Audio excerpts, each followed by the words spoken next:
The Shuttle Part 2 by Frances Hodgson Burnett. Chapter 21. Kegagers.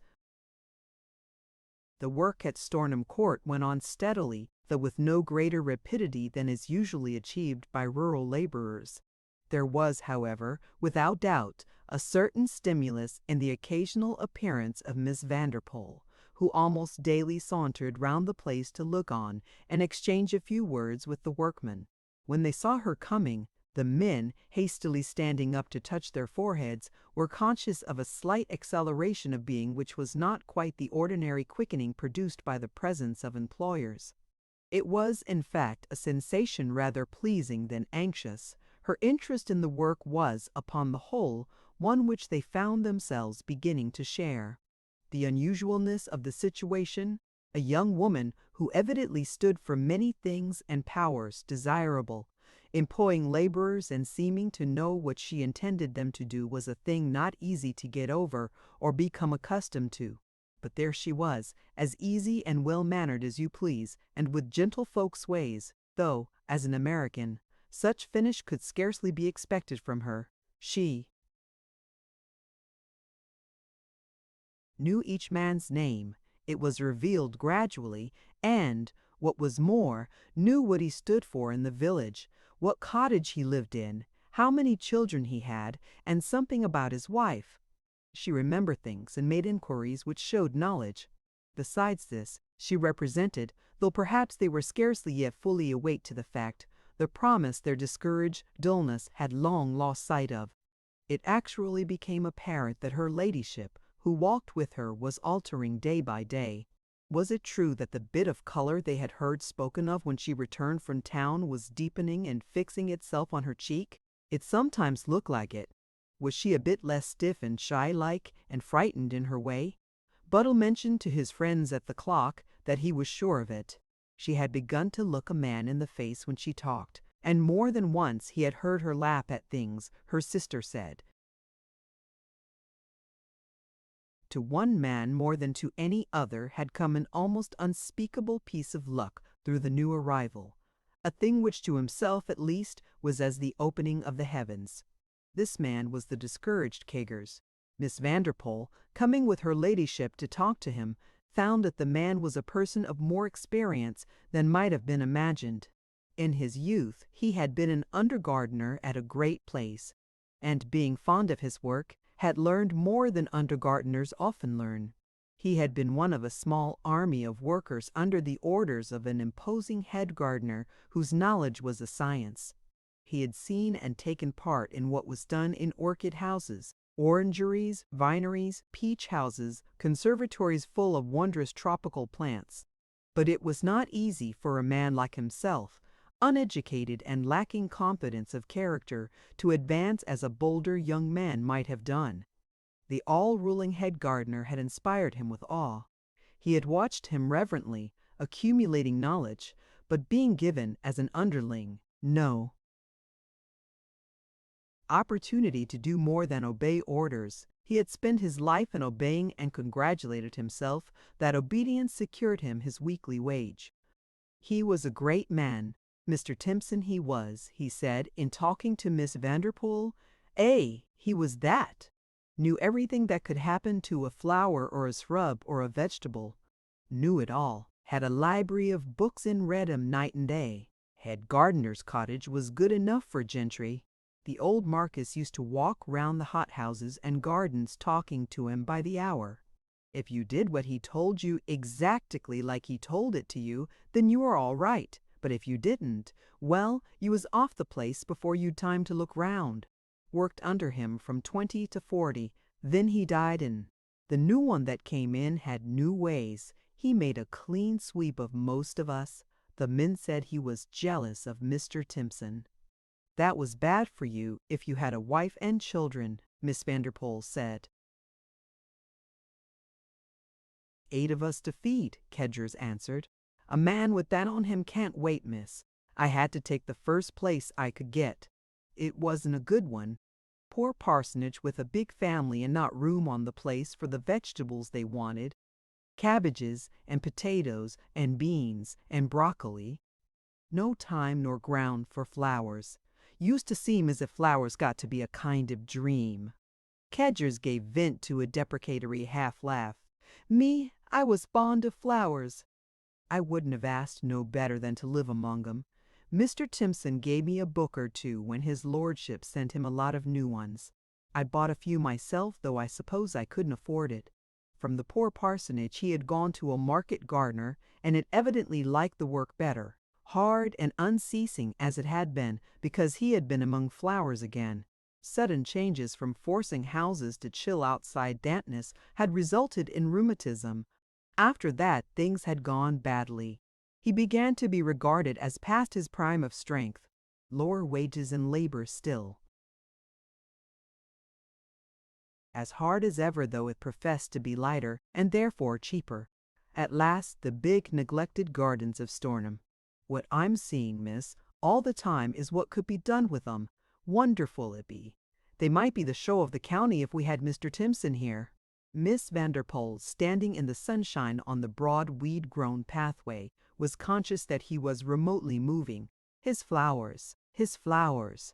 They had been the center of his rudimentary rural being. Each man or woman cared for some one thing, and the unfed longing for it left the life of the creature a thwarted passion. Kedgers, yearning to stir the earth about the roots of blooming things, and doomed to broccoli and cabbage, had spent his years unfed. No thing is a small thing. Kedgers, with the earth under his broad fingernails, and his half-apologetic laugh, being the center of his own world, was as large as Mount Dunstan, who stood thwarted in the center of his, chancing for God knows what mystery of reason to be born, one of those having power, one might perhaps set in order, a world like Kedgers's. In the course of 20 years' work under Timpson, she said, you must have learned a great deal from him. A good bit, miss, a good bit, admitted Kedgers. If I hadn't cared for the work, I might 'a' gone on doing it with my eyes shut, but I didn't. Mr. Timpson's heart was set on it as well as his head, and mine got to be. But I wasn't even second or third under him. I was only one of a lot. He would have thought me fine and impotent if I told him I'd got to know a good deal of what he knew and had some bits of ideas of my own. If you had men enough under you, and could order all you want, Miss Vanderpoel said tentatively, you know what the place should be, no doubt. That I do, miss, answered Kedgers, turning red with feeling. Why, if the soil was well treated, anything would grow here. There's situations for everything. There's shade for things that wants it, and south aspects for things that won't grow without the warmth of 'em. Well, I've gone about many a day when I was low down in my mind and worked myself up to being cheerful by just planning where I could put things and what they'd look like. Liliums now, I could grow them in masses from June to October. He was becoming excited, like a war horse scenting battle from afar, and forgot himself. The Lilium giganteum. I don't know whether you've ever seen one, miss, but if you did, it'd almost take your breath away. A lilium that grows 12 feet high and more, and has a flower like a great snow-white trumpet, and the scent pouring out of it so that it floats for yards. There's a place where I could grow them so that you'd come on them sudden, and you'd think they couldn't be true. Grow them, Kedgers, begin to grow them, said Miss Vanderpoel. I have. Never seen them. I must see them. Kedger's low deprecatory chuckle made itself heard again. Perhaps I'm going too fast, he said. It would take a good bit of expense to do it, miss, a good bit. Then Miss Vanderpoel made, and she made it in the simplest matter-of-fact manner, too, the startling remark which, 3 hours later, all Stornham village had heard of. The most astounding part of the remark was that it was uttered as if there was nothing in it which was not the absolutely natural outcome of the circumstances of the case.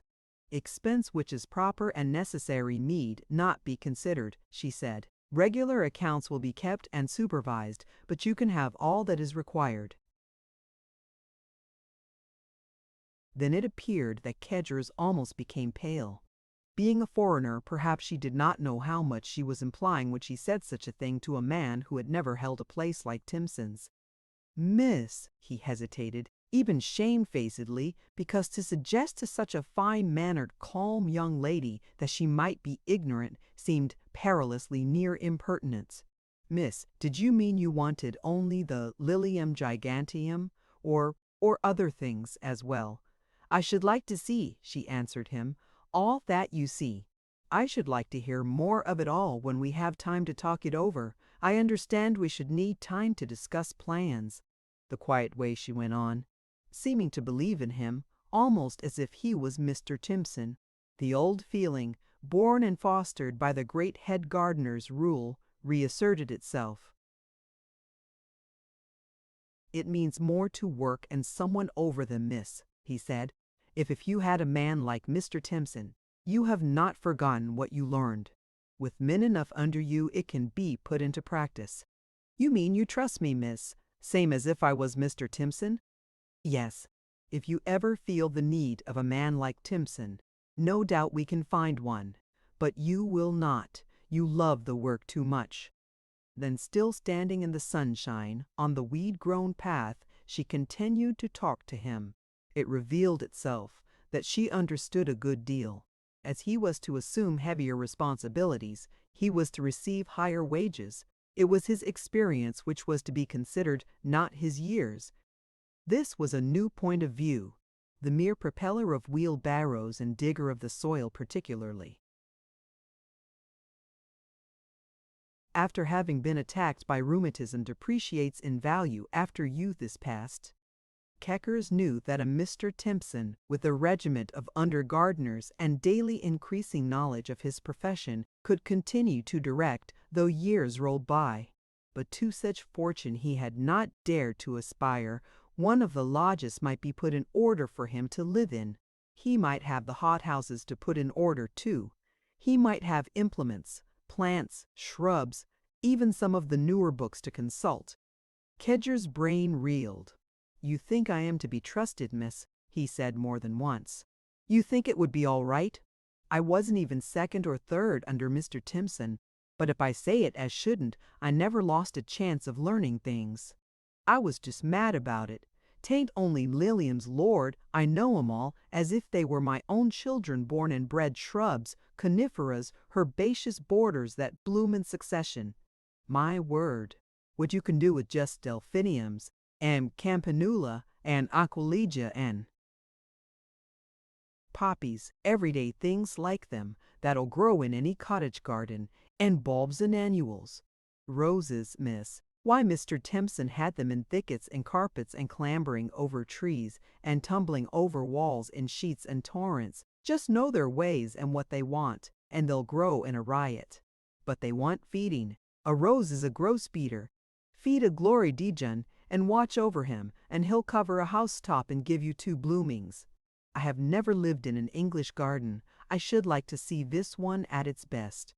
Leaving her with salutes of abject gratitude, Kedgers moved away bewildered. What man could believe it true? At 3 or 4 yards distance, he stopped and turning, came back to touch his cap again. You understand, miss, he said. I wasn't even second or third under Mr. Timpson. I'm not deceiving you, am I, miss? You are to be trusted, said Miss Vanderpool, first because you love the things, and next because of Timpson. Chapter 22.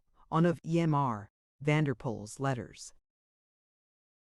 Mr. Germain, the secretary of the great Mr. Vanderpool, in arranging the neat stacks of letters preparatory to his chief's entrance to his private room each morning, knowing where each should be placed, understood that such as were addressed in Miss Vanderpool's hand would be read before anything else.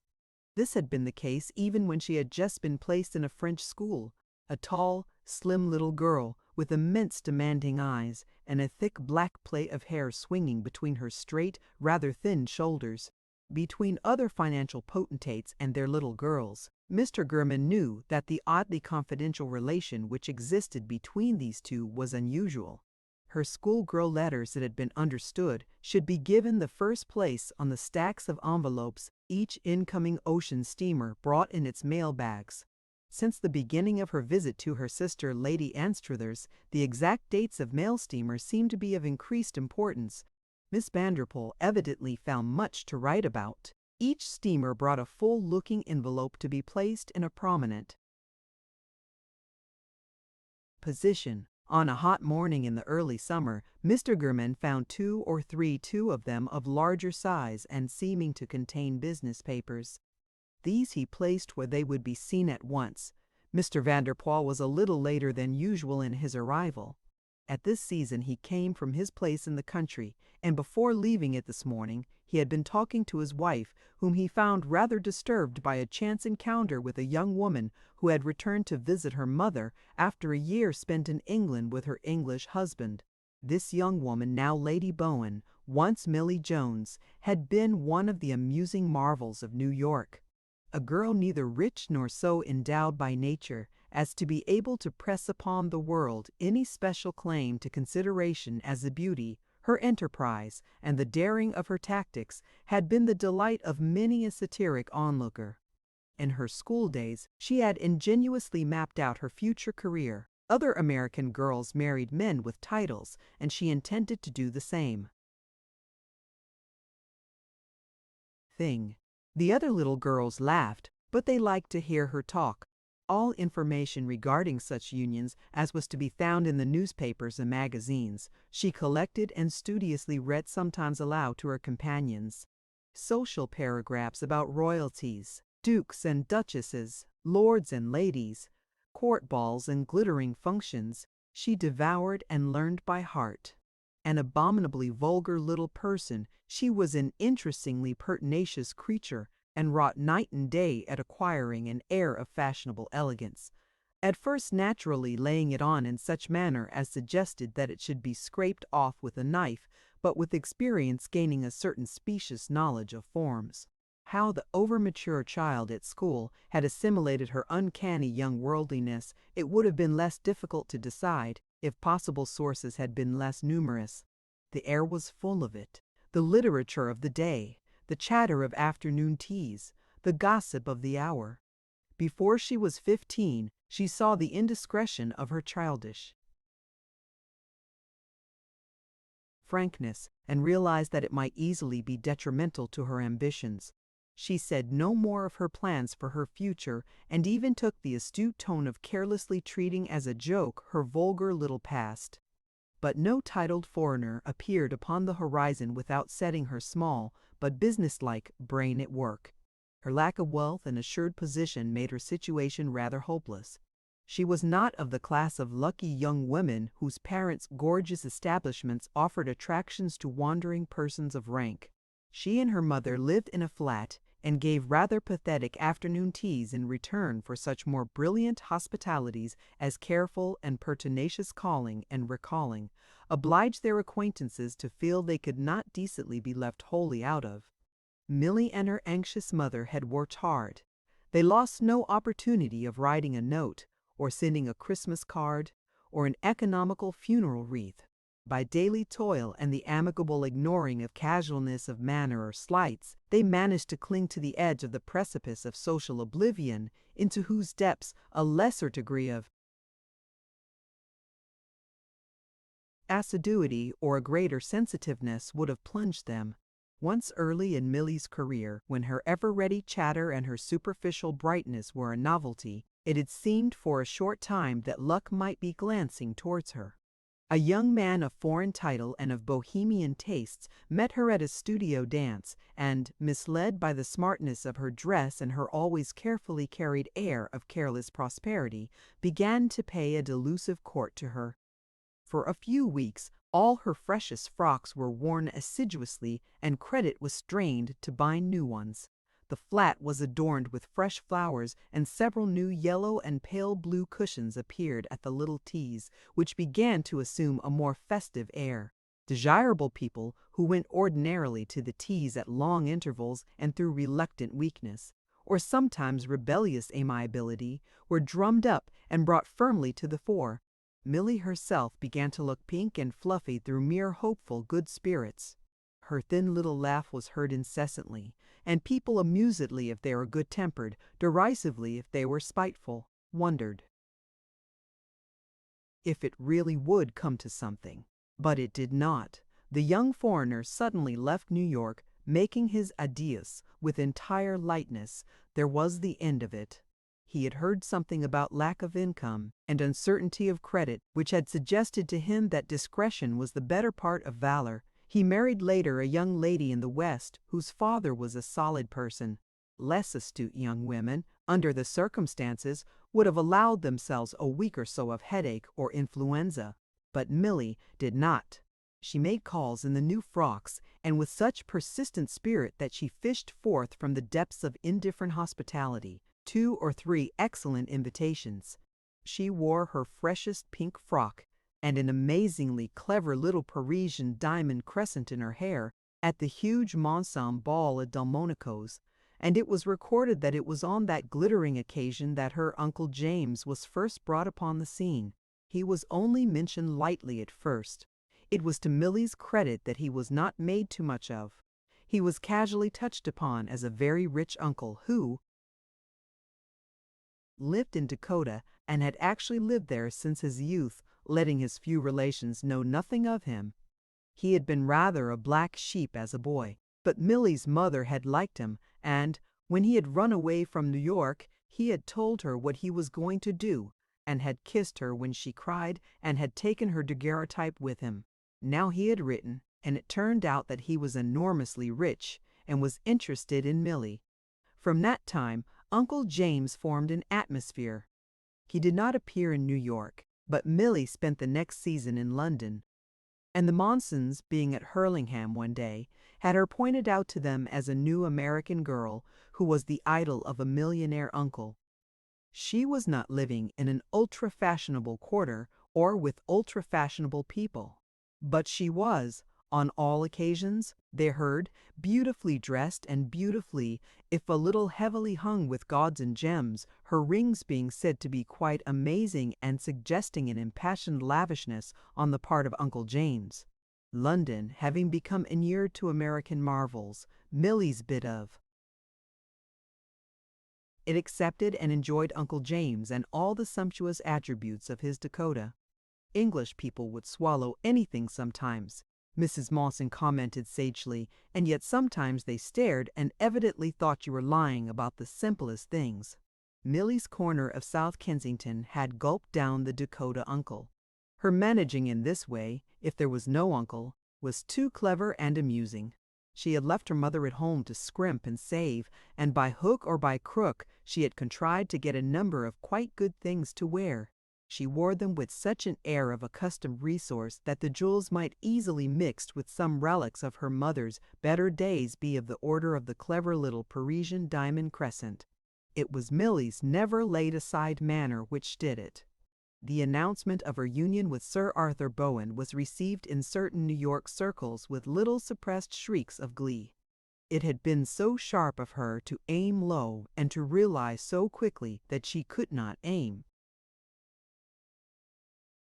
high. The baronetcy was a recent one and not unconnected with trade. Sir Arthur was not a rich man and had it leaked out, believed in Uncle James. If he did not find him all his fancy painted, Milly was clever enough to keep him quiet.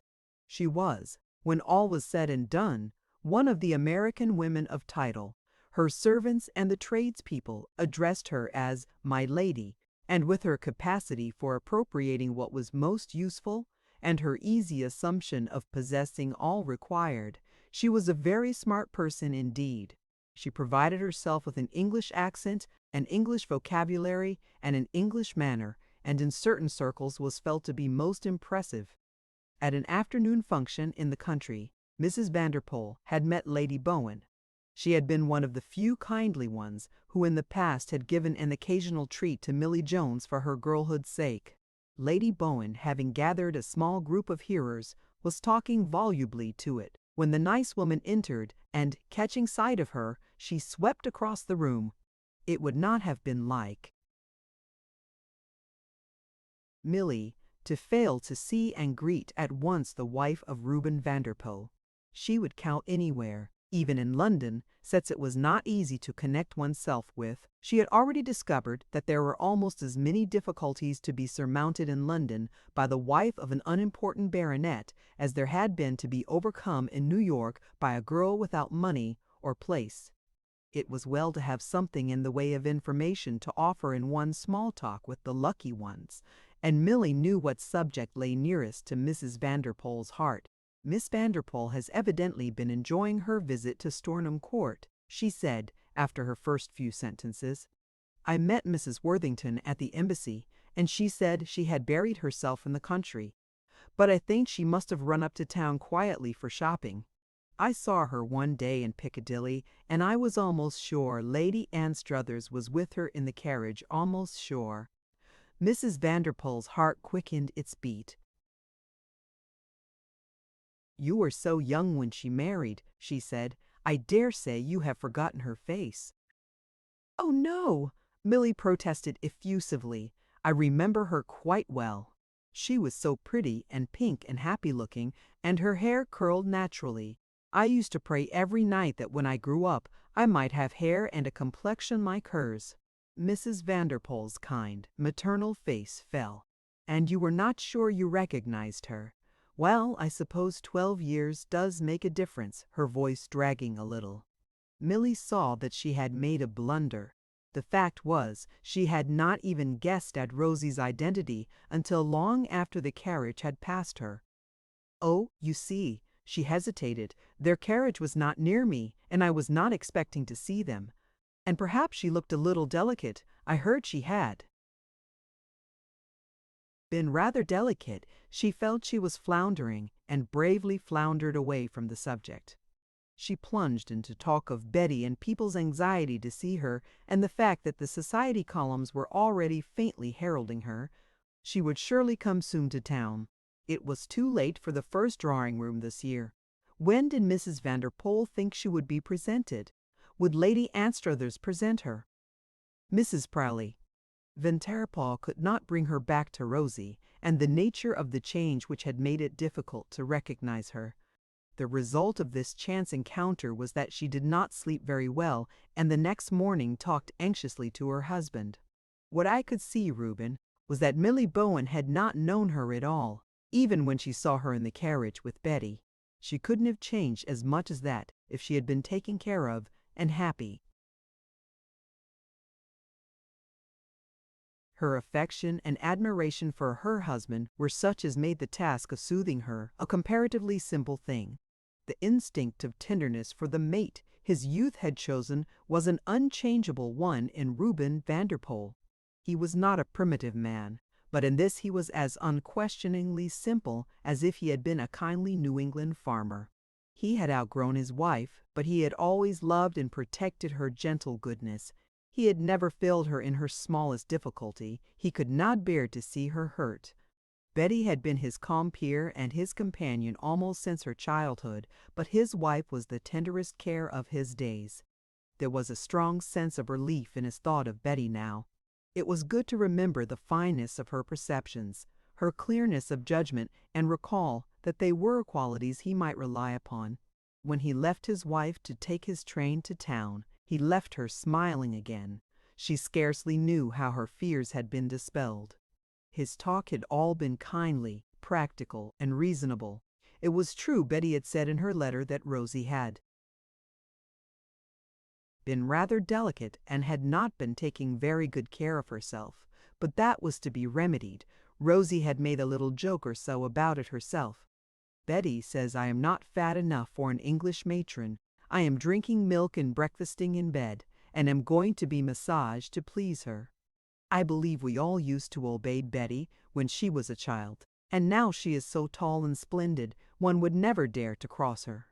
Oh, Mother, I am so happy at having her with me."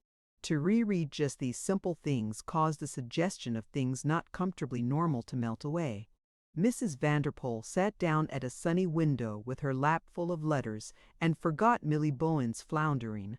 When Mr. Vanderpoel reached his office and glanced at his carefully arranged morning's mail, Mr. Gurman saw him smile at the sight of the envelopes addressed in his daughter's hand. he sat down to read them at once, and as he read, the smile of welcome became a shrewd and deeply interested one. She has undertaken a good-sized contract, he was saying to himself, and she's to be trusted to see it through. It is rather fine, the way she manages to combine emotions and romance and sentiments with practical good business without letting one interfere with the other.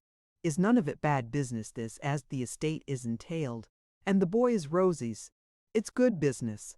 This was what Betty had written to her father in New York from Stornham Court. The things I'm beginning to do, it would be impossible for me to resist doing, and it would certainly be impossible for you. The thing I am seeing I have never seen at close hand before, though I have taken in something almost its parallel as part of certain picturesqueness of scenes in other countries. But I am living with this, and also, through relationship to Rosie, I, in a measure, belong to it, and it belongs to me. You and I may have often seen in American villages crudeness, incompleteness, lack of comfort and composition of a picture, a rough ugliness the result of haste, an unsettled life which stays nowhere long but packs up its goods and chattels and wanders farther afield in search of something better or worse, in any case in search of change, but we have never seen ripe, gradual falling to ruin of what generations ago was beautiful. To me it is wonderful and tragic and touching. If you could see the court, if you could see the village, if you could see the church, if you could see the people, all quietly disintegrating, and so dearly perfect in their way that if one knew absolutely that nothing could be done to save them, one could only stand still and catch one's breath and burst into tears. The church has stood since the conquest, and as it still stands, gray and fine, with its massive square tower, and despite the state of its roof, is not yet given wholly to the winds and weather, it will, no doubt, stand a few centuries longer. The court, however, cannot long remain a possible habitation, if it is not given a new lease of life. I do not mean that it will crumble tomorrow or the day after, but we should not think it habitable now, even while we should admit that nothing could be more delightful to look at. The cottages in the village are already, many of them, amazing when regarded as the dwellings of human beings. How long ago the cottagers gave up expecting that anything in particular would be done for them, I do not know. I am impressed by the fact that they are an unexpecting people. Their calm non-expectancy fills me with interest. Only centuries of waiting for their superiors in rank to do things for them, and the slow formation of the habit of realizing that not to submit to disappointment was no use, could have produced the almost serenity of their attitude. It is all very well for newborn republican nations, meaning my native land, to sniff sternly and say that such a state of affairs is an insult to the spirit of the race. Perhaps it is now, but it was not apparently centuries ago, which was when it all began and when man and the race had not developed to the point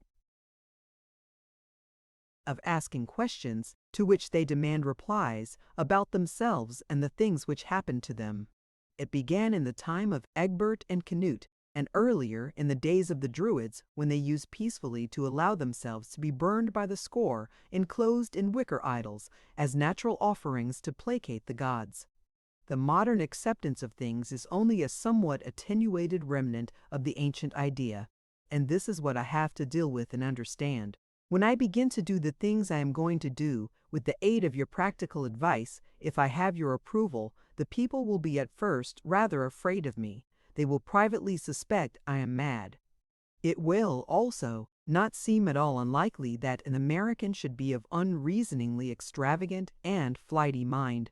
Stornham, having long slumbered in remote peace through lack of railroad convenience, still regards America as almost of the character of wild rumor. Rosie was their one American, and she disappeared from their view so soon that she had not time to make any lasting impression. I'm asking myself how difficult or how simple it will be to quite understand these people and to make them understand me. I greatly doubt its being simple. Layers and layers and layers of centuries must be far from easy to burrow through. They look simple, they do not know that they are not simple, but really they are not. Their point of view has been the point of view of the English peasant so many hundred years that an American point of view, which has had no more than a trifling century and a half to form itself in, may find its thews and sinews the less powerful of the two. When I walk down the village street, faces appear at windows and figures, stolidly, at doors. What I see is that, vaguely and remotely American though I am, the fact that I am of her ladyship's blood, and that her ladyship, American though she is, has the claim on them of being the mother of the son of the owner of the land, stirs in them a feeling that I have a shadowy sort of relationship in the whole thing, and with regard to their bad roofs and bad chimneys, to their broken palings and damp floors, to their comforts and damp floors, to their comforts and comforts, a sort of responsibility. That is, the whole thing, and you, just you. Father will understand me when I say that I actually like it. I might not like it if I were poor Rosie, but, being myself, I love it. There is something patriarchal in it which moves me. Is it an abounding and arrogant delight and power which makes it appeal to me, or is it something better? To feel that every man on the land, every woman, every child, new one, counted on one's honor and friendship, turned to one believingly in time of stress, to know that one could help and be a finely fateful thing, the very knowledge of it would give one vigor and warm blood in the veins. I wish I had been born to it. I wish the first sounds falling on my newborn ears had been the clanging of the peal from an old Norman church tower, calling out to me, "Welcome, newcomer of our house, long life among us." Welcome. Still, though the first sounds that greeted me were probably the rattling of a Fifth Avenue stage, I have brought them, Slomthing, and who knows whether I could have brought it from without the range of that prosaic, but cheerful rattle. The rest of the letter was detail of a businesslike order. A large envelope contained the detailed notes of things to be done, notes concerning roofs, windows, flooring, park fences, gardens, greenhouses, tool houses, potting sheds, garden walls, gates, woodwork, masonry. Sharp little sketches such as Buttle had seen, notes concerning Buttle, Fawkes, Tread, Kedgers, and less accomplished workmen, concerning wages of day laborers, hours, capabilities. Buttle, if he had chanced to see them, would have broken into a light perspiration at the idea of a young woman having compiled the documents. He had never heard of the first Reuben Vanderpoel. Her father's reply to Betty was as long as her own to him, and gave her keen pleasure by its support, both of sympathetic interest and practical advice. He left none of her points unnoted, and dealt with each of them as she had most hoped, and indeed had felt she knew he would. This was his final summing up. If you had been a boy, and I own I am glad you were not a man, once a daughter, I should have been quite willing to allow you your flutter on Wall Street, or your try at anything you felt you would like to handle. It would have interested me to look on and see what you were made of, what you wanted, and how you set about trying to get it. It's a new kind of deal you have undertaken. It's more romantic than Wall Street, but I think I do see what you see in it. Even apart from Rosie and the boy, it would interest me to see what you would do with it. This is your flutter. I like the way you face it.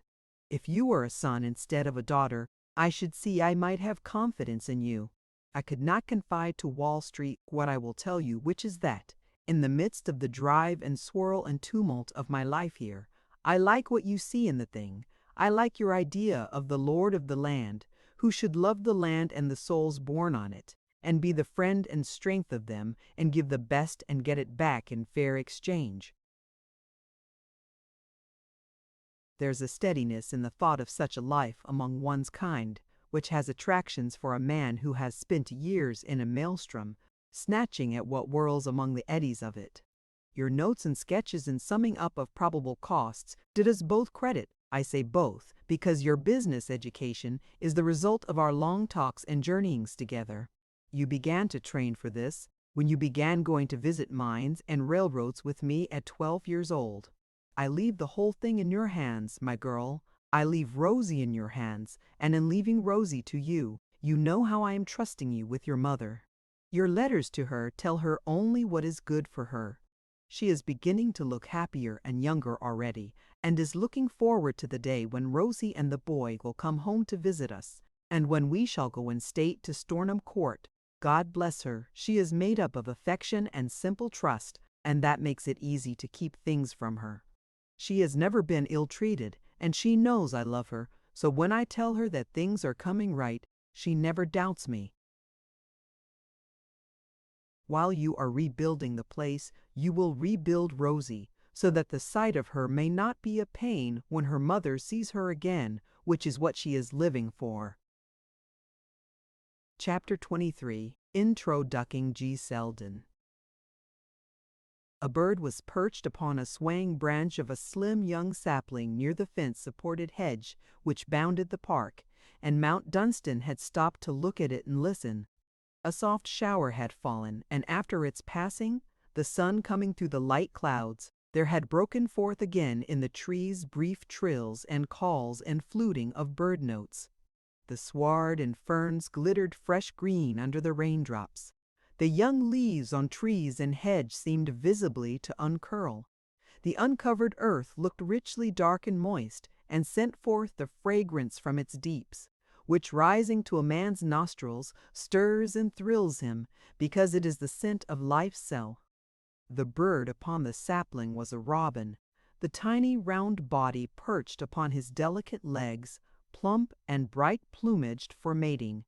He touched his warm red breast with his beak, fluffed out and shook his feathers, and, swelling his throat, poured forth his small entranced song. It was a gay, brief, jaunty thing, but pure, joyous, gallant, liquid melody. There was dainty bravado in it, saucy demand and allurement. It was addressed to some invisible hearer of the tender sex, and wheresoever she might be hidden, whether in great branch or low thicket or hedge, there was hinted no doubt in her small wooer's note that she would hear it, and in due time respond. Mount Dunstan, listening, even laughed at its confident music. The tiny thing uttering its call of the world, jubilant in the surety of answer. Having flung it forth, he paused a moment and waited, his small head turned sideways, his big, round, dew-bright black eye roguishly attentive. Then, with more swelling of the throat, he trilled and rippled gaily anew, undisturbed and undoubting, but with a trifle of insistence. Then he listened, tried again 2 or 3 times, with brave chirps and exultant little roulades. Here am I, the bright-breasted, the liquid-eyed, the slender-legged, the joyous and conquering. Listen to me, listen and answer in the call of God's world. It was the joy and triumphant faith in the tiny note of the tiny thing life as he himself was, the life whose mystery his man's hand could have crushed, which, while he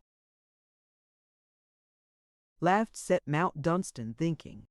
Spring warmth and spring scents and spring notes set a man's being in tune with infinite things. The bright roulade began again, prolonged itself with renewed effort, rose to its height, and ended. From a bush in the thicket farther up the road, a liquid answer came, and Mount Dunstan's laugh at the sound of it was echoed by another which came apparently from the bank rising from the road on the other side of the hedge, and accompanying the laugh was a good-natured nasal voice. She's caught on. There's no mistake about that. I guess it's time for you to hustle, Mr. Robb. Mount Dunstan laughed again. Jem Salter had heard voices like it and cheerful slang phrases of the same order in his ranch days. On the other side of his park fence there was evidently sitting, through some odd chance, an American of the cheery, casual order, not sufficiently polished by travel to have lost his picturesque national characteristics. Mount Dunstan put a hand on a broken panel of fence and leaped over into the road. A bicycle was lying upon the roadside grass, and on the bank, looking as though he had been sheltering himself under the hedge from the rain, sat a young man in a cheap bicycling suit. His features were sharply cut and keen.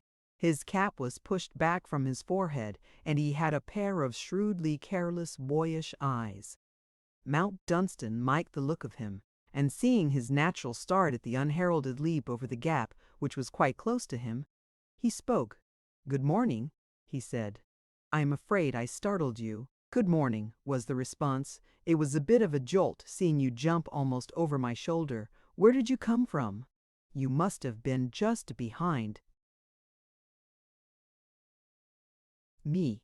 "I was," explained Mount Dunstan, "standing in the park listening to the robin." The young fellow laughed outright. "Say," he said, "that was pretty fine, wasn't it?" Wasn't he getting it off his chest? He was an English robin, I guess. American robins are 3 or 4 times as big. I like that little chap. He was a winner. "You are an American?" "Sure." Nodding. "Good old stars and stripes for mine. First time I've been here. Came part for business and part for pleasure. Having the time of my life." Mount Dunstan sat down beside him. He wanted to hear him talk. He had liked to hear the ranchman talk. This one was of the city type, but his genial conversational wanderings would be full of quaint slang and good spirits. He was quite ready to converse, as was made manifest by his next speech. "I'm biking through the country because I once had an old grandmother that was English, and she was always talking about English country, and how green things was, and how there was hedges instead of rail fences. She thought there was nothing like little old England. Well, as far as roads and hedges go, I'm with her. They're all right. I wanted a fellow I met crossing to come with me, but he took a cook's trip to Paris. He's a gay sort of boy. Said he didn't want any green lanes in his. He wanted boulevard." He laughed again and pushed his cap farther back on his forehead. "Said I wasn't much of a sport. I tell you, a chap that's got to earn his 15 per and live on it can't be too much of a sport." 15 per, Mount Dunstan repeated doubtfully. His companion chuckled. "I forgot I was talking to an Englishman. $15 per week, that's what 15 per means. That's what he told me he gets at Lobenstein's brewery in New York. 15 per. Not much, is it?" "How does he manage continental travel on 15 per?" Mount Dunstan inquired. "He's a typewriter and stenographer, and he dug up some extra jobs to do at night. He's been working and saving 2 years to do this. We didn't come over on one of the big liners with the 400, you can bet. Took a cheap one, inside cabin, second class." "By George," said Mount Dunstan. That was American. The American eagle slightly flapped his wings. The young man pushed his cap a trifle sideways this time and flushed a little. Well, when an American wants anything, he generally reaches out for it. Wasn't it rather rash, considering the 15 per? Mount Dunstan suggested. He was really beginning to enjoy himself. "What's the use of making $1 and sitting on it? I've not got 15 per steady, and here I am." Mount Dunstan knew his man, and looked at him with inquiring interest. He was quite sure he would go on. This was a thing he had seen before in utter freedom from the insular grudging reserve, a sort of occult perception of the presence of friendly sympathy and an ingenuous readiness to meet it halfway. The youngster, having missed his fellow traveler, and probably feeling the lack of companionship in his country rides, was in the mood for self-revelation. "I'm selling for a big concern," he said, "and I've got a first-class article to carry. Up to date, you know, and all that. It's the top notch of typewriting machines, the Delkoff. Ever seen it? Here's my card," taking a card from an inside pocket and handing it to him. It was inscribed, "J. Burridge and Son, Discalatuff T-Wipe E.W. Warter, So-O, Broadway, New York, G. Selden." "That's my name," he said, pointing to the inscription in the corner. "I'm G. Selden, the junior assistant of Mr. Jones." At the sight of the insignia of his trade, his holiday air dropped from him, and he hastily drew from another pocket an illustrated catalogue. "If you use a typewriter," he broke forth, "I can assure you it would be to your interest to look at this." And as Mount Dunstan took the proffered pamphlet and with amiable gravity opened it, he rapidly poured forth his salesman's patter, scarcely pausing to take his breath, It's the most up-to-date machine on the market. It has all the latest improved mechanical appliances. You will see from the cut in the catalog that the platen roller is easily removed without a long mechanical operation. All you do is to slip 2 pins back and off comes the roller. There is also another point worth mentioning, the ribbon switch. By using this ribbon switch, you can write in either red or blue ink while you are using only one ribbon. By throwing the switch on this side, you can use 13 yards on the upper edge of the ribbon. By reversing it, you use 13 yards on the lower edge, thus getting practically 26 yards of good, serviceable ribbon out of one that is only 13 yards long, making a saving of 50%. In your ribbon expenditure alone, which you will see is quite an item to any enterprising firm. He was obliged to pause here for a second or so, but as Mount Dunstan exhibited no signs of intending to use violence and, on the contrary, continued to inspect the catalog, he broke forth with renewed, cheery volubility. Another advantage is the new basket shift. Also, the carriage on this machine is perfectly stationary and rigid. On all other machines, it is fastened by a series of connecting bolts and links, which you will readily understand makes perfect alignment uncertain. Then, our tabulator is a part and parcel of the instrument, costing you nothing more than the original price of the machine, which is $100 without discount. It seems a good thing, said Mount Dunstan. If I had much business to transact, I should buy one. If you bought one, you'd have business, responded Selden. That's what's the matter. It's the up-to-date machines that set things humming. A slow, old-fashioned typewriter uses a firm's time and time's money. I don't find it so, said Mount Dunstan. I have more time than I can possibly use and no money. Gee. Selden looked at him with friendly interest. His experience, which was varied, had taught him to recognize symptoms. This nice, rough-looking chap, who, despite his rather shabby clothes, looked like a gentleman, wore an expression Jones's junior assistant had seen many a time before. He had seen it frequently on the countenances of other junior assistants who had tramped the streets and met more or less savage rebuffs through a day's length, without disposing of a single Delkoff, and thereby adding $5 to the 10 per. It was the kind of thing which wiped the youth out of a man's face and gave him a hard, worn look about the eyes. He had looked like that himself many an unfeeling day before he had learned to know the ropes and not mind a bit of hot air. His buoyant, slangy soul was a friendly thing. He was a gregarious creature and liked his fellow man. He felt, indeed, more at ease with him when he needed jollying along. Reticence was not even etiquette in a case as usual as this. Say, he broke out, perhaps I oughtn't to have worried you. Are you up against it? Down on your luck, I mean, in hasty translation. Mount Dunstan grinned a little. That's a very good way of putting it, he answered. I never heard up against it before. It's good, yes, I'm up against it, out of a job, with genial sympathy. Well, the job I had was too big for me. It needed capital. He grinned slightly, again recalling a phrase of his Western past. I'm afraid I'm down and out. No, you're not, with cheerful scorn. You're not dead, are you? Some as a man's not been dead a month. There's always a chance that there's luck round the corner. How did you happen here? Are you piking it? Momentarily, Mount Dunstan was baffled. G. Selden, recognizing the fact, enlightened him. That's New York again, he said with a boyish touch of apology. It means on the tramp, traveling along the turnpike. You don't look as if you'd come to that, though it's queer the sort of fellows you do meet piking sometimes. The trickle companies that have gone to pieces on the road, you know. Perhaps, with a sudden thought, you're an actor, are you? Mount Dunstan admitted to himself that he liked the junior assistant of Jones immensely. A more ingenuously common young man, a more innocent outsider, it had never been his blessed privilege to enter into close converse with, but his very commonness was a healthy, normal thing. It made no effort to wreathe itself with chaplets of elegance. It was beautifully unaware that such adornment was necessary.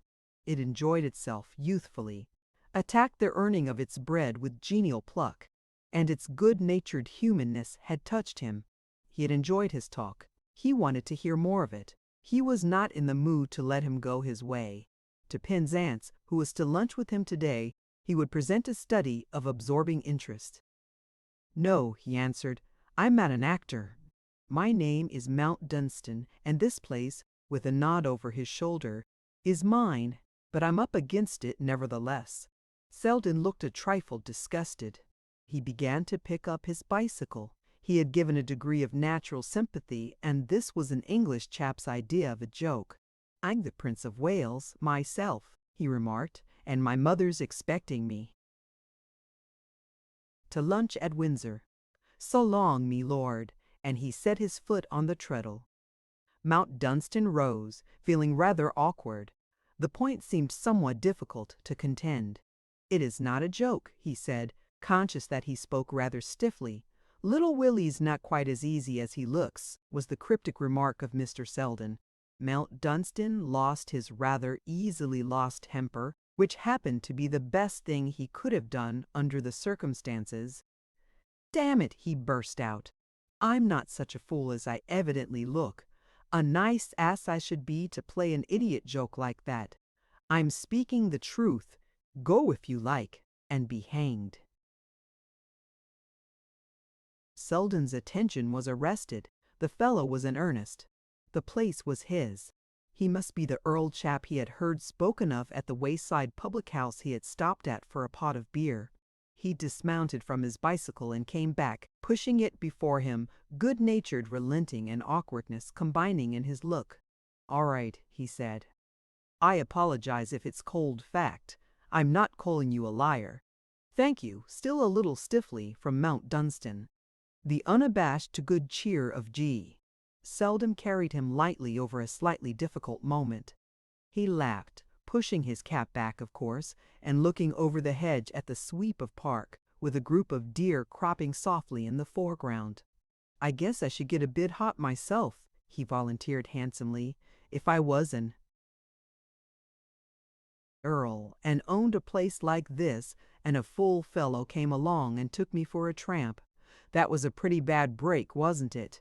But I did say you didn't look like it.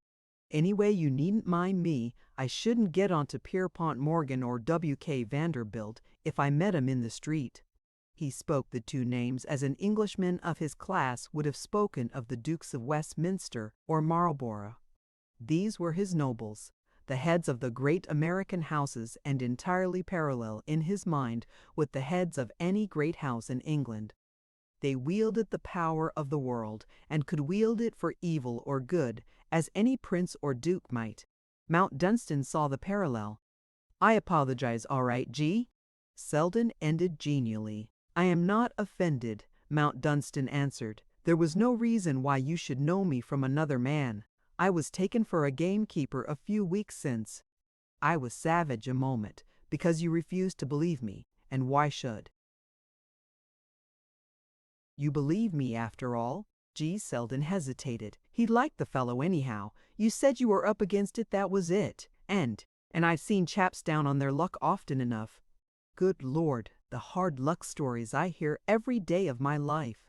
And they get a sort of look about the eyes and mouth. I hate to see it on any fellow. It makes me sort of sick to come across it even in a chap that's only got his fool self to blame. I may be making another break telling you, but you look sort of that way." Perhaps, stolidly, I did.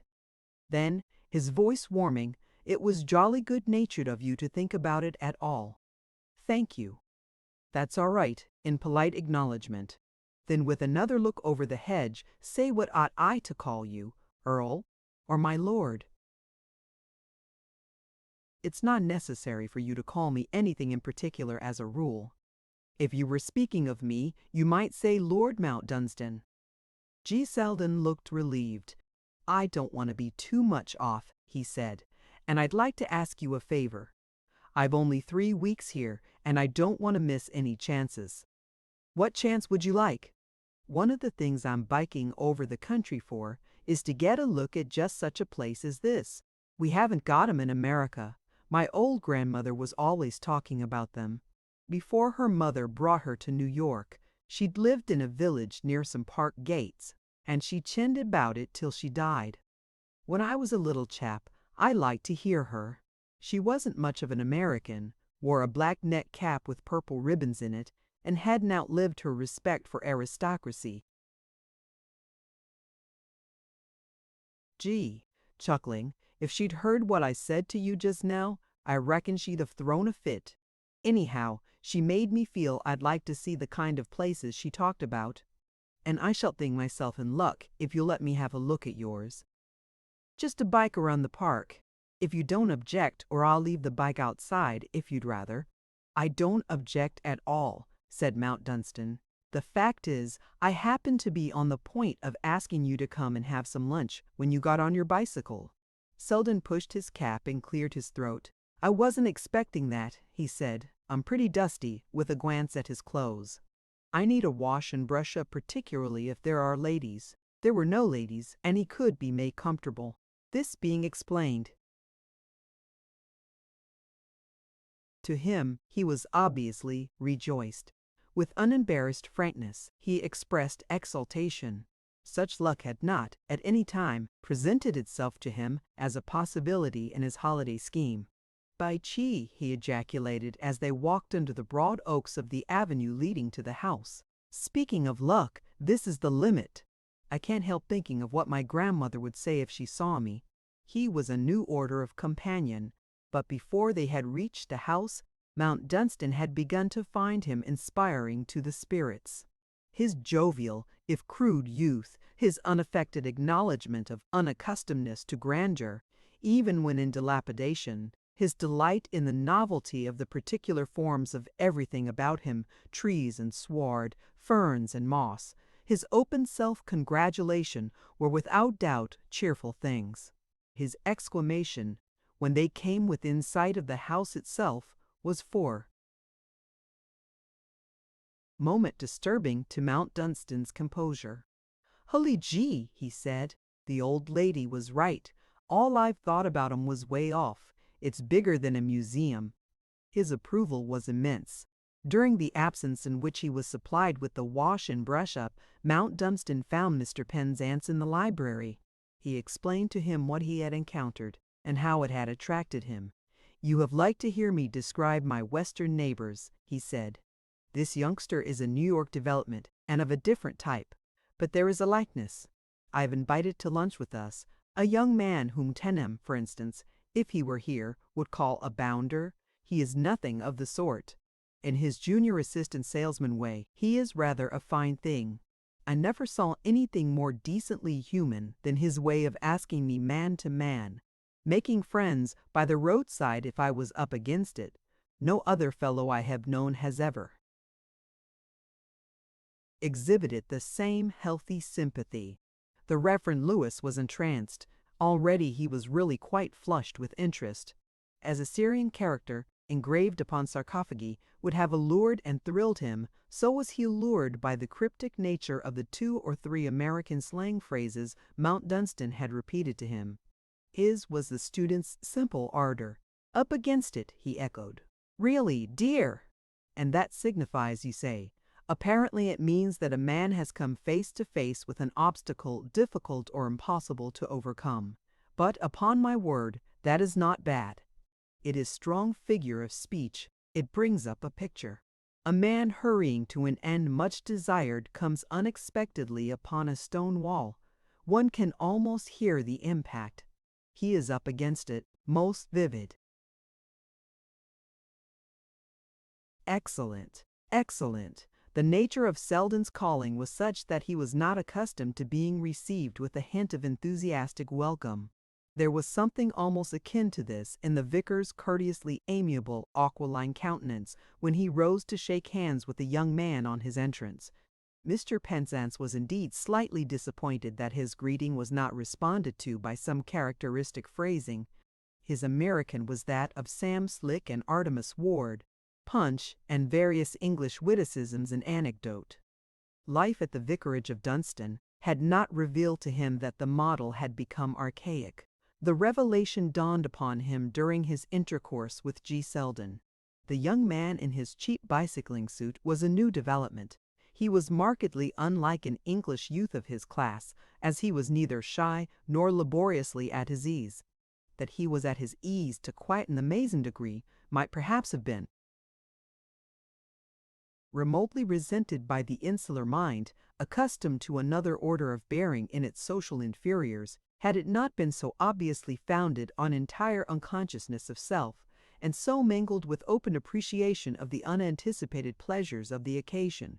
Nothing could have been farther from G. Selden than any desire to attempt to convey the impression that he had enjoyed the hospitality of persons of rank on previous occasions. He found, indeed, a gleeful point in the joke of the incongruousness of his own presence amid such surroundings. What little Willie was expecting, he remarked once, to the keen joy of Mr. Penson's, was a hunk of bread and cheese at a village saloon somewhere. I ought to have said pub roof, oughtn't I? You don't call them saloons here. He was encouraged to talk, and in his carefree fluency he opened up many vistas to the interested Mr. Penzance, who found himself, so to speak, whirled along Broadway, rushed up the steps of the elevated railroad, and struggling to obtain a seat, or a strap to hang to on a Sixth Avenue train. The man was saturated with the atmosphere of the hot battle he lived in. From his childhood he had known nothing but the fever heat of his little old New York, as he called it with affectionate slanginess, and any temperature lower than that he was accustomed to would have struck him as being below normal. Penzance was impressed by his feeling of affection for the amazing city of his birth. He admired, he adored it, he boasted joyously of its perfervid charm. "Something doing," he said. "That's what my sort of a fellow likes, something doing. You feel it right there when you walk along the streets. Little old New York for mine. It's good enough for little Willie. And it never stops." Why, Broadway at night, he forgot his chop and leaned forward on the table to pour forth his description. The manservant standing behind Mount Dunstan's chair forgot himself also, thought he was a trained domestic whose duty it was to present dishes to the attention without any apparent mental processes. Certainly it was not his business to listen and gaze fascinated. This he did, however, actually for the time, unconscious of his breach of manners. The very crudity of the language used, the oddly sounding, sometimes not easily translatable slang phrases, used as if they were a necessary part of any conversation, the blunt, uneducated bareness of figure seemed to Penzance to make more roughly vivid the picture dashed off, the broad thoroughfare almost as thronged by night as by day. Crowds going to theaters, loaded electric cars, whizzing and clanging bells, the elevated railroad rushing and roaring past within hearing, theater fronts flaming with electric light, announcements of names of theatrical stars and the plays they appeared in, electric light advertisements of brands of cigars, whiskeys, breakfast foods, all blazing high in the night air in such number and with such strength of brilliancy that the whole thoroughfare was as bright with light as a ballroom or a theater. The vicar felt himself standing in the midst of it all, blinded by the glare. Sit down on the sidewalk and read your newspaper, a book, a magazine, any old thing you like, with an exultant laugh. The names of the dramatic stars blazing over entrances to the theaters were often English names, their plays, English plays, their companies made up of English men and women. G. Selden was as familiar with them and commented upon their gifts as easily as if he had drawn his drama from the Strand instead of from Broadway. The novels piled up in the stations of what he called the L, which revealed itself as being a New York haste abbreviation of Elevated Railroad, were in large proportion English novels, and he had his ingenuous estimate of English novelists as well as of all else. "Ready, now," he said. "I like him. He's all right, even though we haven't quite caught on to India yet." The dazzle and brilliancy of Broadway so surrounded Penzance that he found it necessary to withdraw himself and return to his immediate surroundings. that he might recover from his sense of interested bewilderment. His eyes fell upon the stern lineaments of a Mount Dunstan in a costume of the time of Henry VIII. He was a burly gentleman whose rough, shortened thick neck and haughty fixedness of stare from the background of his portrait were such as seemed to eliminate him from the scheme of things, the clanging of electric cars and the prevailing roar of the L. Confronted by his gaze, electric light advertisements of whiskies, cigars, and corsets seemed impossible. "He's all right," continued G. Selden. "I'm ready to separate myself from 150 any time I see a new book of his. He's got the goods with him." The richness of colloquialism moved the vicar of Mount Dunstan to deep enjoyment. "Would you mind? I trust you won't."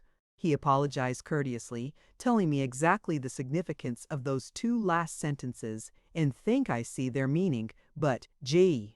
Selden looked good-naturedly apologetic himself. "Well, it's slang, you see," he explained. "I guess I can't help it."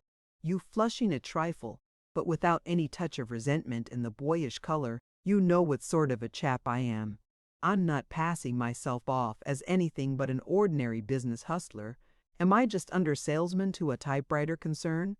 I shouldn't like to think I got in here on any bluff. I guess I sling and slang every half-dozen words. "My dear boy!" Penzance was absolutely moved, and he spoke with warmth. Quite paternal. "Lord Mount Dunstan and I are genuinely interested, genuinely. He, because he knows New York a little, and I, because I don't. I am an elderly man, and have spent my life buried in my books in drowsy villages." "Pray go on." "Your American slang has frequently a delightful meaning, a fantastic hilarity or common sense or philosophy hidden in its origin, in that it generally differs from English slang, which I regret to say is usually founded on some silly catchword. Pray, go on. When you see a new book by Mr. Kipling, you are ready to separate yourself from 150 because he has the goods with him." G. Selden suppressed an involuntary young laugh. $1.50 is usually the price of a book," he said. "You separate yourself from it when you take it out of your clothes. I mean out of your pocket and pay it over the counter." "There's a careless humor in it," said Mount Dunstan grimly. "The suggestion of parting is not half bad. On the whole, it is subtle." "A great deal of it is subtle," said Penzance, "though it all professes to be obvious." The other sentence has a commercial sound. "When a man goes about selling for a concern," said the junior assistant of Jones, "he can prove what he says if he has the goods with him. I guess it came from that. I don't know. I only know that when a man is a straight sort of fellow and can show up, we say he's got the goods with him." They sat after lunch in the library before an open window looking into a lovely sunken garden. Blossoms were breaking out on every side, and robins, thrushes, and blackbirds chirped and trilled and whistled as Mount Dunstan and Penzance led G. Selden on to paint further pictures for them. Some of them were rather painful, Penzance thought, as connected with youth. They held a touch of pathos Selden was all unconscious of. He had had a hard life, made up since his 10th year of struggles to earn his living. He had sold newspapers, he had run errands, he had swept out a candy store, he had had a few years at the public school, and a few months at a business college, to which he went at night after work hours. He had been up against it good and plenty, he told them. He seemed, however, to have had a knack of making friends and of giving them a boost along, when such a chance was possible. Both of his listeners realized that a good many people had liked him, and the reason was apparent enough to them. "When a chap gets sorry for himself," he remarked once, "he's down and out. That's a stone-cold fact. There's lots of hard-luck stories that you got to hear anyhow. The fellow that can keep his to himself is the fellow that's likely to get there." "Get there," the vicar murmured reflectively, and Selden chuckled again. "Get where he started out to go to the White House, if you like. The fellows that have got there kept their hard luck stories quiet, I bet. Guess most of 'em had plenty during election if they were the kind to lie awake sobbing on their pillows because their feelings were hurt. He had never been sorry for himself, it was evident, though it must be admitted that there were moments when the elderly English clergyman, whose most serious encounters had been annoying interviews with cottagers of disrespectful manner, rather shuddered as he heard his simple recital of days when he had tramped street after street, carrying his catalogue with him, and trying to tell his story of the Delkoff to frantically busy men who were driven mad by the importunate sight of him, to worried ill-tempered boots, into savage brutes who were only restricted from kicking him into the street. You got to take it if you don't want to lose your job. Some of them's as tired as you are. Sometimes if you can give 'em a jolly and make 'em laugh, they'll listen, and you may unload a machine. But it's no merry jest just at first, particularly in bad weather. The first 5 weeks I was with the Delkoff, I never made a sale. Had to live on my 10 per, and that's pretty hard in New York. 3.5 for your hall bedroom, and the rest for your hash and shoes. But I held on, and gradually luck began to turn, and I began not to care so much when a man gave it to me hot. The vicar of Mount Dunstan had never heard of the hall bedroom as an institution. A dozen unconscious sentences placed it before his mental vision. He thought it horribly touching. A narrow room at the back of a cheap lodging house, a bed, a strip of carpet, a washstand, this, the sole refuge of a male human creature in the flood tide of youth, no more than this to come back to-nightly, footsore and resentful of soul, after a day's tramp spent in forcing himself and his wares on people who did not want him or them, and who found infinite variety in the forcefulness of their method of saying so. What you know when you go into a place is that nobody wants to see you, and no one will let you talk if they can help it. The only thing is to get in and rattle off your stunt before you can be fired out.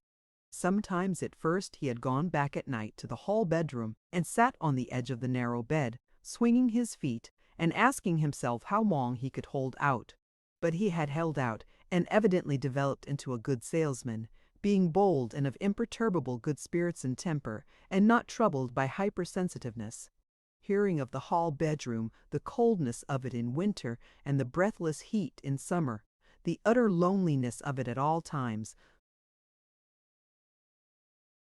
seasons, one could not have felt surprise if the grown-up lad doomed to its narrowness as home had been drawn into the electric-lighted gaiety of Broadway, and being caught in its maelstrom, had been sucked under to its lowest depths. But it was to be observed that G. Selden had a clear eye and a healthy skin and a healthy young laugh yet, which were all wonderfully to his credit and added enormously to one's liking for him. "Do you use a typewriter?" he said at last to Mr. Penzance. "It would cut out half your work with your sermons. If you do use one, I'd just like to call your attention to the Delkoff. It's the most up-to-date machine on the market today, drawing out the catalogue. I do not use one, and I am extremely sorry to say that I could not afford to buy one," said Mr. Penzance with considerate courtesy, "but do tell me about it. I am afraid I never saw a typewriter." It was the most hospitable thing he could have done, and was of the tact of courts. He arranged his pince-nez, and taking the catalogue, applied himself to it. G. Selden's soul warmed within him. To be listened to like this, to be treated as a gentleman by a fine old swell like this Hully G.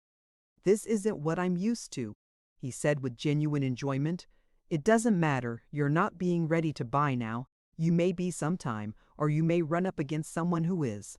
Little Willie's always ready to say his piece." He poured it forth with glee, the improved mechanical appliances, the cuts in the catalogue, the platen roller, the ribbon switch, the 26 yards of red or blue typing, the 50% saving in ribbon expenditure alone, the new basket shift, the stationary carriage, the tabulator, the superiority to all other typewriting machines, the price $100 without discount. And both Mount Dunstan and Mr. Penzance listened entranced, examined cuts in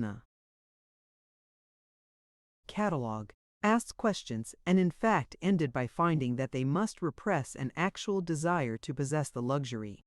The joy their attitude bestowed upon Selden was the thing he would feel gave the finishing touch to the hours which he would recall to the end of his days as the time of his life. Yes, by G, he was having the time of his life.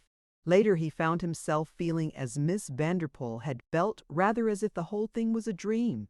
This came upon him when, with Mount Dunstan and Penzance, he walked through the park and the curiously beautiful old gardens. The lovely, soundless quiet, broken into only by bird notes or his companions' voices, had an extraordinary effect on him. "It's so still you can hear it," he said once, stopping in a velvet moss-covered path. "Seems like you've got quiet shut up here, and you've turned it on till the air's thick with it. Good Lord, think of little old Broadway keeping it up, and the whizzing and thundering along every 3 minutes, just the same, while we're standing here. You can't believe it." It would have gone hard with him to describe to them the value of his enjoyment. Again and again there came back to him the memory of the grandmother who wore the black net cap trimmed with purple ribbons. Apparently she had remained to the last almost contumaciously British. She had kept photographs of Queen Victoria and the Prince Consort on her bedroom mantelpiece and had made caustic international comparisons. But she had seen places like this, and her stories became realities to him now. But she had never thought of the possibility of any chance of his being shown about by the lord of the manor himself, lunching, by G, and talking to them about typewriters. He vaguely knew that if the grandmother had not emigrated and he had been born in Dunstan village, he would naturally have touched his forehead to Mount Dunstan and the vicar when they passed him in the road, in conversation. Between them would have been an unlikely thing. Somehow things had been changed by destiny, perhaps for the whole of them, as years had passed. What he felt when he stood in the picture gallery, neither of his companions could at first guess. He ceased to talk and wandered silently about. Secretly, he found himself a trifle awed by being looked down upon by the unchanging eyes of men in strange, rich garments, in corselet, ruff, and doublet, velvet, powder, curled love-locks, brocade, and lace. The face of long-dead loveliness smiled out from its canvas or withheld itself haughtily from his salesman's gaze. Wonderful bare white shoulders and bosoms clasped with gems or flowers and lace defied him to recall any treasures of Broadway to compare with them. Elderly dames, garbed in stiff splendor, held stiff, unsympathetic inquiry in their eyes as they looked back upon him. What exactly was a 30-shilling bicycle suit doing there? In the Delkoff, plainly none were interested. A pretty, masquerading shepherdess with a lamb and a crook seemed to laugh at him from under her broad, beribboned straw hat. After looking at her for a minute or so, he gave a half-laugh himself, but it was an awkward one. "She's a looker," he remarked. "They're a lot of them, lookers. Not all, but a fair show a looker," translated Mount Dunstan in a low voice to Penzance, "means, I believe, a young woman with good looks, a beauty." "Yes, she is a looker by G," said G. Selden. But the awkward half-laugh, taking on a depressed touch of sheepishness, "she makes me feel way off, they all do." That was it. Surrounded by them he was fascinated but not cheered. They were all so smilingly or disdainfully or indifferently unconscious of the existence of the human thing of his class. His aspect, his life, and his desires were as remote as those of prehistoric man. His Broadway, his L Railroad, his Delkoff, what were they? Where did they come into the scheme of the universe? They silently gazed and lightly smiled or frowned toward the room as he stood. He was probably not in the least aware that he rather loudly sighed. "Yes," he said, "they make me feel way off. I'm not in it. But she is a looker. Get onto that dimple in her cheek." Mount Dunstan and Penzance spent the afternoon in doing their best for him. He was well worth it. Mr. Penzance was filled with delight and saturated with the atmosphere of New York. "I feel," he said, softly polishing his eyeglasses and almost affectionately smiling, "I really feel as if I had been walking down Broadway or Fifth Avenue. I believe that I might find my way to, well, suppose we say Weber and Fields," and G. Selden shouted with glee. Never before, in fact, had he felt his heart so warmed by spontaneous affection as it was by this elderly, somewhat bald and thin-faced clergyman of the Church of England.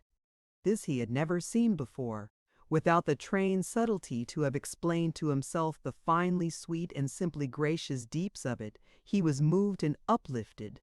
He was glad he had come across it. He felt a vague regret at passing on his way and leaving it behind. He would have liked to feel that perhaps he might come back. He would have liked to present him with a Delkoff and teach him how to run it.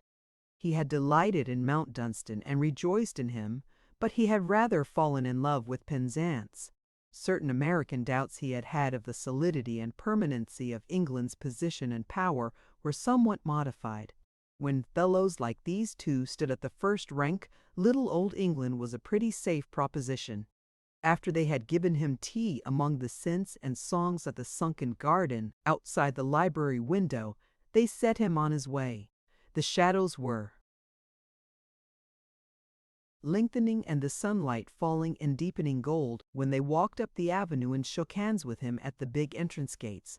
"Well, gentlemen," he said, "you've treated me grand as fine as silk, and it won't be like little Willie to forget it. When I go back to New York, it'll be all I can do to keep from getting the swell head and bragging about it. I've enjoyed myself down to the ground every minute. I'm not the kind of fellow to be likely to be able to pay you back your kindness, but, hully gee, if I could I'd do it to beat the band. Goodbye, gentlemen, and thank you, thank you." Across which one of their minds passed the thought that the sound of the hollow impact of a trotting horse's hoofs on the road, which each that moment became conscious of hearing, was the sound of the advancing foot of fate. It crossed no mind among the three. There was no reason why it should, and yet at that moment the meaning of the regular stirring sound was a fateful thing. "Someone on horseback," said Penzance. He had scarcely spoken before round the curve of the road she came. A finely slender and spiritedly erect girl's figure upon a satin-skinned bright chestnut with a thoroughbred gait, a smart groom riding behind her. She came towards them, was abreast them, looked at Mount Dunstan, a smiling dimple near her lip as she returned his quick salute. "Miss Vanderpoel," he said low to the vicar, Lady Anstruther's sister. Mr. Penzance, replacing his own hat, looked after her with surprised pleasure.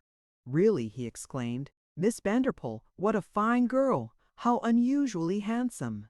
Selden turned with a gasp of delighted, amazed recognition.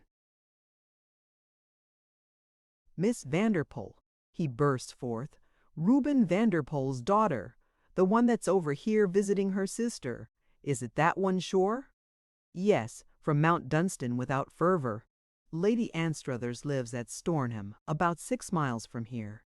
Gee, with feverish regret. If her father was there and I could get next to him, my fortune would be made. "Should you," ventured Penzance politely, "endeavor to sell him a typewriter?" "A typewriter! Holy smoke! I'd try to sell him 10,000. A fellow like that syndicates the world. If I could get next to him," and he mounted his bicycle with a laugh. "Get next," murmured Penzance. "Get on the good side of him," Mount Dunstan murmured and replied. "So long, gentlemen, good-bye, and thank you again," called G. Selden, as he wheeled off and was carried soundlessly down the golden road. Chapter 24. The Political Economy of Stornham. The satin-skinned chestnut was one of the new horses now standing in the Stornham stables. There were several of them, a pair for the landau, saddle horses, smart young cobs for phaeton or dog-cart, a pony for of tread, the animals necessary at such a place at Stornham. The stables themselves had been quickly put in order. Grooms and stable boys kept them as they had not been kept for years. The men learned in a week's time that their work could not be done too well. There were new carriages as well as horses. They had come from London after Lady Anstruthers and her sister returned from town. The horses had been brought down by their grooms, immensely looked after, blanketed, hooded, and altogether cared for as if they were visiting dukes and duchesses. They were all fine, handsome, carefully chosen creatures. When they danced and sidled through the village on their way to the court, they created a sensation. Whosoever had chosen them had known his business.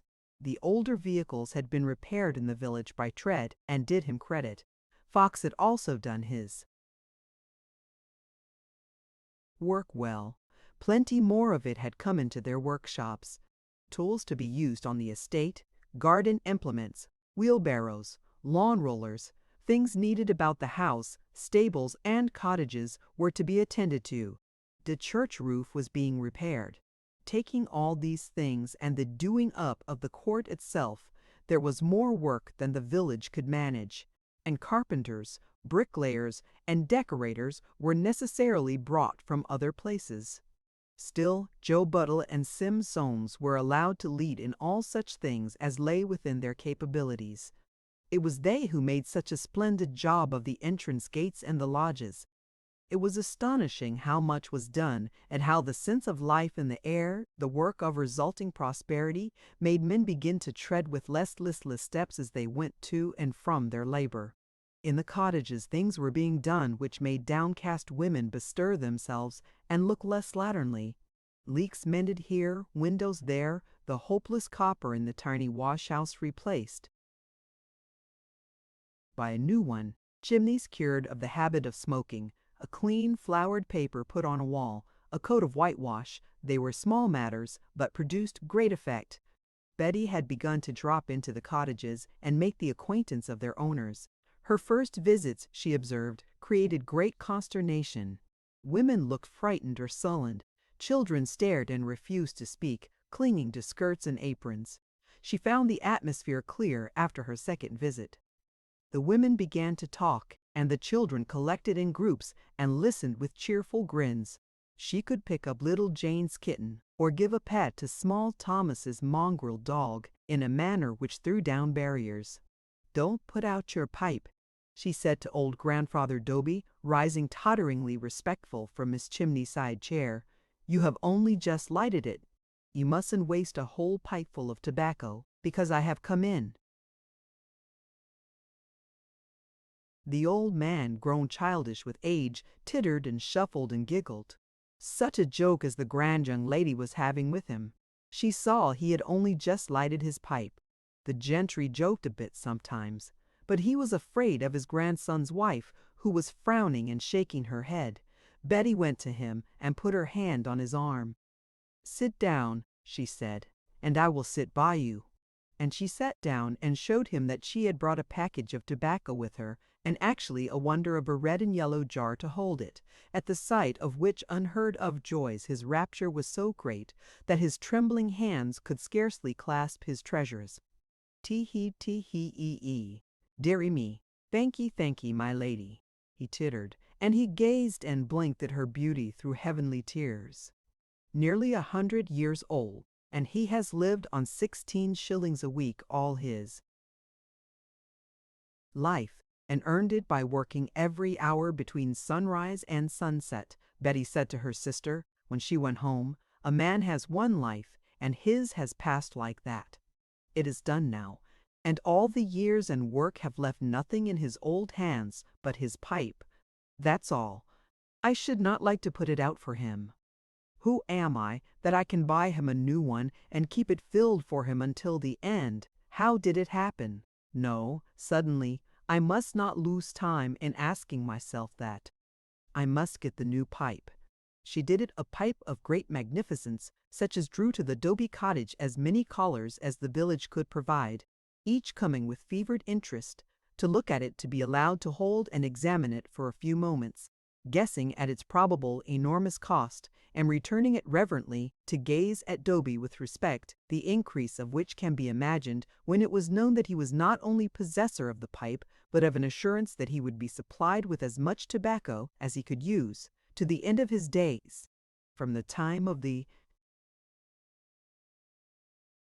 advent of the pipe, Grandfather Dobie became a man of mark, and his life in the chimney corner a changed thing. A man who owns splendors and unlimited excellent shag may like friends to drop in and crack jokes, and even smoke a pipe with him, a common pipe which, however, is not amiss when excellent shag comes free. He lives in a wild whirl of gaiety, a social vortex, said Betty to Lady Anstruthers after one of her visits. He is actually rejuvenated. I must order some new white smocks for him to receive his visitors in. Someone brought him an old copy of the Illustrated London News last night. We will send him illustrated papers every week. In the dull old brain, God knows what spark of life had been relighted. Young Mrs. Dobie related with chuckles that Grandad had begged that his chair might be dragged to the window, that he might sit and watch the village street. Sitting there, day after day, he smoked, and looked at his pictures, and dozed and dreamed, his pipe and tobacco jar beside him on the window ledge. At any sound of wheels or footsteps, his face lighted, and if, by chance, he caught a glimpse of Betty, he tottered to his feet and stood hurriedly touching his bald forehead with a reverent, palsied hand. "'Tis he would say, enrapt. "I seen I did." And young Mrs. Dobie knew that this was his joy, and what he waited for as one waits for the coming of the sun.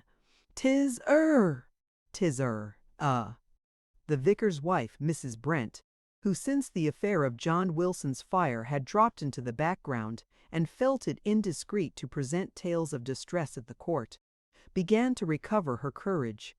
Her perfunctory visits assumed a new character. The vicarage had, of course, called promptly upon Miss Vanderpool. After her arrival, Mrs. Brent admired Miss Vanderpool hugely. "You seem so unlike an American," she said once in her most tactful, ingratiating manner, which was very ingratiating indeed. "Do I? What is one like when one is like an American? I am one, you know. I can scarcely believe it with sweet ardor." "Pray try," said Betty with simple brevity, and Mrs. Brent felt that perhaps Miss Vanderpool was not really very easy to get on with. She meant to imply that I did not speak through my nose, and talk too much and too vivaciously in a shrill voice, Betty said afterwards in talking the interview over with Rosie. "I like to convince myself that is not one's sole national characteristic." Also, it was not exactly Mrs. Brent's place to kindly encourage me with the information that I do not seem to belong to my own country. Lady Anstruthers laughed, and Betty looked at her inquiringly. "You said that, just like an Englishwoman." "Did I?" said Betty. Mrs. Brent had come to talk to her because she did not wish to trouble dear Lady Anstruthers. Lady Anstruthers already looked much stronger, but she had been delicate so long that one hesitated to distress her with village matters. She did not add that she realized that she was coming to headquarters. The vicar and herself were much disturbed about a rather tiresome old woman, old Mrs. Weldon, who lived in a tiny cottage in the village. She was 83 years old, and a respectable old person, a widow who had reared 10 children. The children had all grown up and scattered, and old Mrs. Weldon had nothing whatever to live on. No one knew how she lived, and really she would be better off in the workhouse. She could be sent to Brexley Union and comfortably taken care of, but she had that singular, obstinate dislike to going, which it was so difficult to manage. She had asked for a shilling a week from the parish, but that could not be allowed her, as it would merely uphold her in her obstinate intention of remaining in her cottage and taking care of herself, which she could not do. Betty gathered that the shilling a week would be a drain on the parish funds, and would so raise the old creature to affluence that she would feel she could defy fate. and the contumacity of old men and women should not be strengthened by the reckless bestowal of shillings. Knowing that Miss Vanderpool had already gained influence among the village people, Mrs. Brent said she had come to ask her if she would see old Mrs. Weldon and argue with her in such a manner as would convince her that the workhouse was the best place for her. It was, of course, so much pleasanter if these old people could be induced to go to Brexley willingly. Shall I be undermining the whole political economy of Stornham if I take care of her myself? Suggested Betty. You will lead others to expect the same thing will be done for them. When one has resources to draw on, Miss Vanderpool commented, in the case of a woman who has lived 83 years and brought up 10 children until they were old and strong enough to leave her to take care of herself, it is difficult for the weak of mind to apply the laws of political economics. I will go and see old Mrs. Weldon. If the Vanderpools would provide for all the obstinate old men and women in the parish, the political economics of Stornham would proffer no marked objections.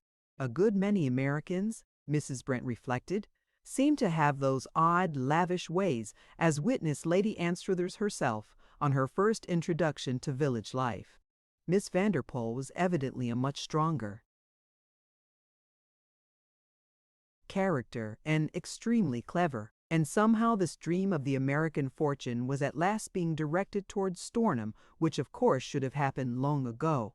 A good deal was being done, and the whole situation looked more promising. So was the matter discussed and summed up the same evening after dinner at the vicarage. Betty found old Mrs. Weldon's cottage. It was in a green lane, turning from the village street, which was almost a green lane itself. A tiny hedged and front garden was before the cottage door. A crazy-looking wicket gate was in the hedge, and a fuchsia bush and a few old roses were in the few yards of garden. There were actually 2 or 3 geraniums in the window, showing cheerful scarlet between the short, white dimity curtains. A house this size and of this poverty in an American village, was Betty's thought, would be a bare and straggling hideousness with old tomato cans in. The front yard. Here is one of the things we have to learn from them. When she knocked at the door, an old woman opened it. She was a well-preserved and markedly respectable old person in a decent print frock and a cap. At the sight of her visitor she beamed and made a suggestion of curtsy. "How do you do, Mrs. Weldon?" said Betty. "I am Lady Anstruther's sister, Miss Vanderpool. I thought I would like to come and see you." "Thank you, Miss. I am obliged for the kindness, miss. Won't you come in and have a chair?" There were no signs of decrepitude about her, and she had a cheery old eye. The tiny front room was neat, though there was scarcely space enough in it to contain the table covered with its blue checked cotton cloth, the narrow sofa, and 2 or 3 chairs. There were a few small colored prints and a framed photograph or so on the walls, and on the table was a Bible, and a brown earthenware teapot and a plate. "Tom Wood's wife, that's neighbor next door to me," she said, "gave me a pinch of tea and I've just been 'aving it. Tom Woods, Miss, has just been took on by Muster Kedgers as one of the new under-gardeners at the court." Betty found her delightful. She made no complaints and was evidently pleased with the excitement of receiving a visitor. The truth was that in common with every other old woman, she had secretly aspired to being visited some day by the amazing young lady from America. Betty had yet to learn of the heart-burnings which may be occasioned by an unconscious favoritism. She was not aware that when she dropped in to talk to old Doby, his neighbor, old Megworth, peered from behind his curtains with the dew of envy in his rheumy eyes. "Sense," he mumbled, as if they wasn't nobody now in Stornham village, but Garge Doby's sons not. They were very fierce in their jealousy of attention, and one must beware of rousing evil passions in the octogenarian breast. The young lady from Merriker had not so far had time to make a call at any cottage in old Mrs. Weldon's lane, and she had not just at old Mrs. Weldon's door. This was enough to put in good spirits even a less cheery old person. At first, Betty wondered how she could with delicacy ask personal questions. A few minutes' conversation, however, showed her that the personal affairs of Sir Nigel's tenants were also the affairs of not only himself, but of such of his relatives as attended to their natural duty. Her presence in the cottage and her interest in Mrs. Weldon's ready flow of simple talk were desirable and proper compliments to the old woman herself. She was a decent and self-respecting old person, but in her mind there was no faintest glimmer of resentment of questions concerning rent and food and the needs of her simple, hard-driven existence. She had answered such questions on many occasions, when they had not been asked in the manner in which her ladyship's sister asked them. Mrs. Brent had scolded her and poked about her cottage, going into her tiny wash-us and up into her infinitesimal bedroom under the slanting roof to see that they were kept clean. Miss Vanderpool showed no disposition to poke. She sat and listened and made an inquiry here and there in a nice voice and with a smile in her eyes. There was some pleasure in relating the whole history of your 83 years to a young lady who listened as if she wanted to hear it. So old Mrs. Weldon prattled on about her good days when she was young and was kitchen maid at the parsonage in a village 20 miles away, about her marriage with a young farm laborer, about his steady habits and the comfort they had together, in spite of the yearly arrival of a new baby, and the crowding of the bit of a cottage his master allowed them. 10 of 'em, and it had been up before sunrise and a good bit of hard work to keep them all fed and clean. But she had not minded that until Jack died quite sudden after a sunstroke. It was odd how much color her rustic phraseology held. She made Betty see it all. The apparent natural inevitableness of their being turned out of the cottage because another man must have it, the years during which she worked her way while the 10 were growing up, having measles and chicken pox and scarlet fever, one dying here and there, dropping out quite in the natural order of things and being buried by the parish in corners of the ancient churchyard. 3 of them was took by scarlet fever, then 1 of a decline, then 1 or 2 by other illnesses. Only 4 reached man and womanhood. 1 had gone to Australia, but he never was one to write, and after a year or 2, Betty gathered he had seemed to melt away into the great distance. 2 girls had married, and Mrs. Weldon could not say they had been comfortable. They could barely feed themselves and their swarms of children. The other son had never been steady like his father. He had at last gone to London, and London had swallowed him up. Betty was struck by the fact that she did not seem to feel that the mother of 10 might have expected some return for her labors at 83. Her unresentful acceptance of things was at once significant and moving. Betty found her amazing. What she lived on it was not easy to understand. She seemed rather like a cheerful old bird, getting up each unprovided for morning and picking up her sustenance where she found it. "There's more in the saying, 'The Lord provides,' than a good many thinks," she said with a small chuckle, marked more by a genial and comfortable sense of humor than by an air of meritoriously quoting the vicar. He'd do. She paid 1 and 3 pence a week in rent for her cottage, and this was the most serious strain upon her resources. She apparently could live without food or fire, but the rent must be paid. "And I do get a bit behind sometimes," she confessed apologetically, "and then it's a trouble to get straight." Her cottage was one of a short row, and she did odd jobs for the women who were her neighbors. There were always babies to be looked after, and bits of help needed. Sometimes there were movings from one cottage to another, and confinements were plainly at once exhilarating and enriching. Her temperamental good cheer, combined with her experience, made her a desirable companion and assistant. She was engagingly frank. "When they're new to it and a bit frightened, I just give 'em a cup of hot tea and joke with 'em to cheer 'em up," she said.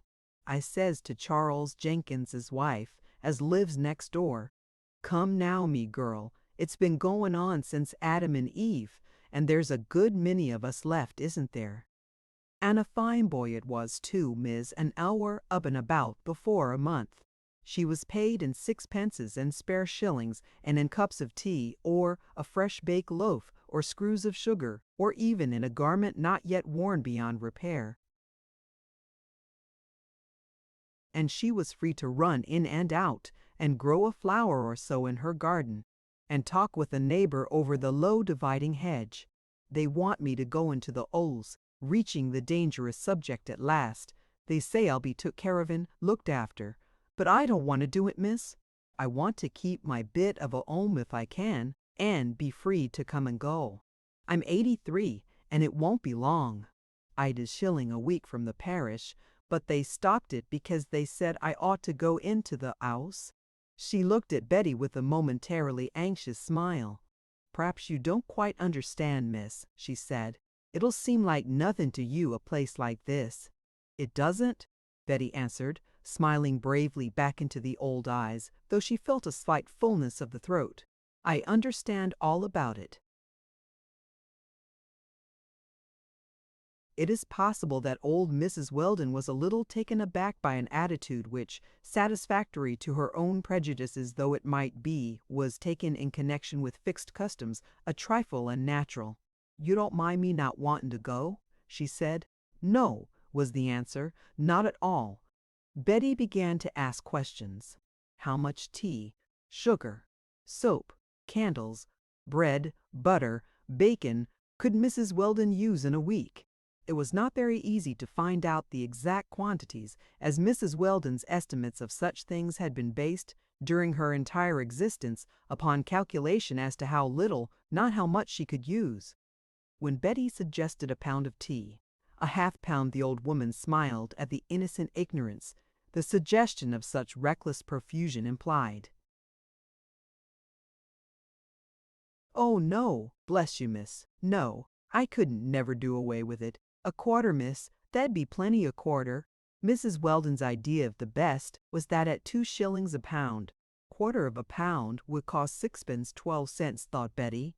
A pound of sugar would be 2 pence. Mrs. Weldon would use half a pound, the riotous extravagance of 2 cents.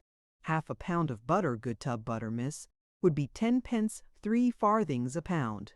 Soap, candles, bacon, bread, coal, wood, in the quantities required by Mrs. Weldon, might, with the addition of rent, amount to the dizzying height of 8 or 10 shillings. With careful extravagance, Betty mentally summed up, I might spend almost $2 a week in surrounding her with a riot of luxury.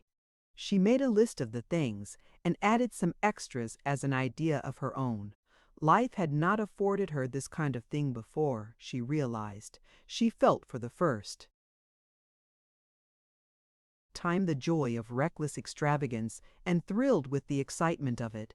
"You need not think of Brexley Union any more," she said, when she, having risen to go, stood at the cottage door with old Mrs. Weldon. "The things I have written down here shall be sent to you every Saturday night. I will pay your rent." "Miss," Mrs. Weldon looked affrighted. "It's too much, miss." "And coal's 18 pence a hundred." "Never mind," said her ladyship's sister, and the old woman, looking up into her eyes, found there the color Mount Dunstan had thought of as being that of bluebells under water. "I think we can manage it, Mrs. Weldon. Keep yourself as warm as you like, and sometime I will come and have a cup of tea with you and see if the tea is good." "Oh, dearie me," said Mrs. Weldon. "I can't think what to say, miss. It lifts everything. It's not to be believed. It's like being left a fortune." When the wicket gate swung to and the young lady went up the lane, the old woman stood staring after her. And here was a piece of news to run into Charlie Jenkins' cottage and tell, and what woman or man in the row would quite believe it? Chapter 25. W. Began to marry them, my good fowl. Lord Dunholm and his eldest son, Lord Westholt, sauntered together smoking their after-dinner cigars on the broad turf terrace overlooking park and gardens which seemed to sweep without boundary line into the purplish land beyond.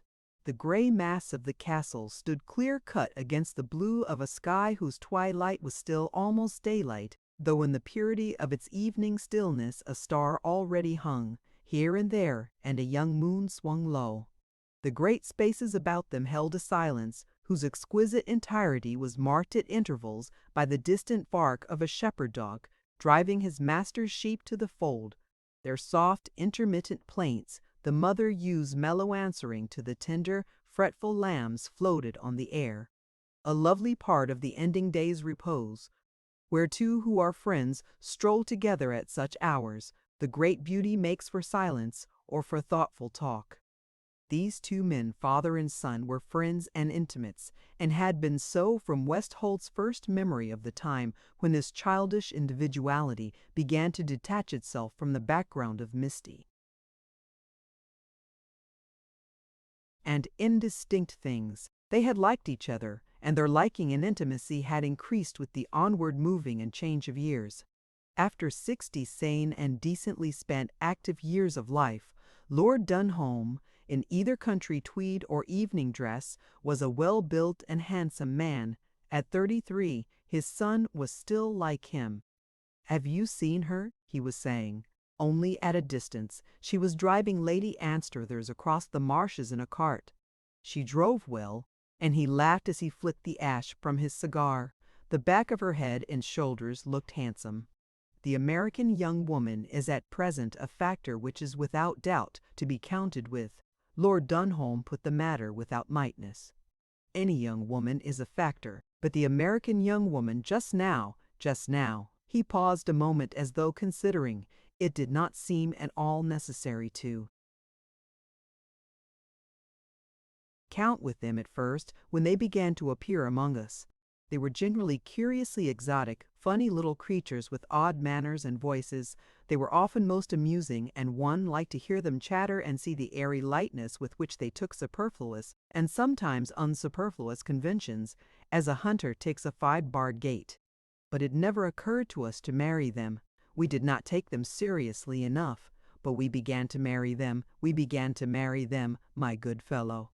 The final words broke forth with such a suggestion of sudden anxiety that, in spite of himself, Westholt laughed involuntarily, and his father, turning to look at him, laughed also. But he recovered his seriousness. "It was all rather a muddle at first," he went on. "Things were not fairly done, and certain bad lots looked on it as a paying scheme on the one side, while it was a matter of silly, little ambitions on the other. But that it is an extraordinary country there is no sane denying, huge, fabulously resourceful in every way, area, variety of climate, wealth of minerals, products of all sorts, soil to grow anything, and sun and rain enough to give each thing what it needs. Last, or rather first, a people who, considered as a nation, are in the riot of youth, and who began by being English, which we Englishmen have an innocent belief is the one method of owning the earth." That figure of speech is an Americanism I carefully committed to memory. Well, after all, look at the map. There we are. They had frequently discussed together the question of the development of international relations. Lord Dunholm, a man of far-reaching and clear logic, had realized that the ugly, unaccentuated growth of intercourse between the two countries might be a subject to be reflected on without lightness. The habit we have of regarding America and Americans as rather a joke, he had once said, has a sort of parallel in the condescendingly amiable amusement of a parent at the precocity or whimsicalness of a child. But the child is shooting up amazingly, in a way which suggests divers possibilities. The exchange of visits between Dunholm and Stornham had been rare and formal.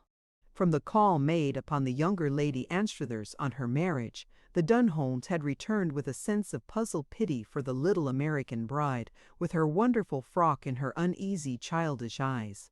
For some years, Lady Anstruthers had been too delicate to make or return calls. One heard painful accounts of her apparent wretched ill health, and of the condition of her husband's estate. As the relations between the two families have evidently been strained for years, Lord Dunholm said, It is interesting to hear of the sudden advent of the sister. It seems to point to reconciliation, and you say the girl is an unusual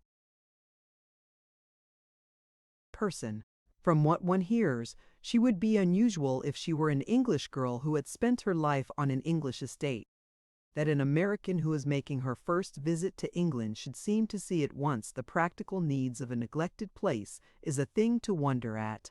What can she know about it, one thinks? But she apparently does know. They say she has made no mistakes even with the village people.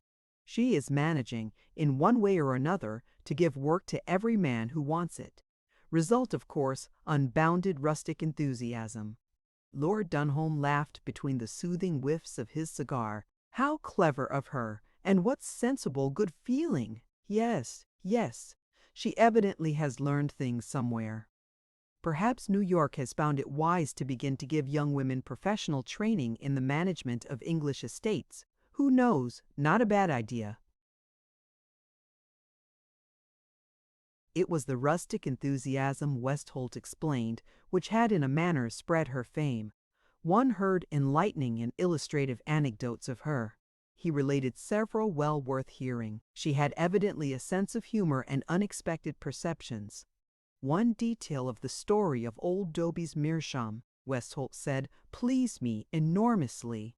She managed to convey to him, without hurting his aged feelings or overwhelming him with embarrassment, that if he preferred a clean churchwarden or his old briar wood, he need not feel obliged to smoke the new pipe. He could regard it as a trophy. Now, how did she do that without filling him with fright and confusion, lest she might think him not sufficiently grateful for her present? But they tell me she did it, and that old Doby is rapturously happy, and takes the meerschaum to bed with him, but only smokes it on Sundays, sitting at his window blowing great clouds when his neighbors are coming from church. It was a clever girl who knew that an old fellow might secretly like his old pipe best. It was a deliciously clever girl, said Lord Dunholm. One wants to know and make friends with her. We must drive over and call. I confess, I rather congratulate myself that Anstruthers is not at home. So do I, Westholt answered. One wonders a little how far he and his sister-in-law will foregather when he returns. He's an unpleasant beggar. A few days later, Mrs. Brent, returning from a call on Mrs. Charlie Jenkins, was passed by a carriage whose livery she recognized. Halfway up the village street, it was the carriage from Dunholm Castle. Lord and Lady Dunholm and Lord Westholt sat in it. They were, of course, going to call at the court. Miss Vanderpool was beginning to draw people. She naturally would. She would be likely to make quite a difference in the neighborhood now that it had heard of her, and Lady Anstruthers had been seen driving with her. Evidently no longer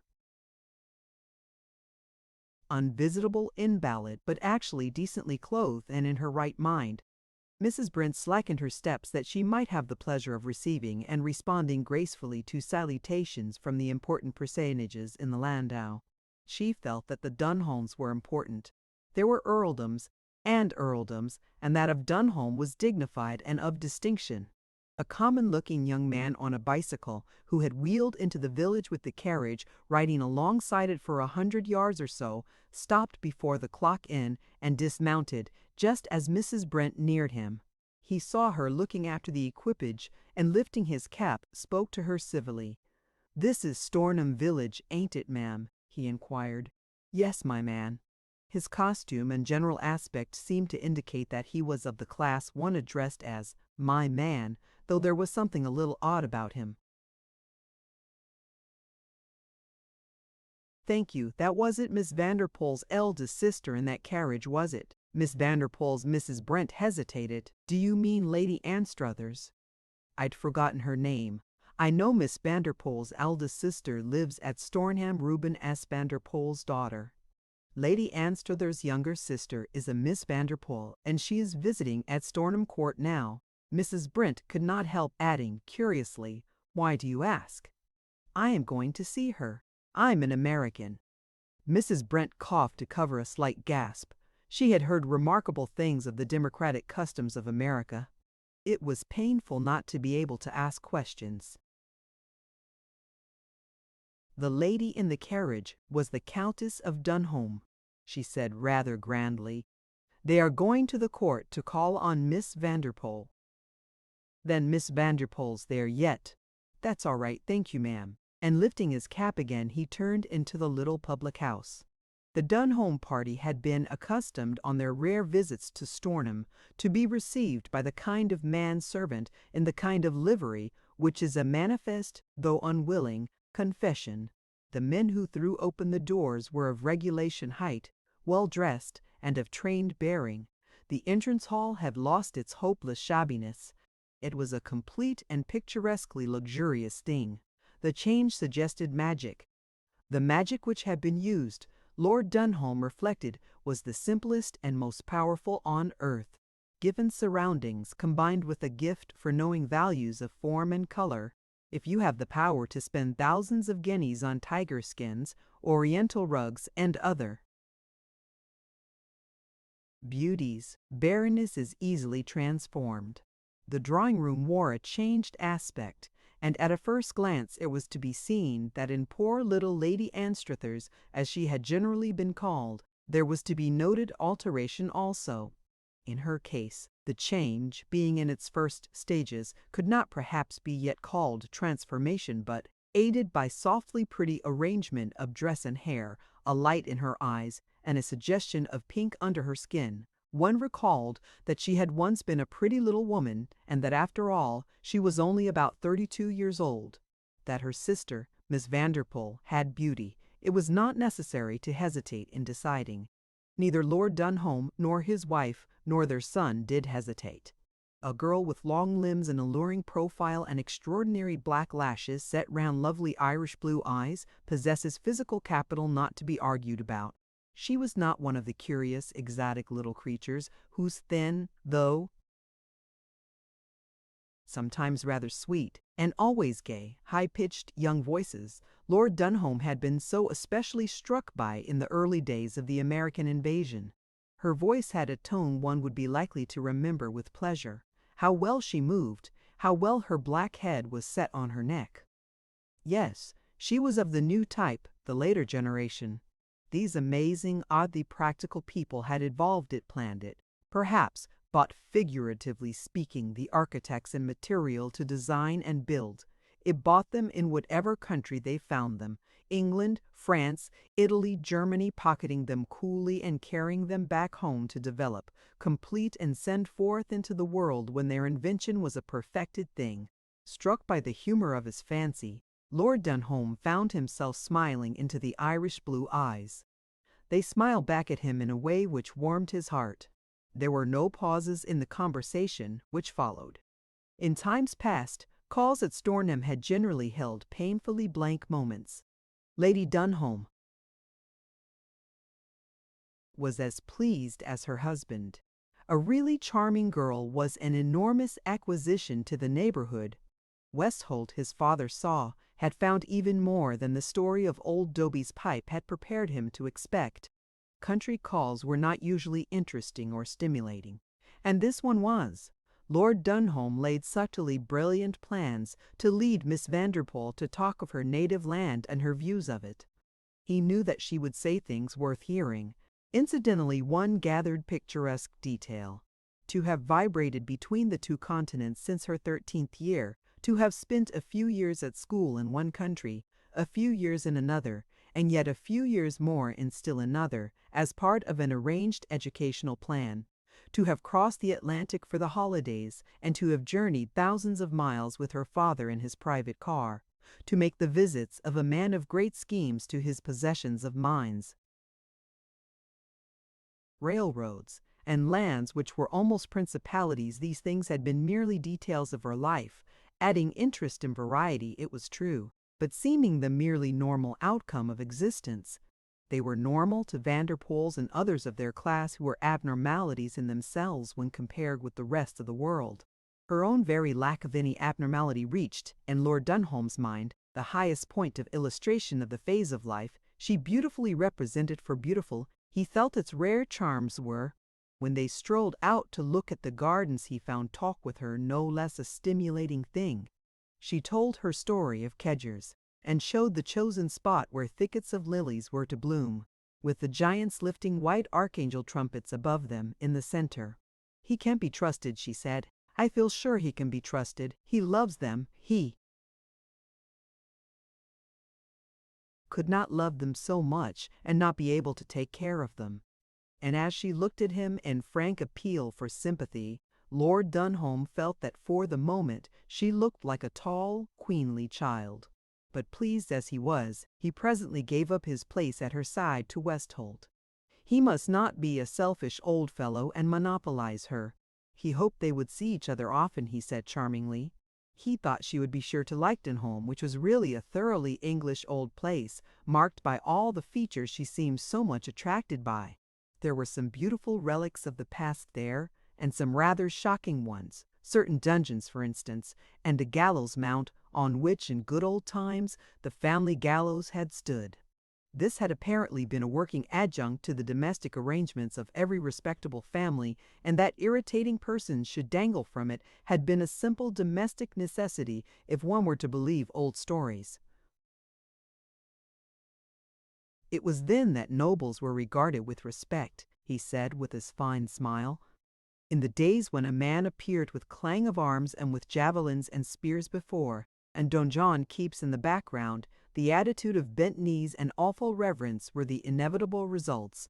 When one could hang a servant on one's own private gallows, or chop off his hand for irreverence, or disobedience and reverence were a rule. Now a month's notice is the extremity of punishment, and the old pomp of armed servitors suggests comic opera. But we can show you relics of it at Dunholm. He joined his wife, and began at once to make himself so delightful to Rosie that she ceased to be afraid of him, and ended by talking almost gaily of her London visit. Betty and Westholt walked together. The afternoon being lovely, they had all sauntered into the park to look at certain views, and the sun was shining between the trees. Betty thought the young man almost as charming as his father, which was saying much. She had fallen wholly in love with Lord Dunholm, with his handsome elderly face, his voice, his erect bearing, his fine smile, his attraction of manner, his courteous ease and wit. He was one of the men who stood for the best of all they had been born to represent. Her own father, she felt, stood for the best of all such an American as himself should be. Lord Westholt would in time be what his father was. He had inherited from him good looks, good feeling, and a sense of humor. Yes, he had been given from the outset all that the other man had been denied. She was thinking of Mount Dunstan as the other man, and spoke of him. "You know Lord Mount Dunstan?" she said. Westholt hesitated slightly. "Yes and no," he answered after the hesitation. "No one knows him very well." "You have not met him?" with a touch of surprise in his tone. "He was a passenger on the Meridiana when I last crossed the Atlantic. There was a slight accident, and we were thrown together for a few moments. Afterwards I met him by chance again. I did not know who he was." Lord Westholt showed signs of hesitation anew. In fact, he was rather disturbed. She evidently did not know anything whatever of the Mount Dunstans. She would not be likely to hear the details of the scandal which had obliterated them, as it were, from the decent world. The present man, though he had not openly been mixed up with the hideous thing, had borne the brand because he had not proved himself to possess any qualities likely to recommend him. It was generally understood that he was a bad lot also. To such a man the allurements such a young woman as Miss Vanderpool would present would be extraordinary. It was unfortunate that she should have been thrown in his way.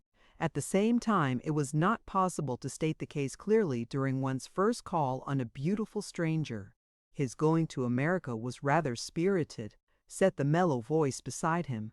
"I thought only Americans took their fates in their hands in that way. For a man of his class to face a rancher's life means determination. It means the spirit," with a low little laugh at the leap of her imagination, "of the men who were Mount Dunstans in early days and went forth to fight for what they meant to have. He went to fight. He ought to have won. He will win some day. I do not know about fighting, Lord Westholt answered. Had the fellow been telling her romantic stories? The general impression was that he went to America to amuse himself. No, he did not do that, said Betty with simple finality. A sheep ranch is not amusing. She stopped short and stood still for a moment. They had been walking down the avenue, and she stopped because her eyes had been caught by a figure half sitting, half lying in the middle of the road, a prostrate bicycle near it. It was the figure of a cheaply dressed young man who, as she looked, seemed to make an ineffectual effort to rise. "Is that man ill?" she exclaimed. "I think he must be." They went towards him at once, and when they reached him he lifted a dazed white face, down which a stream of blood was trickling from a cut on his forehead. He was in fact very white indeed, and did not seem to know what he was doing. "I am afraid you are hurt," Betty said, and as she spoke the rest of the party joined them. The young man vacantly smiled, and making an unconscious-looking pass across his face with his hand, smeared the blood over his features painfully. Betty kneeled down, and drawing out her handkerchief, lightly wiped the gruesome smears away. Lord Westholt saw what had happened, having given a look at the bicycle. His chain broke as he was coming down the incline, and as he fell, he got a nasty knock on this stone, touching with his foot a rather large one which had evidently fallen from some cartload of building material. The young man, still vacantly smiling, was fumbling at his breast pocket. He began to talk incoherently in good nasal New York, at the mere sound of which Lady Anstruthers made a little yearning step forward. "Superior any other," he muttered. "Tabulator, spacer, marginal release. Key call your attention instantly. Justable Delkoff, no equal on market." And having found what he had fumbled for, he handed a card to Miss Vanderpool and sank unconscious on her breast. "Let me support him, Miss Vanderpool," said Westholt, starting forward. "Never mind, thank you," said Betty. "If he has fainted, I suppose he must be laid flat on the ground. Will you please to read the card?" It was the card Mount Dunstan had read the day before. J. Burridge and Son, Dalkofty Wop to Wopperter Car, Broadway, New York. Jelgen. He is probably G. Selden. "He is probably G. Selden," said Westholt. "Traveling in the interest of his firm, poor chap. The clue is not of much immediate use, however." They were fortunately not far from the house, and Westholt went back quickly to summon servants and send for the village doctor. The Dunholms were kindly sympathetic, and each of the party lent a handkerchief to staunch the bleeding. Lord Dunholm helped Miss Vanderpool to lay the young man down carefully. "I am afraid," he said. "I am really afraid his leg is broken. It was twisted under him. What can be done with him?" Miss Vanderpool looked at her sister. "Will you allow him to be carried to the house temporarily, Rosie?" she asked. "There is apparently nothing else to be done." "Yes, yes," said Lady Anstruthers. "How could one send him away, poor fellow? Let him be carried to the house." Miss Vanderpool smiled into Lord Dunholm's much approving elderly eyes. "G. Selden is a compatriot," she said. "Perhaps he heard I was here and came to sell me a typewriter." Lord Westholt, returning with 2 footmen and a light mattress, G. Selden was carried with cautious care to the house. The afternoon sun, breaking through the branches of the ancestral oaks, kindly touched his keen-featured, white young face. Lord Dunholm and Lord Westholt each lent a friendly hand, and Miss Vanderpool, keeping near, once or twice wiped away an insistent trickle of blood which showed itself from beneath the handkerchiefs. Lady Dunholm followed with Lady Anstruthers. Afterwards, during his convalescence, G. Selden frequently felt with regret that by his unconsciousness of the dignity of his cortege, at the moment he had missed feeling himself to be for once in a position he would have designated as out of sight in the novelty of its importance. To have beheld him, borne by nobles and liveried menials, accompanied by ladies of title, up the avenue of an English park on his way to be cared for in baronial halls, would, he knew, have added a joy to the final moments of his grandmother which the consolations of religion could scarcely have met equally in competition. His own point of view, however, would not, it is true, have been that of the old woman in the black net cap and purple ribbons, but of a less reverent nature. His enjoyment, in fact, would have been based upon that transatlantic sense of humor whose soul is glee at the incompatible, which would have been full fed by the incongruity of little Willie being yanked along by a bunch of earls and Reuben S. Vanderpoel's daughters following the funeral. That he himself should have been unconscious of the situation seemed to him like throwing away money. The doctor arriving after he had been put to bed found slight concussion of the brain and a broken leg. With Lady Anstruther's kind permission, it would certainly be best that he should remain for the present where he was. So, in a bedroom whose windows looked out upon spreading lawns and broad-branched trees, he was as comfortably established as was possible. Selden, through the capricious intervention of fate, if he had not got next to Reuben S. Vanderpoel himself, had most undisputably got next to his favorite daughter.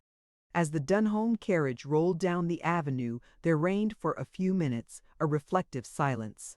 It was Lady Dunholm who broke it. "That," she said in her softly decided voice, "that is a nice girl." Lord Dunholm's agreeable, humorous smile flickered into evidence. "That is it," he said. "Thank you, Eleanor, for supplying me with a quite delightful early Victorian word. I believe I wanted it. She is a beauty, and she is clever. She is a number of other things, but she is also a nice girl. If you will allow me to say so, I have fallen in love with her." "If you will allow me to say so," put in Westholt, "so have I quite fatally." "That," said his father with speculation in his eye, "is more serious." Chapter 26. What it must be to you, just you. G. Selden, awakening to consciousness 2 days later, lay and stared at the chintz covering of the top of his four-post bed through a few minutes of vacant amazement. It was a four-post bed he was lying on, wasn't it? And his leg was bandaged and felt unmovable. The last thing he remembered was going down an incline in a tree-bordered avenue. There was nothing more. He had been all right then. Was this a four-post bed or was it not? Yes, it was. And was it part of the furnishings of a swell bedroom? The kind of bedroom he had never been in before? Tip-top, in fact. He stared and tried to recall things, but could not, and in his bewilderment, exclaimed aloud. "Well," he said, "if this ain't the limit, you may search M.E." A respectable person in a white apron came to him from the other side of the room. It was Buttle's wife, who had been hastily called in. "Shh," she said soothingly. "Don't you worry. Nobody ain't going to search." "You. Nobody ain't. There, shh, shh," rather as if he were a baby. Beginning to be conscious of a curious sense of weakness, Selden lay and stared at her in a helplessness which might have been considered pathetic. Perhaps he had got bats in his belfry, and there was no use in talking. At that moment, however, the door opened, and a young lady entered. She was a looker, G. Selden's weakness did not interfere with his perceiving a looker by G. She was dressed, as if for going out, in softly tinted, exquisite things, and a large, strange hydrangea blue flower under the brim of her hat rested on soft and full black hair. The black hair gave him a clue. It was hair like that he had seen as Reuben S. Vanderpoel's daughter rode by when he stood at the park gates at Mount Dunstan. Bats in his belfry, of course. "How is he?" she said to the nurse. "He's been seeming comfortable all day, miss," the woman answered, "but he's light-headed yet. He opened his eyes quite sensible-looking a bit ago, but he spoke queer. He said something was the limit, and that we might search him." Betty approached the bedside to look at him, and meeting the disturbed inquiry in his uplifted eyes, laughed because, seeing that he was not delirious, she thought she understood. She had not lived in New York without hearing its argot, and she realized that the exclamation which had appeared delirium to Mrs. Buttle had probably indicated that the unexplainableness of the situation in which G. Selden found himself struck him as reaching the limit of probability, and that the most extended search of his person would fail to reveal any clue to satisfactory explanation. She bent over him, with her laugh still shining in her eyes. "I hope you feel better. Can you tell me?" she said. His voice was not strong, but his answer was that of a young man who knew what he was saying. "If I'm not off my head, ma'am, I'm quite comfortable, thank you," he replied. "I am glad to hear that," said Betty. "Don't be disturbed, your mind is quite clear." "All I want," said G. Selden impartially, "is just to know where I'm at, and how I blew in here. It would help me to rest better." "You met with an accident," the looker explained, still smiling with both lips and eyes. "Your bicycle chain broke, and you were thrown and hurt yourself. It happened in the avenue in the park. We found you and brought you in. You are at Stornham Court, which belongs to Sir Nigel Anstruthers. Lady Anstruthers is my sister. I'm Miss Vanderpool."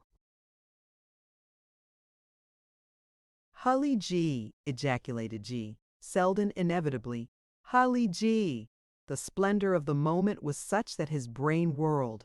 As it was not yet in the physical condition to whirl with any comfort, he found himself closing his eyes weakly. "That's right," Miss Vanderpool said. "Keep them closed. I must not talk to you until you are stronger. Lie still and try not to think. The doctor says you are getting on very well. I will come and see you again." As the soft sweep of her dress reached the door, he managed to open his eyes. "Thank you, Miss Vanderpool," he said. "Thank you, ma'am." And as his eyelids closed again, he murmured in luxurious peace, "Well, if that's her, she can have M.E. and welcome." She came to see him again each day, sometimes in a linen frock and garden hat, sometimes in her soft tints and lace and flowers, before or after her drive-in afternoon, and 2 or 3 times in the evening, with lovely shoulders and wonderfully trailing draperies looking like the women he had caught far-off glimpses of on the rare occasion of his having indulged himself in the highest and most remotely placed seat in the gallery at the opera, which inconvenience he had borne not through any ardent desire to hear the music, but because he wanted to see the show and get a look-in at the 400. He believed very implicitly in his 400, and privately, though perhaps almost unconsciously, cherished the distinction his share of them conferred upon him as fondly as the English young man of his rudimentary type cherishes his dukes and duchesses. The English young man may revel in his coroneted beauties in photograph shops. The young American dwells fondly on flattering, or very unflattering, reproductions of his multi-millionaires' wives and daughters in the voluminous illustrated sheets of his Sunday paper, without which life would be a wretched and savorless thing. Selden had never seen Miss Vanderpool in his Sunday paper, and here he was, lying in a room in the same house with her, and she coming in to see him and talk to him as if he was one of the 400 himself. The comfort and luxury with which he found himself surrounded sank into insignificance when compared with such unearthly luck as this. Lady Anstruthers came in to see him also, and she several times brought with her a queer little lame fellow who was spoken of as Master Uchtred. Master was supposed by G. Selden to be a sort of title conferred upon the small sons of baronets and the like. The children he knew in New York and elsewhere answered to the names of Bob, or Jimmy, or Bill. No parallel to Master had been in vogue among them. Lady Anstruthers was not like her sister. She was a little thing, and both she and Master Uchtred seemed fond of talking of New York. She had not been home for years, and the youngster had never seen it at all. He had some queer ideas about America, and seemed never to have seen anything but Stornham and the village. G. Selden liked him, and was vaguely sorry for a little chap to whom a description of the festivities attendant upon the 4th of July and a presidential election seemed like stories from the Arabian Nights. "Tell me about the Tammany tiger, if you please," he said once. "I want to know what kind of an animal it is." From a point of view somewhat different from that of Mount Dunstan and Mr. Penzance, Betty Vanderpoel found talk with him interesting. To her he did not wear the aspect of a foreign product. She had not met and conversed with young men like him, but she knew of them. Stringent precautions were taken to protect her father from their ingenious enterprises. They were not permitted to enter his offices. They were even discouraged from hovering about their neighborhood when seen and suspected. The atmosphere, it was understood, was to be, if possible, disinfected of agents. This one, lying softly in the four-post bed, cheerfully grateful for the kindness shown him, and plainly filled with delight in his adventure, despite the physical discomforts attending it, gave her, as he began to recover, new views of the life he lived in common with his kind. It was like reading scenes from a realistic novel of New York life to listen to his frank, slangy conversation. To her, as well as to Mr. Penzance, sidelights were thrown upon existence in the hall bedroom and upon previously unknown phases of business life in Broadway and roaring downtown streets. His determination, his sharp readiness, his control of temper under rebuff and superfluous harshness, his odd, impersonal summing up of men and things, and good-natured patience with the world in general were, she knew, business assets. She was even moved no less by the remote connection of such a life with that of the first Reuben Vanderpoel, who had laid the huge, solid foundations of their modern fortune. The first Reuben Vanderpoel must have seen and known the faces of men as G. Selden saw and knew them, fighting his way step by step,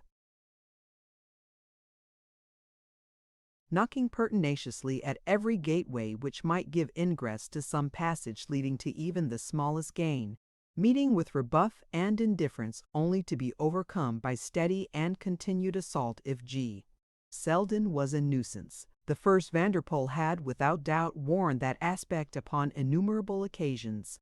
No one desires the presence of the man who, while having nothing to give, must persist in keeping himself in evidence, even if by strategy or force. From stories she was familiar with, she had gathered that the first Reuben Vanderpoel had certainly lacked a certain youth of soul she felt in this modern struggler for life. He had been the cleverer man of the two. G. Selden she secretly liked the better. The curiosity of Mrs. Buttle, who was the nurse, had been awakened by a singular feature of her patient's feverish wanderings. "He keeps muttering, miss, things I can't make out about Lord Mount Dunstan and Mr. Penzance and some child he calls Little Willie. He talks to them the same as if he knew them, same as if he was with them, and they were talking to him quite friendly." One morning, Betty, coming to make her visit of inquiry, found the patient looking thoughtful, and when she commented upon his air of pondering, his reply cast light upon the mystery. "Well, Miss Vanderpoel," he explained, "I was lying here thinking of Lord Mount Dunstan and Mr. Penzance, and how well they treated me. I haven't told you about that, have I?" "That explains what Mrs. Buttle said," she answered. "When you were delirious, you talked frequently to Lord Mount Dunstan and Mr. Penzance. We both wondered why." Then he told her the whole story, beginning with his sitting on the grassy bank outside the park, listening to the song of the robin. He ended with the adieu at the entrance gates, when the sound of her horse's trotting hoofs had been heard by each of them. "What I've been lying here thinking of," he said, "is how queer it was it happened just that way. If I hadn't stopped just that minute, and if you hadn't gone by, and if Lord Mount Dunstan hadn't known you and said who you were, Little Willie would have been in London by this time, hustling to get a cheap bunk back to New York in." "Because?" inquired Miss Vanderpoel. G. Selden laughed and hesitated a moment. Then he made a clean breast of it. "Say, Miss Vanderpoel," he said, "I hope it won't make you mad if I own up. Ladies like you don't know anything about chaps like me. On the square and straight out, when I seen you and heard your name, I couldn't help remembering whose daughter you was. Reuben S. Vanderpool spells a big thing. Why, when I was in New York, we fellows used to get together and talk about what it'd mean to the chap who could get next to Reuben S. Vanderpool. We used to count up all the business he does and all the clerks he's got under him pounding away on typewriters and how they'd be bound to get worn out and need new ones. And we'd make calculations how many a man could unload if he could get next. It was a kind of typewriting junior assistant fairy story, and we knew it couldn't happen really. But we used to chin about it just for the fun of the thing. One of the boys made up a thing about one of us saving Reuben S.'s life, dragging him from under a runaway auto, and when he says, "What can I do to show my gratitude, young man?" him handing out his catalog and saying, "I should like to call your attention to the Delkoff, sir," and getting him to promise he'd never use any other as long as he lived. Reuben S. Vanderpool's daughter laughed as spontaneously as any girl might have done. G. Selden laughed with her. At any rate, she hadn't got mad, so far. "That was what did it," he went on. "When I rode away on my bike, I got thinking about it and could not get it out of my head. The next day, I just stopped on the road and got off my wheel, and I says to myself, look here, business is business. If you are traveling in Europe and lunching at Buckingham Palace with the main squeeze, get busy. What'll the boys say if they hear you've missed a chance like this? You hit the pike for Stornham Castle or whatever it's called and take your nerve with you. She can't do more than have you fired out and you'd been fired before and got your breath after it. So I turned round and made time. And that was how I happened on your avenue, and perhaps it was because I was feeling a bit rattled. I lost my hold when the chain broke and pitched over on my head. There, I've got it off my chest. I was thinking I should have to explain somehow." Something akin to her feeling of affection for the nice, long-legged Westerner she had seen rambling in Bond Street touched Betty again. The Delkoff was the center of G. Selden's world, as the flowers were of Kedger's, as the little Ohm was of Mrs. Weldon's. "Were you going to try to sell M.E. a typewriter?" she asked. "Well, G." Selden admitted, "I didn't know but what there might be use for one, writing business letters on a big place like this. Straight, I won't say I wasn't going to try pretty hard. It may look like gall, but you see a fellow has to rush things or he'll never get there. A chap like me has to get there, somehow." She was silent a few moments and looked as if she was thinking something over. Her silence and this look on her face actually caused to dawn in the breast of Selden a gleam of daring hope. He looked round at her with a faint rising of color. "Say, Miss Vanderpool, say," he began, and then broke off. "Yes," said Betty, still thinking. "Could you use one anywhere?" he said. "I don't want to rush things too much, but could you? Is it easy to learn to use it?" "Easy!" His head lifted from his pillow. "It's as easy as falling off a log. A baby in a perambulator could learn to tick off orders for its bottle, and on the square there isn't its equal on the market, Miss Vanderpool, there isn't." He fumbled beneath his pillow and actually brought forth his catalogue. "I asked the nurse to put it there. I wanted to study it now and then and think up arguments. See adjustable to hold with perfect ease an envelope, an index card, or a strip of paper no wider than a postage stamp. Unsurpassed paper feed, practical ribbon mechanism, perfect and permanent alignment." As Mount Dunstan had taken the book, Betty Vanderpool took it. Never had G. Selden beheld such smiling and eyes about to bend upon his catalogue. "You will raise your temperature," she said, "if you excite yourself. You mustn't do that. I believe there are 2 or 3 people on the estate who might be taught to use a typewriter. I will buy 3. Yes, we will say 3. She would buy 3. He soared to heights. He did not know how to thank her, though he did his best. Dizzying visions of what he would have to tell the boys when he returned to New York flashed across his mind. The daughter of Reuben S. Vanderpool had bought 3 Delkoffs, and he was the junior assistant who had sold them to her. "You don't know what it means to me, Miss Vanderpool," he said, "but if you were a junior salesman, you'd know. It's not only the sale, though, that's a rake off of $15 to me, but it's because it's you that's bought them." Key, gazing at her with a frank awe whose obvious sincerity held a queer touch of pathos. What it must be to be you, just you. She did not laugh. She felt as if a hand had lightly touched her on her naked heart. She had thought of it so often, had been bewildered restlessly by it, as a mere child. This difference in human lot, this chance. Was it chance which had placed her entity in the center of Bettina Vanderpool's world, instead of in that of some little cash girl with hair raked back from a sallow face, who stared at her as she passed in a shop, or in that of the young Frenchwoman whose life was spent in serving her, in caring for delicate dresses and keeping guard over ornaments, whose price would have given to her own humbleness ease for the rest of existence? What did it mean? And what law was laid upon her? What law, which could only work through her, and such as she who had been born with almost unearthly power, laid in their hands the reins of monstrous wealth which guided or drove the world?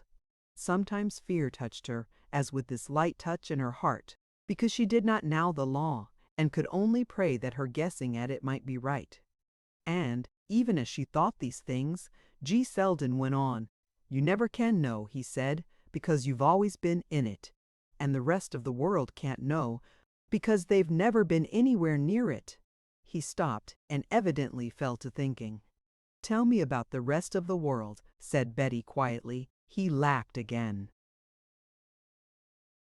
"Why, I was just thinking to myself, you didn't know a thing about it. And it's queer. It's the rest of us that mounts up when you come to numbers. I guess it'd run into millions. I'm not thinking of beggars and starving people. I've been rushing the Delkoff too steady to get onto any swell charity organization, so I don't know about them. I'm just thinking of the millions of fellows, and women too, for the matter of that waken up every morning and know they've got to hustle for their 10 per or their 15 per if they can stir it up as thick as that. If it's as much as 50 per, of course, seems like to me they're on easy street. But sometimes those that's got to 50 per or even more have got more things to do with it, kids, you know, and more rent and clothes. They've got to get at it just as hard as we have. Why, Miss Vanderpool, how many people do you suppose there are in a million that don't have to worry over their next month's grocery bills and the rent of their flat? I bet there's not 10, and I don't know the 10. He did not state his case uncheerfully. The rest of the world represented to him the normal condition of things. Most married men's a bit afraid to look an honest grocery bill in the face, and they will come in as regular as spring hats. And I tell you, when a man's got to live on $75 a month, a thing that'll take all the strength and energy out of a $20 bill sorter gets him down on the mat. Like old Mrs. Weldon's, his roughly sketched picture was a graphic one. "'Tain't the working that bothers most of us. We were born to that, and most of us would feel like deadbeats if we were doing nothing. It's the earning less than you can live on, and getting a sort of tired feeling over it. It's the having to make a dollar bill look like two, and watching every other fellow try to do the same thing and not often make the trip. There's millions of us, just millions, every one of us with his Delkoff to sell." His figure of speech pleased him, and he chuckled at his own cleverness, and thinking of it and talking about it, and under his vest half afraid that he can't make it. And what you say in the morning when you open your eyes and stretch yourself is, "Holy gee, I've got to sell a Delkoff today. And suppose I shouldn't and couldn't hold down my job. I began it over my feeding bottle. So did all the people I know. That's what gave me a sort of a jolt just now when I looked at you and thought about you being you and what it meant." When their conversation ended, she had a much more intimate knowledge of New York than she had ever had before, and she felt it a rich possession. She had heard of the hall bedroom previously, and she had seen from the outside the quick lunch counter, but gee, Selden unconsciously escorted her inside and threw upon faces and lives the glare of a flashlight. "There was a thing I've been thinking I'd ask you, Miss Vanderpool," he said just before she left him. "I'd like you to tell me, if you please. It's like this. You see, those two fellows treated me as fine as silk. I mean Lord Mount Dunstan and Mr. Penzance. I never expected it. I never saw a lord before, much less spoke to one, but I can tell you that one's just about all right, Mount Dunstan. And the other one, the old vicar, I've never taken to anyone since I was born like I took to him. The way he puts on his eyeglasses and looks at you sorter, kind and curious about you at the same time, and his voice and his way of saying his words well, they just got me sure. And they both of 'em did say they'd like to see me again. Now, do you think, Miss Vanderpool, it would look too fresh if I was to write a polite note and ask if either of them could make it convenient to come and take a look at me, if it wouldn't be too much trouble? I don't want to be too fresh, and perhaps they wouldn't come anyhow, and if it is, please, won't you tell me, Miss Vanderpool?" Betty thought of Mount Dunstan as he had stood and talked to her in the deepening afternoon sun. She did not know much of him, but she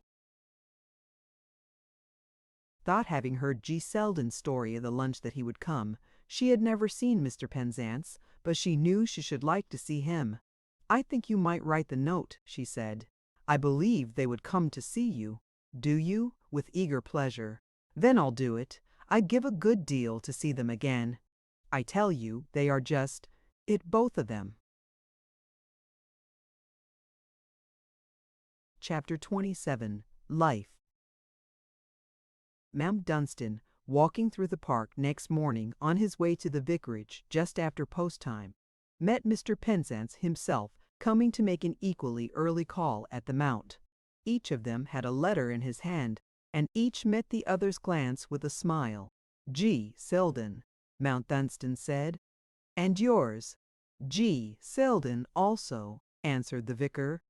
"Poor young fellow, what ill luck! And yet is it ill luck? He says not." "He tells me it is not," said Mount Dunstan, "and I agree with him."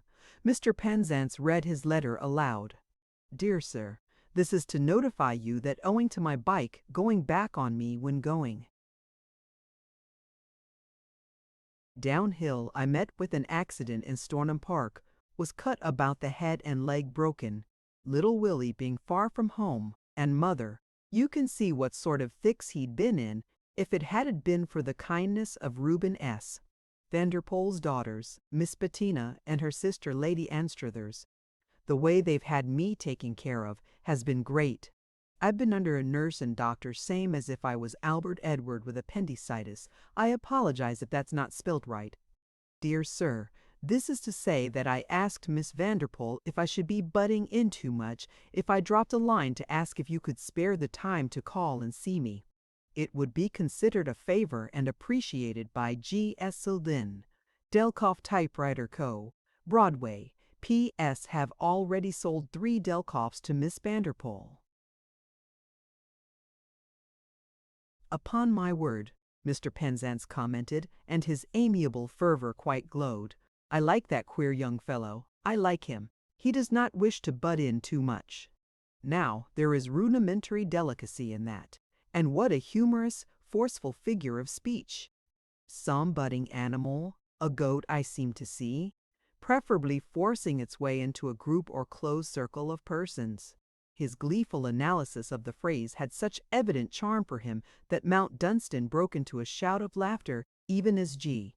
Selden had done at the adroit mention of Weber and Fields. "Shall we ride over together to see him this morning? An hour with G. Selden, surrounded by the atmosphere of Reuben S. Vanderpool would be a cheering thing," he said. "It would," Mr. Penzance answered. "Let us go by all means.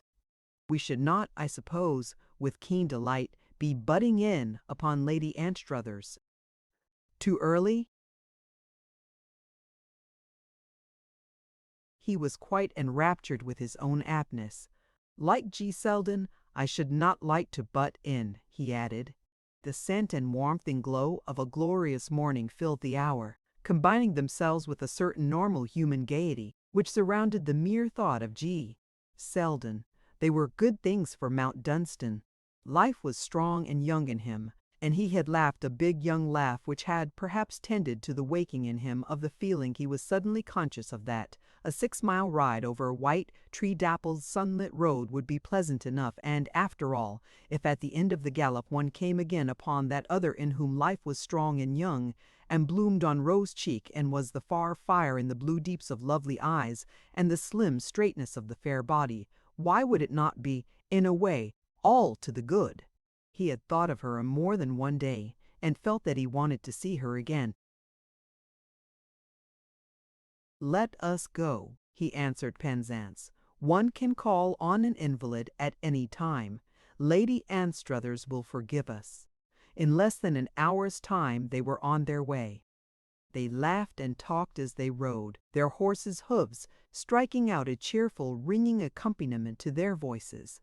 There is nothing more exhilarating than the hollow, regular ring and click-clack of good hoofs going well over a fine old Roman road in the morning sunlight.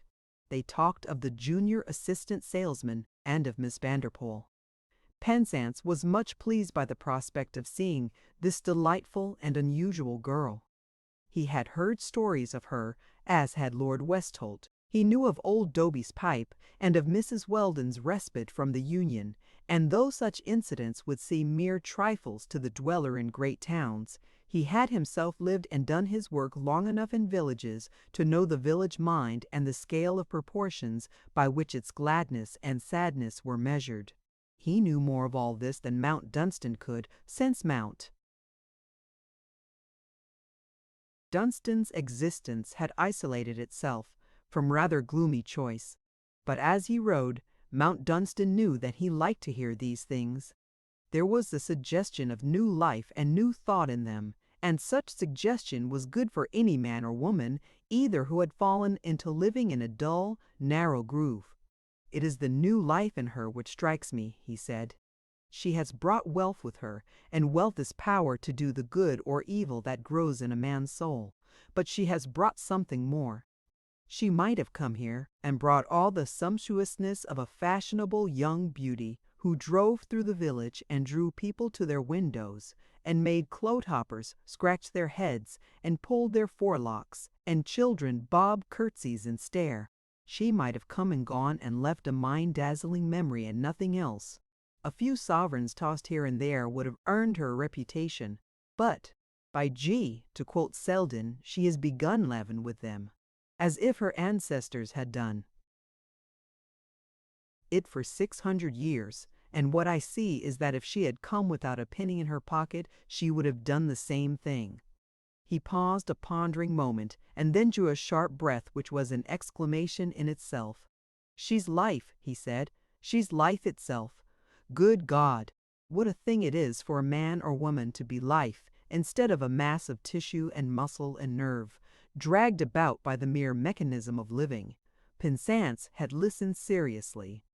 "What you say is very suggestive," he commented. "It strikes me as true, too. You have seen something of her also, at least more than I have. I did not think these things when I saw her, though I suppose I felt them unconsciously. I have reached this way of summing her up by processes of exclusion and inclusion. One hears of her as you know yourself, and one thinks her over." "You have thought her over?" "A lot," rather grumpily. "A beautiful female creature inevitably gives an unbeautiful male creature something to think of if he is not otherwise actively employed. I am not. She has become a sort of dawning relief to my hopeless humors. Being a low and unworthy beast, I am sometimes resentful enough of the unfairness of things. She has too much." When they rode through Stornham village, they saw signs of work already done in work still in hand. There were no broken windows or palings or hanging wicket gates. Cottage gardens had been put in order, and there were evidences of such cheering touches as new bits of window curtain and strong-looking young plants blooming between them. So many small but necessary Things had been done that the whole village wore the aspect of a place which had taken heart and was facing existence in a hopeful spirit. A year ago Mount Dunstan and his vicar, riding through it, had been struck by its neglected and dispirited look. As they entered the hall of the court, Miss Vanderpool was descending the staircase. She was laughing a little to herself, and she looked pleased when she saw them. "It is good of you to come," she said, as they crossed the hall to the drawing-room. "But I told him I really thought you would. I've just been talking to him, and he was a little uncertain as to whether he had assumed too much." "As to whether he had butted in," said Mr. Penzance, "I think he must have said that." "He did. He also was afraid that he might have been too fresh," answered Betty. "On our part," said Mr. Penzance with gentle glee, "we hesitated a moment in fear lest we also might appear to be butting in." Then they all laughed together. They were laughing when Lady Anstruthers entered, and she herself joined them. But to Mount Dunstan, who felt her to be somehow a touching little person, there was manifest a tenderness in her feeling for G. Selden. For that matter, however, there was something already beginning to be rather affectionate in the attitude of each of them. They went upstairs to find him lying in state upon a big sofa placed near a window, and his joy at the sight of them was a genuine human thing. In fact, he had pondered a good deal in secret on the possibility of these swell people thinking he had more than his share of gall to expect them to remember him after he passed on his junior assistant salesman's way. Reuben S. Vanderpool's daughters were of the highest of his 400, but they were Americans, and Americans were not as a rule so stuck on themselves as the English. And here these two swells came as friendly as you please, and that nice old chap that was a vicar, smiling and giving him the glad hand. Betty and Mount Dunstan left Mr. Penzance talking to the convalescent after a short time. Mount Dunstan had asked to be shown the gardens. He wanted to see the wonderful things he had heard had been already done to them. They went down the stairs together and passed through the drawing-room into the pleasure grounds. The once neglected lawns had already been mown and rolled, clipped and trimmed until they spread before the eye huge measures of green velvet. Even the beds girdling and adorning them were brilliant with flowers. "Kedgers," said Betty, waving her hand. "In my ignorance I thought we must wait for blossoms until next year, but it appears that wonders can be brought all ready to bloom for one from nursery gardens, and can be made to grow with care and daring and passionate affection. I have seen Kedgers turn pale with anguish as he hung over a bed of transplanted things which seemed to droop too long. They drooped just at first, you know, and then they slowly lift their heads, slowly, as if to listen to a voice calling. Once I sat for quite a long time before a rose, watching it. When I saw it begin to listen, I felt a little trembling pass over my body. I seemed to be so strangely near to such a strange thing. It was life, coming back in answer to what we cannot hear." She had begun lightly, and then her voice had changed. It was very quiet at the end of her speaking. Mount Dunstan simply repeated her last words. "To what we cannot hear." "One feels it so much in a garden," she said. "I have never lived in a garden of my own. This is not mine, but I have been living in it with Kedgers. One is so close to life in it, the stirring in the brown earth, the piercing through of green spears, the breaking of buds and pouring forth of scent. Why shouldn't one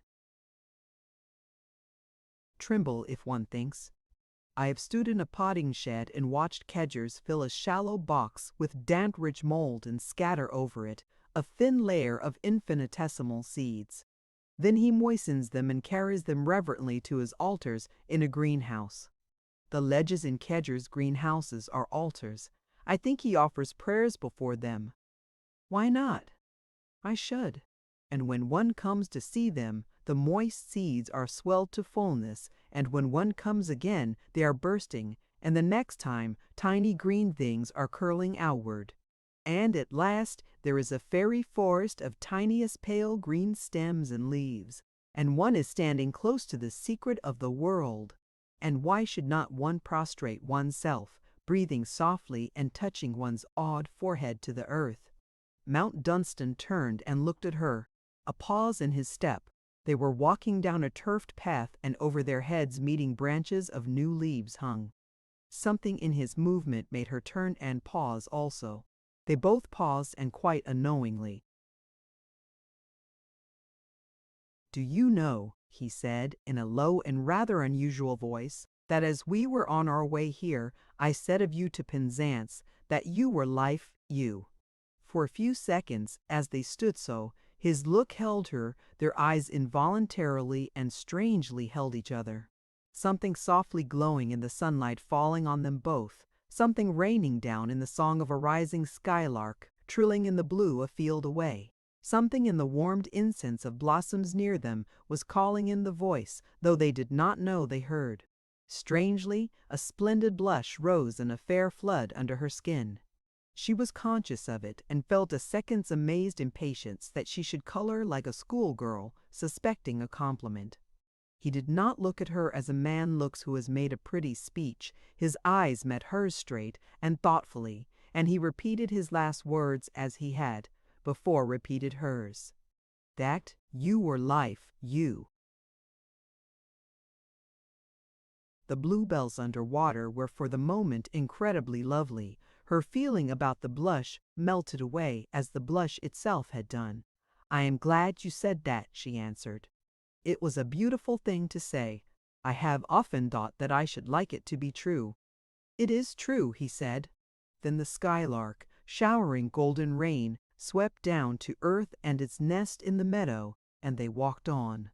She learned from him as they walked together, and he also learned from her, in a manner which built for them as they went from point to point, a certain degree of delicate intimacy, gradually, during their ramble, tending to make discussion and question possible. Her intelligent and broad interest in the work on the estate, her frank desire to acquire such practical information as she lacked, aroused in himself an interest he had previously seen no reason that he should feel. He realized that his outlook upon the unusual situation was being illuminated by an intelligence at once brilliant and fine, while it was also full of nice shading. The situation, of course, was unusual. A beautiful young sister-in-law appearing upon the dark horizon of a shamefully ill-used estate, and restoring, with touches of a wand of gold, what a fellow who was a blackguard should have set in order years ago. That Lady Anstruther's money should have rescued her boy's inheritance instead of being spent upon lavish viciousness went without saying. What Mount Dunstan was most struck by was the perfect clearness, and its combination with a certain judicial good breeding in Miss Vanderpool's view of the matter. She made no confidences, beautifully candid as her manner was, but he saw that she clearly understood the thing she was doing, and that if her sister had had no son, she would not have done this, but something totally different. He had an idea that Lady Anstruthers would have been swiftly and lightly swept back to New York, and Sir Nigel left to his own devices, in which case Stornham Court and its village would gradually have crumbled to decay. It was for Sir Uhtred Anstruthers. The place was being restored. She was quite clear on the matter of entail. He wondered at first, not unnaturally, how a girl had learned certain things she had an obviously clear knowledge of. As they continued to converse he learned. Reuben S. Vanderpool was without doubt a man remarkable not only in the matter of being the owner of vast wealth. The rising flood of his millions had borne him upon its strange surface, a thinking, not an unthinking being, in fact a strong and fine intelligence. His thousands of miles of yearly journeying in his sumptuous private car had been the means of his accumulating not merely added gains, but ideas, points of view, emotions, a human outlook worth counting as an asset. His daughter, when she had traveled with him, had seen and talked with him of all he himself had seen. When she had not been his companion, she had heard from him afterwards all best worth. hearing. She had become without any special process familiar with the technicalities of huge business schemes, with law and commerce and political situations. Even her childish interest in the world of enterprise and labor had been passionate, so she had acquired inevitably, while almost unconsciously, a remarkable education. If he had not been himself, he might easily have grown tired of a little girl constantly wanting to hear things, constantly asking questions, she said. But he did not get tired. We invented a special knock on the door of his private room. It said, "May I come in, Father?" If he was busy, he answered with one knock on his desk, and I went away. If he had time to talk, he called out, "Come, Betty," and I went to him. I used to sit upon the floor and lean against his knee. He had a beautiful way of stroking my hair or my hand as he talked. He trusted me. He told me of great things, even before he had talked of them to men. He knew I would never speak of what was said between us in his room. That was part of his trust. He said once that it was a part of the evolution of race that men had begun to expect of women what in past ages they really only expected of each other. Mount Dunstan hesitated before speaking. "You mean absolute faith apart from affection?" "Yes. The power to be quite silent, even when one is tempted to speak, if to speak might betray what it is wiser to keep to oneself, because it is another man's affair. The kind of thing which is good faith among businessmen. It applies to small things as much as to large, and to other things than business." Mount Dunstan, recalling his own childhood and his own father, felt again the pressure of the remote mental suggestion that she had had too much, a childhood and girlhood like this, the affection and companionship of a man of large and ordered intelligence, of clear and judicial outlook upon an immense area of life and experience. There was no cause for wonder that her young womanhood was all it presented to himself as well as to others.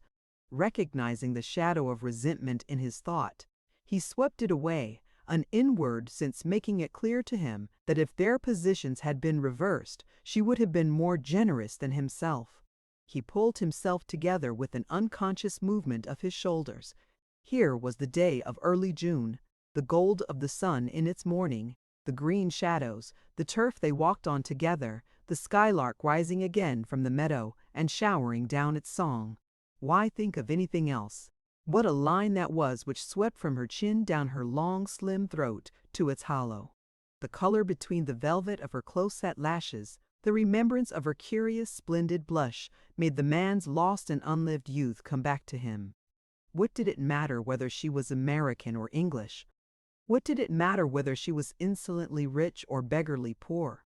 He would let himself go and forget all. But the pleasure of the sight and hearing of her. So as they went, they found themselves laughing together and talking without restraint. They went through the flower and kitchen gardens. They saw the once fallen wall rebuilt, now with the old brick. They visited the greenhouses and came upon Kedgers entranced with business, but enraptured at being called upon to show his treasures. His eyes, turning magnetized upon Betty, revealed the story of his soul. Mount Dunstan remarked that when he spoke to her of his flowers, it was as if there existed between them the sympathy which might be engendered between two who had sat up together night after night with delicate children. "He's stronger today, miss," he said as they paused before a new wonderful bloom. "What he's getting now is good for him. I had to change his food, miss, but this seems all right. His color's better." Betty herself bent over the flower as she might have bent over a child. Her eyes softened. She touched a leaf with a slim finger as delicately as if it had been a newborn baby's cheek. As Mount Dunstan watched her, he drew a step nearer to her side. For the first time in his life, he felt the glow of a normal and simple pleasure, untouched by any bitterness.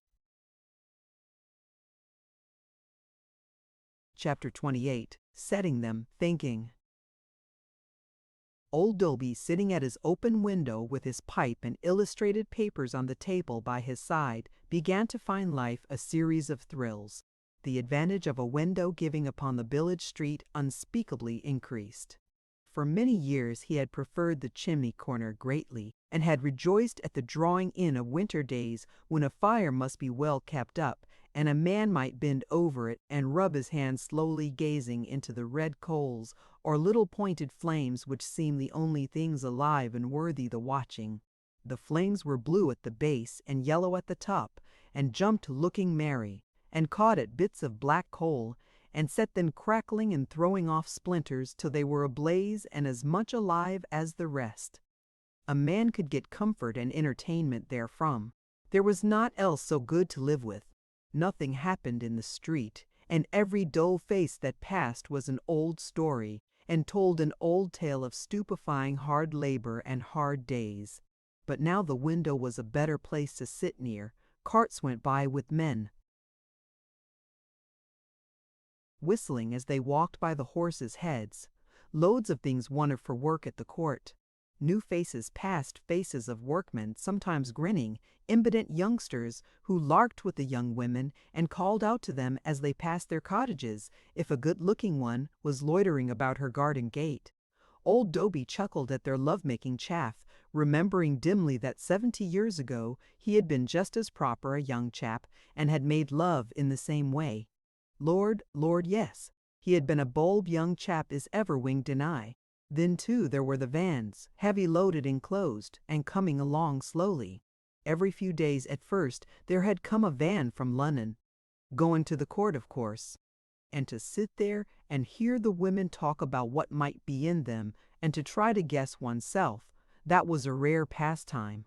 Fine things going to the court these days, furniture and grandeur filling up the shabby or empty old rooms and making them look like other big houses, same as Westerbridge even, so the women said. The women were always talking, and getting bits of news somehow, and were beginning to be worth listening to, because they had something more interesting to talk about than children's worn-out shoes and whooping cough. Dobie heard everything first from them. Dang the women, they always knowed things fust. It was them as knowed about the smart carriages as began to roll through the one village street. They were gentry's carriages, with fine, stamping horses and jingling silver harness, and big coachmen and tall footmen, and such like had long ago dropped off showing themselves at Stornham. But now the gentry has heard about Miss Vanderpool and what's being done at the court, and they know what it means, said young Mrs. Dobie. And they want to see her, and find out what she's like. It's her brings them. Old Dobie chuckled and rubbed his hands. He knew what she was like. That straight, slim back of hers, and the thick twist of black hair, and the way she had of laughing at you as cheery as if a bell was ringing. Aye, he knew all about that. When they see her once, they'll come agin for sure. He quavered shrilly, and day by day he watched for the grand carriages with vivid eagerness. If a day or two passed without his seeing one, he grew fretful and was injured, feeling that his beauty was being neglected. None today, nor yet yesday, he would cackle. What be they folk a-doin'?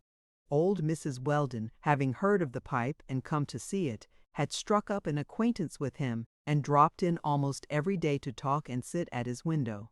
She was a young thing by comparison, and could bring him lively news and, indeed, so stir him up with her gossip that he was in danger of becoming a young thing himself. Her groceries and his tobacco were subjects whose interest was undying. A great curiosity had been awakened in the county, and visitors came from distances greater than such as ordinarily include usual calls. Naturally, one was curious about the daughter of the Vanderpool, who was a sort of national institution in his own country. His name had not been so much heard of in England when Lady Anstruthers had arrived, but there had, at first, been felt an interest in her.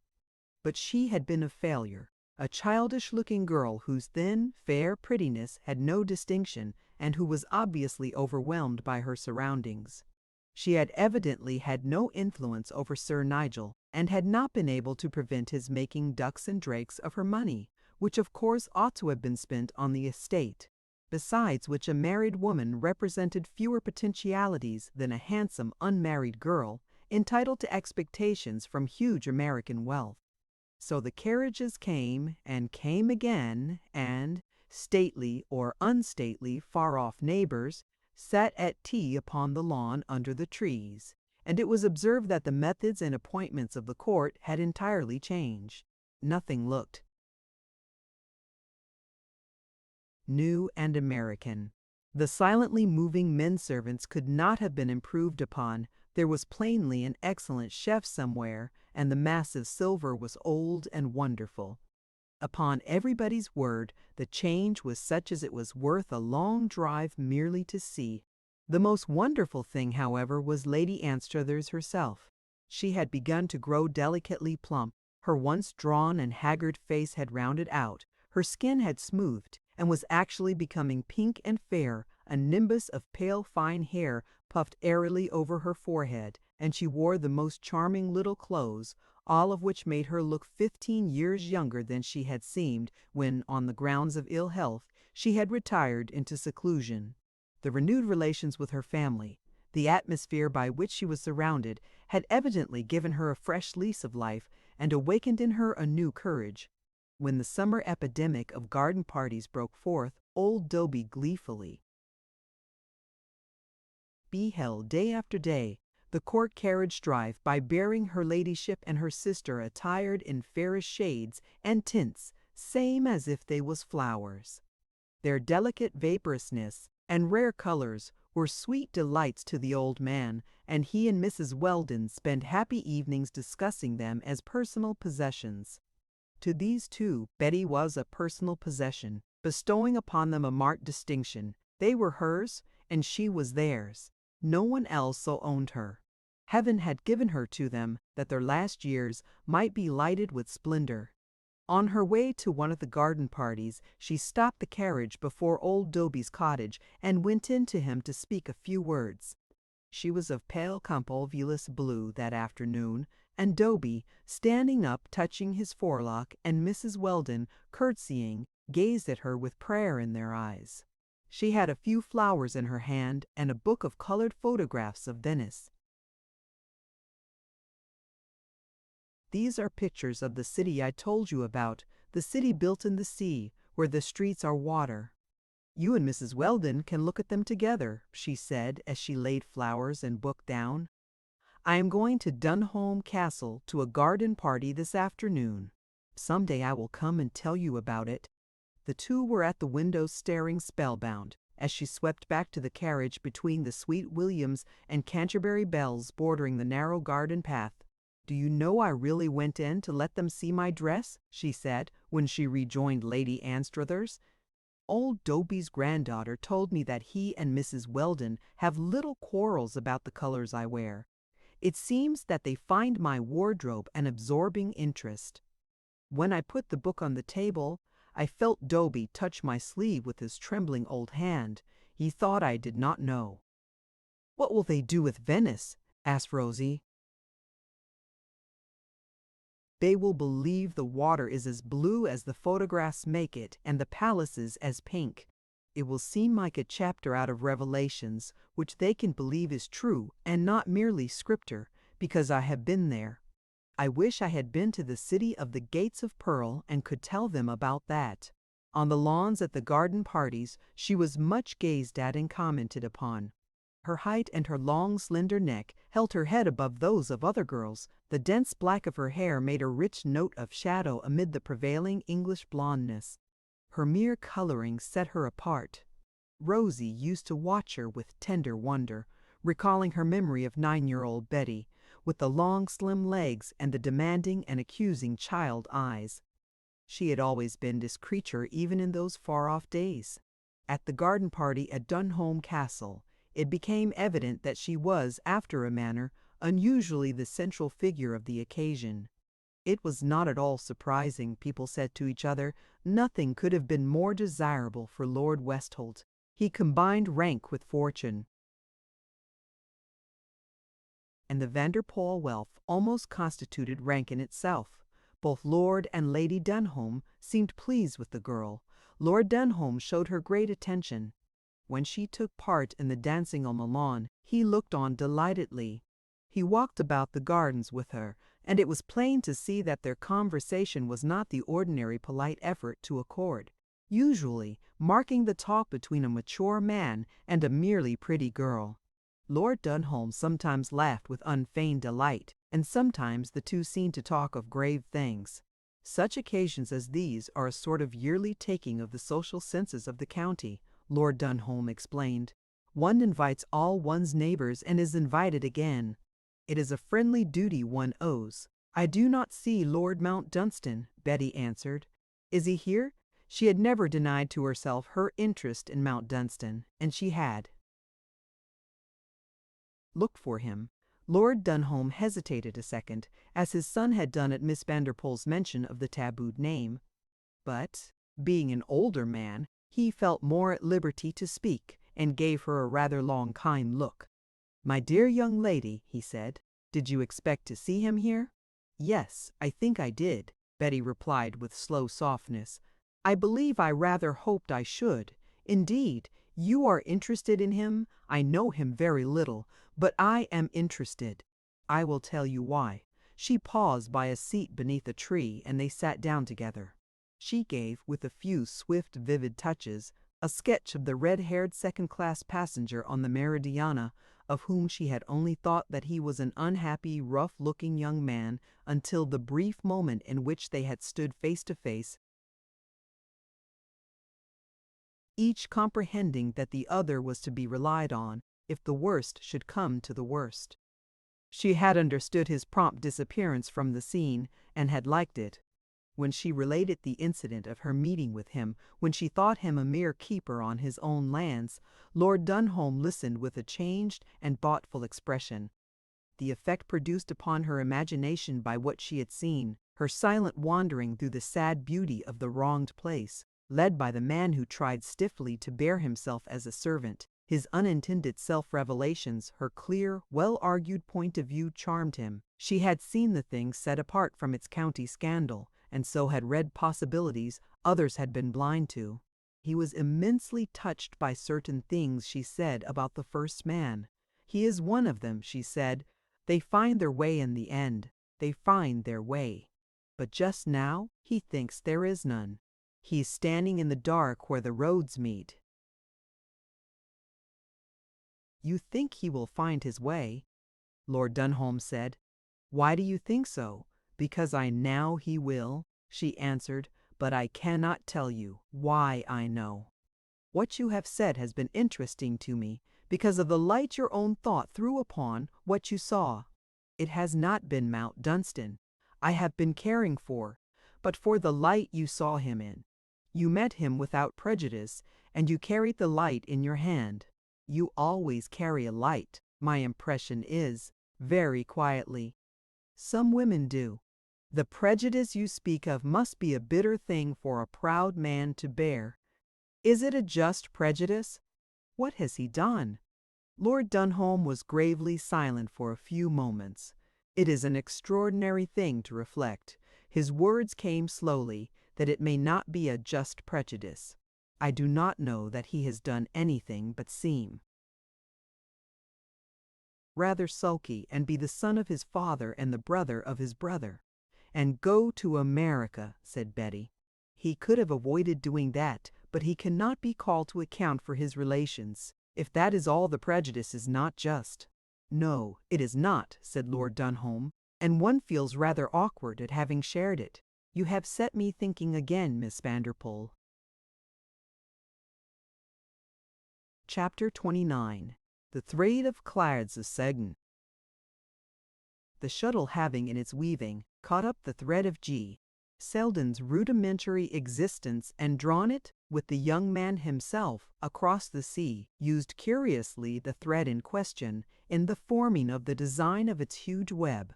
As wool and coarse linen are sometimes interwoven with rich silk for decorative or utilitarian purposes, so perhaps was this previously unvalued material employed.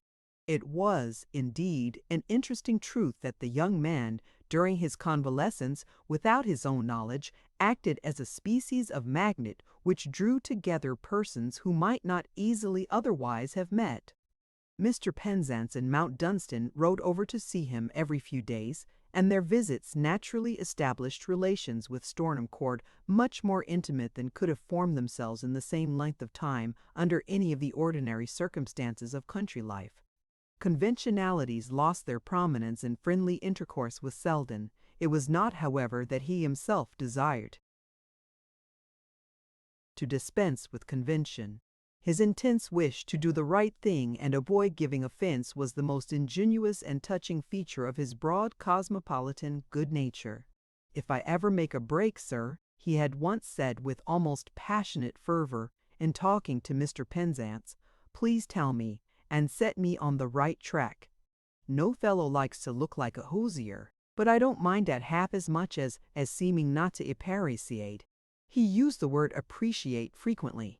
It expressed for him many degrees of thanks. "I tell you that's fine," he said to Uhtred, who brought him a flower from the garden. "I appreciate that." To Betty he said more than once, "You know how I appreciate all this, Miss Vanderpool. You do know I appreciate it, don't you?" He had an immense admiration for Mount Dunstan and talked to him a great deal about America, often about the sheep ranch and what it might have done and ought to have done.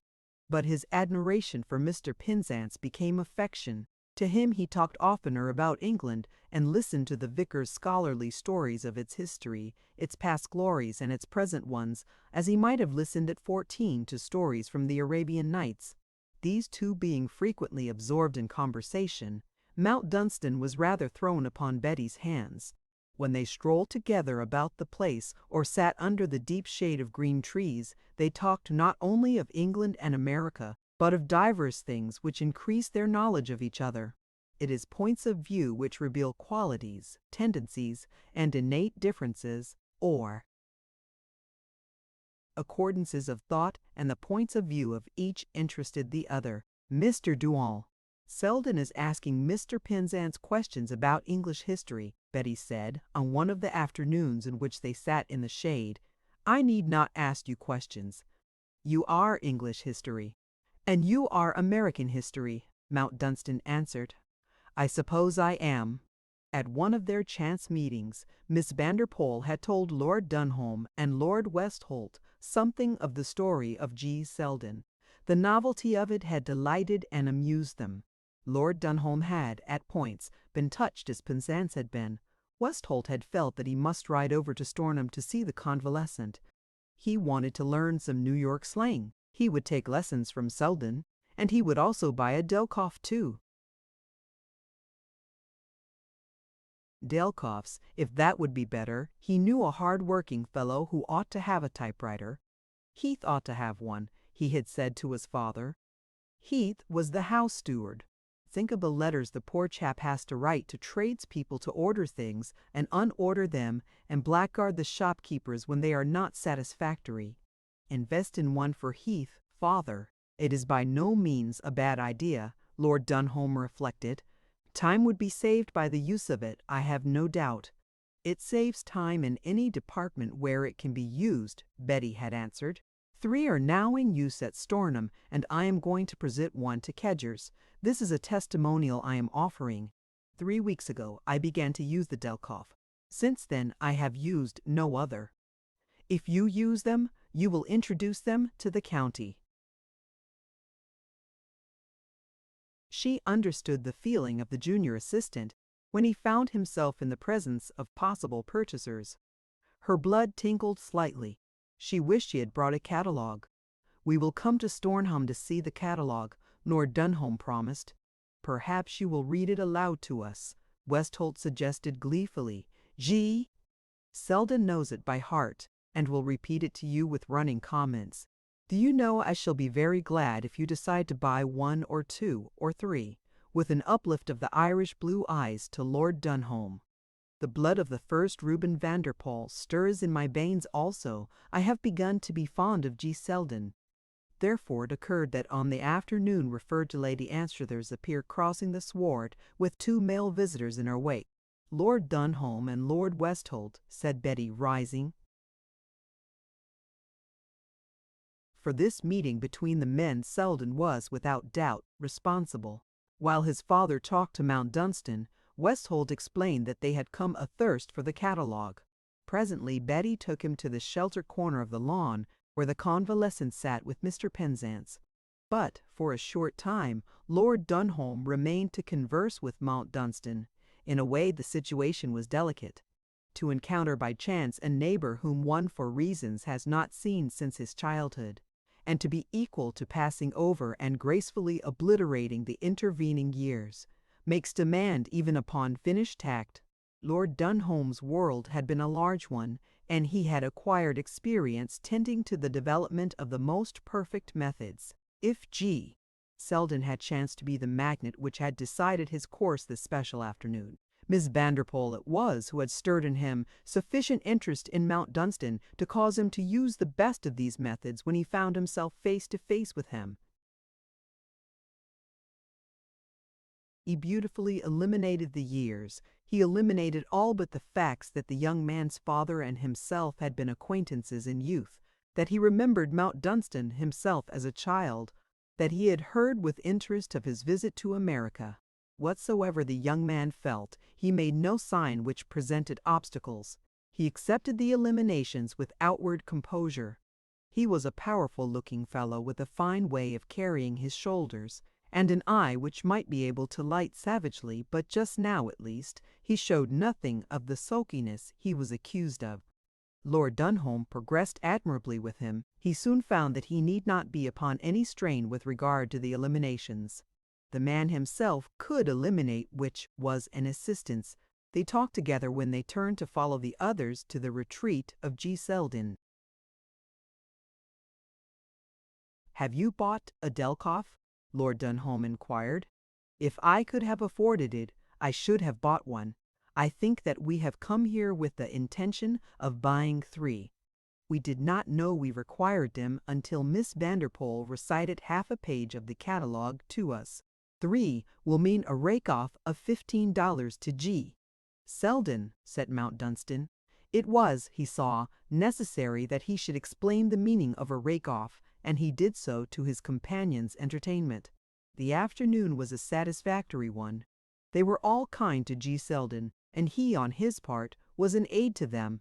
In his innocence he steered 3 of them at least through narrow places into an open sea of easy intercourse. This was a good beginning. The junior assistant was recovering rapidly and looked remarkably well. The doctor had told him that he might try to use his leg. The inside cabin of the cheap liner and little old New York were looming up before him. But what luck he had had, and what a holiday! It had been enough to set a fellow up for 10 years' work. It would set up the boys merely to be told about it. He didn't know what H.E. had ever done to deserve such luck as had happened to him. For the rest of his life, he would waving the Union Jack alongside of the Stars and Stripes. Mr. Penzance it was who suggested that he should try the strength of the leg now. "Yes," Mount Dunstan said, "let me help you." As he rose to go to him, Westholt good-naturedly got up also. They took their places at either side of his invalid chair and assisted him to rise and stand on his feet. "It's all right, gentlemen, it's all right," he called out with a delighted flush when he found himself upright. "I believe I could stand alone. Thank you, thank you." He was able, leaning on Mount Dunstan's arm, to take a few steps. Evidently, in a short time, he would find himself no longer disabled. Mr. Penzance had invited him to spend a week at the vicarage. He was to do this as soon as he could comfortably drive from the one place to the other. After receiving the invitation, he had sent secretly to London for one of the Delkoffs he had brought with him from America as a specimen. He cherished in private a plan of gently entertaining his host by teaching him to use the machine. The vicar would thus be prepared for that future in which surely a Delkoff must in some way fall into his hands. Indeed, fortune having at length cast an eye on himself, might chance to favor him further, and in time he might be able to sent a high-class machine as a grateful gift to the vicarage. Perhaps Mr. Penzance would accept it because he would understand what it meant of feeling and appreciation. During the afternoon, Lord Dunholm managed to talk a good deal with Mount Dunstan. There was no air of intention in his manner. Nevertheless, intention was concealed beneath its courteous amiability. He wanted to get at the man. Before they parted, he felt he had, perhaps, learned things, opening up new points of view. In the smoking room at Dunholm that night, he and his son talked of their chance encounter. It seemed possible that mistakes had been made about Mount Dunstan. One did not form a definite idea of a man's character in the course of an afternoon, but he himself had been impressed by a conviction that there had been mistakes. We are rather a stiff-necked lot in the country when we allow ourselves to be taken possession of by an idea, Westholt commented. I am not at all proud of the way in which we have taken things for granted, was his father's summing up.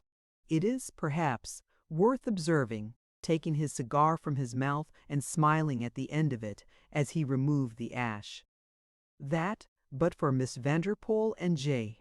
Selden, we might never have had an opportunity of facing the fact that we may not have been giving fair play, and one has prided oneself on one's fair play. Chapter 30. A Return.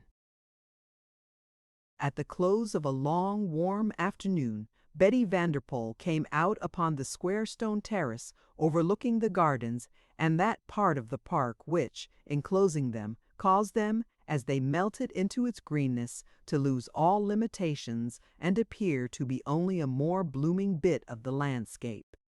Upon the garden Betty's eyes dwelt, as she stood still for some minutes taking in their effect thoughtfully. Kedgers had certainly accomplished much. His close-trimmed lawns did him credit. His flower beds were flushed and azured, purpled and snowed with bloom. Sweet tall spires, hung with blue or white or rosy flower bells, lifted their heads above the color of lower growths. Only the fervent affection, the fasting and prayer of a Kedgers could have done such wonders with new things and old. The old ones he had cherished and allured into a renewal of existence. The new ones he had so coaxed out of their earthen pots into the soil, luxuriously prepared for their reception, and had afterwards so nourished and bedewed with soft waterings, so supported, watched over and adored, that they had been almost unconscious of their transplanting. Without assistance he could have done nothing, but he had been given a sufficient number of under-gardeners, and had even managed to inspire them with something of his own ambition and solicitude. The result was before Betty's eyes in an aspect which, to such as knew the gardens well, the Dunholms, for instance, was astonishing in its success. "I've had privileges, miss, and so have the flowers," Kedgers had said warmly, when Miss Vanderpoel had reported to him, for his encouragement, Dunholm Castle's praise. "Not one of 'em has ever had to wait for his food and drink, nor to complain of his bed not being what he was accustomed to. They've not had to wait for rain, for we've given it to 'em from watering cans, and, thank goodness, the season's been kind to 'em." Betty, descending the terrace steps, wandered down the paths between the flower beds, glancing about her as she went.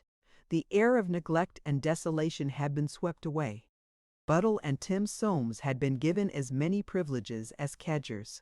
The chief points impressed upon them had been that the work must be done, not only thoroughly, but quickly. As many additional workmen as they required, as much solid material as they needed. But there must be a dispatch which at first it staggered them to contemplate. They had not known such methods before. They had been accustomed to work under money limitation throughout their lives, and when work must be done with insufficient aid, it must be done slowly. Economy had been the chief factor in all calculations. Speed had not entered into them, so leisureliness had become a fixed habit. But it seemed American to sweep leisureliness away into space with a free gesture. "It must be done quickly," Miss Vanderpoel had said. "If 10 men cannot do it quickly enough, you must have 20, or as many more as are needed. It is time which must be saved just now, time more than money, it appeared. Buttle's experience had been that you might take time if you did not charge for it. When time began to mean money, that was a different matter. If you did work by the job, you might drive in a few nails, loiter, and return without haste. If you worked by the hour, your absence would be inquired into. In the present case, no one could loiter. That was realized early. The tall girl with the deep straight look at you made you realize that without spoken words. She expected energy something like her own. She was a new force and spurred them. No man knew how it was done, but when she appeared among them even in the afternoon, looking that womany, holding up her thin dress over lace petticoats, the like of which had not been seen before, she looked on with just the same straight, expecting eyes. They did not seem to doubt in the least that she would find that great advance had been made. So advance had been made, and work accomplished. As Betty walked from one place to another, she saw the signs of it with gratification. The place was not the one she had come to a few months ago. Hot houses, outbuildings, stables were in repair. Work was still being done in different places. In the house itself, carpenters or decorators were enclosed in some rooms and at their business, but exterior order prevailed.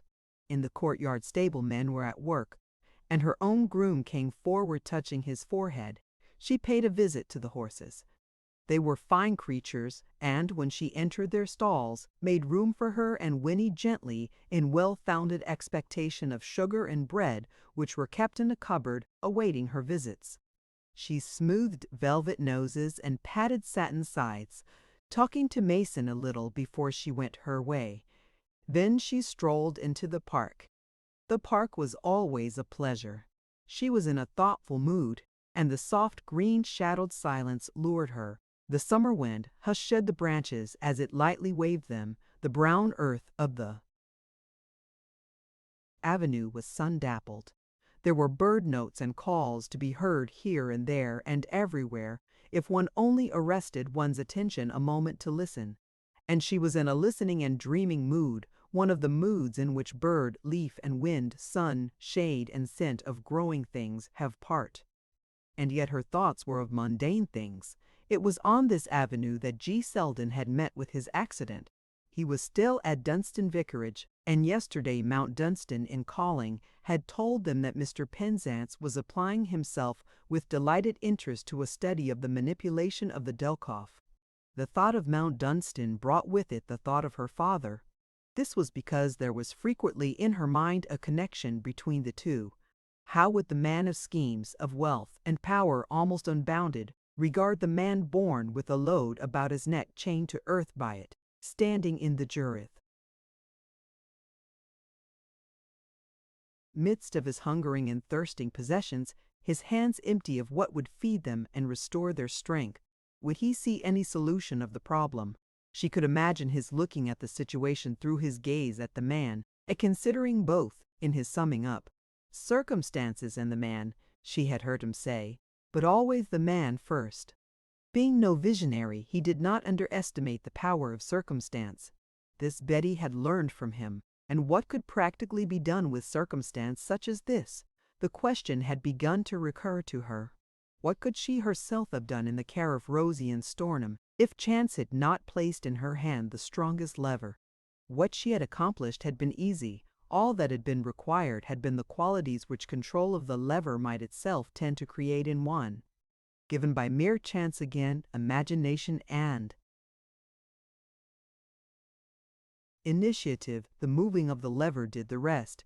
If chance had not been on one side, what then? And where was this man's chance? She had said to Rosie, in speaking of the wealth of America, "Sometimes one is tired of it." And Rosie had reminded her that there were those who were not tired of it, who could bear some of the burden of it, if it might be laid on their own shoulders. The great, beautiful, blind-faced house, awaiting its slow doom in the midst of its lonely, unfed lands, what could save it, and all it represented of race and name, and the stately history of men, but the power one professed to call base and sordid mere money? She felt a sudden impatience at herself for having said she was tired of it. That was a folly which took upon itself the aspect of an affectation. And if a man could not earn money or go forth to rob richer neighbors of it, as in the good old marauding days, or accept it if it were offered to him as a gift, what could he do? Nothing. If he had been born a village laborer, he could have earned by the work of his hands enough to keep his cottage roof over him, and have held up his head among his fellows. But for such as himself there was no mere labor which would avail. He had not that rough, honest resource. Only the decent living and orderly management of the generations behind him would have left to him fairly his own chance to hold with dignity the place in the world into which fate had thrust him at the outset, a blind, newborn thing of whom no permission had been asked. If I broke stones upon the highway for 12 hours a day, I might earn 2 shillings, he had said to Betty on the previous day. I could break stones well, holding out a big arm, but 14 shillings a week will do no more than buy bread and bacon for a stonebreaker. He was ordinarily rather silent and stiff in his conversational attitude towards his own affairs. Betty sometimes wondered how she herself knew so much about them, how it happened that her thoughts so often dwelt upon them. The explanation she had once made to herself had been half irony, half serious reflection. It is a result of the first Reuben Vanderpoel. It is because I am of the fighting commercial stock, and when I see a business problem, I cannot leave it alone, even when it is no affair of mine. As an exposition of the type of the commercial fighting stock she presented, as she paused beneath overshadowing trees, an aspect beautifully suggesting a far different thing. She stood all white from slim shoe to tilted parasol, and either the result of her inspection of the work done by her order, or a combination of her summer day mood with her feeling for the problem, had given her a special radiance. It glowed on lip and cheek and shone in her Irish eyes. She had paused to look at a man approaching down the avenue. He was not a laborer, and she did not know him. Men who were not laborers usually rode or drove, and this one was walking. He was neither young nor old, and, though at a distance his aspect was not attracting, she found that she regarded him curiously and waited for him to draw nearer. The man himself was glancing about him with a puzzled look and knitted forehead. When he had passed through the village, he had seen things he had not expected to see.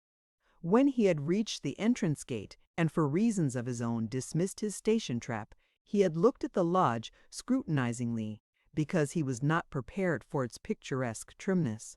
The avenue was free from weeds, and in order. The 2 gates beyond him were new and substantial. As he went on his way and reached the first, he saw at about 100 yards distance a tall girl in white standing watching him. Things which were not easily explainable always irritated him. That this place, which was his own affair, should present an air of mystery did not improve his humor, which was bad to begin with.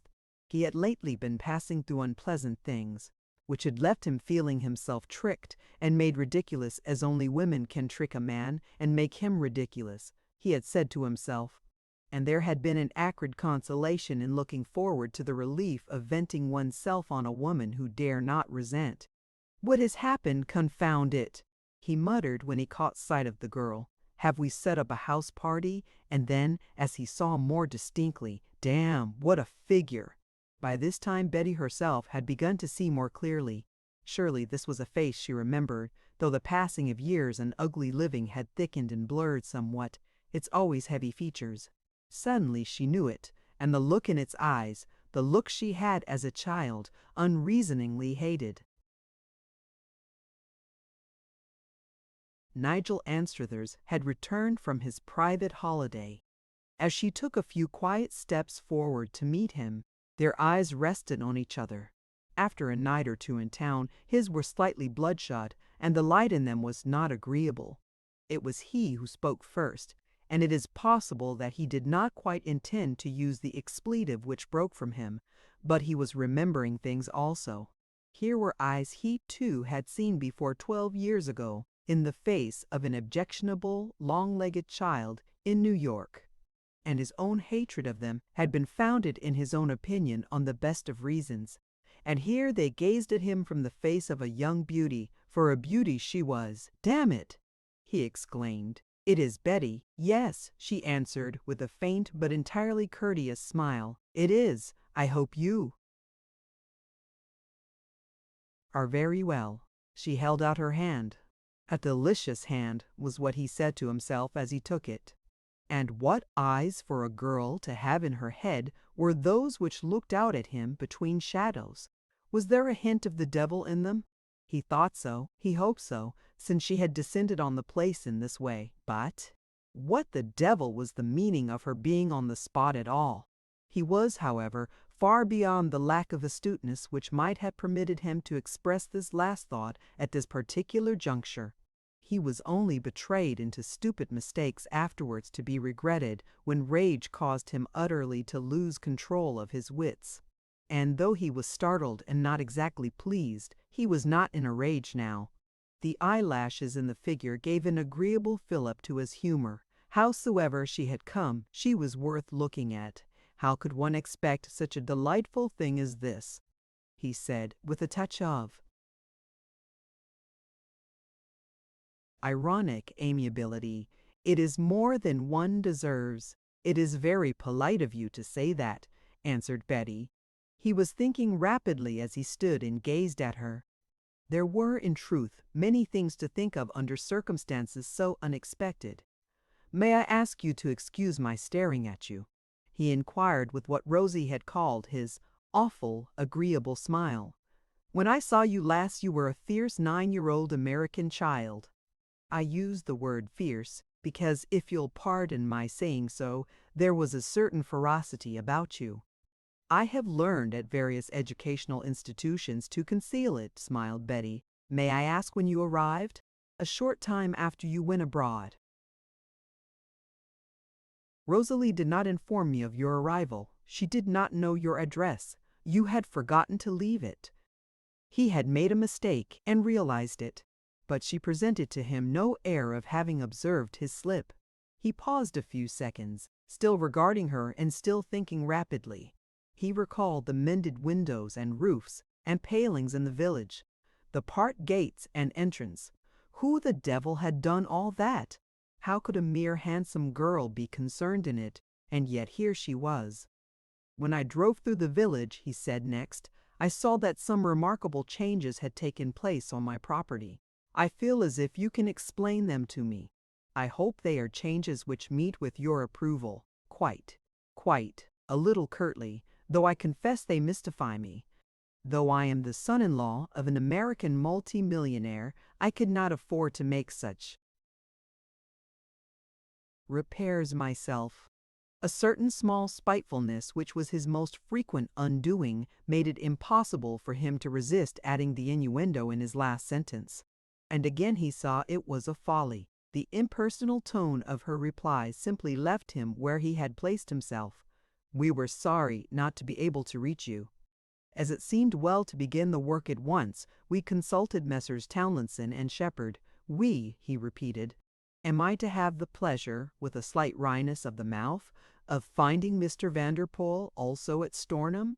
"No, not yet. As I was on the spot, I saw your solicitors and asked their advice and approval for my father.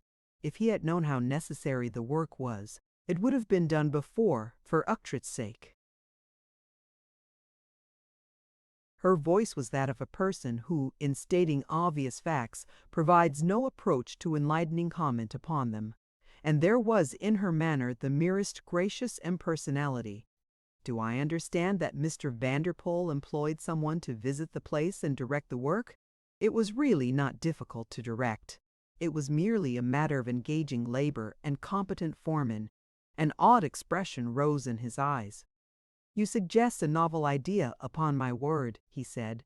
"Is it possible you see I know something of America? Is it possible I must thank you for the working of this magic?" "You need not thank me," she said, rather slowly, "because it was necessary that She also should think of many things at once. I could not have helped doing it. She wished to make all clear to him before he met Rosie. She knew it was not unnatural that the unexpectedness of his appearance might deprive Lady Anstruthers of presence of mind. Instinct told her that what was needed in intercourse with him was, above all things, presence of mind. "I will tell you about it," she said. "We will walk slowly up and down here, if you do not object." He did not object. He wanted to hear the story as he could not hear it from his nervous little fool of a wife, who would be frightened into forgetting things and their sequence. What he meant to discover was where he stood in the matter, where his father-in-law stood, and, rather specially, to have a chance to sum up the weaknesses and strengths of the new arrival. That would be to his interest. In talking this thing over, she would unconsciously reveal how much. Vanity or emotion or inexperience he might count upon as factors safe to use in one's dealings with her in the future. As he listened, he was supported by the fact that he did not lose consciousness of the eyes in the figure. But for these, it is probable that he would have gone blind with fury at certain points which forced themselves upon him. The first was that there had been an absurd and immense expenditure which would simply benefit his son and not himself. He could not sell or borrow money on what had been given. Apparently the place had been re-established on a footing such as it had not rested upon during his own generation or his father's. As he loathed life in the country, it was not he who would enjoy its luxury, but his wife and her child. The second point was that these people, this girl, had somehow had the sharpness to put themselves in the right and to place him in a position at which he could not complain without putting himself in the wrong. Public opinion would say that benefits had been heaped upon him, that the correct thing had been done correctly with the knowledge and approval of the legal advisers of his family. It had been a masterly thing, that visit to Towlinson and Shepherd. He was obliged to aid his self-control by a glance at the eyelashes. She was a new sort of girl, this Betty, whose childhood he had loathed. And to his jaded taste, novelty appealed enormously. Her attraction for him was also added to by the fact that he was not at all sure that there was not combined with it a pungent spice of the old detestation. He was repelled as well as allured. She represented things which he hated. First, the mere material power, which no man can bully, whatsoever his humor. It was the power he most longed for, and, as he could not hope to possess it, most sneered at and raged against. Also, as she talked, it was plain that her habit of self-control and her sense of resource would be difficult to deal with. He was a survival of the type of man whose simple creed was that women should not possess resources, as when they possessed them they could rarely be made to behave themselves. But while he thought these things, he walked by her side and both listened and talked, smiling the agreeable smile. "You will pardon my dull bewilderment," he said. "It is not unnatural, is it, in a mere outsider?" And Betty, with the beautiful impersonal smile, said, "We felt it so unfortunate that even your solicitors did not know your address." When at length they turned and strolled towards the house, a carriage was drawing up before the door, and at the sight of it, Betty saw her companion slightly lift his eyebrows. Lady Anstruthers had been out and was returning. The groom got down from the box, and two men servants appeared upon the steps. Lady Anstruthers descended, laughing a little as she talked to Uptrade, who had been with her. She was dressed in clear, pale gray, and the soft rose lining of her parasol warmed the color of her skin. Sir Nigel paused a second and put up his glass. "Is that my wife?" he said. "Really, she quite recalls New York." The agreeable smile was on his lips as he hastened forward. He always more or less enjoyed coming upon Rosalie suddenly. The obvious result was a pleasing tribute to his power. Betty, following him, saw what occurred. Uchtred saw him first, and spoke quick and low. "Mother," he said. The tone of his voice was evidently enough. Lady Anstruthers turned with an unmistakable start. The rose lining of her parasol ceased to warm her color. In fact, The parasol itself stepped aside, and she stood with a blank, stiff, white face. "My dear Rosalie," said Sir Nigel, going towards her, "you don't look very glad to see me." He bent and kissed her quite, with the air of a devoted husband.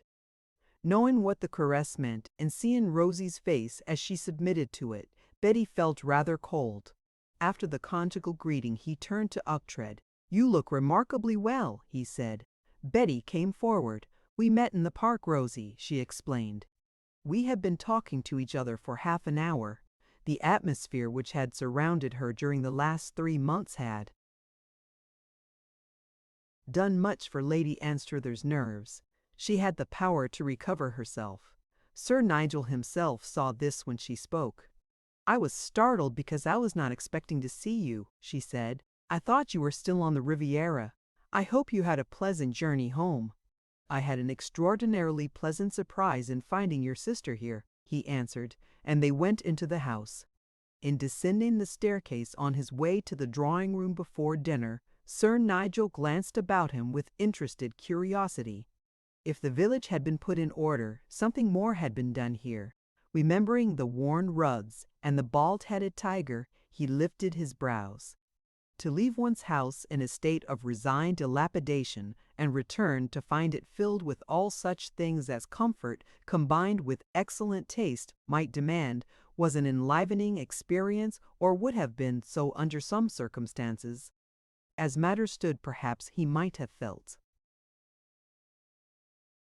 better pleased if things had been less well done.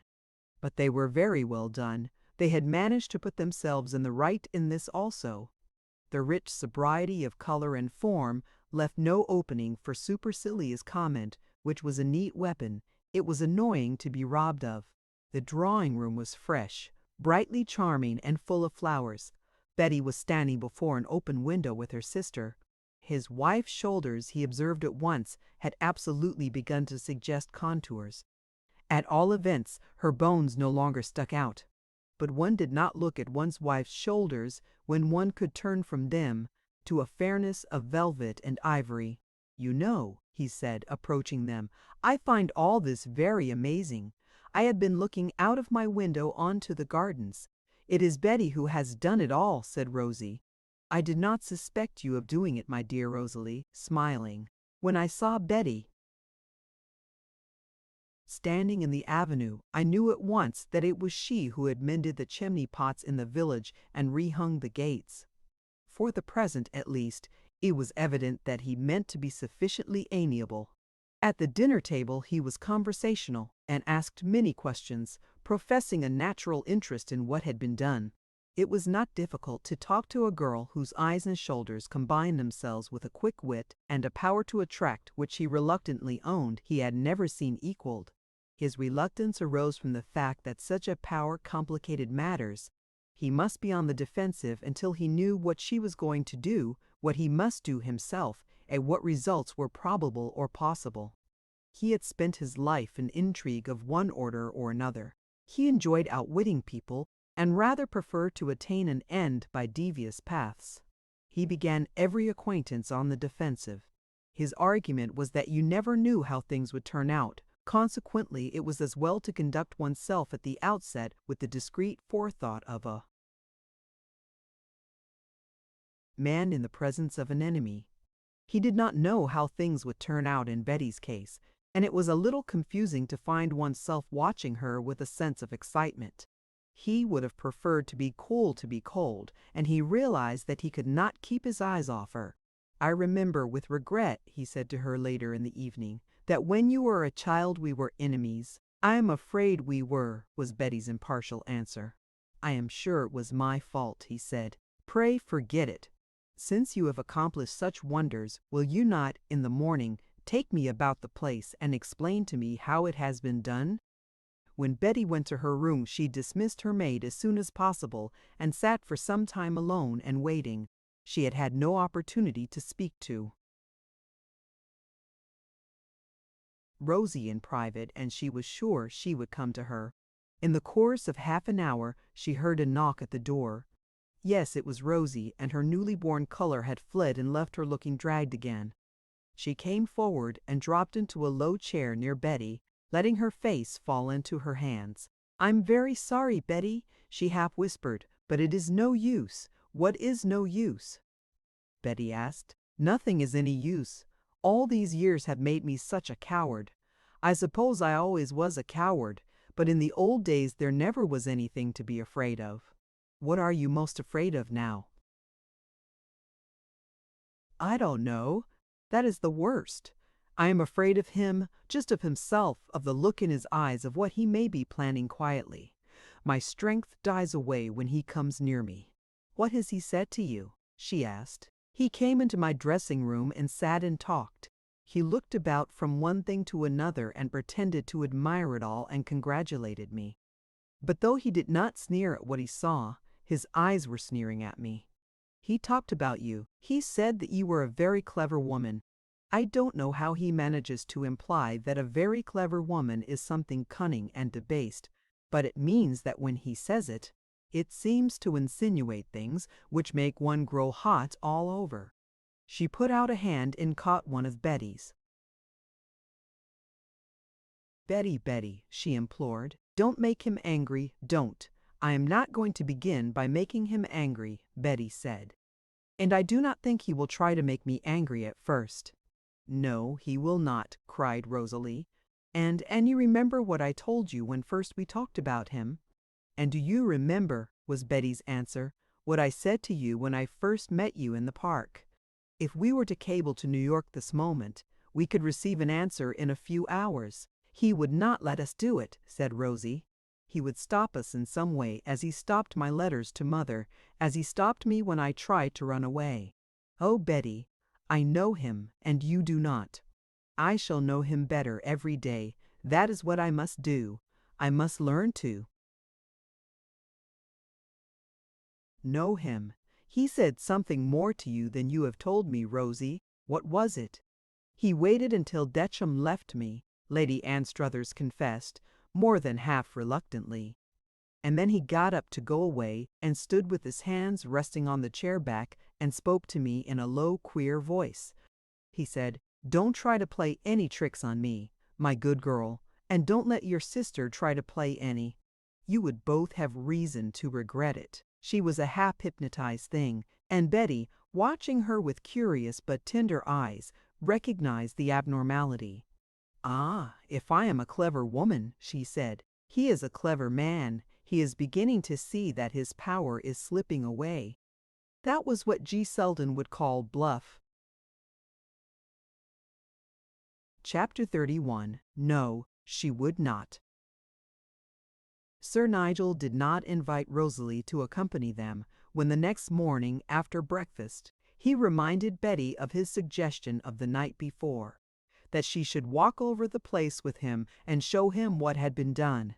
He preferred to make his study of his sister-in-law undisturbed. There was no detail whose significance he missed as they went about together. He had keen eyes and was a quite sufficiently practical person on such matters as concerned his own interests.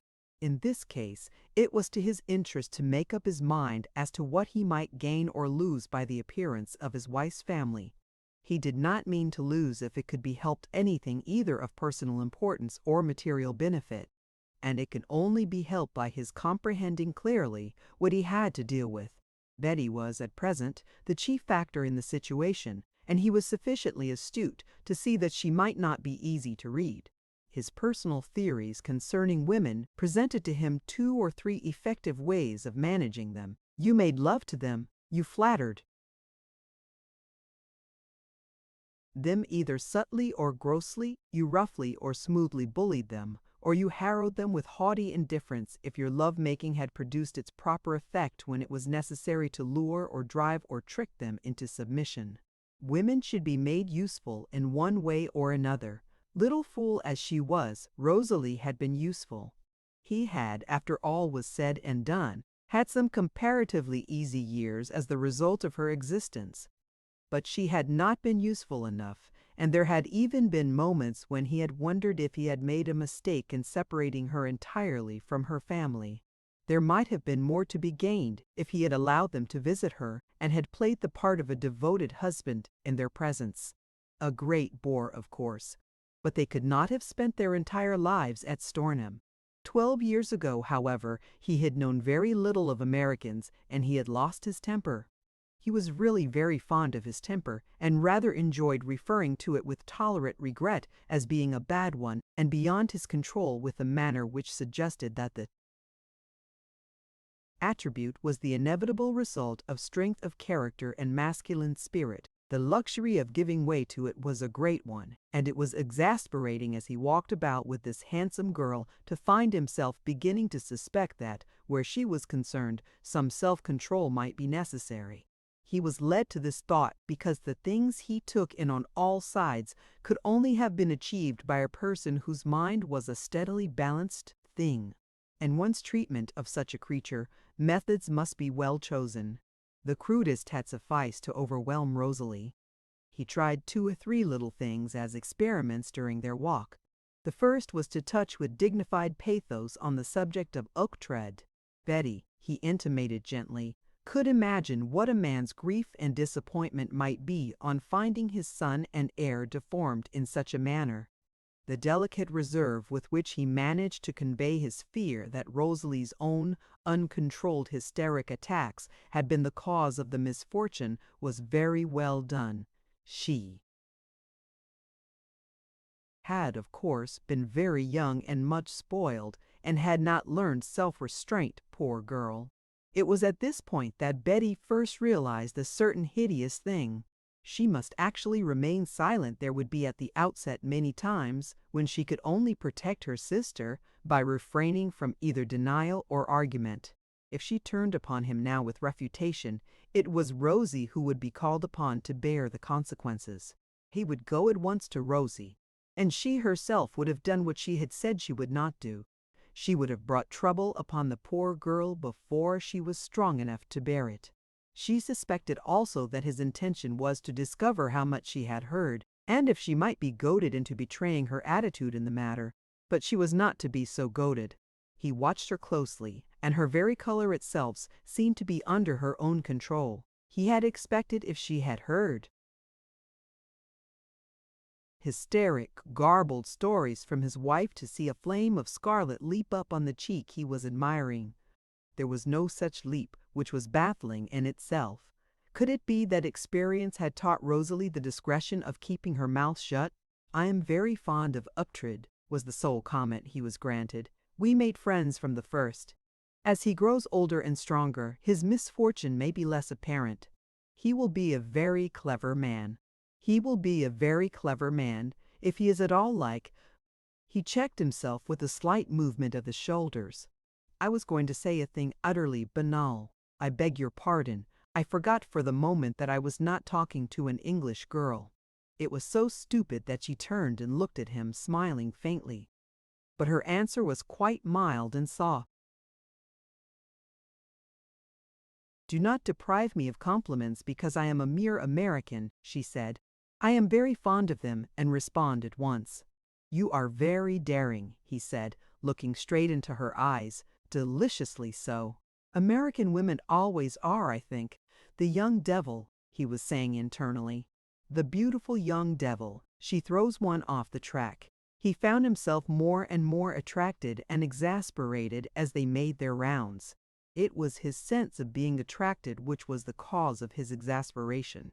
A girl who could stir one like this would be a dangerous enemy. Even as a friend, she would not be safe, because one faced the absurd peril of losing one's head a little, and forgetting the precautions one should never lose sight of where a woman was concerned, the precautions which provided for one's holding a good taut rein in one's own hands.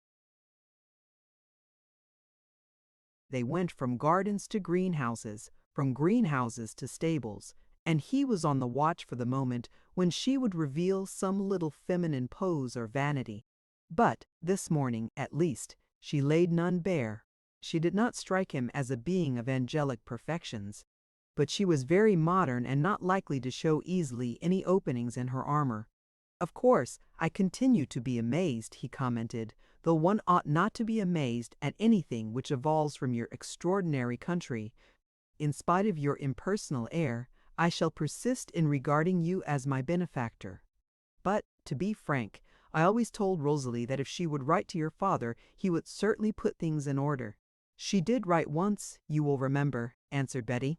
"Did she?" with courteous vagueness. "Really, I am afraid I did not hear of it. My poor wife has her own little ideas about the disposal of her income."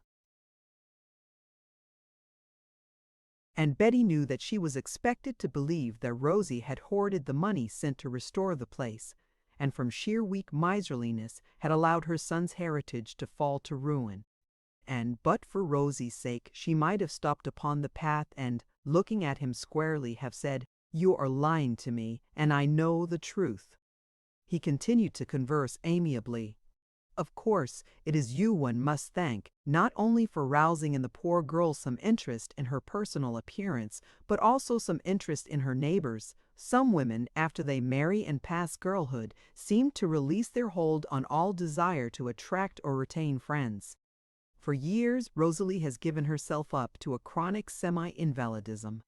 When the mistress of a house is always depressed and languid and does not return visits, neighbors become discouraged and drop off, as it were.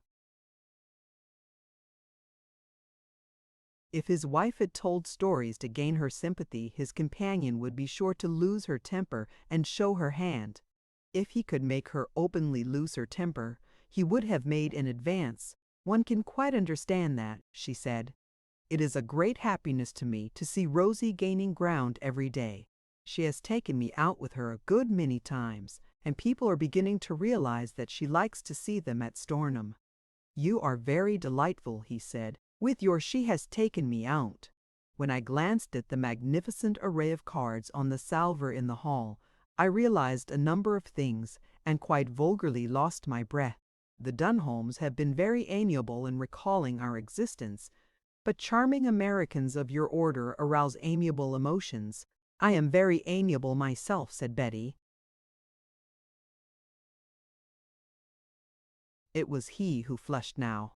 He was losing patience at feeling himself held with such lightness at arm's length, and at being, in spite of himself, somehow compelled to continue to assume a jocular courtesy. "No, you are not," he answered. "Not?" repeated Betty with an incredulous lifting of her brows. "You are charming and clever, but I rather suspect you of being a vixen. At all events, you are a spirited young woman and quick-witted enough to understand the attraction you must have for the sordid herd." And then he became aware, if not of an opening in her armor at least, of a joint in it. For he saw, near her ear, a deepening warmth. That was it. She was quick-witted, and she hid somewhere a hot pride. "I confess, however," he proceeded cheerfully, "that notwithstanding my own experience of the habits of the sordid herd, I saw one card I was surprised to find, though really shrugging his shoulders, I ought to have been less surprised to find it than to find any other. But it was bold. I supposed the fellow was desperate." "You are speaking of," suggested Betty, "of Mount Dunstan. Hang it all, it was bold." As if in half amused disgust. As she had walked through the garden paths, Betty had at intervals bent and gathered a flower, until she held in one hand a loose, fair sheaf. At this moment she stooped to break off a spire of pale blue campanula, and she was as with a shock struck with the consciousness that she bent because she must, because to do so was a refuge, a concealment of something she must hide. It had come upon her without a second's warning. Sir Nigel was right. She was a vixen, a virago. She was in such a rage that her heart sprang up and down, and her cheek and eyes were on fire. Her long trained control of herself was gone, and her shock was a lightning swift awakening to the fact that she felt all this. She must hide her face because it was this one man, just this one and no other, who was being dragged into this thing with insult. It was an awakening, and she broke off, rather slowly, 1, 2, 3, even 4 campanula stems before she stood upright again. As for Nigel Anstruthers, he went on talking in his low-pitched, disgusted voice. Surely he might count himself out of the running. "There will be a good deal of running, my dear Betty. You fair Americans have learned that by this time. but that a man who has not even a decent name to offer, who is blackballed by his county, should coolly present himself as a pretendant is an insolence he should be kicked for." Betty arranged her campanulas carefully. There was no exterior reason why she should draw sword in Lord Mount Dunstan's defense. He had certainly not seemed to expect anything intimately interested from her. His manner she had generally felt to be rather restrained, but one could, in a measure, express one's self, whatsoever the running, she remarked. "No pretendant has complimented me by presenting himself so far, and Lord Mount Dunstan is physically an unusually strong man." "You mean it would be difficult to kick him? Is this partisanship?" "I hope not. Am I to understand," he added with deliberation, "that Rosalie has received him here?" "Yes." "And that you have received him, also, as you have received Lord Westholt?" "Quite." "Then I must discuss the matter with Rosalie. It is not to be discussed with you." "You mean that you will exercise your authority in the matter?" "In England, my dear girl, the master of a house is still sometimes guilty of exercising authority in matters which concern the reputation of his female relatives. In the absence of your father, I shall not allow you, while you are under my roof, to endanger your name in any degree. I am, at least, your brother by marriage. I intend to protect you." "Thank you," said Betty. "You are young and extremely handsome. You will have an enormous fortune, and you have evidently had your own way all your life. A girl, such as you are, may either make a magnificent marriage or a ridiculous and humiliating one. Neither American young women nor English young men are as disinterested as they were some years ago. Each has begun to learn what the other has to give." "I think that is true," commented Betty. "In some cases there is a good deal to be exchanged on both sides. You have a great deal to give, and should get exchange worth accepting. A beggared estate and a tainted title are not good enough." "That is businesslike," Betty made comment again. Sir Nigel laughed quietly. "The fact is, I hope you won't misunderstand my saying it. You do not strike me as being businesslike yourself." "I am not," answered Betty. "I thought not," rather narrowing his eyes as he watched her, because he believed that she must involuntarily show her hand if he irritated her sufficiently. "You do not impress me as being one of the girls who make unsuccessful marriages. You are a modern New York beauty, not an early Victorian sentimentalist." He did not despair of results from his process of irritation. To gently but steadily convey to a beautiful and spirited young creature that no man could approach her without ulterior motive was rather a good idea. If one could make it clear with a casual air, ostensibly taking it for granted that the natural power of youth, wit, and beauty were rendered impotent by a greatness of fortune whose proportions obliterated all else. If one simply argued from the premise that young love was no affair of hers, since she must always be regarded as a gilded chattel, whose cost was writ large in plain figures, what girl, with blood in her veins, could endure it long without wincing? This girl had undue and, as he regarded such matters, unseemly control over her temper and her nerves, but she had blood enough in her veins, and presently she would say or do something which would give him a lead. "When you marry," he began, she lifted her head delicately, but ended the sentence for him with eyes which were actually not unsmiling. "When I marry, I shall ask something in exchange for what I have to give." "If the exchange is to be equal, you must ask a great deal," he answered. "That is why you must be protected from such fellows as Mount Dunstan. If it becomes necessary, perhaps I shall be able to protect myself," she said. "Ah, regretfully, I am afraid I have annoyed you and that you need protection more than you suspect." If she were flesh and blood, she could scarcely resist resenting the implication contained in this. But resist it she did, and with a cool little smile which stirred him to sudden, if irritated, admiration. She paused a second, and used the touch of gentle regret herself. You have wounded my vanity by intimating that my admirers do not love me for myself alone." He paused also and, narrowing his eyes again, looked straight between her lashes. "They ought to love you for yourself alone," he said in a low voice. "You are a deucedly attractive girl." "Oh, Betty," Rosie had pleaded, "don't make him angry. Don't make him angry."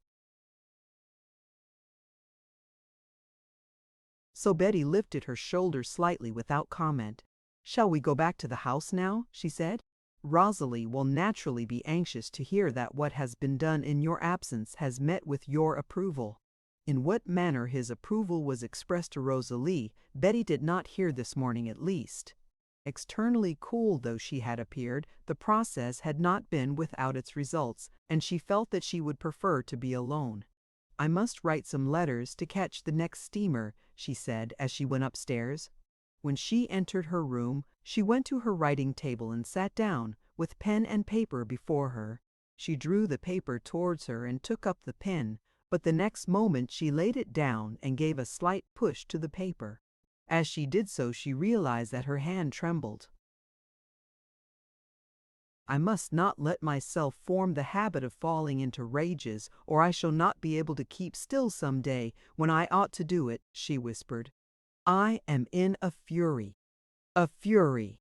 And for a moment she covered her face. She was a strong girl, but a girl notwithstanding her powers. What she suddenly saw was that, as if by one movement of some powerful unseen hand, Rosie, who had been the center of all things, had been swept out of her thought. Her anger at the injustice done to Rosie had been as nothing before the fire which had flamed in her at the insult flung at the other. And all that was undue and unbalanced. One might as well look the thing straightly in the face.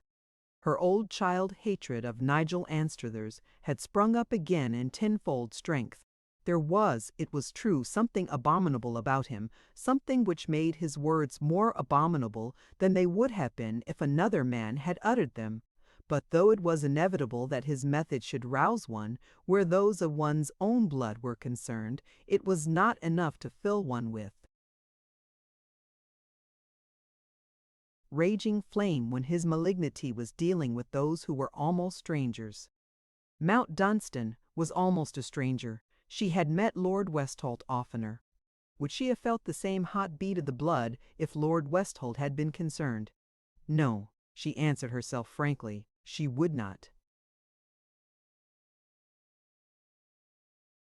Chapter 32. A Great Ball.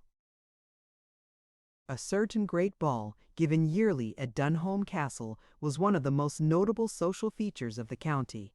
It took place when the house was full of its most interestingly distinguished guests, and, though other balls might be given at other times, this one was marked by a degree of greater state. On several occasions the chief guests had been great personages indeed, and to be bidden to meet them implied a selection flattering in itself. One's invitation must convey by inference that one was either brilliant, beautiful, or admirable, if not important. Nigel Anstruthers had never appeared at what the uninvited were wont, with derisive smiles, to call the great panjandrum function, which was an ironic designation not employed by such persons as received cards bidding them to the festivity. Stornham Court was not popular in the county. No one had yearned for the society of the Dowager Lady Anstruthers, even in her youth, and a not too well-favored young man with an ill-favored temper, noticeably on the lookout for grievances, is not an addition to one's circle. At 19 Nigel had discovered the older Lord Mount Dunstan and his son Tenham to be congenial acquaintances, and had been so often absent from home that his neighbors would have found social intercourse with him difficult, even if desirable. Accordingly, when the county paper recorded the splendors of the great panjandrum function, which it by no means mentioned by that name, the list of among those present had not so far contained the name of Sir Nigel Anstruthers. So, on a morning a few days after his return, the master of Stornham turned over a card of invitation and read it several times before speaking. "I suppose you know what this means," he said at last to Rosalie, who was alone with him. "It means that we are invited to Dunholm Castle for the ball, doesn't it?" Her husband tossed the card aside on the table. It means that Betty will be invited to every house where there is a son who must be disposed of profitably. She is invited because she is beautiful and clever. She would be invited if she had no money at all, said Rosie daringly. She was actually growing daring, she thought sometimes. It would not have been possible to say anything like this a few months ago. Don't make silly mistakes, said Nigel. There are a good many handsome girls who receive comparatively little attention, but the hounds of war are let loose when one of your swollen American fortunes appears. The obviousness of it, virtuously, makes me sick. It's as vulgar as New York. What befell next brought to Sir Nigel a shock of curious enlightenment. But no. One was more amazed than Rosie herself. She felt, when she heard her own voice, as if she must be rather mad. I would rather, she said quite distinctly, that you did not speak to me of New York in that way. What? Said Anstruthers, staring at her with contempt, which was derision. It is my home, she answered. It is not proper that I should hear it spoken of slightingly. Your home! It has not taken the slightest notice of you for 12 years. Your people dropped you as if you were a hot potato. They have taken me up again, still in amazement at her own boldness, but somehow learning something as she went on. He walked over to her side and stood before her. Look here, Rosalie, he said. You have been taking lessons from your sister. She is a beauty, and young, and you are not. People will stand things from her they will not take from you. I would stand some things myself, because it rather amuses a man to see a fine girl peacocking. It's merely ridiculous in you, and I won't stand it, not a bit of it. It was not specially fortunate for him that the door opened as he was speaking, and Betty came in with her own invitation in her hand. He was quick enough, however, to turn to greet her with a shrug of his shoulders. I am being favored with a little scene by my wife, he explained. She is capable of getting up excellent little scenes, but I dare say she does not show you that side of her temper. Betty took a comfortable chintz-covered easy-chair. Her expression was evasively speculative. Was it a scene I interrupted? She said.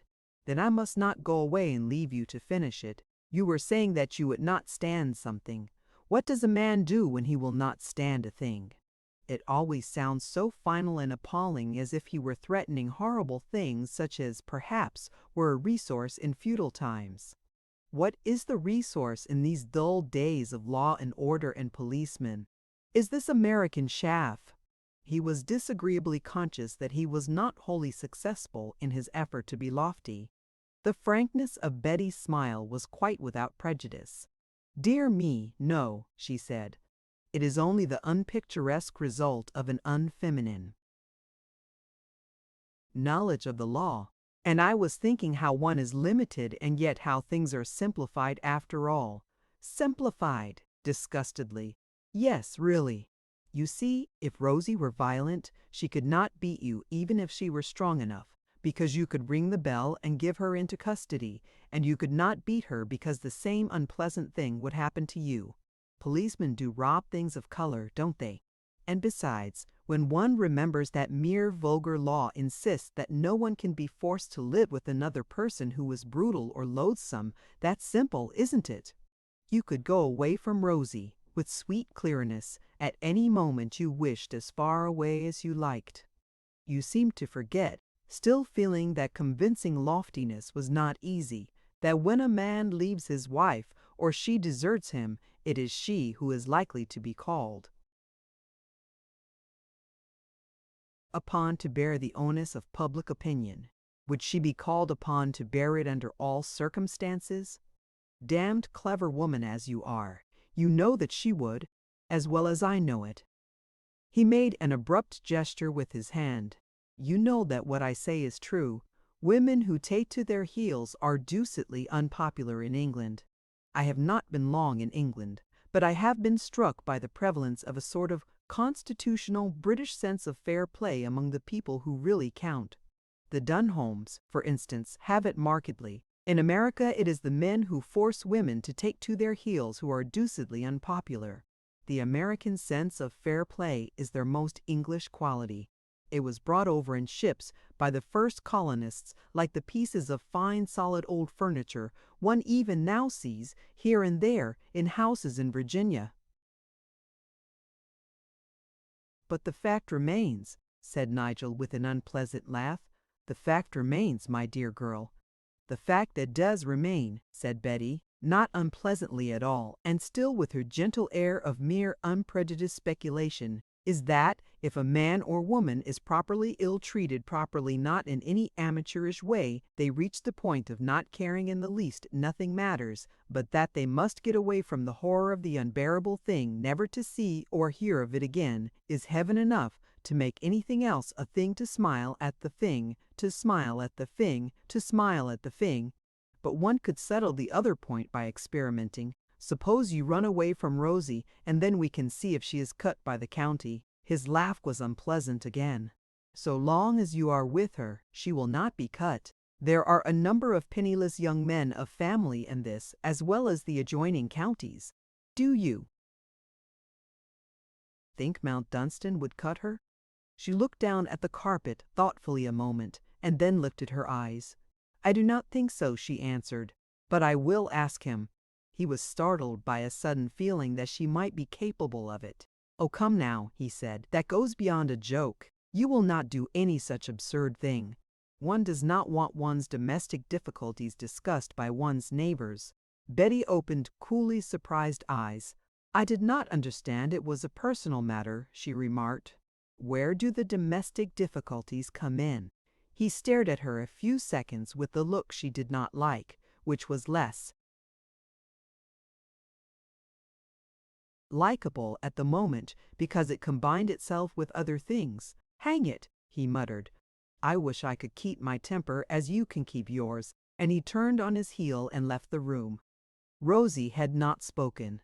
She had sat with her hands in her lap, looking out of the window. She had at first had a moment of terror. She had indeed once uttered in her soul the abject cry, "Don't make him angry, Betty.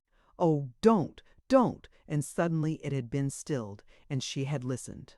This was because she realized that Nigel himself was listening. That made her see what she had not dared to allow herself to see before. These trite things were true. There were laws to protect one.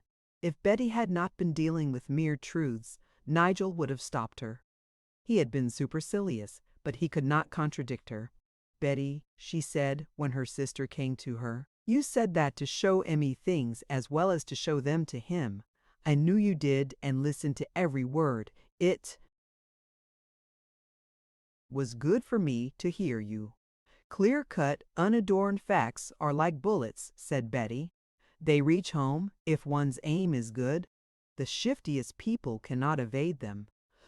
A certain thing became evident to Betty during the time which elapsed between the arrival of the invitations and the great ball. Despite an obvious intention to assume an amiable pose for the time being, Sir Nigel could not conceal a not quite unexplainable antipathy to one individual. This individual was Mount Dunstan, whom it did not seem easy for him to leave alone. He seemed to recur to him as a subject without any special reason, and this somewhat puzzled Betty until she heard from Rosalie of his intimacy with Lord Tinham, which, in a measure, explained it. The whole truth was that the lout, as he had been called, had indulged in frank speech in his rare intercourse with his brother and his friends, and had once interfered with hot young fury in a matter in which the pair had specially wished to avoid all interference. His open scorn of their methods of entertaining themselves they had felt to be disgusting impudence, which would have been deservedly punished with a horsewhip if the youngster had not been a big-muscled, clumsy oaf with a dangerous eye. Upon this footing their acquaintance had stood in past years, and to decide as Sir Nigel had decided that the oaf in question had begun to make his bid for splendid fortune under the roof of Stornham Court itself was a thing not to be regarded calmly. It was more than he could stand, and the folly of temper, which was forever his undoing, betrayed him into mistakes more than once. This girl, with her beauty and her wealth, he chose to regard as a sort of property rightfully his own. She was his sister-in-law, at least. She was living under his roof. He had more or less the power to encourage or discourage such aspirants as appeared. Upon the whole, there was something soothing to one's vanity in appearing before the world as the person at present responsible for her. It gave a man a certain dignity of position, and his chief girding at fate had always risen from the fact that he had not had dignity of position. He would not be held cheap in this matter at least. But sometimes, as he looked at the girl, he turned hot and sick, as it was driven home to him that he was no longer young, that he had never been good-looking, and that he had cut the ground from under his feet 12 years ago when he had married Rosalie. If he could have waited, if he could have done several other things, perhaps the clever acting of a part, and his power of domination might have given him a chance. Even that blackguard of a Mount Dunstan had a better one now. He was young, at least, and free, and a big, strong beast. He was forced, with bitter reluctance, to admit that he himself was not even particularly strong of late. He had felt it hideously. So he detested Mount Dunstan the more for increasing reasons, as he thought the matter over. It would seem, perhaps, but a subtle pleasure to the normal mind, but to him there was pleasure support aggrandizement. In referring to the ill case of the Mount Dunstan estate, in relating illustrative anecdotes, in dwelling upon the hopelessness of the outlook, and the notable unpopularity of the man himself. A confiding young lady from the States was required, he said on one occasion, but it would be necessary that she should be a young person of much simplicity, who would not be alarmed or chilled by the obvious. No one would realize this more clearly than Mount Dunstan himself. He said it coldly and casually, as if it were the simplest matter of fact. If the fellow had been making himself agreeable to Betty, it was as well that certain points should be, as it were, inadvertently brought before her. Miss Vanderpool was really rather fine, people said to each other afterwards, when she entered the ballroom at Dunholm Castle with her brother-in-law. She bore herself as composedly as if she had been escorted by the most admirable and dignified of conservative relatives, instead of by a man who was more definitely disliked and disapproved of than any other man in the county whom decent people were likely to meet. Yet she was far too clever a girl not to realize the situation clearly, they said to each other. She had arrived in England to find her sister a neglected wreck, her fortunes squandered, and her existence stripped bare of even such things as one felt to be the mere decencies.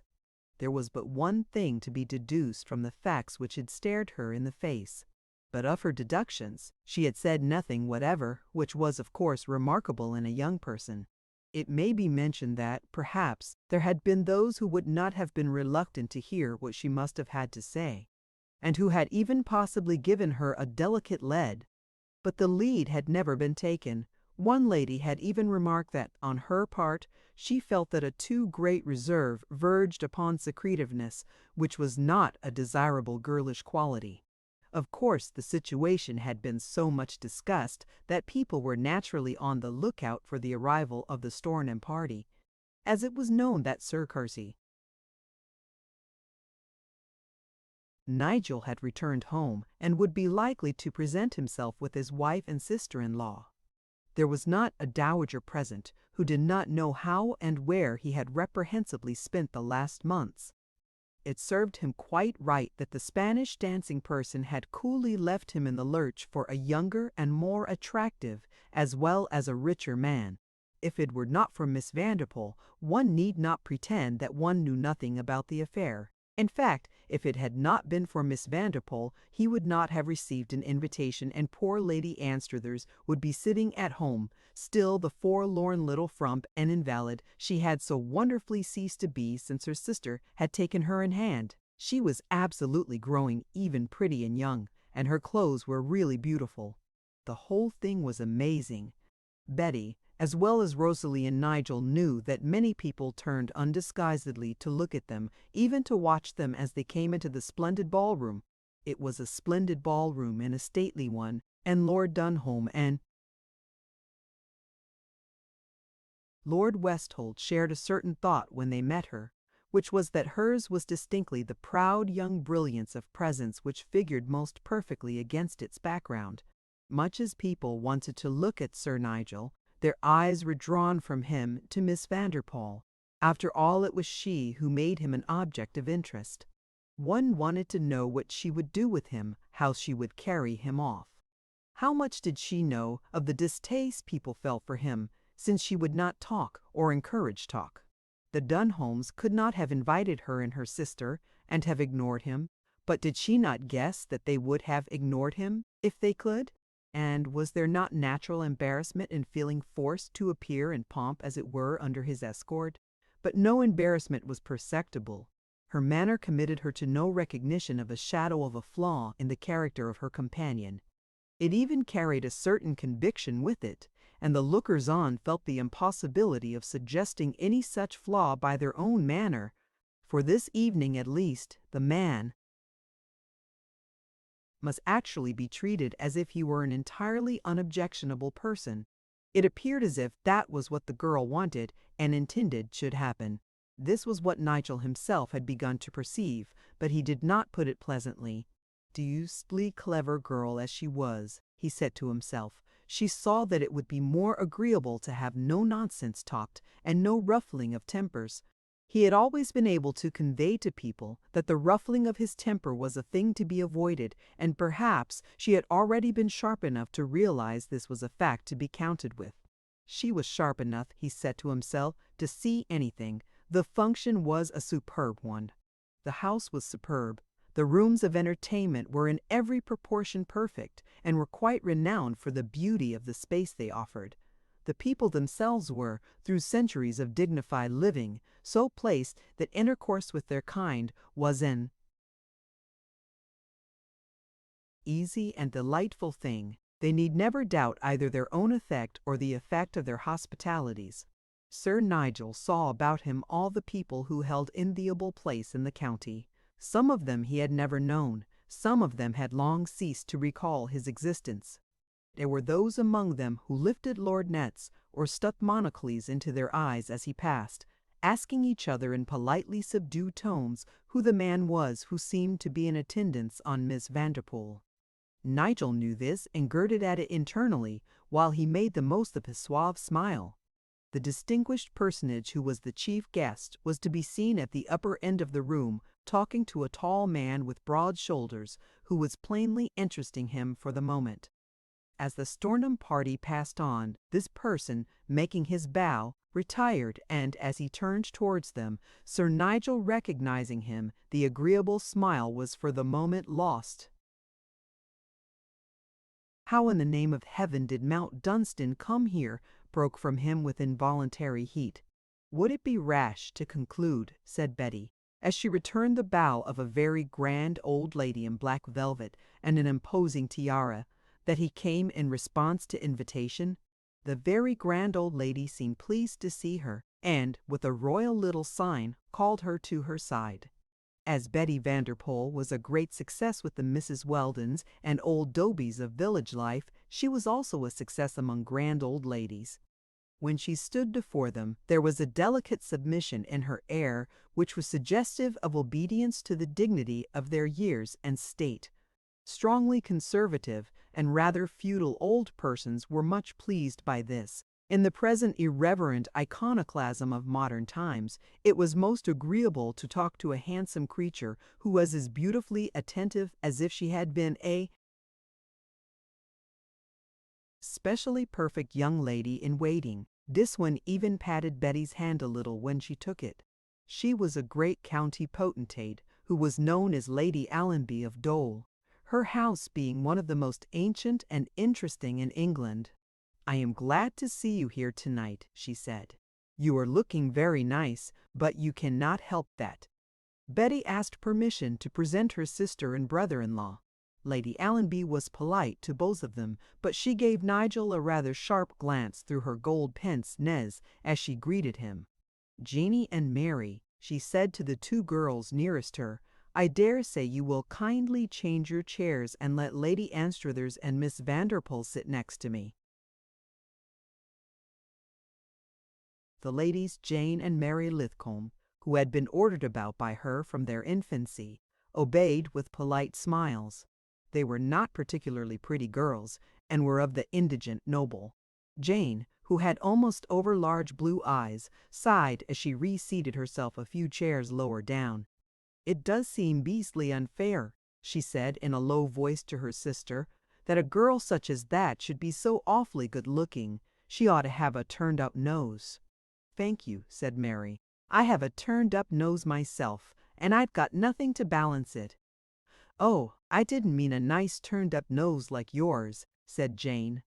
"I meant an ugly one." Of course Lady Allenby wants her for Tommy, and her manner was not resigned. What she, or anyone else for that matter, disdainfully could want with Tommy, I don't know, replied Mary. "I do," answered Jane obstinately. "I played cricket with him when I was 8, and I've liked him ever since. It is awful," in a smothered outburst, "what girls like us have to suffer." Lady Mary turned to look at her curiously. "Jane," she said, "are you suffering about Tommy?" "Yes, I am." "Oh, what a question to ask in a ballroom! Do you want me to burst out crying?" "No," sharply. "Look at the prince. Stare at that fat woman curtsying to him. Stare and then wink your eyes."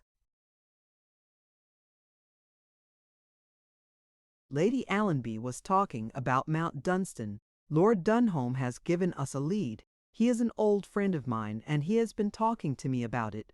It appears that he has been looking into things seriously. Modern as he is, he rather tilts at injustices, in a quiet way. He has satisfactorily convinced himself that Lord Mount Dunstan has been suffering for the sins of the fathers, which must be annoying." "Is Lord Dunholm quite sure of that?" put in Sir Nigel, with a suggestively civil air. Old Lady Allenby gave him an unencouraging look. "Quite," she said. "He would be likely to be before he took any steps." "Ah," remarked Nigel. "I knew Lord Tenham, you see." Lady Allenby's look was more unencouraging still. She quietly and openly put up her glass and stared. There were times when she had not the remotest objection to being rude to certain people. "I am sorry to hear that," she observed. "There never was any room for mistake about Tenham. He is not usually mentioned." "I do not think this man would be usually mentioned if everything were known," said Nigel. Then an appalling thing happened. Lady Allenby gazed at him a few seconds and made no reply whatever. She dropped her glass and turned again to talk to Betty. It was as if she had turned her back on him, and Sir Nigel, still wearing an amiable exterior, used internally some bad language. "But I was a fool to speak of Tenham," he thought. "A great fool." A little later, Miss Vanderpool made her curtsy to the exalted guest, and was commented upon again by those who looked on. It was not at all unnatural that one should find one's eyes following a girl who, representing a sort of royal power, should have the good fortune of possessing such looks and bearing. Remembering his child bête noire of the long legs and square, audacious little face, Nigel Anstruthers found himself restraining a slight grin as he looked on at her dancing. Partners flocked about her like bees, and Lady Allenby of Dole, and other very grand old or middle-aged ladies all found the evening more interesting because they could watch her.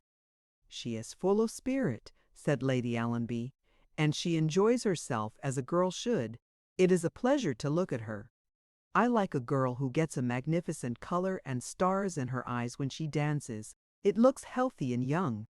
It was Tommy Miss Vanderpool was dancing with when her ladyship said this.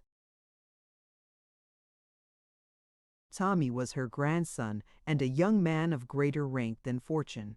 He was a nice, frank, heavy youth who loved a simple county life spent in tramping about with guns and in friendly hobnobbing with the neighbors and eating great afternoon teas with people whose jokes were easy to understand and who were ready to laugh if you tried a joke yourself. He liked girls, and especially he liked Jane Lithcombe. But that was a weakness his grandmother did not at all encourage, and as he danced with Betty Vanderpoel, he looked over her shoulder more than once at a pair of big, unhappy blue eyes, whose owner sat against the wall. Betty Vanderpoel herself was not thinking of Tommy. In fact, during this brilliant evening, she faced still further developments of her own strange case. Certain new things were happening to her.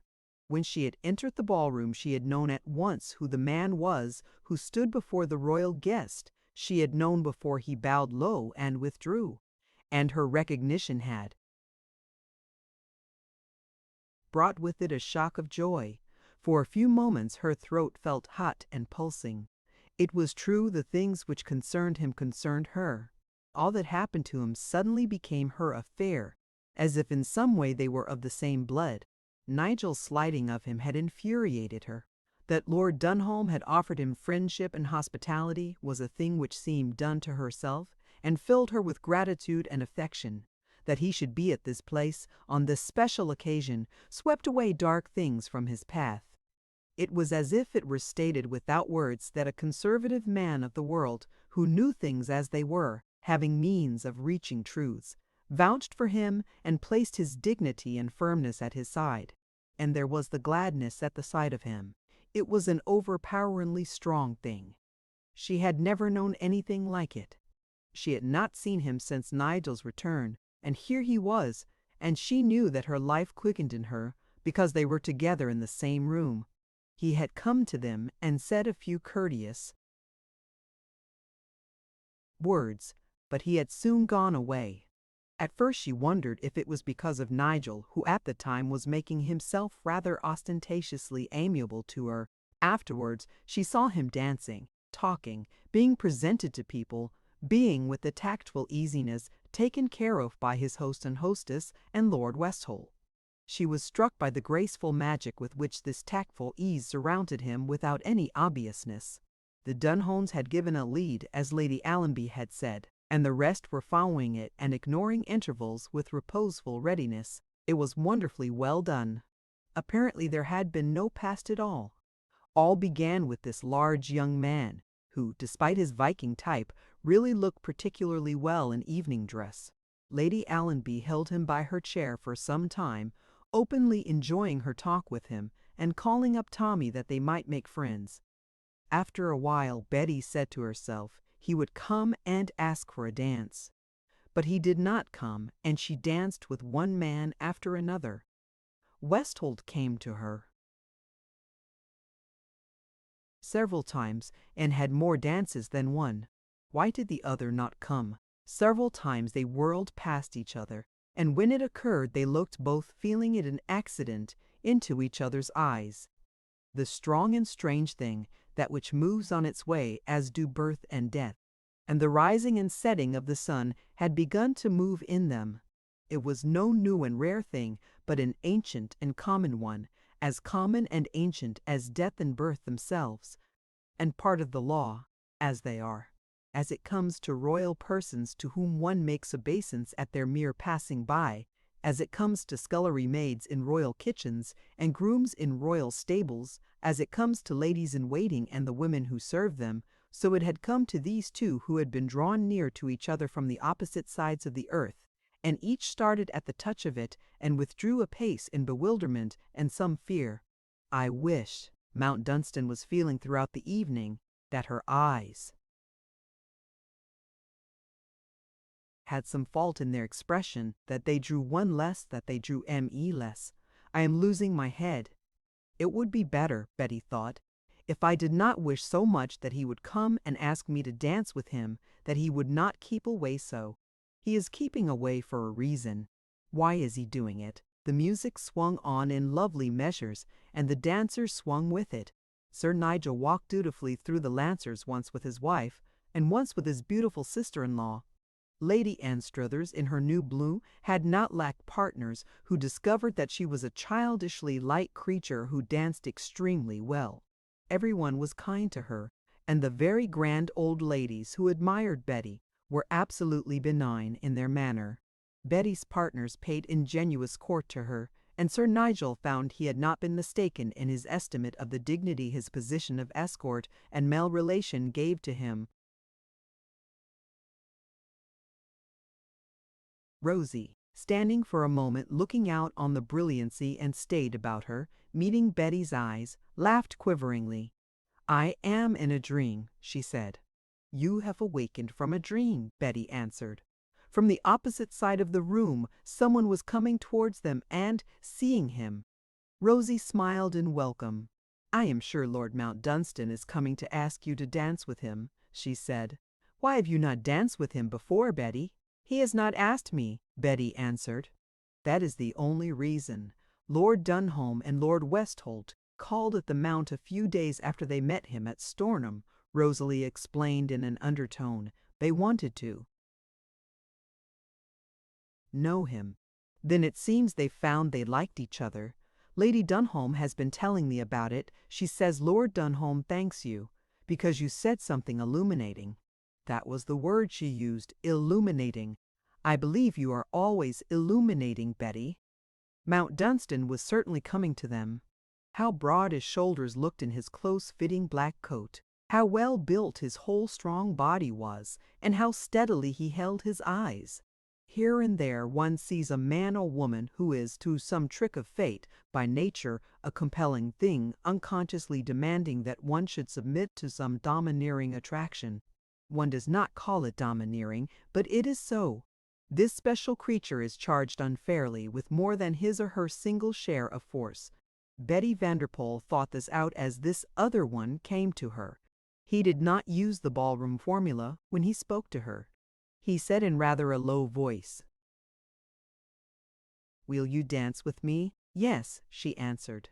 Lord Dunholm and his wife agreed afterwards that so noticeable a pair had never before danced together in their ballroom. Certainly no pair had ever been watched with quite the same interested curiosity. Some onlookers thought it singular that they should dance together at all. Some pleased themselves by reflecting on the fact that no other two could have represented with such picturesqueness the opposite poles of fate and circumstance. No one attempted to deny that they were an extraordinarily striking-looking couple, and that one's eyes followed them in spite of oneself.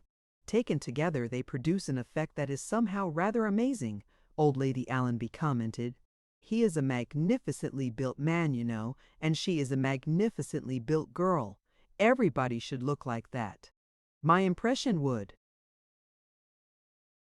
be that Adam and Eve did, but for the fact that neither of them had any particular character.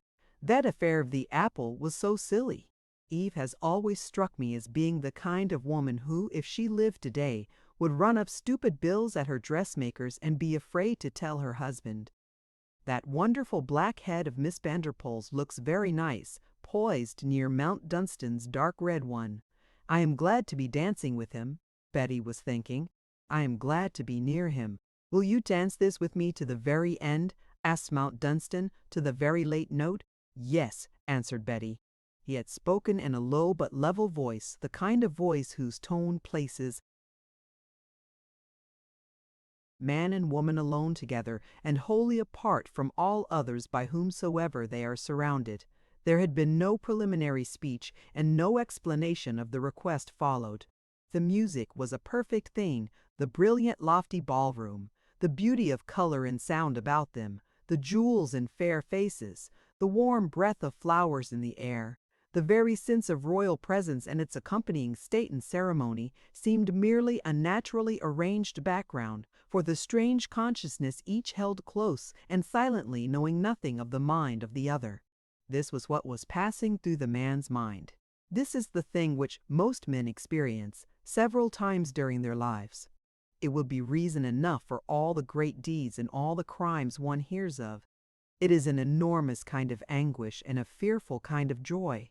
It is scarcely to be borne, and yet, at this moment, I could kill myself and her at the thought of losing it. If I had begun earlier, would it have been easier? No, it would not. With me it is bound to go hard. At 20 I should probably not have been able to keep myself from shouting it aloud, and I should not have known that it was only the working of the law. Only. Good God, what a fool I am! It is because it is only the law that I cannot escape and must go on to the end, grinding my teeth together because I cannot speak. Oh, her smooth young cheek! Oh, the deep shadows of her lashes! And while we sway round and round together, I hold her slim, strong body in the hollow of my arm. It was, quite possibly, as he thought this, that Nigel Anstruthers, following him with his eyes as he passed, began to frown. He had been watching the pair as others had. He had seen what others saw, and now he had an idea that he saw something more, and it was something which did not please him. The instinct of the male bestirred itself, the curious instinct of resentment against another man, any other man, and, in this case, Mount Dunstan was not any other man, but one for whom his antipathy was personal. "I won't have that," he said to himself. "I won't have it."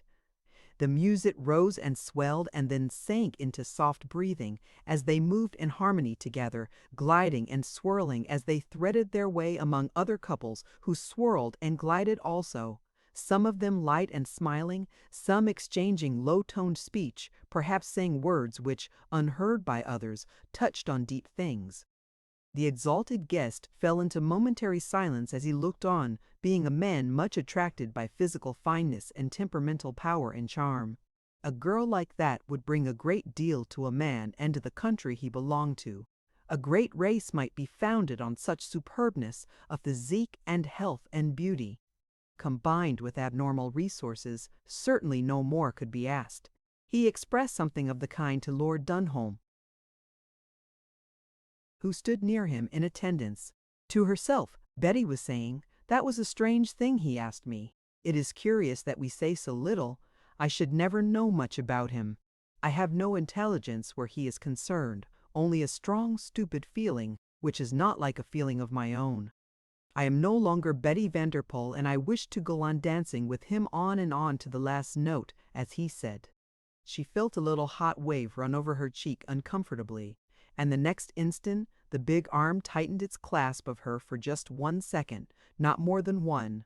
She did not know that he, himself, had seen the sudden ripple of red color, and that the equally sudden contraction of the arm had been as unexpected to him and as involuntary as the quick wave itself. It had horrified and made him angry. He looked the next instant entirely stiff and cold. He did not know it happened, Betty resolved. "The music is going to stop," said Mount Dunstan. "I know the waltz. We can get once round the room again before the final chord." It was to be the last note, the very last, but he said it quite rigidly, and Betty laughed. "Quite the last," she answered. The music hastened a little, and their gliding whirl became more rapid, a little faster still. A running sweep of notes, a big terminating harmony, and the thing was over. "Thank you," said Mount Dunstan. "One will have it to remember." And his tone was slightly sardonic. "Yes," Betty acquiesced politely. "Oh, not you. Only I. I have never waltzed before." Betty turned to look at him curiously. "Under circumstances such as these," he explained. "I learned to dance at a particularly hideous boys' school in France. I abhorred it, and the trend of my life has made it quite easy for me to keep my 12-year-old vow that I would never dance after I left the place, unless I wanted to do it, and that especially nothing should make me waltz until certain agreeable conditions were fulfilled. Waltzing I approved of out of hideous schools. I was a pig-headed, objectionable child. I detested myself even then." Betty's composure returned to her. "I am trusting," she remarked, "that I may secretly regard myself as one of the agreeable conditions to be fulfilled. Do not dispel my hopes roughly." "I will not," he answered. "You are, in fact, several of them. One breathes with much greater freedom," she responded. This sort of cool nonsense was safe. It dispelled feelings of tenseness and carried them to the place where Sir Nigel and Lady Anstruthers awaited them. A slight stir was beginning to be felt throughout the ballroom. The royal guest was retiring, and soon the rest began to melt away. The Anstruthers, who had a long return drive before them, were among those who went first. When Lady Anstruthers and her sister returned from the cloakroom, they found Sir Nigel standing near Mount Dunstan, who was going also, and talking to him in an amiably detached manner. Mount Dunstan himself did not look amiable, or seem to be saying much, but Sir Nigel showed no signs of being disturbed. "Now that you have ceased to forswear the world," he said as his wife approached, "I hope we shall see you at Stornham. Your visits must not cease, because we cannot offer you G. Selden any longer." He had his own reasons for giving the invitation, several of them, and there was a satisfaction in letting the fellow know, casually, that he was not in the ridiculous position of being unaware of what had occurred during his absence, that there had been visits and also the objectionable episode of the American bounder. That the episode had been objectionable, he knew he had adroitly conveyed by mere tone and manner. Mount Dunstan thanked him in the usual formula, and then spoke to Betty. Selden left us tremulous and fevered with ecstatic anticipation. He carried your kind letter to Mr. Vanderpoel next to his heart. His brain seemed to whirl at the thought of what the boys would say when he arrived with it in New York. You have materialized the dream of his life. "I have interested my father," Betty answered with a brilliant smile. "He liked the romance of the Reuben S. Vanderpoel, who rewarded the saver of his life by unbounded orders for the Delkoff." As their carriage drove away, Sir Nigel bent forward to look out of the window, and having done it, laughed a little. "Mount Dunstan does not play the game well," he remarked. It was annoying that neither Betty nor his wife inquired what the game in question might be, and that his temperament forced him into explaining without encouragement. He should have stood motionless with folded arms or something of the sort, and watched her equipage until it was out of sight. "And he did not?" said Betty. "He turned on his heel as soon as the door was shut." "People ought not to do such things," was her simple comment, to which it seemed useless to reply. Chapter 33. Uff or Lady Jane. There is no one thing on earth of such interest as the study of the laws of temperament, which impel, support, or entrap into folly and danger the being they rule.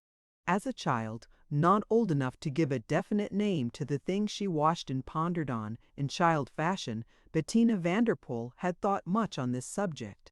As she had grown older, she had never been ignorant of the workings of her own temperament, and she had looked on for years at the laws which had wrought in her father's, being the laws of strength, executive capacity, and that pleasure in great schemes which is roused less by a desire for gain than for a strongly felt necessity for action resulting in success. She mentally followed other people on their way, sometimes asking herself how far the individual was to be praised or blamed for his treading of the path he seemed to choose. And now there was given her the opportunity to study the workings of the nature of Nigel Anstruthers, which was a curious thing. He was not an individual to be envied. Never was man more tormented by lack of power to control his special devil at the right moment of time, and therefore never was there one so inevitably his own frustration. This Betty saw after the passing of but a few days, and wondered how far he was conscious or unconscious of the thing. At times it appeared to her that he was in a state of unrest, that he was, as a man wavering between lines of action, swayed at one moment by one thought, at another by an idea quite different, and that he was harried because he could not hold his own with himself. This was true. The ball at Dunholm Castle had been enlightening, and had wrought some changes in his points of view. Also, other factors had influenced him. In the first place, the changed atmosphere of Stornham, the fitness and luxury of his surroundings, the new dignity given to his position by the altered aspect of things, rendered external amiability more easy. To ride about the country on a good horse, or drive in a smart phaeton or suitable carriage, and to find that people who a year ago had passed him with the merest recognition saluted him with polite intention, was, to a certain degree, stimulating to a vanity which had been long ill-fed. The power which produced these results should, of course, have been in his own hands. His money-making father-in-law should have seen that it was his affair to provide for that. But since he had not done so, it was rather entertaining that it should be, for the present, in the hands of this extraordinarily good-looking girl. He had begun by merely thinking of her in this manner as this extraordinarily good-looking girl, and had not, for a moment, hesitated before the edifying idea of its not being impossible to arrange a lively flirtation with her. She was at an age when, in his opinion, girlhood was poised for flight with adventure, and his tastes had not led him in the direction of youth, which was fastidious. His Riviera episode had left his vanity blistered and requiring some soothing application. His life had worked evil with him, and he had fallen ill on the hands of a woman who had treated him as a shattered, useless thing whose day was done, and with whom strength and bloom could not be burdened. He had kept his illness a hidden secret. On his return to Stornham, his one desire having been to forget even to disbelieve in it, but dreams of its suggestions sometimes awakened him at night with shudders and cold sweat. He was hideously afraid of death and pain, and he had had monstrous pain, and while he had lain battling with it, upon his bed in the villa on the Mediterranean, he had been able to hear, in the garden outside, the low voices and laughter of the Spanish dancer and the healthy, strong young fool who was her new adorer. When he had found himself face to face with Betty in the avenue, after the first leap of annoyance, which had suddenly died down into perversely interested curiosity, he could have laughed outright at the novelty and odd unexpectedness of the situation. The ill-mannered, impudently staring little New York beast had developed into this. Hang it! No man could guess what the embryo female creature might result in. His mere shakiness of physical condition added strength to her attraction. She was like a young goddess of health and life and fire. The very spring of her firm foot upon the moss beneath it was a stimulating thing to a man whose nerves sprung secret fears upon him. There were sparks between the sweep of her lashes, but she managed to carry herself with the air of being as cool as a cucumber, which gave spice to the effort to upset her. If she did not prove suitably amenable, there would be piquancy in getting the better of her in stirring up unpleasant little things, which would make it easier for her to go away than remain on the spot if one should end by choosing to get rid of her. But, for the moment, he had no desire to get rid of her. He wanted to see what she intended to do, to see the thing out, in fact. It amused him to hear that Mount Dunstan was on her track. There exists for persons of a certain type a pleasure full-fed by the mere sense of having got even with an opponent. Throughout his life he had made a point of getting even with those who had irritatingly crossed his path or much disliked him. The working out of small or large plans to achieve this end had formed one of his most agreeable recreations. He had long owed Mount Dunstan a debt which he had always meant to pay.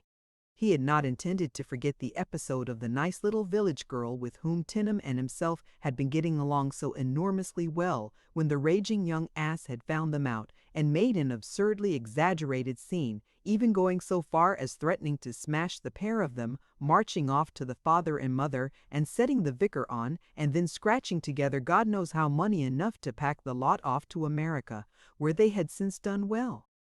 Why should a man forgive another who had made him look like a schoolboy and a fool? So, to find Mount Dunstan rushing down a steep hill into this thing was edifying. You cannot take much out of a man if you never encounter him. If you meet him, you are provided by heaven with opportunities. You can find out what he feels most sharply and what he will suffer most by being deprived of. His impression was that there was a good deal to be got out of Mount Dunstan. He was an obstinate, haughty devil, and just the fellow to conceal with a fury of pride a score of tender places in his hide. At the ball he had seen that the girl's effect had been of a kind which even money and good looks uncombined with another thing might not have produced. And she had the other thing whatsoever it might be. He observed the way in which the Dunholms met and greeted her. He marked the glance of the royal personage, and his manner, when after her presentation he conversed with and detained her. He saw the turning of heads and exchange of remarks as she moved through the rooms. Most especially, he took in the bearing of the very grand old ladies, led by Lady Allenby of Dole. Barriers had thrown themselves down. These portentous, rigorous old pussycats admired her, even liked her. Upon my word, he said to himself, she has a way with her, you know. She is a combination of Ethel Newcome and Becky Sharp, but she is more level-headed than either of them. There's a touch of Trix Esmond, too. The sense of the success which followed her, and the gradually growing excitement of looking on at her light whirls of dance, the carnation of her cheek, and the laughter and pleasure she drew about her, had affected him in a way by which he was secretly a little exhilarated. He was conscious of a rash desire to force his way through these laughing, vaunting young idiots, juggle or snatch their dances away from them, and seize on the girl himself. He had not for so long a time been impelled by such agreeable folly that he had sometimes felt the stab of the thought that he was past it. That it should rise in him again made him feel young. There was nothing which so irritated him against Mount Dunstan as his own rebelling recognition of the man's youth, the strength of his fine body, his high-held head and clear eye. These things and others it was which swayed him, as was plain to Betty in the time which followed, to many changes of mood. "Are you sorry for a man who is ill and depressed?" he asked one day. "Or do you despise him?" "I am sorry." "Then be sorry for me." He had come out of the house to her as she sat on the lawn, under a broad, level-branched tree, and had thrown himself upon a rug with his hands clasped behind his head. "Are you ill?" "When I was on the Riviera, I had a fall." He lied simply. "I strained some muscle or other, and it has left me rather lame. Sometimes I have a good deal of pain." "I am very sorry," said Betty. "Very. A woman who can be made sorry it is rarely impossible to manage. To dwell with pathetic patience on your grievances, if she is weak and unintelligent, to deplore, with honest regret, your faults and blunders, if she is strong, are not bad ideas." He looked at her reflectively. "Yes, you are capable of being sorry," he decided. For a few moments of silence his eyes rested upon the view spread before him. To give the expression of dignified reflection was not a bad idea either. "Do you know," he said at length, "that you produce an extraordinary effect upon me, Betty?" She was occupying herself by adding a few stitches to one of Rosie's ancient strips of embroidery, and as she answered, she laid it flat upon her knee to consider its effect. "Good or bad?" she inquired, with delicate abstraction. He turned his face towards her again, this time quickly. "Both," he answered, "both." His tone held the flash of a heat which he felt should have startled her slightly, but apparently it did not. "I do not like both," with composed lightness. "If you had said that you felt yourself develop angelic qualities when you were near me, I should feel flattered and swell with pride. But both leaves me unsatisfied. It interferes with the happy little conceit that one is an all-pervading, beneficent power. One likes to contemplate a large picture of oneself, not plain, but colored as a wholesale." Reformer. "I see," thank you, stiffly and flushing. "You do not believe me." Her effect upon him was such that, for the moment, he found himself choosing to believe that he was in earnest. His desire to impress her with his mood had actually led to this result. She ought to have been rather moved, a little fluttered perhaps, at hearing that she disturbed his equilibrium. "You set yourself against me as a child, Betty," he said. "And you set yourself against me now. You will not give me fair play." "You might give me fair play." He dropped his voice at the last sentence and knew it was well done. a touch of hopelessness is not often lost on a woman. "What would you consider fair play?"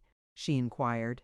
"It would be fair to listen to me without prejudice, to let me explain how it has happened that I have appeared to you a blackguard. I have no doubt you would call it, and a fool."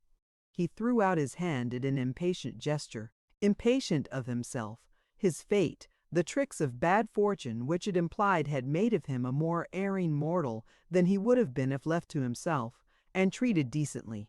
Do not put it so strongly, with conservative politeness.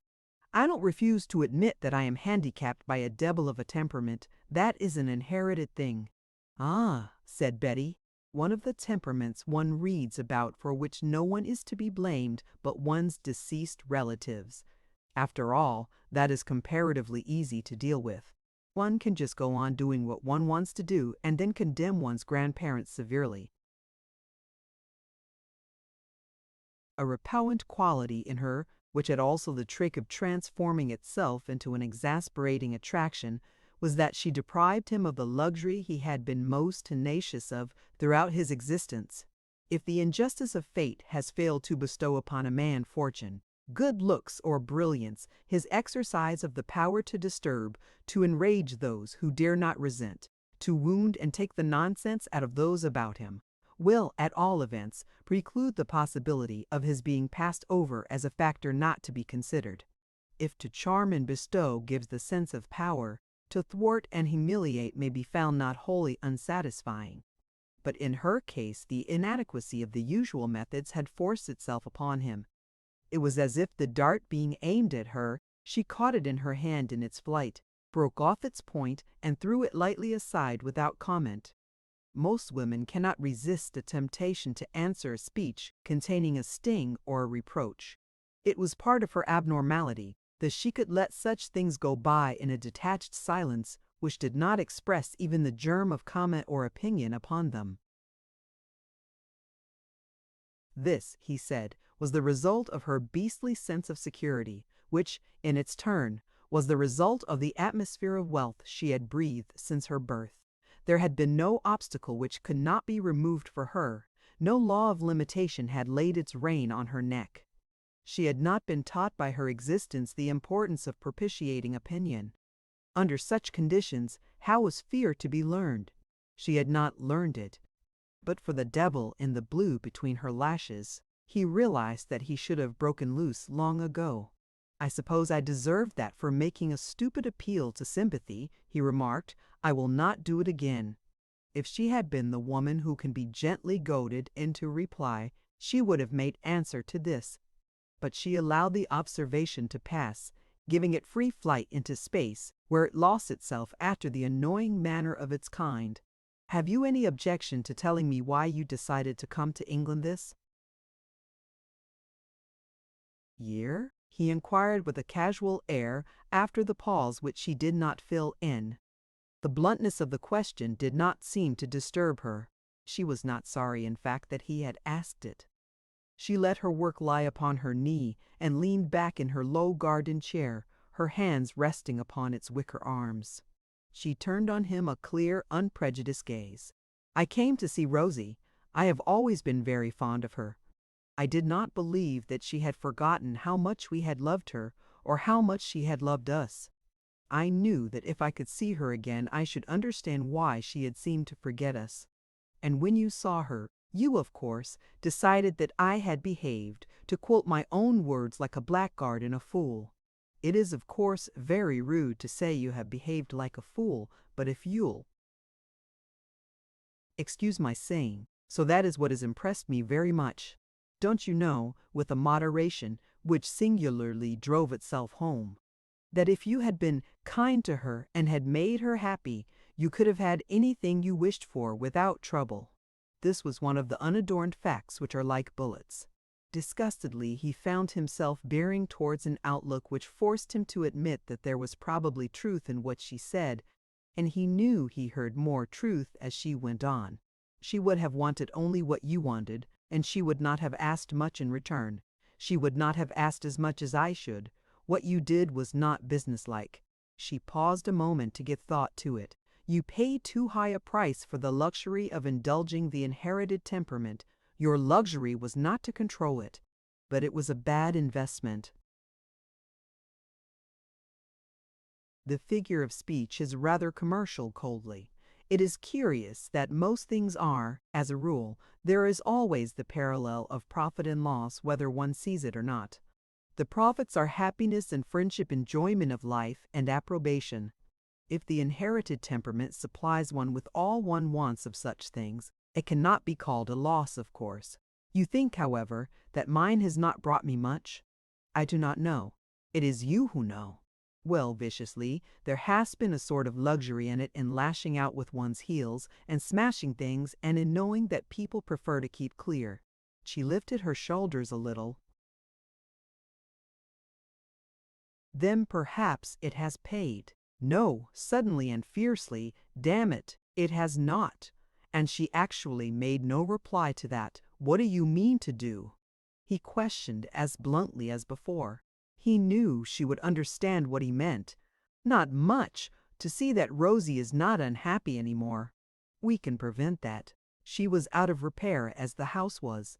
She is being rebuilt and decorated. She knows that she will be taken care of. I know her better than you do, with a laugh. She will not go away. She is too frightened of the row it would make of what I should say. I should have plenty to say. I can make her shake in her shoes. Betty let her eyes rest full upon him, and he saw that she was softly summing him up quite without prejudice, merely in interested speculation upon the workings of type. You are letting the inherited temperament run away with you at this moment, she reflected aloud, her quiet scrutiny almost abstracted. It was foolish to say that. He had known it was foolish 2 seconds after the words had left his lips. But a temper which has been allowed to leap hedges, unchecked throughout life, is in peril of forming a habit of taking them even at such times as a leap may land its owner in a ditch. This last was what her interested eyes were obviously saying. It suited him best at the moment to try to laugh. "Don't look at me like that," he threw off, "as if you were calculating that 2 and 2 make 4. No prejudice of mine can induce them to make 5 or 6 or 3.5, she said. No prejudice of mine or of yours. The 2 and 2 she was calculating with were the likelihoods and unlikelihoods of the inherited temperament, and the practical powers she could absolutely count on if difficulty arose with regard to Rosie. He guessed at this and began to make calculations himself.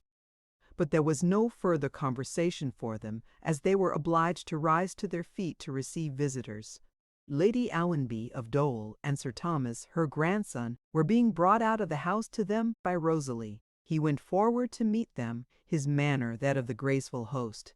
Lady Allenby, having been welcomed by him and led to the most comfortable tree-shaded chair, found his bearing so elegantly chastened that she gazed at him with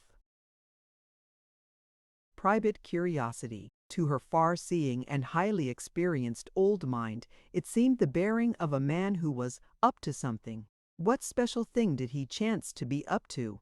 His glance certainly lurked after Miss Vanderpool oddly.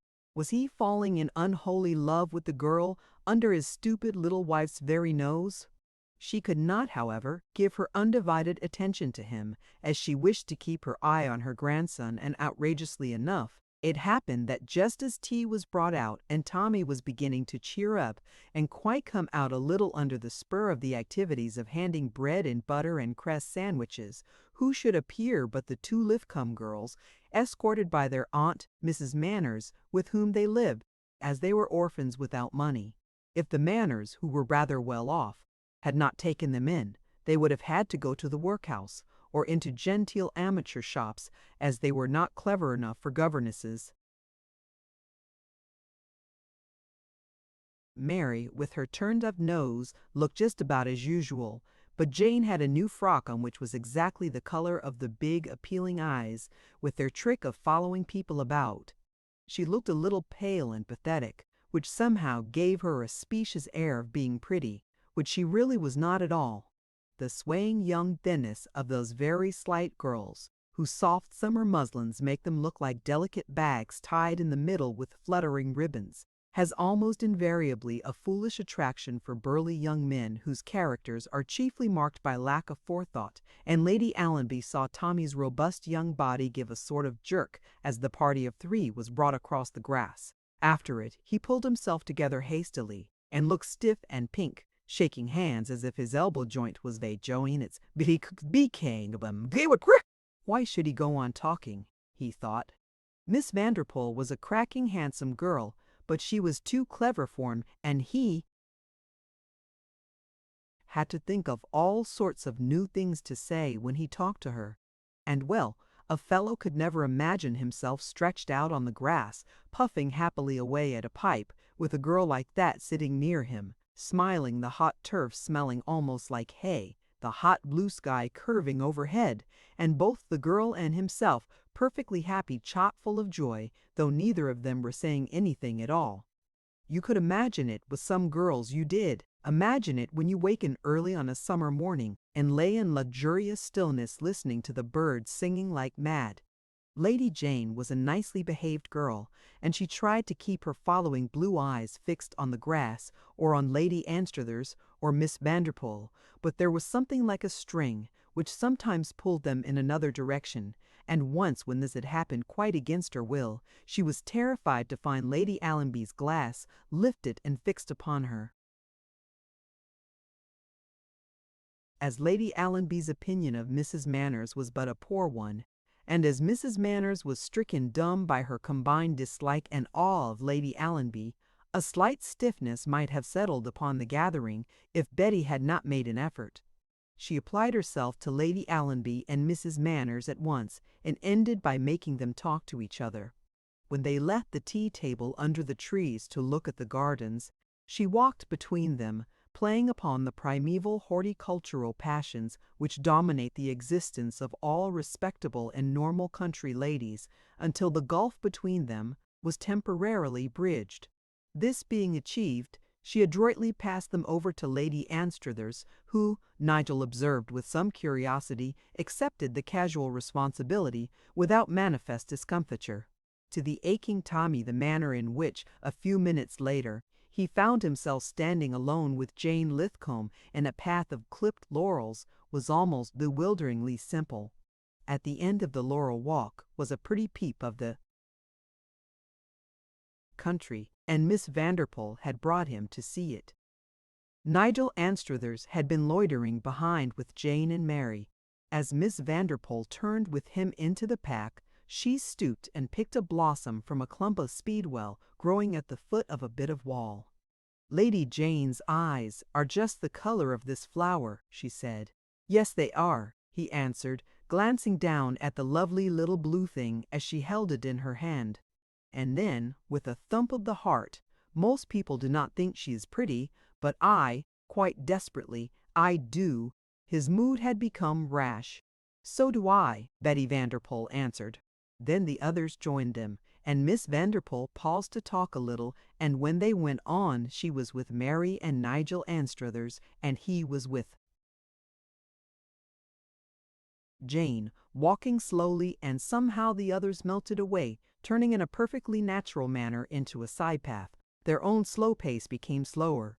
In fact, in a few moments they were standing quite still between the green walls. Jane turned a little aside and picked off some small leaves, nervously.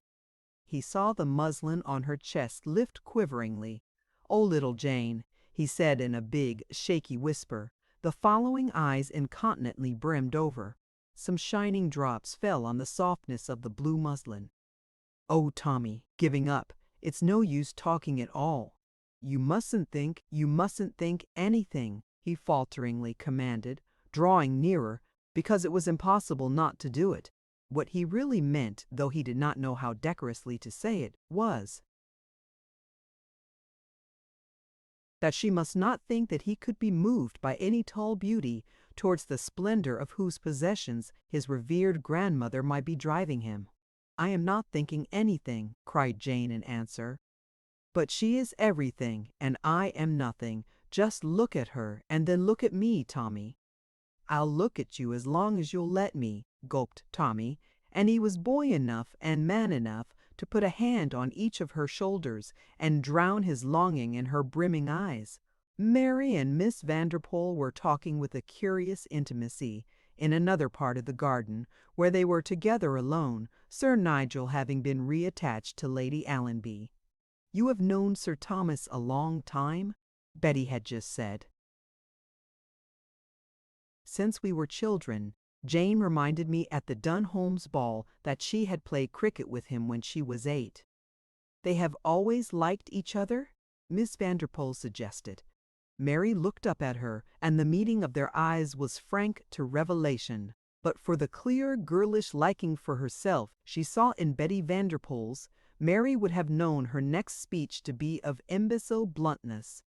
She had heard that Americans often had a queer, delightful understanding of unconventional things. This splendid girl was understanding her. "Oh, you seet!" she broke out. "You left them together on purpose." "Yes, I did." And there was a comprehension so deep in her look that Mary knew it was deeper than her own, and somehow founded on some subtler feeling than her own. When two people want so much care so much to be together. Miss Vanderpool added quite slowly, even as if the words rather forced themselves from her, "It seems as if the whole world ought to help them. Everything in the world, the very wind and rain and sun and stars. Oh, things have no right to keep them apart." Mary stared at her, moved and fascinated. She scarcely knew that she caught at her hand. "I have never been in the state that Jane is," she poured forth. "And I can't understand how she can be such a fool, but we care about each other more than most girls do, perhaps because we have had no people. And it's the kind of thing there is no use talking against, it seems. It's killing the youngness in her.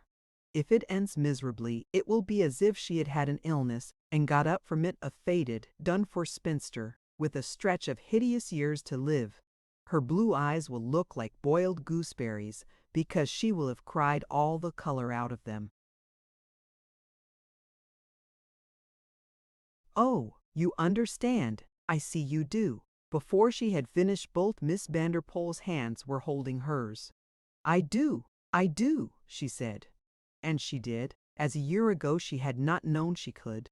"Is it Lady Allenby?" she ventured. "Yes. Tommy will be helplessly poor if she does not leave him her money. And she won't if he makes her angry. She is very determined. She will leave it to an awful cousin if she gets in a rage. And Tommy is not clever. He could never earn his living. Neither could Jane. They could never marry. You can't defy relatives and marry on nothing unless you are a character in a book." "Has she liked Lady Jane in the past?"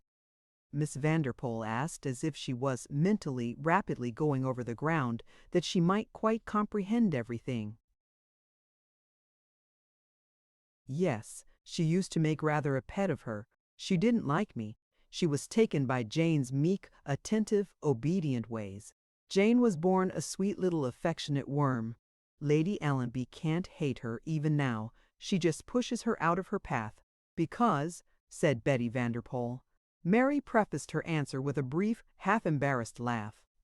"Because of you. Because she thinks.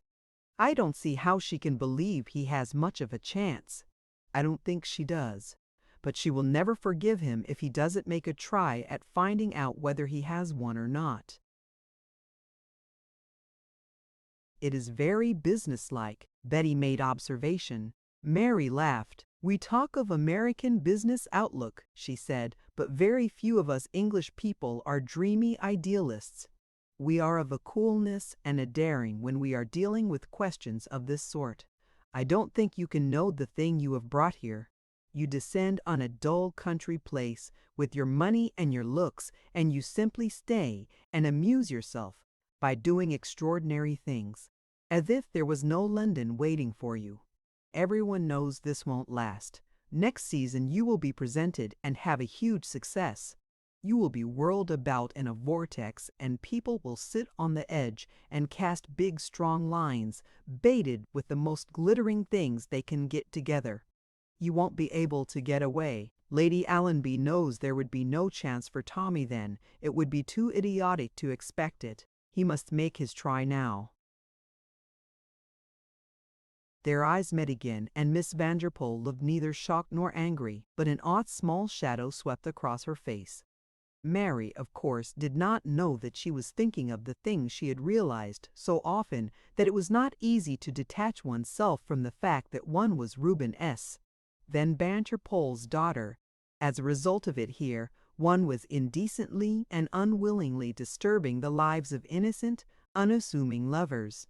And so long as Sir Thomas has not tried and found out Lady Jane will be made unhappy, if he were to let you escape without trying, he would not be forgiven. His grandmother has had her own way all her life. But suppose after I went away someone else came? Mary shook her head. People like you don't happen in one neighborhood twice in a lifetime. I am 26, and you are the first I have seen. And he will only be safe if... Mary Lithcom nodded. Yes, if, she answered. It's silly and frightful, but it is true. Miss Vanderpool looked down on the grass a few moments, and then seemed to arrive at a decision. He likes you? You can make him understand things, she inquired. Yes. Then go and tell him that if he will come here and ask me a direct question, I will give him a direct answer, which will satisfy Lady Allenby.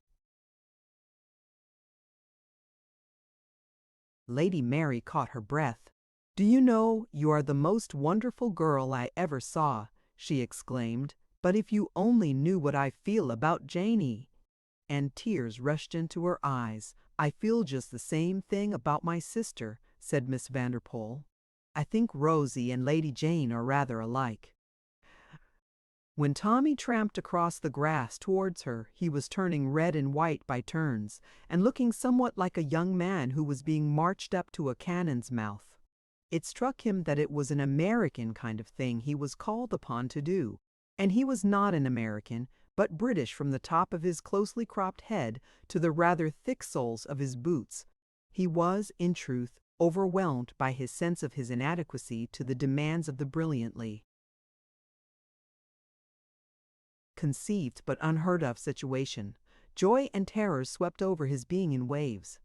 The tall, proud wood-nymph look of her, as she stood under a tree waiting for him, would have struck his courage dead on the spot and caused him to turn and flee in anguish if she had not made a little move towards him, with a heavenly, everyday humanness in her eyes. The way she managed it was an amazing thing. He could never have managed it at all himself. She came forward and gave him her hand, and really it was her hand which held his own comparatively steady. It is for Lady Jane, she said. That prevents it from being ridiculous or improper. It is for Lady Jane. Her eyes, with a soft-touched laugh, are the color of the blue speedwell I showed you. It is the color of baby's eyes, and hers look as theirs do, as if they asked everybody not to hurt them. He actually fell upon his knee and, bending his head over her hand, kissed it half a dozen times with adoration. Good Lord, how she saw and knew. If Jane were not Jane, and you were not you, the words rushed from him. It would be the most outrageous, the most impudent thing a man ever had the cheek to do, but it is not. She did not draw her hand away, and oh, the girlish kindness of her smiling, supporting look. You came to ask me if you would marry me, Miss Vanderpool, his head bending over her hand again. I beg your pardon, I beg your pardon. Oh, Lord, I do. I thank you for the compliment you pay me, she answered. I like you very much, Sir Thomas, and I like you just now more than ever, but I could not marry you. I should not make you happy, and I should not be happy myself. D. Truth is thinking the moment. Each of us really belongs to a different kind of person, and each of knows the fact. God bless you, he said. I think you know everything in the world a woman can know and remain an angel. It was an outburst of eloquence, and she took it in the prettiest way, with the prettiest laugh, which had in it no touch of mockery or disbelief in him. What I have said is quite final if Lady Allenby should inquire. she said, adding rather quickly, "Someone is coming." It pleased her to see that he did not hurry to his feet clumsily, but even stood upright with a shade of boyish dignity, and did not release her hand before he had bent his head low over it again.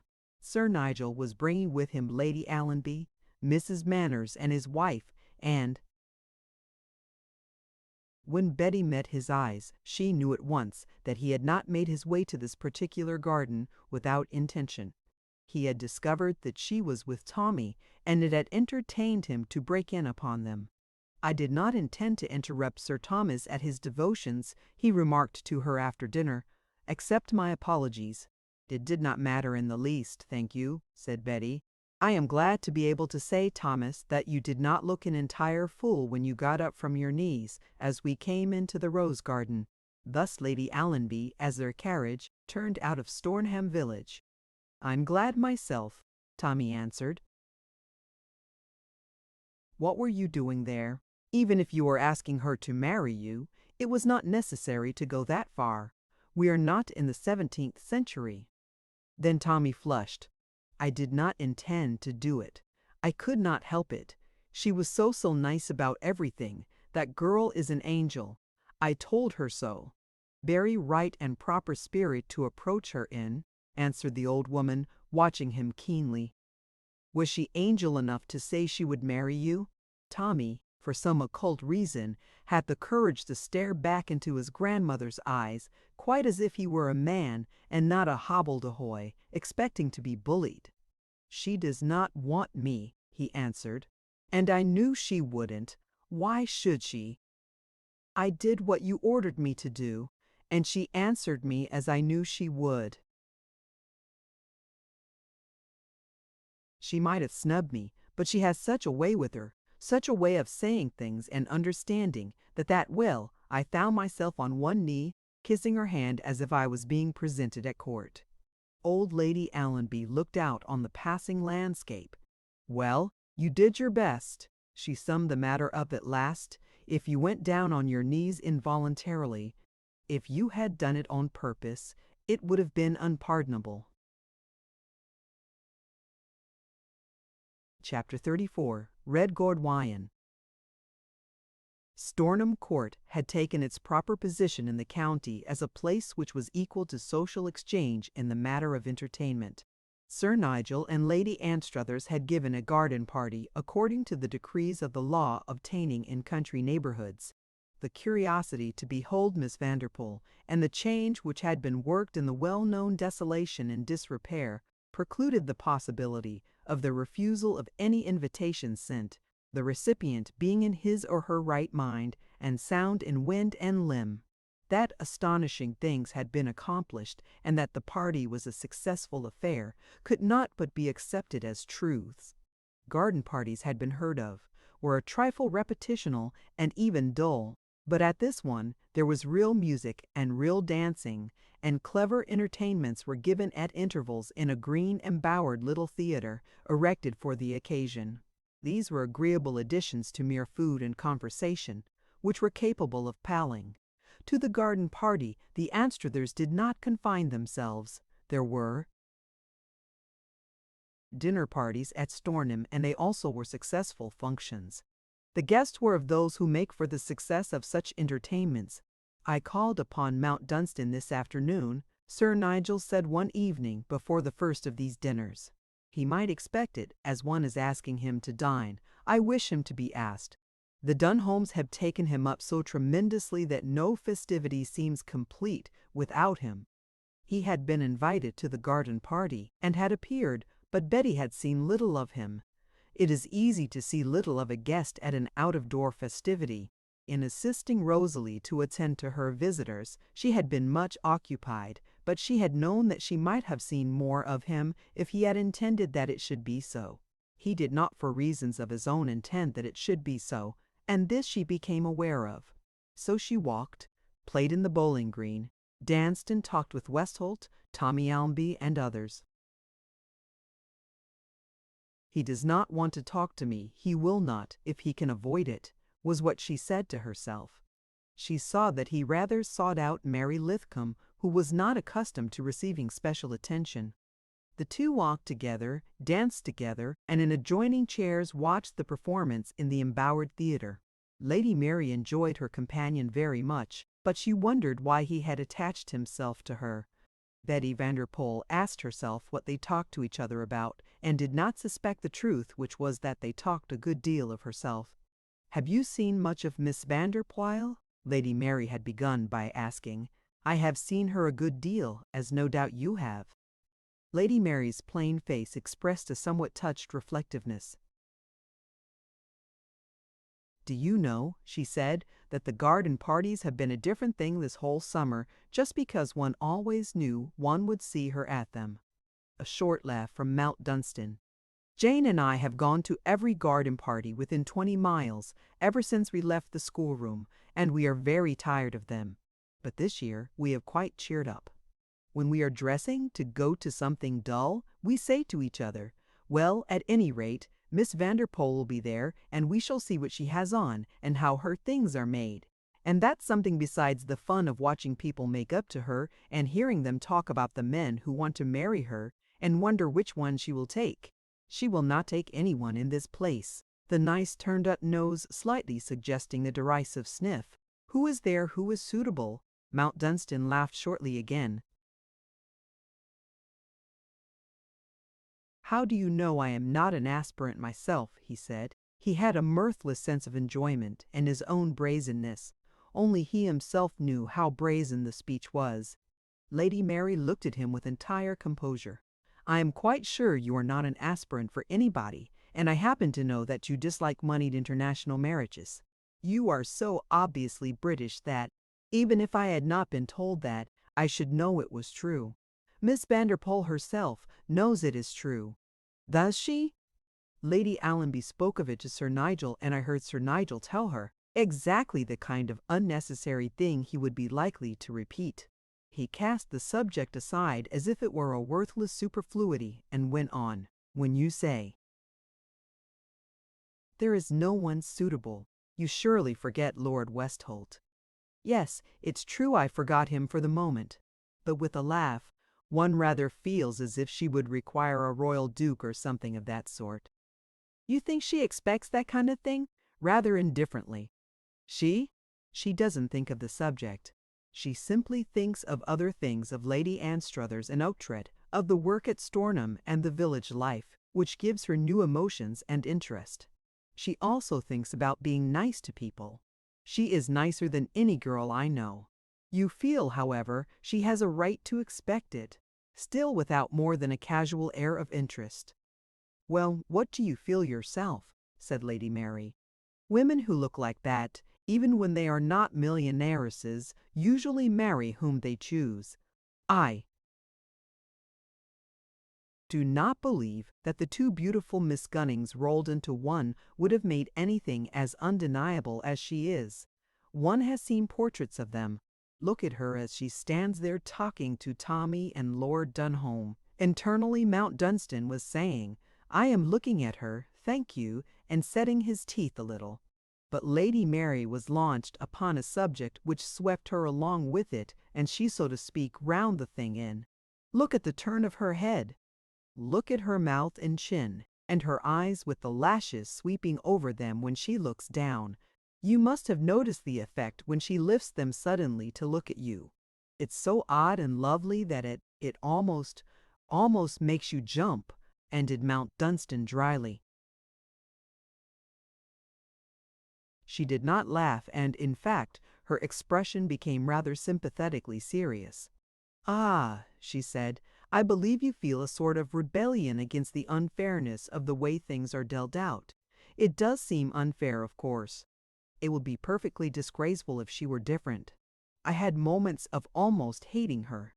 Until one day not long ago she did something so bewitchingly kind and understanding of other people's feelings that I gave up.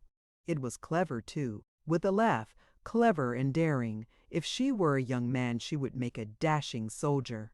She did not give him the details of the story, but went on to say in effect what she had said to Betty herself of the inevitable incidentalness of her stay in the country.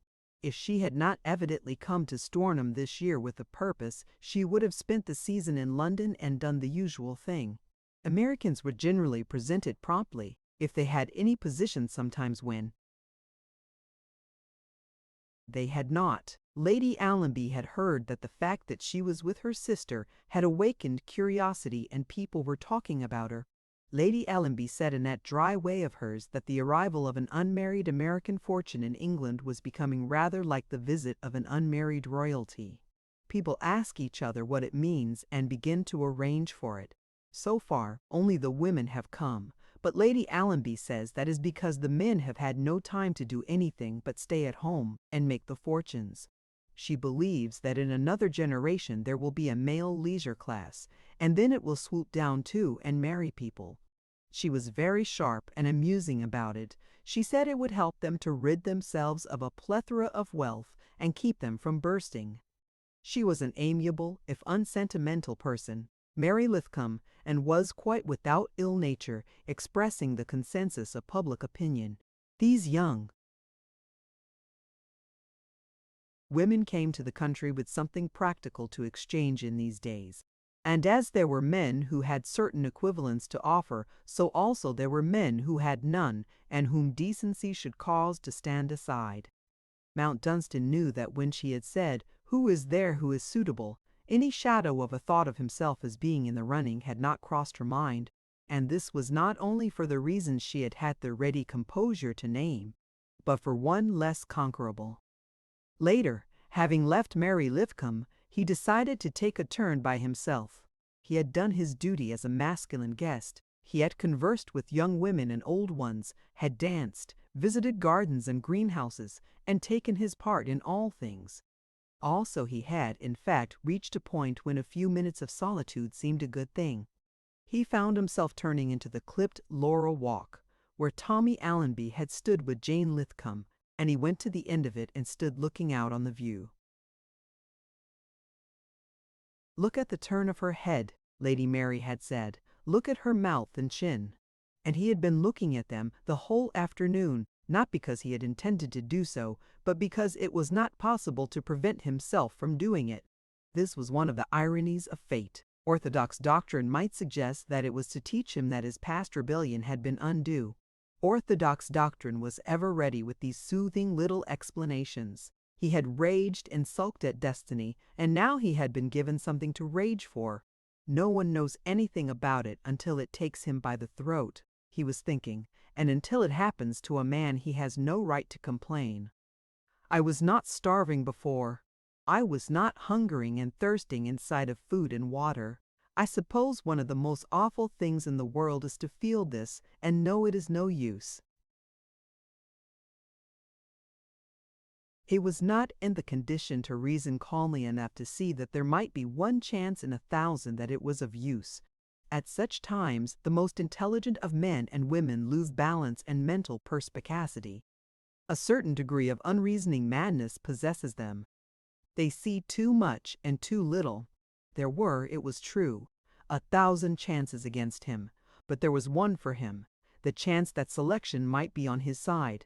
He had not that balance of thought left which might have suggested to him that he was a man young and powerful and filled with an immense passion which might count for something. All he saw was that he was notably in the position of the men whom he had privately disdained when they helped themselves by marriage. Such marriages he had held were insults to the manhood of any man and the womanhood of any woman. In such unions neither party could respect himself or his companion. They must always in secret doubt each other, fret at themselves, feel distaste for the whole thing. Even if a man loved such a woman and the feeling was mutual, to whom? Would it occur to believe it to see that they were not gross and contemptible? To no one. Would it have occurred to himself that such an extenuating circumstance was possible? Certainly it would not. Pig-headed pride and obstinacy it might be, but he could not yet face even the mere thought of it, even if his whole position had not been grotesque. Because after all it was grotesque that he should even argue with himself. She before his eyes and the eyes of all others the most desirable of women, people dinning it in one's ears that she was surrounded by besieger who was Heker hodot her scepter, and he, well, what was he? Not that his mental attitude was that of a meek and humble lover who felt himself unworthy and prostrated himself before her shrine with prayers. He was, on the contrary, a stout and obstinate Briton finding his stubbornly held beliefs made as naught by a certain obsession, an intolerable borrowing with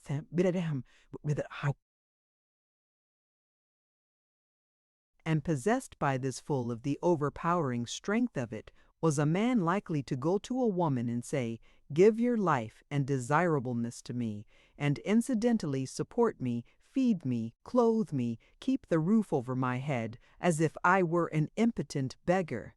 "No, by God," he said, "if she thinks of me at all, it shall be as a man. No, by God, I will not sink to that." A moving touch of color caught his eye. It was the rose of a parasol seen above the laurel hedge as someone turned into the walk. He knew the color of it and expected to see other parasols and hear voices. But there was no sound, and unaccompanied, the wonderful rose thing moved towards him. "The usual things are happening to me," was his thought as it advanced. "I am hot and cold, and just now my heart leaped like a rabbit. It would be wise to walk off, but I shall not do it. I shall stay here because I am no longer a reasoning being." I suppose that a horse who refuses to back out of his stall when his stable is on fire feels something of the same thing. When she saw him, she made an involuntary looking pause, and then recovering herself, came forward. "I seem to have come in search of you," she said. "You ought to be showing someone the view, really, and so ought I." "Shall we show it to each other?" was his reply. "Yes." And she sat down on the stone seat which had been placed for the comfort of view lovers. "I am a little tired, just enough to feel that to slink away for a moment alone would be agreeable. It is slinking to leave Rosalie to battle with half the county, but I shall only stay a few minutes." She sat still and gazed at the beautiful land spread before her, but there was no stillness in her mind, neither was there stillness in his. He did not look at the view, but at her, and he was asking himself what he should be saying to her if he were such a man as Westholt. Though he had boldness enough, he knew that no man, even though he is free to speak the best and most passionate thoughts of his soul, could be sure that he would gain what he desired. The good fortune of Westholt, or of any other, could but give him one man's fair chance. But having that chance, he knew he should not relinquish it soon. There swept back into his mind the story of the marriage of his ancestor Red Godwin, and he laughed low in spite of himself. Miss Vanderpool looked up at him quickly. "Please tell me about it if it is very amusing," she said. "I wonder if it will amuse you," was his answer. "Do you like savage romance?" "Very much." It might seem a proposé de rime, but he did not care in the least. He wanted to hear what she would say. "An ancestor of mine, a certain Red Godwin, was a barbarian immensely to my taste. He became enamored of rumors of the beauty of the daughter and heiress of his bitterest enemy. In his day, when one wanted a thing, one rode forth with axe and spear to fight for it." "A simple and alluring method," commented Betty. "What was her name?" She leaned in light ease against the stone back of her seat, the rose light cast by. Her parasol faintly flushed her. The silence of their retreat seemed accentuated by its background of music from the gardens. They smiled a second bravely into each other's eyes, then their glances became entangled, as they had done for a moment when they had stood together in Mount Dunstan Park. For one moment each had been held prisoner. Then, now it was for longer, Alice of the sea-blue eyes. Betty tried to release herself, but could not. "Sometimes the sea is gray," she said. His own eyes were still in hers. Hers were the color of the sea on a day when the sun shines on it, and there are large fleece-white clouds floating in the blue above. They sparkled and were often like bluebells under water. "Bluebells under water sounds entrancing," said Betty. He caught his breath slightly. "They were entrancing," he said. That was evidently the devil of it saving your presence." "I have never objected to the devil," said Betty. "He is an energetic, hard-working creature and paints himself an honest black. Please tell me the rest." Red Godwin went forth, and after a bloody fight took his enemy's castle. If we still lived in like simple, honest times, I should take Dunholm Castle in the same way. He also took Alice of the Eyes and bore her away captive. From such incidents developed the germs of the desire for female suffrage, Miss Vanderpool observed gently. The interest of the story lies in the fact that apparently the savage was either epicure or sentimentalist, or both. He did not treat the lady ill. He shut her in a tower chamber overlooking his courtyard, and after allowing her 3 days to weep, he began his barbarian wooing. Arraying himself in splendor, he orders her to appear before him. He sat upon the dais in his banquet hall. His retainers gathered about him, a great feast spread. In archaic English we are told that the board groaned beneath the weight of golden trenchers and flagons. Minstrels played and sang, while he displayed all his splendor.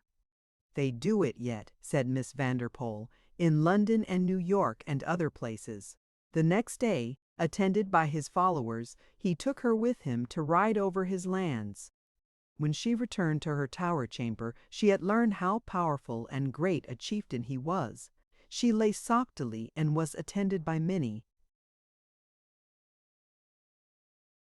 maidens, but she had no entertainment but to look out upon the great green court.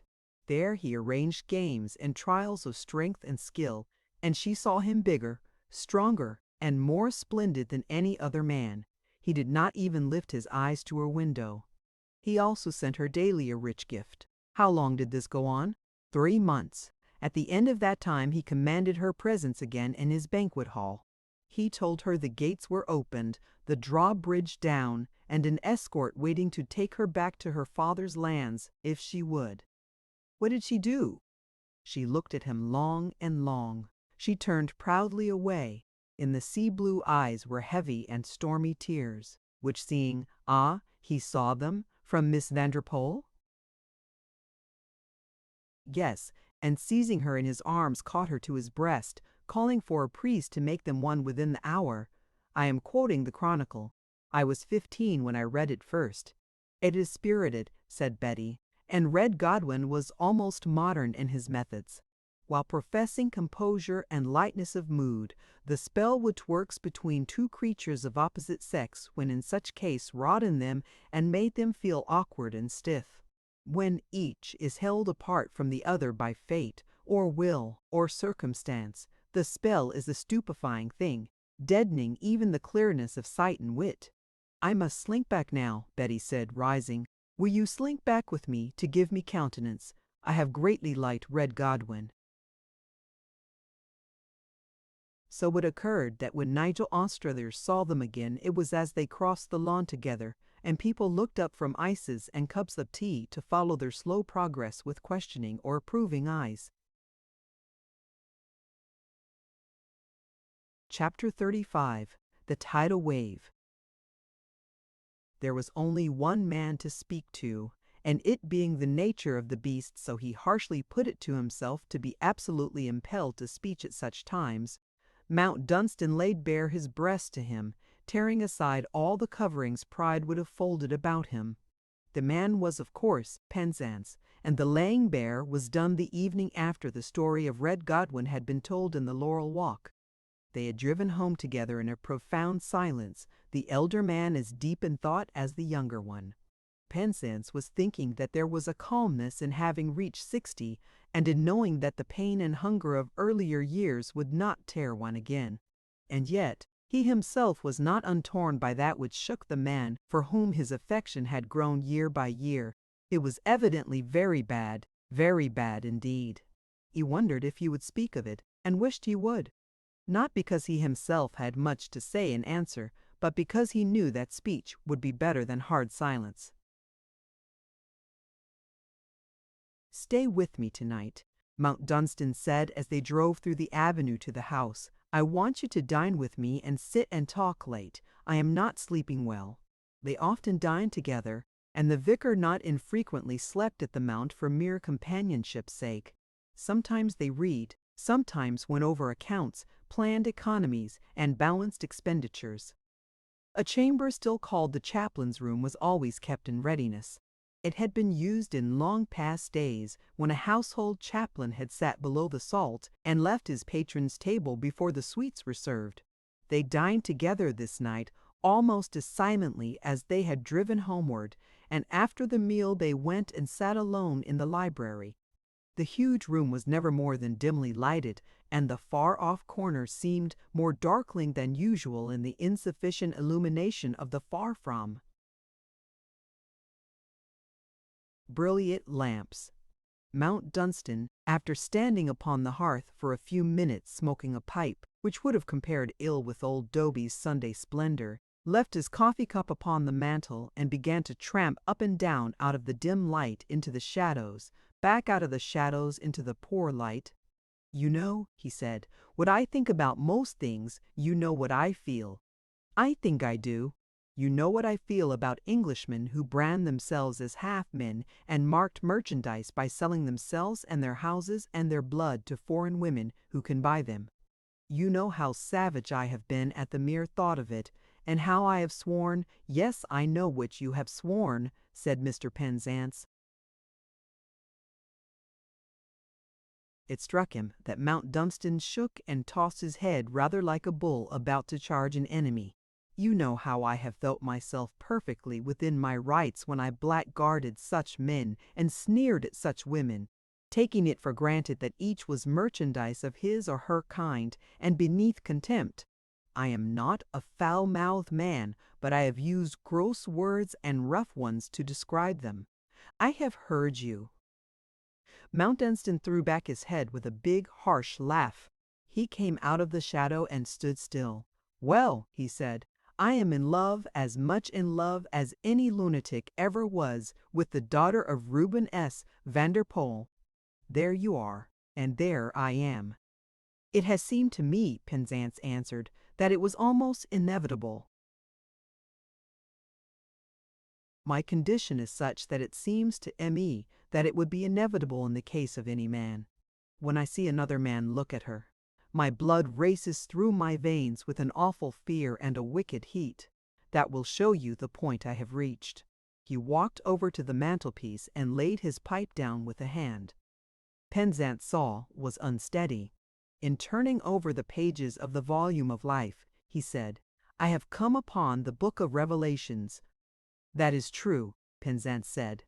"Until one has come upon it, one is an inchoate fool," Mount Dunstan went on. "And afterwards one is for a time at least a sort of madman raving to oneself, either in or out of a straitjacket as the case may be. I am wearing the jacket, worse luck.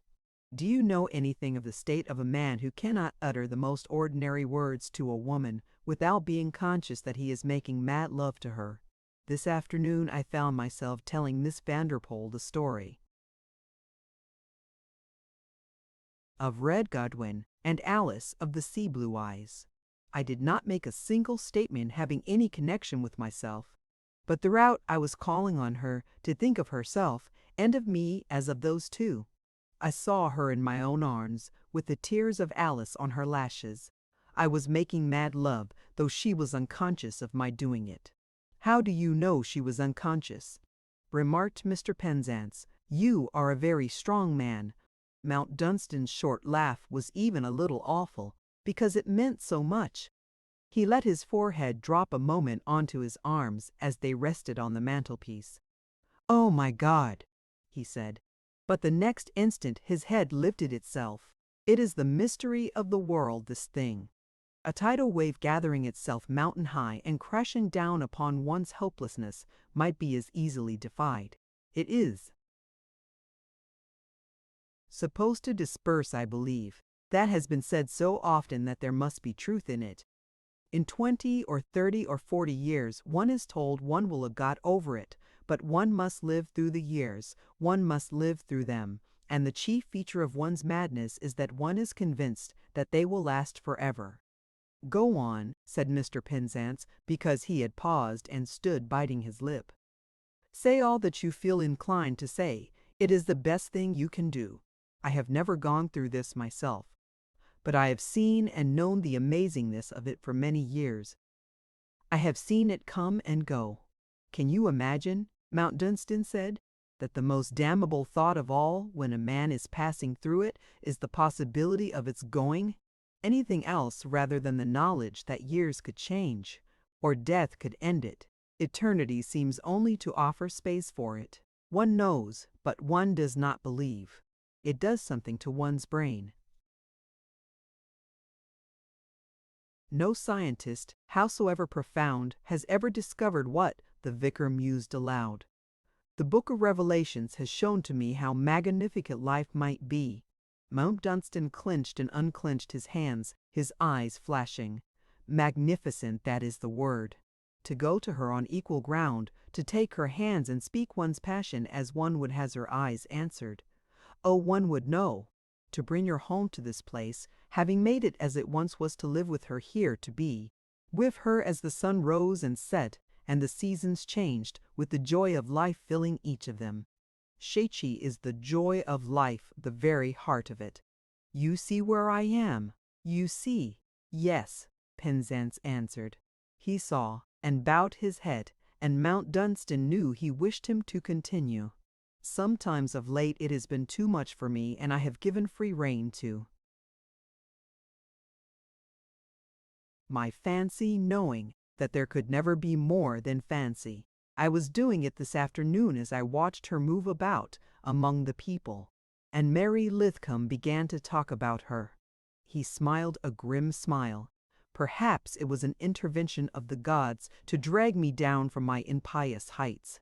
She was quite unconscious that she was driving home facts like nails, the facts that every man who wanted money wanted Reuben S. Vanderpoel's daughter, and that the young lady, not being dull, was not unaware of the obvious truth, and that men with prizes to offer were ready to offer them in a proper manner.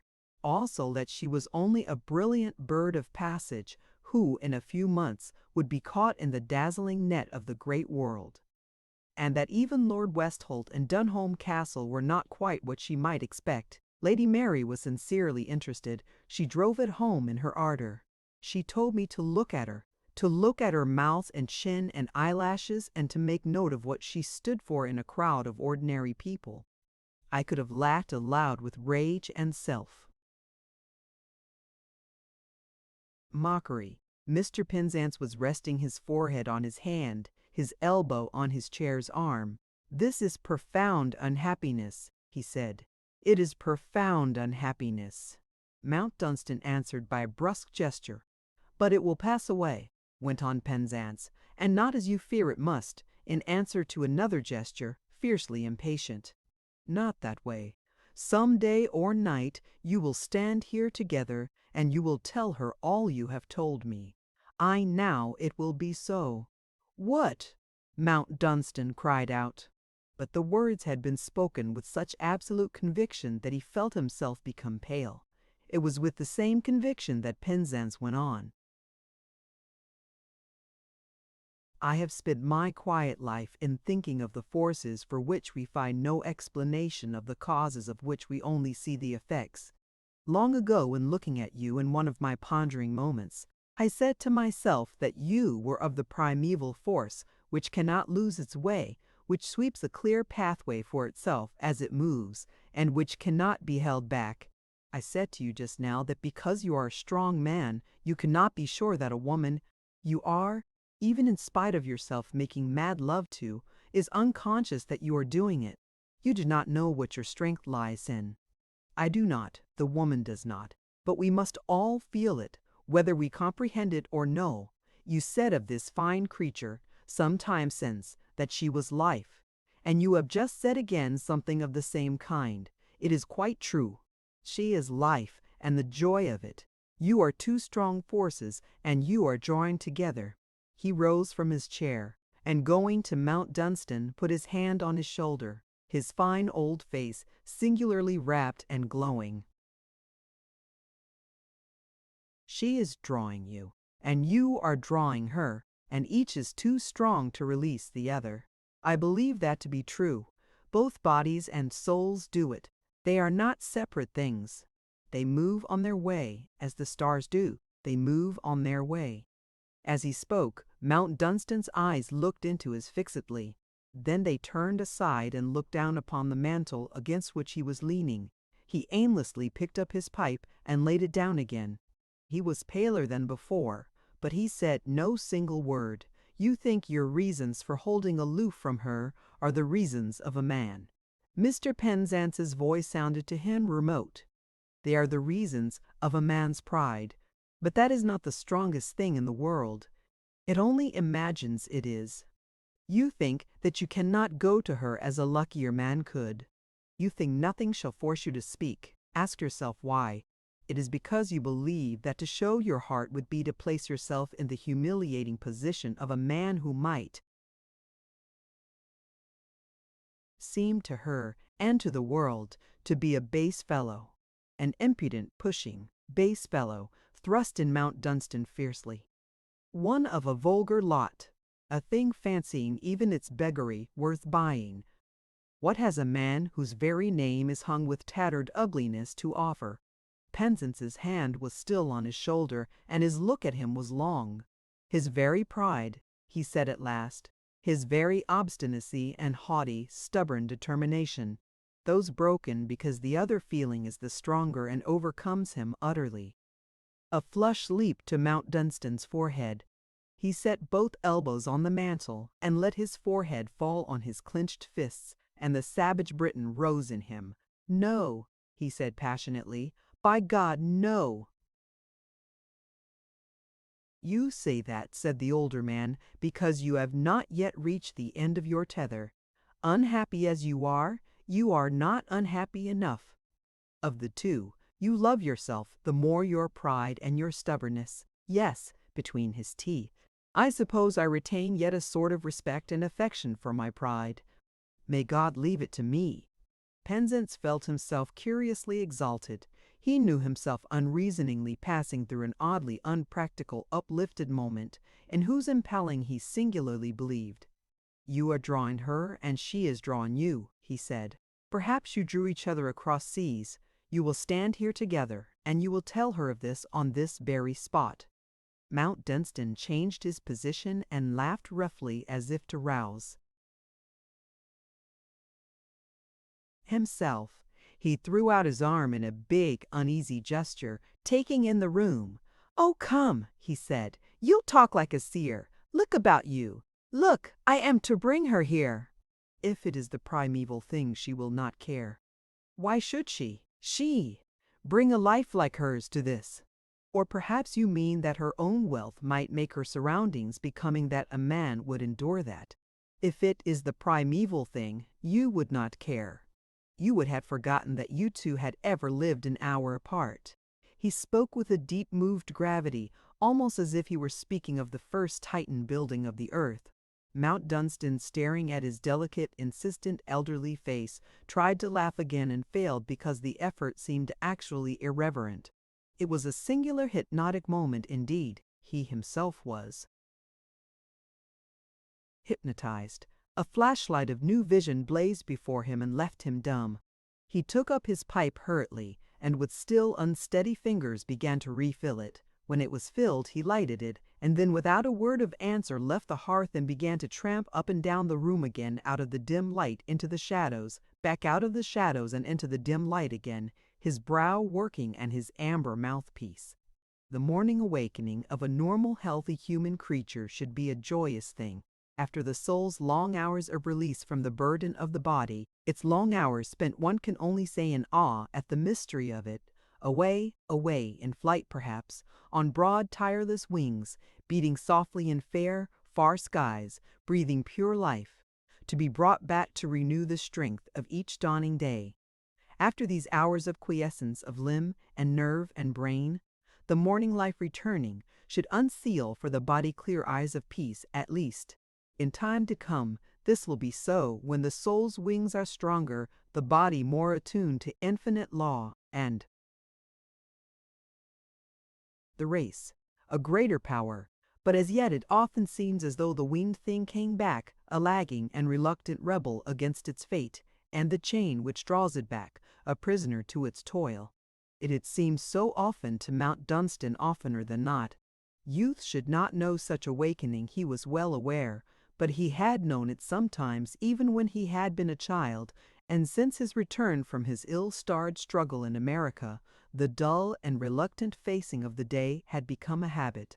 Yet on the morning after his talk with his friend, the curious, uplifted, unpractical talk which had seemed to hypnotize him, he knew when he opened his eyes to the light that he had awakened as a man should awake, with an unreasoning sense of pleasure in the life and health of his own body, as he stretched mighty limbs, strong after the night's rest, and feeling that there was work to be done. It was all unreasoning. There was no more to be done than on those other days which he had wakened to with bitterness because they seemed useless and empty of any worth. But this morning the mere light of the sun was of use, the rustle of the small breeze in the leaves, the soft floating past of the white clouds, the mere fact that the great blind-faced, stately house was his own, that he could tramp far over lands which were his heritage, unfed though they might be, and that the very rustics who would pass him in the lanes were, so to speak, his own people, that he had name, life, even the common thing of hunger for his morning food. It was all of use. An alluring picture of a certain deep, clear bathing pool in the park rose before him. It had not called to him for many a day, and now he saw its dark blueness gleam between flags and green rushes in its encircling thickness of shrubs and trees. He sprang from his bed and in a few minutes was striding across the grass of the park, his towels over his arm, his head thrown back as he drank in the freshness of the morning scented air. It was scented with dew and grass and the breath of waking trees and growing things. Early twitters and thrills were to be heard here and there, insisting on morning joyfulness. Rabbits frisked about among the fine grassed hummocks of their warren and, as he passed, scuttled back into their holes with a whisking of short white tails, at which he laughed with friendly amusement. Cropping stags lifted their antlered heads, and fawns with dappled sides and immense lustrous eyes gazed at him without actual fear, even while they sidled closer to their mothers. A skylark springing suddenly from the grass a few yards from his feet made him stop short once and stand looking upward and listening.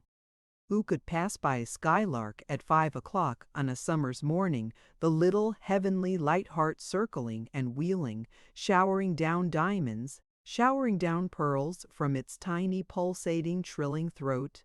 Do you know why they sing like that? It is because all but the joy of things has been kept hidden from them. They knew nothing but life and flight and mating, and the gold of the sun. So they sing, that she had once said. He listened until the jeweled rain seemed to have fallen into his soul. Then he went on his way smiling as he knew he had never smiled in his life before. He knew it because he realized that he had never before felt the same vigorous, light normality of spirit, the same sense of being as other men. It was as though something had swept a great clear space about him, and having room for air, he breathed deep and was glad of the commonest gifts of being. The bathing pool had been the greatest pleasure of his uncared-for boyhood. No one knew which long passed away Mount Dunstan had made it. The oldest villager had told him that it had Alice been there even in his father's time. Since he himself had known it, he had seen that it was kept at its best. Its dark blue depths reflected in their pellucid clearness the water plants growing at its edge and the enclosing shrubs and trees. The turf bordering it was velvet thick and green, and a few flag steps led down to the water. Birds came there to drink and bathe and preen and dress their feathers. He knew there were often nests in the bushes, sometimes the nests of nightingales who filled the soft darkness or moonlight of early June with the wonderfulness of nesting song. Sometimes a strained fawn poked in a tender nose, and after drinking delicately stole away as if it knew itself a trespasser. To undress and plunge headlong into the dark sapphire water was a rapturous thing. He swam swiftly and slowly by turns. He floated, looking upward at heaven's blue, listening to bird song and inhaling all the fragrance of the early day. Strength grew in him and life pulsed as the water lapped his limbs. He found himself thinking with pleasure of a long walk he intended to take to see a farmer he must talk to about his hop gardens. He found himself thinking with pleasure of other things as simple and common to everyday life, such things as he ordinarily faced merely because he must, since he could not afford an experienced bailiff. He was his own bailiff, his own steward, merely, he had often thought, an unsuccessful farmer of half-starved lands. But this morning neither he nor they seemed so starved, and for no reason there was a future of some sort. He emerged from his pool glowing, the turf feeling like velvet beneath his feet, a fine light in his eyes. Yes, he said, throwing out his arms in a lordly stretch of physical well-being, it might be a magnificent thing, mere strong living. This is magnificent. Chapter 36 by The Roadside Everywade. His breakfast and the talk over it with Penzance seemed good things. It suddenly had become worthwhile to discuss the approaching hop harvest and the yearly influx of the hop pickers from London. Yesterday the subject had appeared discouraging enough. The great hop gardens of the estate had been in times past its most prolific source of agricultural revenue and the boast and wonder of the hop-growing county. The neglect and scant food of the lean years had cost them their reputation. Each season they had needed smaller bands of hoppers, and their standard had been lowered. It had been his habit to think of them gloomily as of hopeless and irretrievable loss. Because this morning, for a remote reason, the pulse of life beat strong in him, he was taking a new view. Might not study of the subject, constant attention, and the application of all available resource to one end produce appreciable results?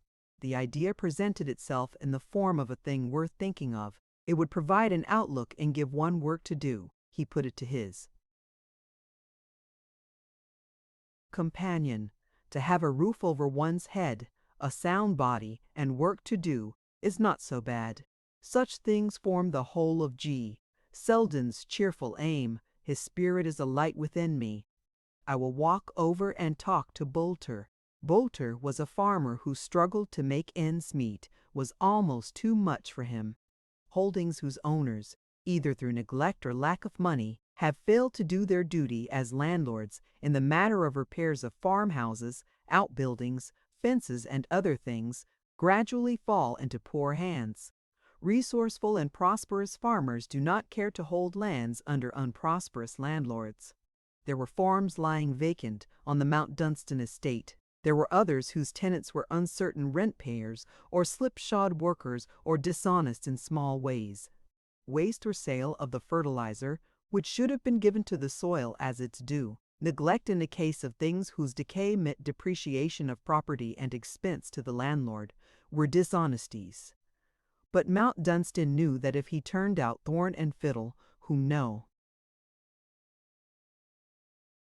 watching could wholly frustrate in their tricks, under Mount Farm and Oakfield Rise would stand empty for many a year. But for his poverty, Bolter would have been a good tenant enough. He was in trouble now because, though his hops promised well, he faced difficulties in the matter of pickers. Last year he had not been able to pay satisfactory prices in return for labor, and as a result, the prospect of securing good workers was an unpromising one. The hordes of men, women, and children who flock year after year to the hop-growing districts know each other. They learn also which may be called the good neighborhoods and which the bad, the gardens whose holders are considered satisfactory as masters, and those who are undesirable. They know by experience or report where the best huts are provided, where tents are supplied, and where one must get along as one can. Generally, the regular flocks are under a captain who gathers his followers each season, manages them, and looks after their interests and their employers. In some cases, the same captain brings his regiment to the same gardens year after year and ends by counting himself as of the soil and almost of the family of his employer. Each hard, thick, fogged winter they fight through in their East End courts and streets, They look forward to the open-air weeks spent between long, narrow green groves of tall, garlanded poles, whose wreathings hang thick with fresh and pungent-scented hop clusters. Children play oppen in dingy rooms and alleys, and talk to each other of days when the sun shone hot, and birds were singing and flowers smelling sweet in the hedgerows, of others when the rain streamed down and made mud of the soft earth, and yet there was pleasure in the gypsying life, and high cheer in the fire of sticks built in the field by some bold spirit, who hung over it a tin kettle to boil for tea. They never forgot the gentry they had caught sight of riding or driving by on the road, the parson who came to talk, and the occasional groups of ladies from the great house who came into the gardens to walk about and look at the bins and ask queer questions in their gentry-sounding voices. They never knew anything, and they always seemed to be entertained. Sometimes there were enterprising, laughing ones who asked to be shown how to strip the hops into the bins, and after being shown played at the work for a little while, taking off their gloves and showing white fingers with rings on. They always looked as if they had just been washed and as if all their clothes were fresh from the tub, and when anyone stood near them it was observable that they smelt nice. Generally they gave pennies to the children before they left the garden, and sometimes shillings to the women. The hop-picking was, in fact, a wonderful blend of work and holiday combined. Mount Dunstan had liked the hopping from his first memories of it. He could recall his sensations of welcoming a renewal of interesting things when, season after season, he had begun to mark the early stragglers on the road. The stragglers were not of the class gathered under captains. They were derelicts, tramps who spent their summers on the highways and their winters in such workhouses as would take them in. Tinkers, who differ from the tramps only because sometimes they owned a rickety cart full of strange household goods and drunken tin-pan perambulators piled with dirty bundles and babies, these last propelled by robust or worn-out, slatternly women who sat by the small roadside fires stirring the battered pot, or tending the battered kettle when resting time had come and food must be cooked. Gypsies there were who had cooking fires also, and hobbled horses cropping the grass. Now and then appeared a grand one, who was rumored to be a lee and therefore royal, and who came and lived regally in a gaily painted caravan. During the late summer weeks, one began to see slouching figures tramping along the high road at intervals. These were men who were old, men who were middle-aged, and some who were young, all of them more or less dust-grimed, weather-beaten, or ragged. Occasionally one was to be seen in heavy beery slumber under the hedgerow, or lying on the grass smoking lazily, or with painful thrift cobbling up a hole in a garment. Such as these were drifting in early, that they might be on the ground when pickers were wanted. They were the forerunners of the regular army. On his walk to West Ways, the farm Bolter lived on, Mount Dunstan passed 2 or 3 of these strays. They were the usual flotsam and jetsam, but on the roadside near a hop garden he came upon a group of an aspect so unusual that it attracted his attention. Its unusualness consisted in its air of exceeding bustling cheerfulness. It was a domestic group of the most luckless type, and ragged, dirty, and worn by an evidently long tramp, might well have been expected to look forlorn, discouraged, and out of spirits. A slouching father of 5 children, one plainly but a few weeks old, and slung in a dirty shawl at its mother's breast, an unhealthy-looking slattern mother, 2 ancient perambulators, one piled with dingy bundles and cooking utensils, the 7-year-old eldest girl unpacking things and keeping an eye at the same time on the 2 youngest, who were neither of them old enough to be steady on their feet, the 6-year-old gleefully aiding the slouching father to build the wayside fire. The mother sat upon the grass nursing her baby and staring about her with an expression at once stupefied and illuminated by some temporary bliss. Even the slouching father was grinning as if good luck had befallen him, and the 2 youngest were tumbling about with squeals of good cheer. This was not the humor in which such a group usually dropped wearily on the grass at the wayside to eat its meager and uninviting meal and rest its dragging limbs. As he drew near, Mount Dunstan saw that at the woman's side there stood a basket full of food and a can full of milk. Ordinarily he would have passed on, but perhaps because of the human glow the morning had brought him, he stopped and spoke. "Have you come for the hopping?" he asked. The man touched his forehead, apparently not conscious that the grin was yet on his face. "Yes, sir," he answered. "How far have you walked?" "A good 50 miles since we started, sir. It took us a good bit. We was pretty done up when we stopped here. But we've ate a wonderful piece of good luck," and his grin broadened immensely. "I am glad to hear that," said Mount Dunstan. The good luck was plainly of a nature to have excited them greatly. Chance good luck did not happen to people like themselves. They were in the state of mind which in their class can only be relieved by talk. The woman broke in, her weak mouth and chin quite unsteady. "Seems like it can't be true, sir," she said. "I only just come out of the Union after this one," signifying the new baby at her breast. "I wasn't fit to drag along day after day. We had to stop ary 'cause I was near fainting away." "She looked fair white when she sat down," put in the man, "like she was goin' off." "And that very minute," said the woman, "a young lady came by on 'orseback, and the minute she sees me she stops her 'orse and gets down." "I never seen nothing like the quick way she done it," said the husband, "sharp, like she was a soldier under order, down and give the bridle to the groom and comes over." And kneels down. The woman took him up, right by me, and says, "What's the matter? What can I do?" and finds out in 2 minutes and sends to the farm for some brandy and all this basket full of stuff, jerking her head towards the treasure at her side.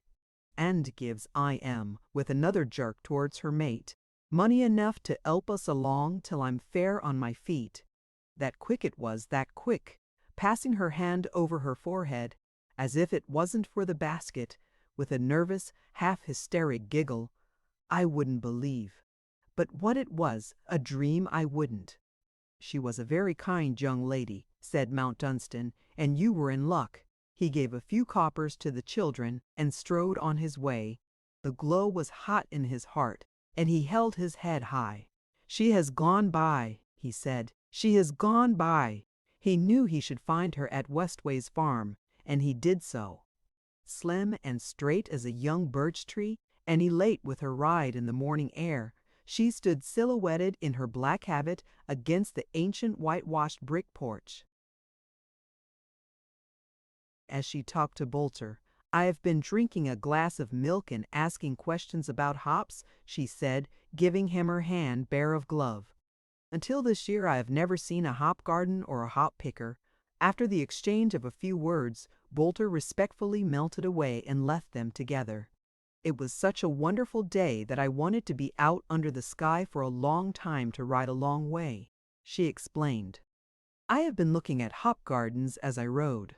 I have watched them all the summer from the time when there was only a little thing with 2 or 3 pale green leaves, looking imploringly all the way up to the top of each immensely tall hop pole, from its place in the earth at the bottom of it, as if it was saying over and over again, under its breath, 'Can I get up there? Can I get up? Can I do it in time? Can I do it in time?' Yes, that was what they were saying. The little bold things, I have watched them ever since, putting out tendrils and taking hold of the poles and pulling and climbing like little acrobats, and curling round and unfolding leaves and more leaves, until at last they threw them out as if they were beginning to boast that they could climb up into the blue of the sky if the summer were long enough. And now, look at them," her hand waved towards the great gardens. "Forests of them, cool green pathways and avenues with leaf canopies over them." "You have seen it all," he said. "You do see things, don't you? A few 100 yards down the road I passed something you had seen. I knew it was you who had seen it, though the poor wretches had not heard your name." She hesitated a moment, then stooped down and took up in her hand a bit of pebbled earth from the pathway. There was storm in the blue of her eyes as she held it out for him to look at, as it lay on the bare rose flesh of her palm. "See," she said, "see, it is like that what we give. It is like that." And she tossed the earth away. "It does not seem like that to those others. No, thank God, it does not. But to oneself it is the mere luxury of self-indulgence, and the realization of it sometimes tempts one to be even a trifle morbid. Don't you see?" A sudden thrill in her voice startled him. "They are on the roadside everywhere, all over the world. Yes, all over the world. Once when I was a child of 10, I read a magazine article about the suffering millions and the monstrously rich who are obviously to blame for every starve, sob, and cry. It almost drove me out of my childish senses. I went to my father and threw myself into his arms in a violent fit of crying. I clung to him and sobbed out, 'Let us give it all away. Let us give it all away and be like other people.' What did he say? He said we could never be quite like other people. We had a certain load to carry along the highway. It was the thing the whole world wanted, and which we ourselves wanted as much as the rest, and we could not sanely throw it away. It was my first lesson in political economy, and I abhorred it. I was a passionate child and beat furiously against the stone walls enclosing present suffering. It was horrible to know that they could not be torn down. I cried out, 'When I see anyone who is miserable by the roadside, I shall stop and give him everything he wants, everything he wants, everything.' I was 10 years old and thought it could be done. But you stop by the roadside even now." "Yes, that one can do. You are two strong creatures and you draw each other," Penzance had said. "Perhaps you drew each other across seas. Who knows?" Coming to Westways on a chance errand, he had, as it were, found her awaiting him on the threshold. On her part, she had certainly not anticipated seeing him there, but when one rides far afield in the sun, there are roads towards which one turns as if answering a summoning call, and as her horse had obeyed a certain touch of the rein at a certain point, her cheek had felt momentarily hot. Until later, when the picking had fairly begun, the kilns would not be at work. But there was some interest even now in going over the ground for the first time. "I have never been inside an aced house," she said. "Bolter is going to show me his and explain technicalities. May I come with you?" he asked. There was a change in him. Something had lighted in his eyes since the day before when he had told her his story of Red Godwin. She wondered what it was. They went together over the place, escorted by Bolter. They looked into the great circular ovens on whose floors the hops would be laid for drying. They mounted ladder-like steps to the upper room where, when dried, the same hops would lie in soft, light piles until pushed with wooden shovels into the long pokes to be pressed and packed into a solid, marketable mass. Bolter was allowed to explain the technicalities, but it was plain that Mount Dunstan was familiar with all of them, and it was he who, with a sentence here and there, gave her the color of things. When it is being done, there is nearly always outside a touch of the sharp sweetness of early autumn, he said. The sun slanting through the little window falls on the pale yellow heaps, and there is a pungent scent of hops in the air which is rather intoxicating. "I am coming later to see the entire process," she answered. It was a mere matter of seeing common things together and exchanging common speech concerning them. But each was so strongly conscious of the other that no sentence could seem wholly impersonal. There are times when the whole world is personal to a mood whose intensity seems a reason for all things. Words are of small moment when the mere sound of a voice makes an unreasonable joy. "There was that touch of sharp autumn sweetness in the air yesterday morning," she said, "and the chaplets of bryony berries that look as if they had been thrown over the hedges are beginning to change to scarlet here and there. The wild rose haws are reddening, and so are the clusters of berries on the thorn trees and bushes. There are millions of them. Mount Dunstan said, "and in a few weeks' time they will look like bunches of crimson coral. When the sun shines on them, they will be wonderful to see." What was there in such speeches as these to draw any two nearer and nearer to each other as they walked side by side to fill the morning air with an intensity of life, to seem to cause the world to drop away and become as nothing? As they had been isolated during their waltz in the crowded ballroom at Dunholm Castle, so they were isolated now. When they stood in the narrow green groves of the hop garden, talking simply of the placing of the bins and the stripping and measuring of the vines, there might have been no human thing within 100 miles, within 1,000. For the first time, his height and strength conveyed to her an impression of physical beauty. His walk and bearing gave her pleasure. When he turned his red-brown eyes upon her, suddenly she was conscious that she liked their color, their shape, the power of the look in them. On his part, he for the 20th time found himself newly moved by the dower nature had bestowed on her. Had the world ever held before a woman creature so much to be longed for? Abnormal wealth, New York and Fifth Avenue notwithstanding, a man could only think of folding arms round her and whispering in her lovely ear follies, oaths, prayers, gratitude. And yet as they went about together there was growing in Betty Vanderpool's mind a certain realization. It grew in spite of the recognition at the change in him, the new thing lighted in his eyes. Whatsoever he felt, if he felt anything, he would never allow himself speech. How could he? In his place she could not speak herself. Because he was the strong thing which drew her thoughts, he would not come to any woman only to cast at her feet a burden which, in the nature of things, she must take up. And suddenly she comprehended that the mere obstinate Briton in him, even apart from greater things, had an immense attraction for her. As she liked now the red-brown color of his eyes and saw beauty in his rugged features, so she liked his British stubbornness and the pride which would not be beaten. It is the unconquerable thing which leads them in their battles and makes them bear any horror rather than give in. They have taken half the world with it. They are like bulldogs and lions, she thought, and I am glorying in it. "Do you know," said Mount Dunstan, "that sometimes you suddenly fling out the most magnificent flag of color, as if some splendid flame of thought had sent up a blaze?" "I hope it is not a habit," she answered. "When one has a splendid flare of thought one should be modest about it."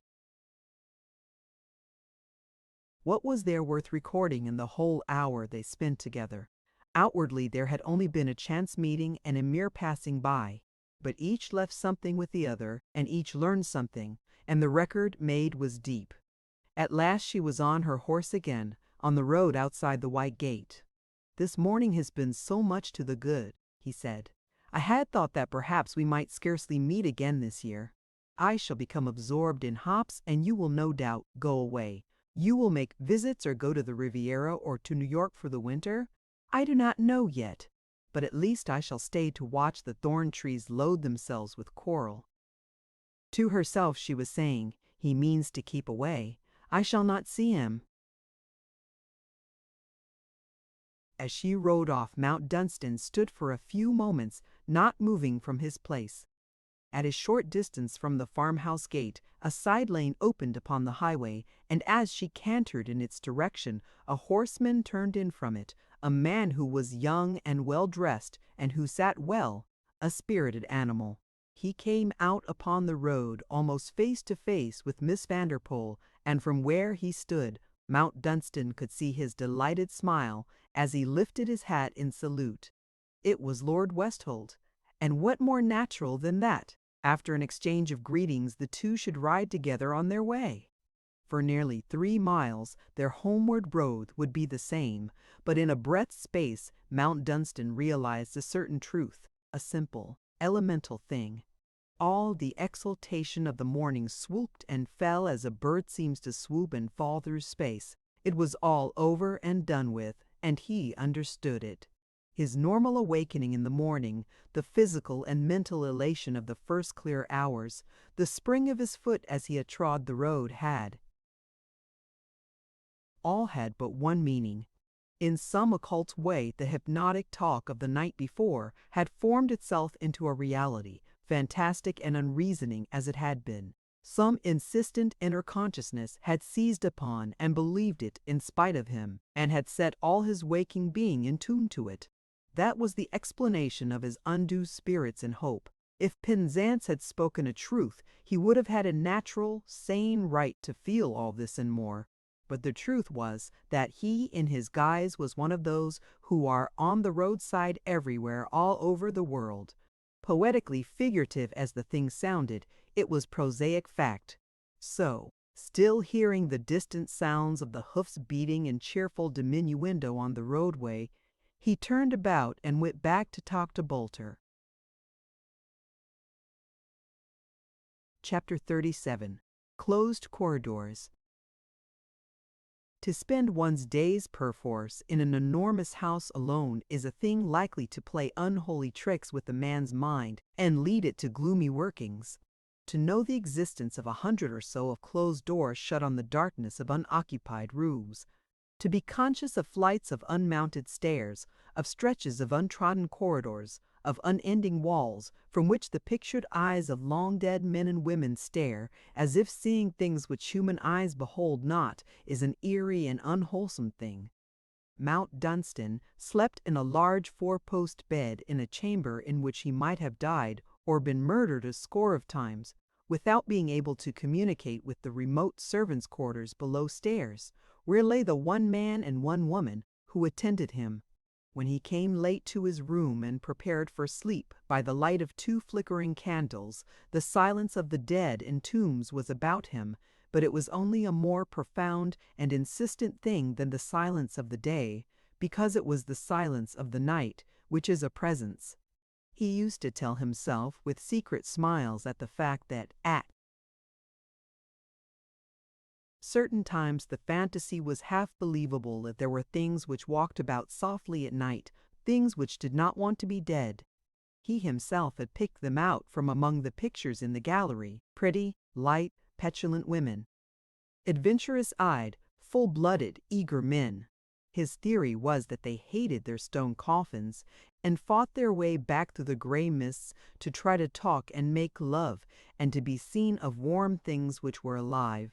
But it was not to be done because they had no bodies and no voices, and when they beat upon closed doors they would not open. Still, they came back, and sometimes there was a rustle and a sweep through the air in a passage, or a creak, or a sense of waiting which was almost a sound. Perhaps some of them have gone when they have been as I am, he had said one black night when he had sat in his room staring at the floor.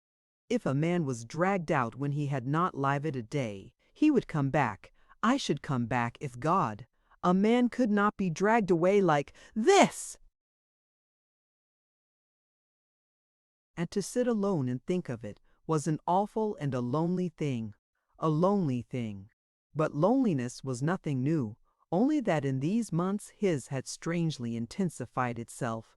This, though he was not aware of it, was because the soul and body, which were the completing parts of him, were within reach and without it. When he went down to breakfast, he sat singly at his table, round which 20 people might have laughed and talked. Between the dining room and the library he spent his days when he was not out of doors. Since he could not afford servants, the many other rooms must be kept closed. It was a ghastly and melancholy thing to make, as he must sometimes, a sort of precautionary visit to the state apartments. He was the last Mount Dunstan, and he would never see them opened again for use. But so long as he lived under the roof, he might by prevision check, in a measure, the too rapid encroachments of decay. To have a leak stopped here, a nail driven, or a support put there, seemed decent things to do. "Whom am I doing it for?" he said to Mr. Penzance. "I am doing it for myself because I cannot help it. The place seems to me like some gorgeous old warrior come to the end of his days. It has stood the war of things for century after century. The war of things. It is going now. I am all that is left to it. It is all I have. So I patch it up when I can afford it, with a crutch or a splint and a bandage. Late in the afternoon of the day on which Miss Vanderpool rode away from Westways with Lord Westholt, a stealthy and darkly purple cloud rose, lifting its ominous bulk against a chrysoprase and pink horizon. It was the kind of cloud which speaks of but one thing to those who watch clouds, or even casually consider them. So Lady Anstruthers felt some surprise when she saw Sir Nigel mount his horse before the stone steps and ride away, as it were, into the very heart of the coming storm. "Nigel will be caught in the rain," she said to her sister. "I wonder why he goes out now. It would be better to wait until tomorrow." But Sir Nigel did not think so. He had calculated matters with some nicety. He was not exactly on such terms with Mount Dunstan as would make a casual call seem an entirely natural thing, and he wished to drop in upon him for a casual call, and in an unpremeditated manner. He meant to reach the Mount about the time the storm broke, under which circumstance nothing could bear more lightly an air of being unpremeditated than to take refuge in a chance passing. Mount Dunstan was in the library. He had sat smoking his pipe while he watched the purple cloud roll up and spread itself, blotting out the chrysoprase in pink and blue, and when the branches of the trees began to toss about, he had looked on with pleasure as the rush of big raindrops came down and pelted things. It was a fine storm, and there were some imposing claps of thunder and jagged flashes of lightning. As one splendid rattle shook the air, he was surprised to hear a summons at the great hall door. Who on earth could be turning up at this time? His man Reeve announced the arrival a few moments later, and it was Sir Nigel Anstruthers. He had, he explained, been riding through the village when the deluge descended, and it had occurred to him to turn in at the park gates and ask a temporary shelter. Mount Dunstan received him with sufficient courtesy. His appearance was not a thing to rejoice over, but it could be endured. Whiskey and soda and a smoke would serve to pass the hour, if the storm lasted so long. Conversation was not the easiest thing in the world under the circumstances, but Sir Nigel led the way steadily after he had taken his seat and accepted the hospitalities offered. What a place it was, this! He had been struck for the 100th time with the impressiveness of the mass of it, the sweep of the park and the splendid grouping of the timber, as he had ridden up the avenue. There was no other place like it in the county. Was there another like it in England? Not in its case, I hope, Mount Dunstan said. There were a few seconds of silence. The rain poured down in splashing sheets and was swept in rattling gusts against the window panes. "What the place needs is an heiress," Anstruthers observed in the tone of a practical man. "I believe I have heard that your views of things are such that she should preferably not be an American." Mount Dunstan did not smile, though he slightly showed his teeth. "When I am driven to the wall," he answered. "I may not be fastidious as to nationality." Nigel Anstruthers' manner was not a bad one. He chose that tone of casual openness which, while it does not wholly commit itself, may be regarded as suggestive of the amiable half-confidence of speeches made as man to man. "My own opportunity of studying the genus American heiress within my own gates is a first-class one. I find that it knows what it wants, and that its intention is to get it." A short laugh broke from him as he flicked the ash from his cigar onto the small bronze receptacle at his elbow. It is not many years since it would have been difficult for a girl to be frank enough to say, "When I marry I shall ask something in exchange for what I have to give." "There are not many who have as much to give," said Mount Dunstan coolly. "True," with a slight shrug. "You are thinking that men are glad enough to take a girl like that, even one who has not a shape like Diana's, and eyes like the sea. Yes, by George," softly and narrowing his lids, "she is a handsome creature." Mount Dunstan did not attempt to refute the statement, and Anstruthers laughed low again. "It is an asset she knows the value of quite clearly. That is the interesting part of it. She has inherited the far-seeing commercial mind. She does not object to admitting it. She educated herself in delightful cold blood that she might be prepared for the largest prize appearing upon the horizon. She held things in view when she was a child at school, and obviously attacked her French, German, and Italian conjugations with a 12-year-old eye on the future. Mount Dunstan, leaning back carelessly in his chair, laughed as it seemed with him. Internally, he was saying that the man was a liar who might always be trusted to lie, but he knew with shamed fury that the lies were doing something to his soul, rolling dark vapors over it, stinging him, dragging away props, and making him feel they had been foolish things to lean on. This can always be done with a man in love who has slight foundation for hope.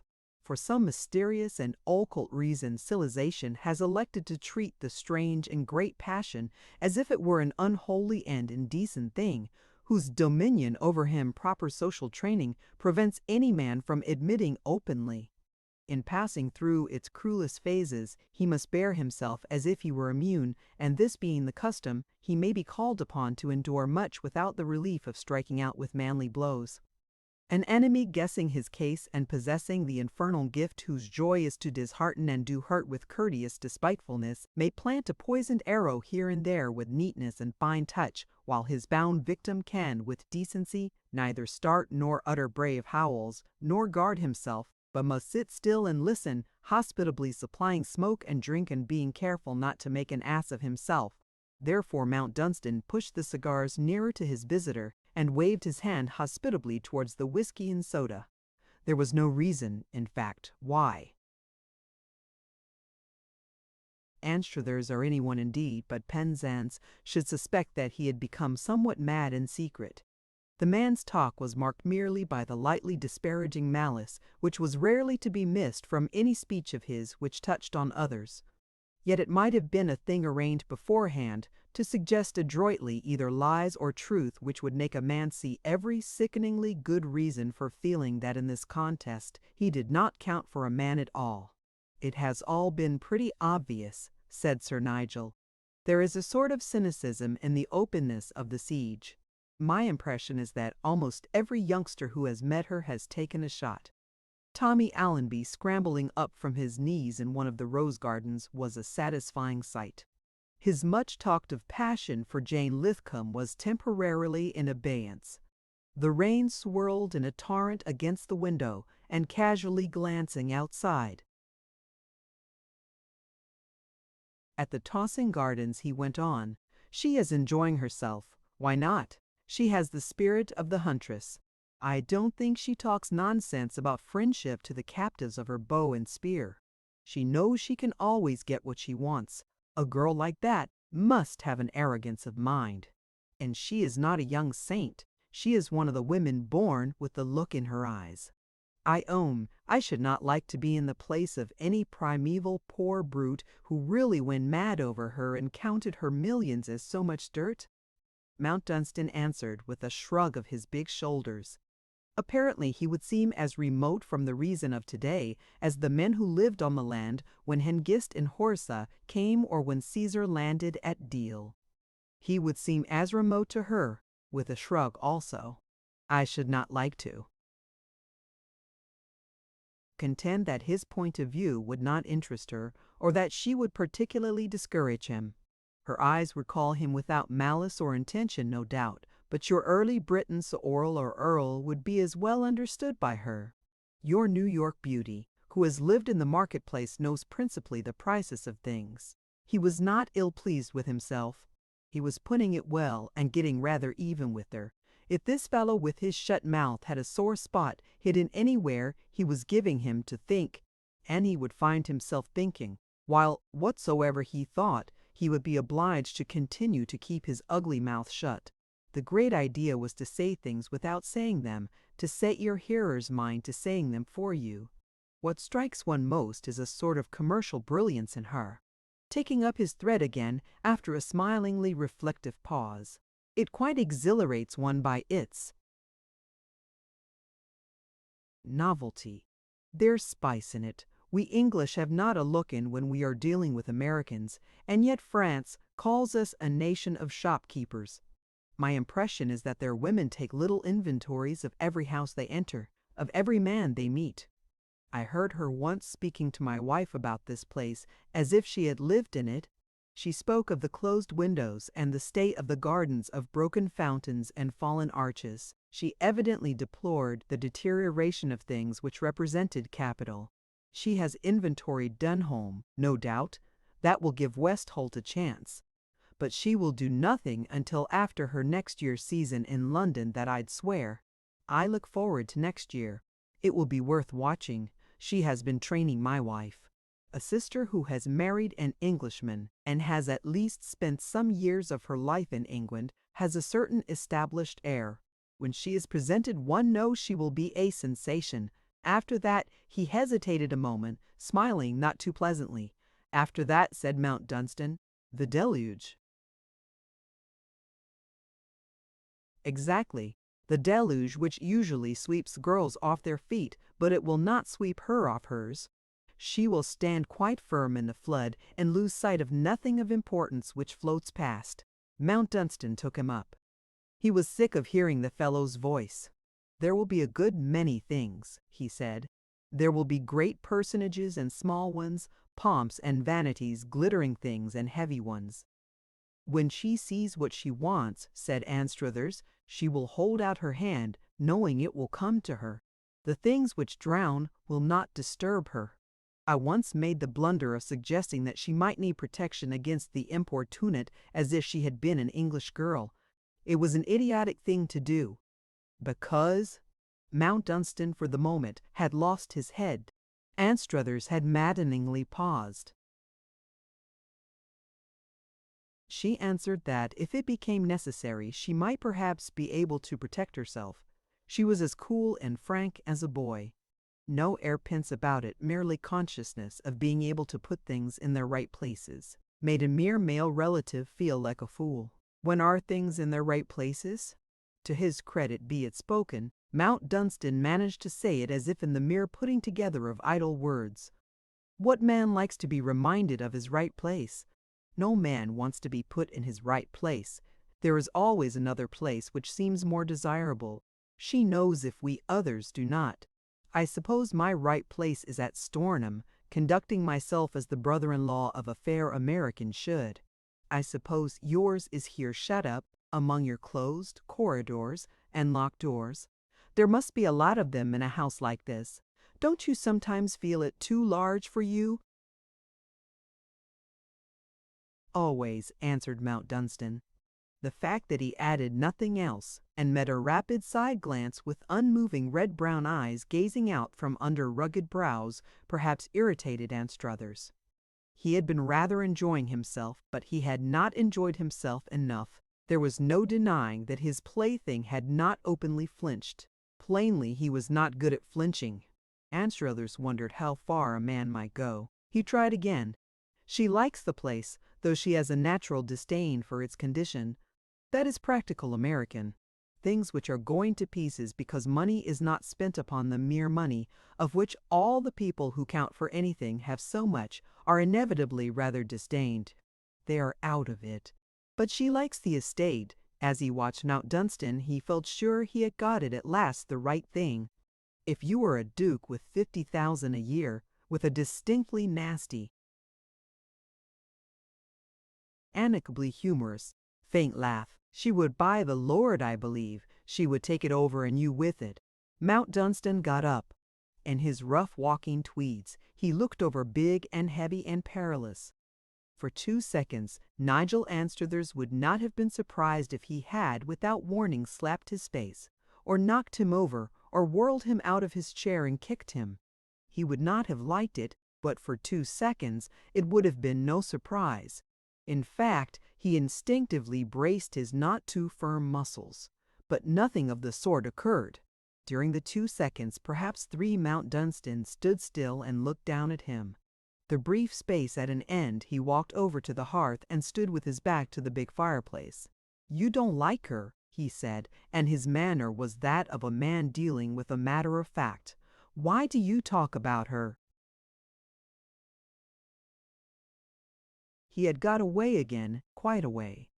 An ugly flush shot over Anstruther's face.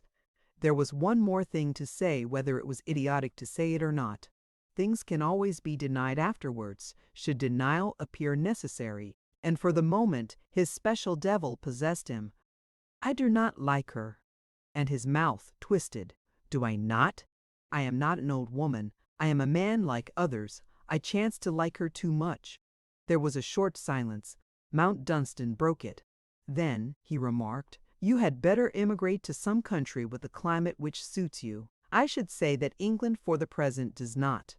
"I shall stay where I am," answered Anstruthers, with a slight hoarseness of voice, which made it necessary for him to clear his throat.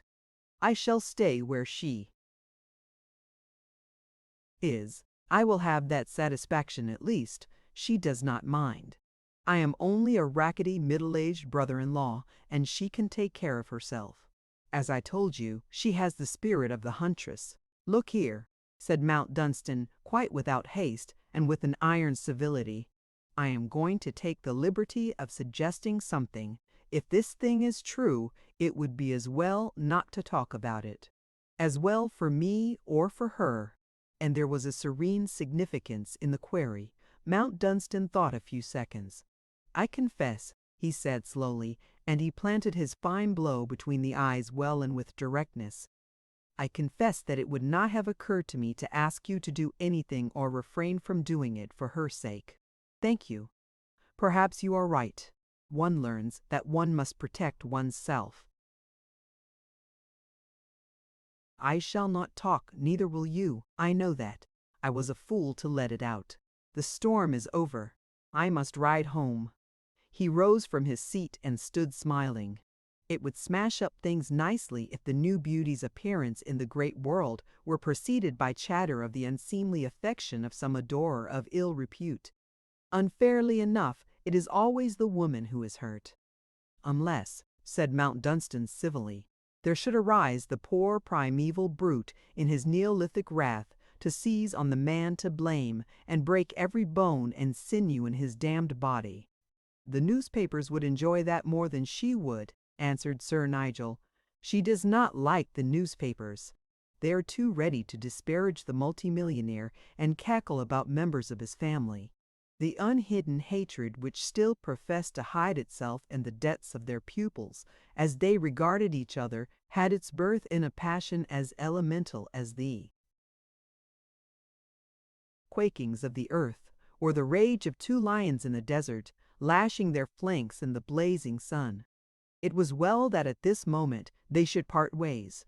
Sir Nigel's horse being brought, he went on the way which was his.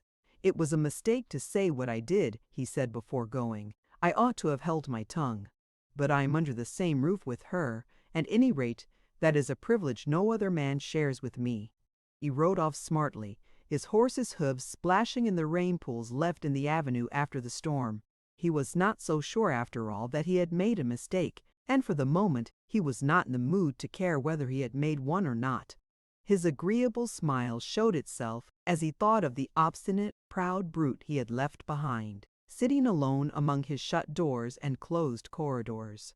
They had not shaken hands either at meeting or parting. Queer thing, it was the kind of enmity a man could feel for another when he was upset by a woman. It was amusing enough that it should be she who was upsetting him after all these years. Impudent little Betty, with the ferocious manner. Chapter 38. A Tea Shandy's. On a late summer evening in New York, the atmosphere surrounding a certain corner table at Shandy's cheap restaurant in 14th Street was stirred by a sense of excitement. The corner table in question was the favorite meeting place of a group of young men of the G. Selden type, who usually took possession of it at dinner time, having decided that Shandy's supplied more decent food for 50 cents, or even for 25, than was to be found at other places of its order. Shandy's was about all right, they said to each other, and patronized it accordingly, 3 or 4 of them generally dining together with a friendly and adroit manipulation of portions and half portions, which enabled them to add variety to their bill of fare.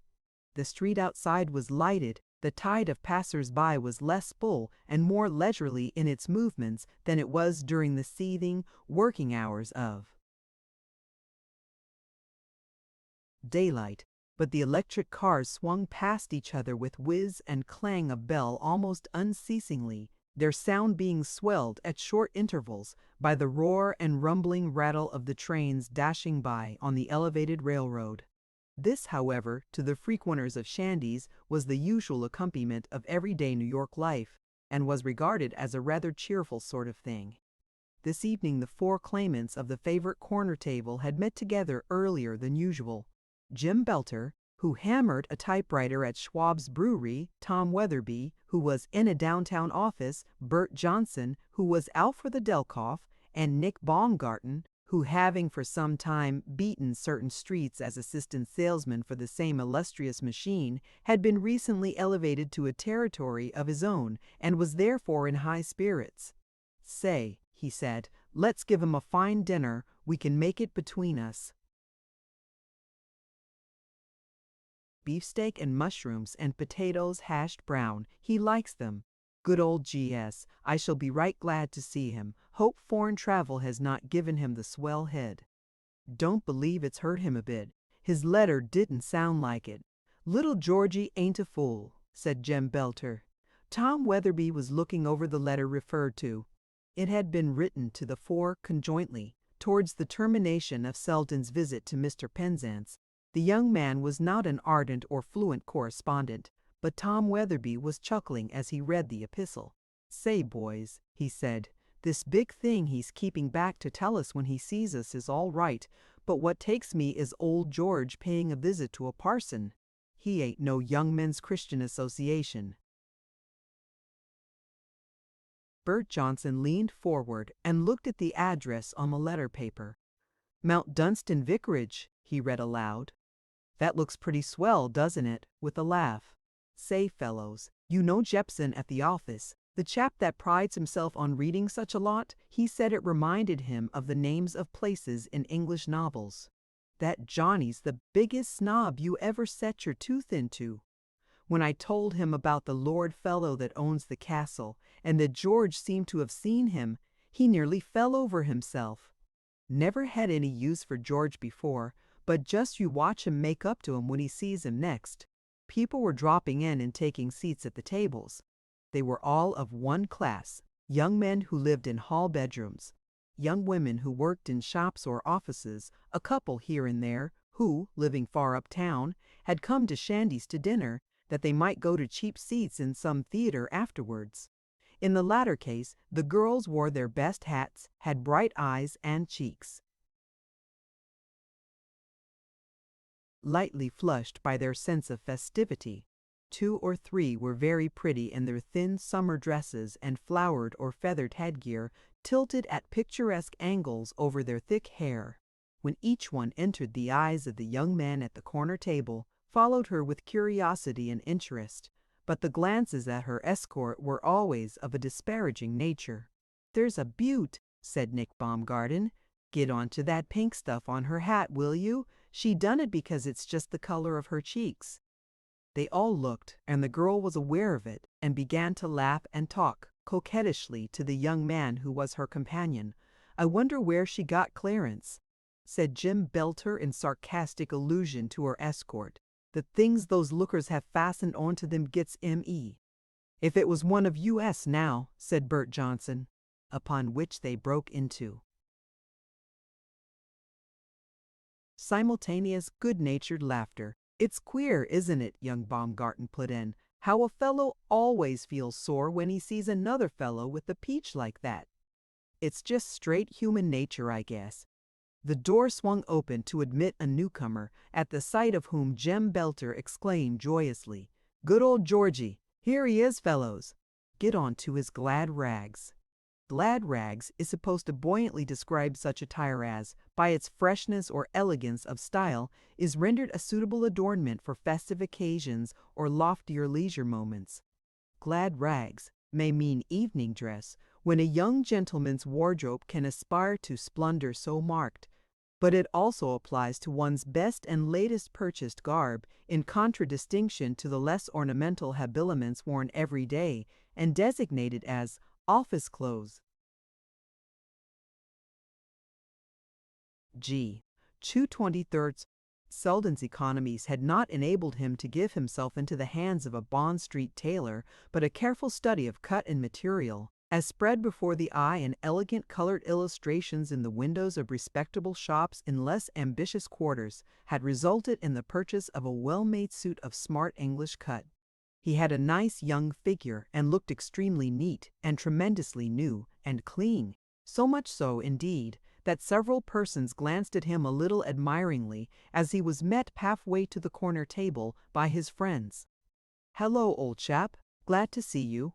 What sort of a voyage? How did you leave the royal family? Glad to get back." They all greeted him at once, shaking hands and slapping him on the back as they hustled him gleefully back to the corner table and made him sit down. "Say, garçon," said Nick Baumgarten to their favorite waiter, who came at once in answer to his summons, "let's have a porterhouse steak, half the size of this table, and with plenty of mushrooms and potatoes hashed brown. Here's Mr. Selden just returned from visiting at Windsor Castle, and if we don't treat him well, he'll look down on us." G. Selden grinned. "How have you been getting on, Sam?" he said, nodding cheerfully to the man. They were old and tried friends.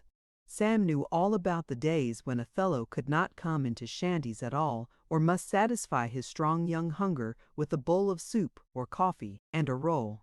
Sam did his best for them in the matter of the size of portions, and they did their good-natured utmost for him in the affair of the pooled tip. "Been getting on as well as can be expected," Sam grinned back. "Hope you had a fine time, Mr. Selden." "Fine! I should smile." "Fine wasn't in it," answered Selden, "but I'm looking forward to a shandy porterhouse steak, all the same." "Did they give you a better one in the Strand?" asked Baumgarten, in what he believed to be a correct Cockney accent. "You bet they didn't," said Selden. "Shandy's takes a lot of beating. That last is English." The people at the other tables cast involuntary glances at them. Their eager, hearty young pleasure in the festivity of the occasion was a healthy thing to see. As they sat round the corner table, they produced the effect of gathering close about G. Selden. They concentrated their combined attention upon him, Belter and Johnson leaning forward on their folded arms to watch him as he talked. Billy Page came back in August, looking pretty bum. Nick Baumgarten began. He'd been painting Gay Paris brick red, and he'd spent more money than he'd meant to, and that wasn't half enough. Landed dead broke. He said he'd had a great time, but he'd come home with rather a dark brown taste in his mouth that he'd like to get rid of. "He thought you were a fool to go off cycling into the country," put in Weatherby, but I told him I guessed that was where he was way off. "I believed you'd had the best time of the two of you." "Boys," said Selden, "I had the time of my life." He said it almost solemnly and laid his hand on the table. It was like one of those yarns Bert tells us. Half the time I didn't believe it, and half the time I was ashamed of myself to think it was all happening to me and none of your fellows were in it. "Oh, well," said Jem Belter, "luck chases some fellows anyhow. Look at Nick, there." Well, Selden summed the whole thing up. "I just fell into it where it was so deep that I had to strike out all I knew how to keep from drowning." "Tell us the whole thing," Nick Baumgarten put in, "from beginning to end. Your letter didn't give anything away. A letter would have spoiled it. I can't write letters anyhow. I wanted to wait till I got right here with you fellows round where I could answer questions. First off, with the deliberation befitting such an opening, I've sold machines enough to pay my expenses and leave some over." "You have? Gee whiz!" "Say, give us your prescription. Glad I know you, Georgie. And who do you suppose bought the first 3? At this point, it was he who leaned forward upon the table, his climax being a thing to concentrate upon. "Reuben S. Vanderpool's daughter, Miss Bettina. And, boys, she gave me a letter to Reuben S. himself, and here it is." He produced a flat leather pocketbook and took an envelope from an inner flap, laying it before them on the tablecloth.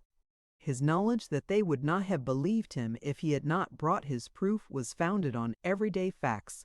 They would not have doubted his veracity, but the possibility of such delirious good fortune. What they would have believed would have been that he was playing a hilarious joke on them. Jokes of this kind, but not of this proportion, were common entertainments. Their first impulse had been towards an outburst of laughter, but even before he produced his letter, a certain truthful seriousness in his look had startled them. When he laid the envelope down, each man caught his breath. It could not be denied that Jim Belter turned pale with emotion. Jim had never been one of the lucky ones. "She let me read it," said G. Selden, taking the letter from its envelope with great care, "and I said to her, 'Miss Vanderpool, would you let me just show that to the boys the first night I go to Shandy's?' I knew she'd tell me if it wasn't all right to do it. She'd know I'd want to be told. And she just laughed and said, 'I don't mind at all. I like the boys. Here is a message to them. Good luck to you all.'" "She said that?" from Nick Baumgarten. "Yes, she did, and she meant it. Look at this." This was the letter. It was quite short and written in a clear, definite hand. "Dear Father, this will be brought to you by Mr. G. Selden, of whom I have written to you. Please be good to him. Affectionately, Betty Vi." Each young man read it in turn. None of them said anything just at first. A kind of awe had descended upon them, not in the least awe of Vanderpoel, who, with other multimillionaires, were served up each week with cheerful neighborly comment or equally neighborly disrespect, in huge Sunday papers read throughout the land, but awe of the unearthly luck which had fallen without warning to good old G. S.A., who lived like the rest of them in a hall bedroom on 10 per, earned by tramping the streets for the Delkoff. "That girl," said G. Selden gravely, "that girl is a winner from Winnersville. I take off my hat to her. If it's the scheme that some people's got to have millions and others have got to sell Delkoffs, that girl's one of those that's entitled to the millions. It's all right. She should have 'em. There's no kick coming from me." Nick Baumgarten was the first to resume wholly normal condition of mind. "Well, I guess after you've told us about her, there'll be no kick coming from any of us. Of course there's something about you that royal families cry for, and they won't be happy till they get. All of us boys knows that. But what we want to find out is how you worked it so that they saw the kind of pearl-studded hairpin you were." "Worked it," Selden answered. "I didn't work it. I got a good bit of nerve, but I never should have had enough to invent what happened just happened. I broke my leg falling off my bike and fell right into a whole bunch of them earls and countesses and viscounts and Vanderpoels. And it was Miss Vanderpoel who saw me first lying on the ground. And I was in Stornham Court where Lady Anstruthers lives, and she used to be Miss Rosalie Vanderpoel." "Boys," said Bert Johnson with friendly disgust, "he's been up to his neck in 'em." "Cheer up. The worst is yet to come," chafed Tom Weatherby. Never had such a dinner taken place at the corner table or, in fact, at any other table at Shandy's. Sam brought beefsteaks which were princely, mushrooms, and hashed brown potatoes in portions whose generosity reached the heart. Sam was on good terms with Shandy's carver, and had worked upon his nobler feelings. Steins of lager beer were ventured upon. There was hearty satisfying of fine hungers.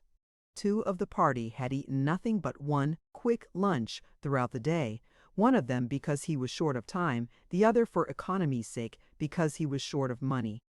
The meal was a splendid thing. The telling of the story could not be wholly checked by the eating of food. It advanced between mouthfuls, questions being asked and details given in answers. Shandy's became more crowded as the hour advanced. People all over the room cast interested looks at the party at the corner table, enjoying itself so hugely. Groups sitting at the tables nearest to it found themselves excited by the things they heard. "That young fellow in the new suit has just come back from Europe," said a man to his wife and daughter. He seems to have had a good time." "Papa," the daughter leaned forward and spoke in a low voice. "I heard him say Lord Mount Dunstan said Lady Anstruthers and Miss Vanderpool were at the garden party." "Who do you suppose he is?" "Well, he's a nice young fellow, and he has English clothes on, but he doesn't look like one of the 400. Will you have pie or vanilla ice cream, Bessie?" Bessie, who chose vanilla ice cream, lost all knowledge of its flavor in her absorption in the conversation at the next table, which she could not have avoided hearing, even if she had wished.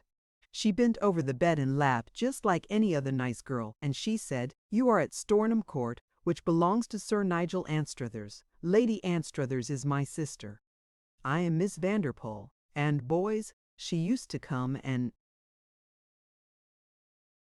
talk to me every day."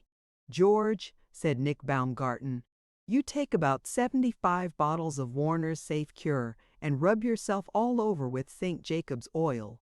Look like that ain't healthy." Mr. Vanderpool, sitting in his study, wore the interestedly grave look of a man thinking of absorbing things. He had just given orders that a young man who would call in the course of the evening should be brought to him at once, and he was incidentally considering this young man as he reflected upon matters recalled to his mind by his impending arrival. They were matters he had thought of with gradually increasing seriousness for some months, and they had, at first, been the result of the letters from Stornham which each steamer day brought. They had been of immense interest to him, these letters. He would have found them absorbing as a study, even if he had not deeply loved Betty. He read in them things she did not state in words, and they set him thinking. He was not suspected by men like himself of concealing an imagination beneath the trained steadiness of his exterior, but he possessed more than the world knew, and it singularly combined itself with powers of logical deduction. If he had been with his daughter, he would have seen, day by day, where her thoughts were leading her, and in what direction she was developing, but, at a distance of 3,000 miles, he found himself asking questions and endeavoring to reach conclusions. His affection for Betty was the central emotion of his existence. He had never told himself that he had outgrown the kind and pretty creature he had married in his early youth, and certainly his tender care for her and pleasure in her simple goodness had never wavered. But Betty had given him a companionship which had counted greatly in the sum of his happiness. Because imagination was not suspected in him, no one knew what she stood for in his life. He had no son. He stood at the head of a great house, so to speak, the American parallel of what a great house is in non-republican countries. The power of it counted for great things, not in America alone, but throughout the world. As international intimacies increased, the influence of such houses might end in aiding in the making of history. Enormous, constantly increasing wealth and huge financial schemes could not confine their influence, but must reach far. The man whose hand held the lever controlling them was doing well when he thought of them gravely. Such a man had to do with more than his own mere life and living. This man had confronted many problems as the years had passed. He had seen men like himself die, leaving behind them the force they had controlled, and he had seen this force controlled, no longer let loose upon the world, sometimes a power of evil, sometimes scattering itself aimlessly into nothingness and folly, which wrought harm. He was not an ambitious man, but perhaps because he was not only a man of thought, but a Vanderpool of the blood of the first Reuben, these were things he did not contemplate without restlessness. When Rosie had gone away and seemed lost to them, he had been glad when he had seen Betty growing, day by day, into a strong thing. Feminine though she was, she sometimes suggested to him the son who might have been his but was not.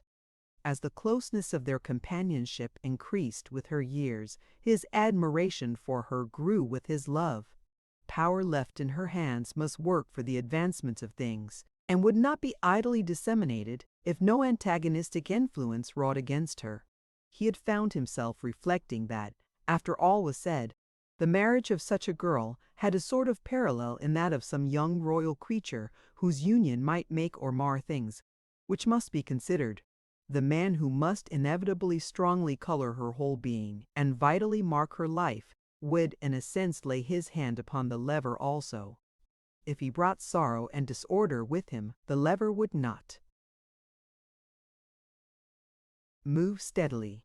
Fortunes such as his grow rapidly, and he was a richer man by millions than he had been when Rosalie had married Nigel Anstruthers. The memory of that marriage had been a painful thing to him even before he had known the whole truth of its results. The man had been a common adventurer and scoundrel, despite the facts of good birth and the air of decent breeding.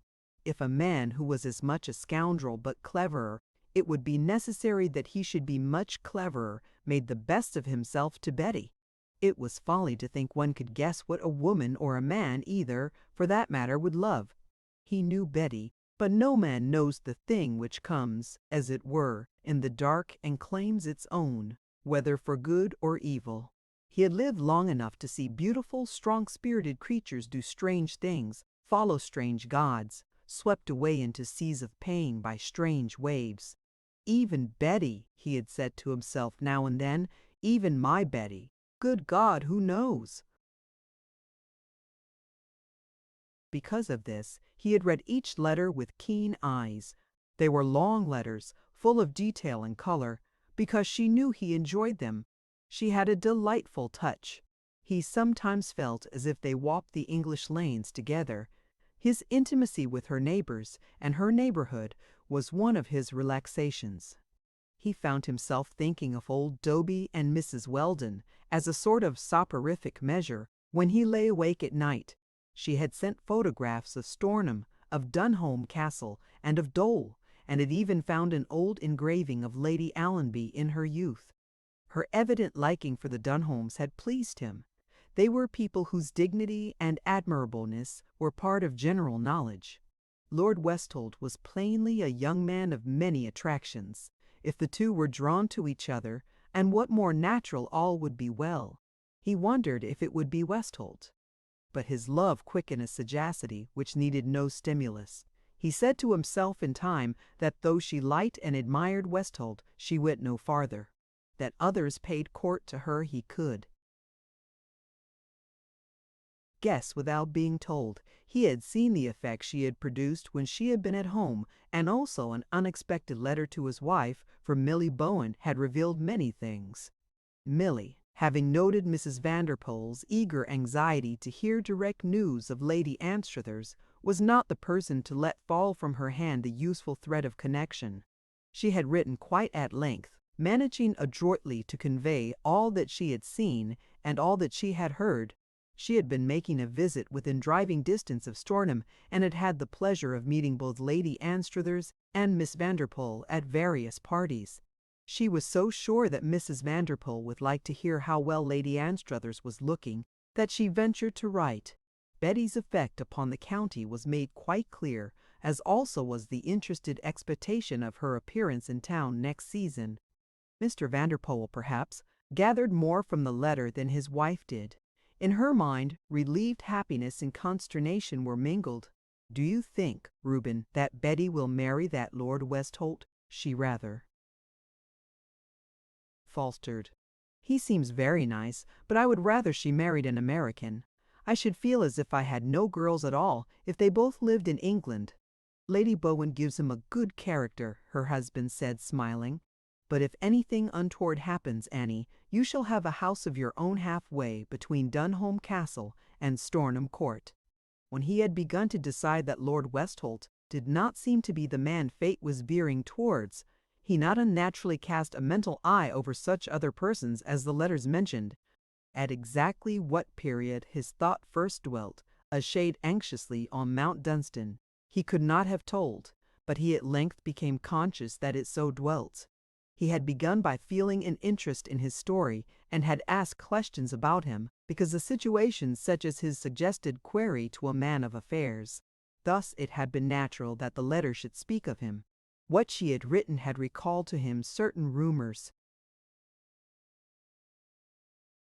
of the disgraceful old scandal. Yes, they had been a bad lot. He arranged to put a casual-sounding question or so to certain persons who knew English society well, What he gathered was not encouraging. The present Lord Mount Dunstan was considered rather a surly brute, and lived a mysterious sort of life which might cover many things. It was bad blood, and people were naturally shy of it. Of course, the man was a pauper, and his place a barrack falling to ruin. There had been something rather shady in his going to America or Australia a few years ago. Good-looking? Well, so few people had seen him. The lady who was speaking had heard that he was one of those big, rather lumpy men, and had an ill-tempered expression. She always gave a wide berth to a man who looked nasty-tempered. One or two other persons who had spoken of him had conveyed to Mr. Vanderpoel about the same amount of vaguely unpromising information. The episode of G. Selden had been interesting enough, with its suggestions of picturesque contrasts and combinations. Betty's touch had made the junior salesman attracting. It was a good type, this, of a young fellow who, battling with the discouragements of a hard life, still did not lose his amazing good cheer and patience, and found healthy sleep and honest waking, even in the hall bedroom. He had consented to Betty's request that he would see him, partly because he was inclined to like what he had heard, and partly for a reason which Betty did not suspect. By extraordinary chance, G. Selden had seen Mount Dunstan and his surroundings at close range.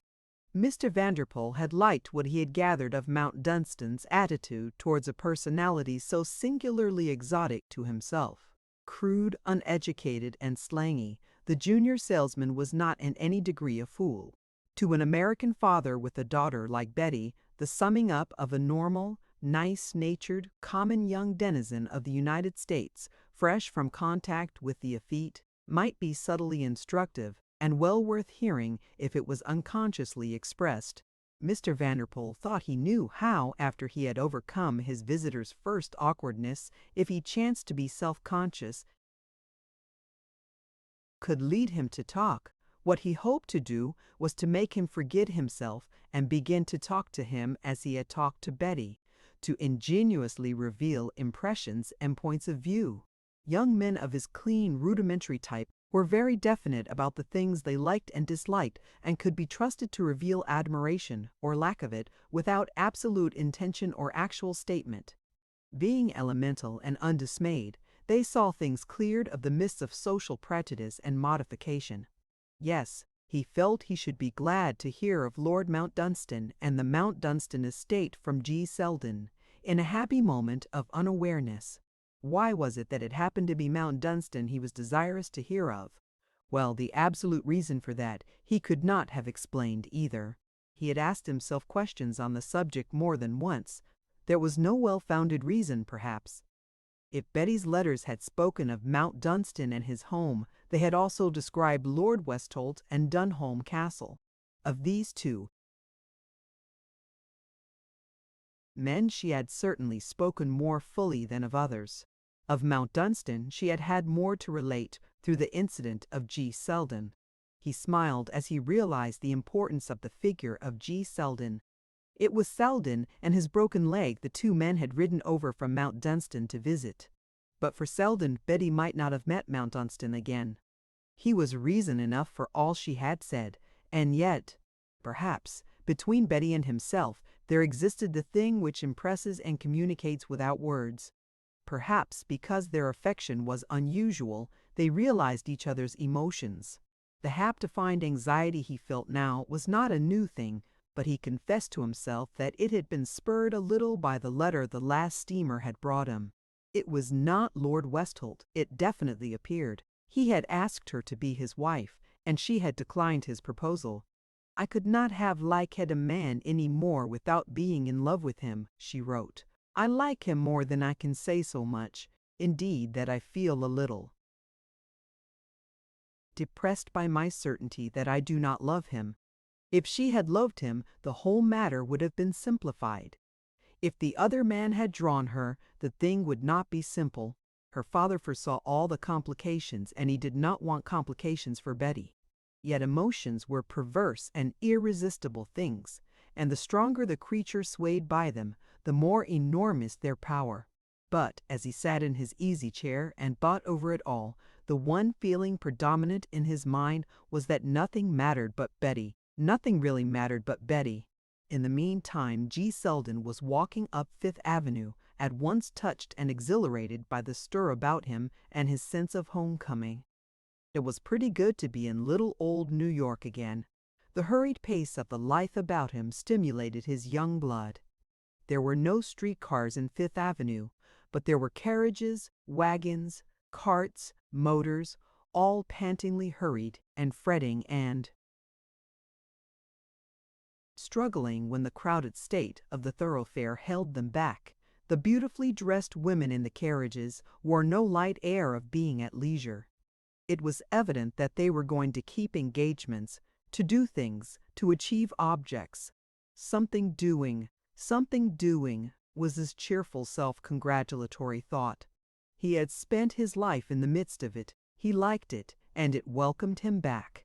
The appointment he was on his way to keep thrilled him into an uplifted mood. Once or twice a half-nervous chuckle broke from him as he tried to realize that he had been given the chance which a year ago had seemed so impossible that its mere incredibleness had made it a natural subject for jokes. He was going to call on Reuben S. Vanderpool, and he was going because Reuben S. had made an appointment with him. He wore his London suit of clothes, and he felt that he looked pretty decent. He could only do his best in the matter of bearing. He always thought that so long as a fellow didn't get chesty and kept his head from swelling, he was all right. Of course, he had never been in one of these swell Fifth Avenue houses, and he felt a bit nervous, but Miss Vanderpool would have told her father what sort of fellow he was, and her father was likely to be something like herself. The house, which had been built since Lady Anstruther's marriage, was well uptown, and was big and imposing. When a manservant opened the front door, the square hall looked very splendid to Selden. It was full of light and of rich furniture, which was like the stuff he'd seen in one or two special shop windows in Fifth Avenue places where they sold magnificent gilded or carven coffers and vases, pieces of tapestry and marvelous embroideries, antiquities from foreign palaces. Though it was quite different, it was as swell in its way as the house at Mount Dunstan, and there were gleams of pictures on the walls that looked fine, and no mistake, he was expected. The man led him across the hall to Mr. Vanderpool's room. After he had announced his name, he closed the door quietly and went away. Mr. Vanderpool rose from an armchair to come forward to meet his visitor. He was tall and straight. Betty had inherited her slender height from him. His well-balanced face suggested the relationship between them. He had a steady mouth and eyes which looked as if they saw much and far. "I am glad to see you, Mr. Selden," he said, shaking hands with him. "You have seen my daughters and can tell me how they are. Miss Vanderpool has written to me of you several times." He asked him to sit down, and as he took his chair, Selden felt that he had been right in telling himself that Reuben S. Vanderpool would be somehow like his girl. She was a girl, and he was an elderly man of business, but they were like each other. There was the same kind of straight way of doing things, and the same straight-seeing look in both of them. It was queer how natural things seemed when they really happened to a fellow. Here he was, sitting in a big leather chair, and opposite to him in its fellow sat Reuben S. Vanderpool, looking at him with friendly eyes. And it seemed all right, too, not as if he had managed to butt in and would find himself politely fired out directly. He might have been one of the 400 making a call. Reuben S. knew how to make a man feel easy and no mistake. This G. Selden observed at once, though he had, in fact, no knowledge of the practical tact which dealt with him. He found himself answering questions about Lady Anstruthers and her sister, which led to the opening up of other subjects. He did not realize that he began to express ingenuous opinions and describe things. His listener's interest led him on. A question here, a rather pleased laugh there, were encouraging. He had enjoyed himself so much during his stay in England, and had felt his experiences so greatly to be rejoiced over that they were easy to talk of at any time. In fact, it was even a trifle difficult not to talk of them, but stimulated by the look which rested on him, by the deft word and ready smile, words flowed readily and without the restraint of self-consciousness. "When you think that all of it sort of began with a robin, it's queer enough," he said. "But for that robin I shouldn't be here, sir," with a boyish laugh. And he was an English robin, a little fellow not half the size of the kind that hops about Central Park. "Let me hear about that," said Mr. Vanderpool. It was a good story, and he told it well, though in his own junior salesman phrasing. He began with his bicycle ride into the green country, his spin over the fine roads, his rest under the hedge during the shower, and then the song of the robin perched among the fresh wet leafage, his feathers puffed out, his red young,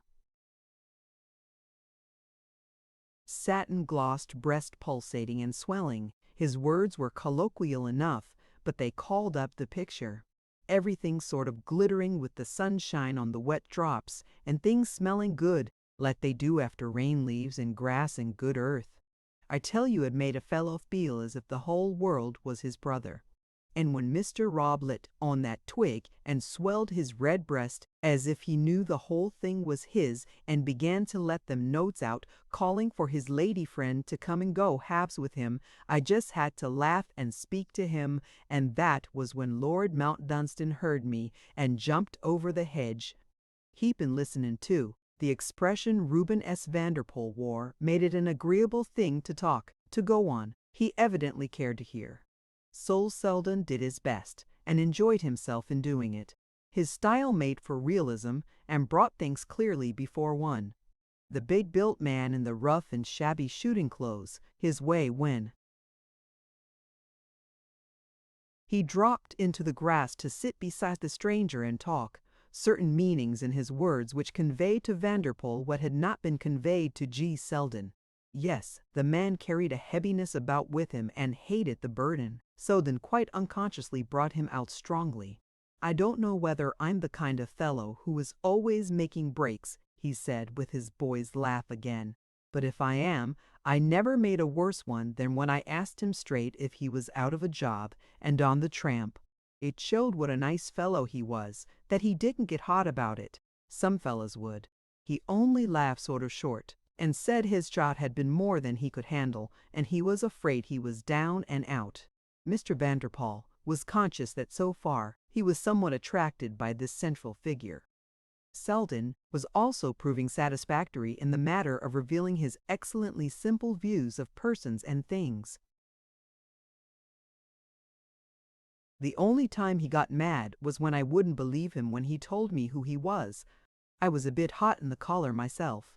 I'd felt sorry for him because I thought he was a chap like myself and he was up against it. I know what that is, and I'd wanted to jolly him along a bit. When he said his name was Mount Dunstan and the place belonged to him, I guess he thought he was making a joke. So I got on my wheel and started off, and then he got mad for keeps.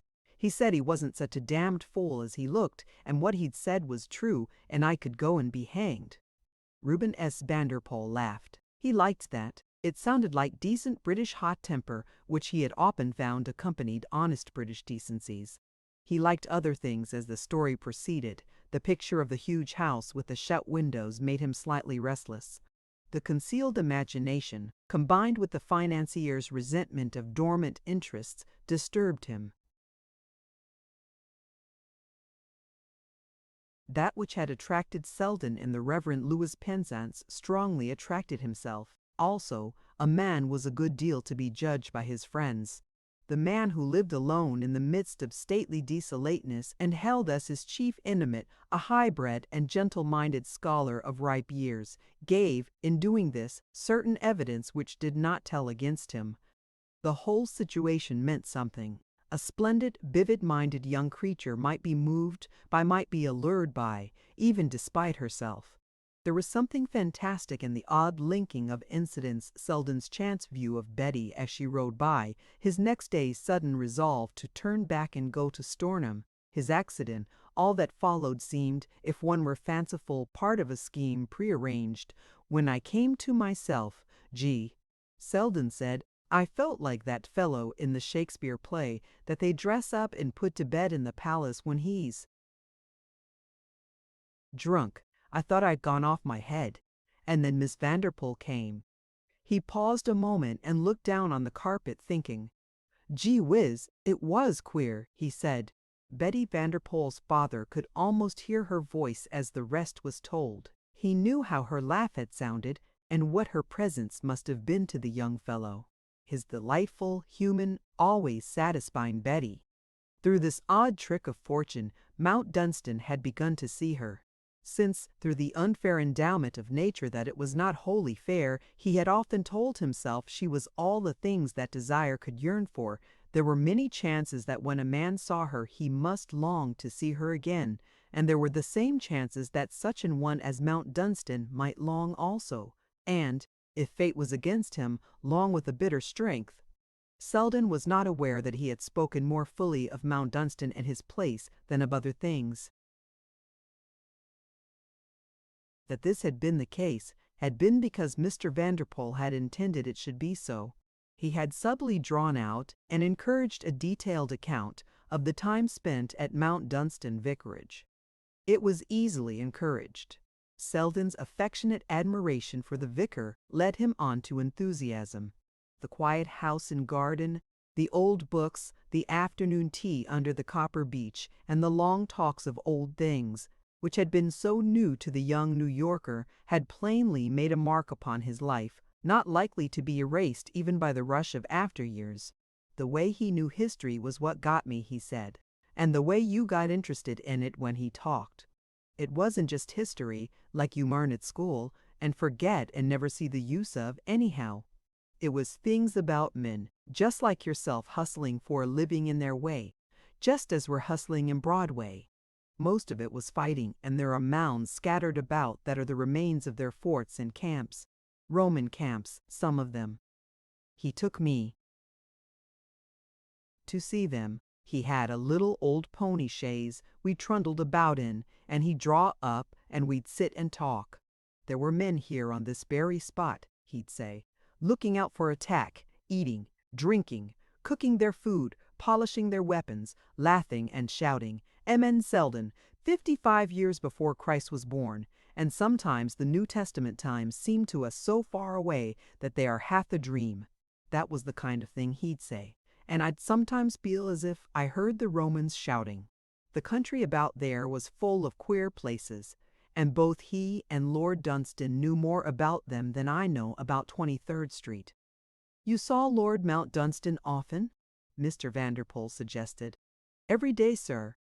And the more I saw him, the more I'd got to like him. He's all right, but it's hard luck to be fixed, as he is that stone-cold truth. What's a man to do? The money he ought to have to keep up his place was spent before he was born. His father and his eldest brother were a bum lot, and his grandfather and great-grandfather were fools. He can't sell the place, and he wouldn't if he could. Mr. Nisrendeni, Penzance, was so fond of him that sometimes he'd say things, but, hastily, perhaps I'm talking too much. You happen to be talking about questions I have been greatly interested in.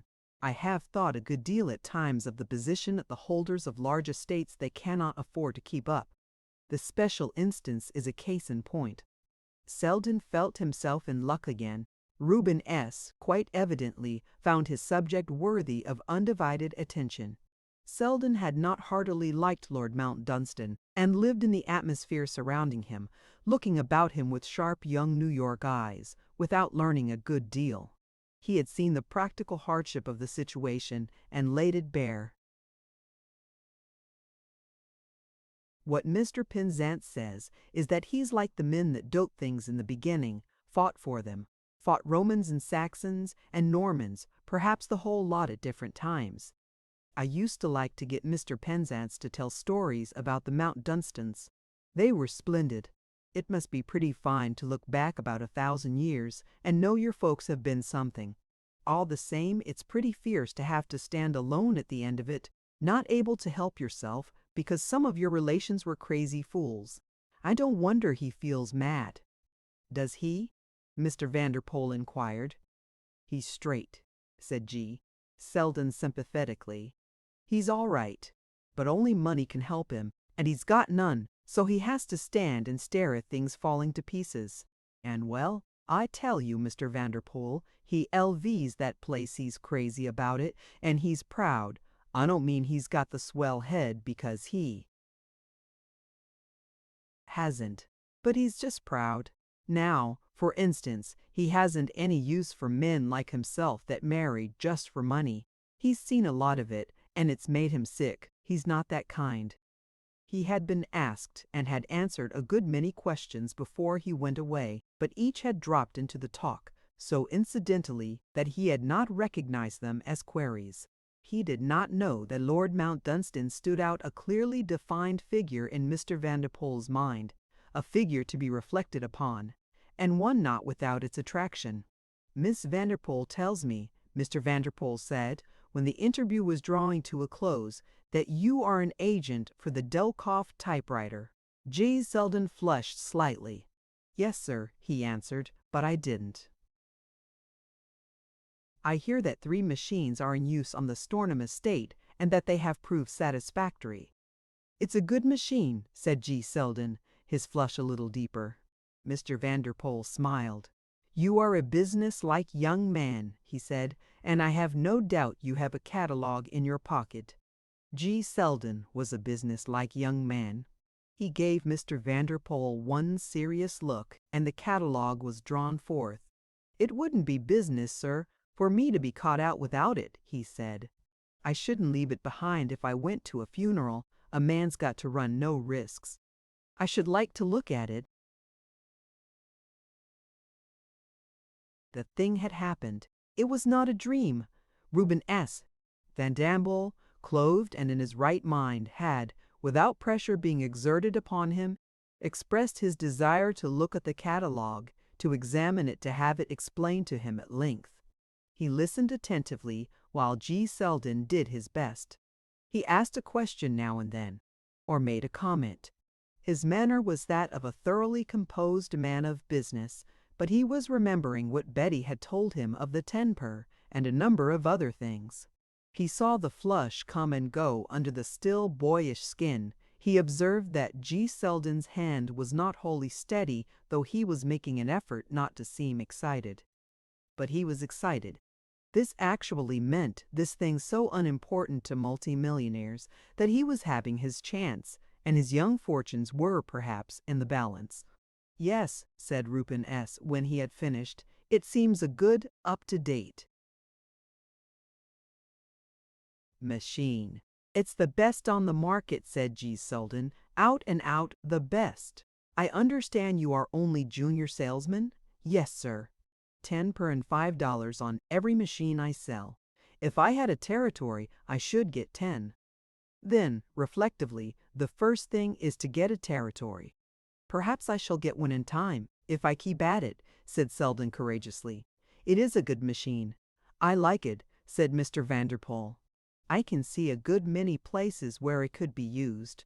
Perhaps, if you make it known at your office that when you are given a good territory, I shall give preference to the Delkoff over other typewriting machines, it might A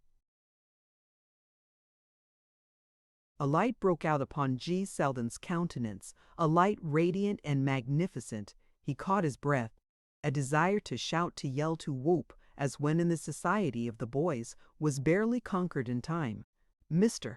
Vanderpool, he said, standing up. I, Mr. Vanderpool, sir. I feel as if I was having a pipe dream. I'm not, am I? No, answered Mr. Vanderpool, you are not. I like you, Mr. Selden. My daughter liked you. I do not mean to lose sight of you. We will begin, however, with the territory and the Delkoff. I don't think there will be any difficulty about it. 10 minutes later, G. Selden was walking down Fifth Avenue, wondering if there was any chance of his being arrested by a policeman upon the charge that he was reeling instead of walking steadily. He hoped he should get back to the hall bedroom safely. Nick Baumgarten and Jem Bolter both roomed in the house with him. He could tell them both. It was Jem who had made up the yarn about one of them saving Reuben S. Vanderpool's life. There had been no life saving, but the thing had come true. But if it hadn't been for Lord Mount Dunstan, he said, thinking it over excitedly, I should never have seen Miss Vanderpool, and if it hadn't been for Miss Vanderpool, I should never have got next to Reuben S. In my life, both sides of the Atlantic Ocean got busy to do a good turn to little Willie. Hully G. In his study, Mr. Vanderpool was rereading Betty's letters. He felt that he had gained a certain knowledge of Lord Mount Dunstan. Chapter 39. On the Marshes. The marshes stretched mellow in the autumn sun. Sheep wandered about, nibbling contentedly, or lay down to rest in groups.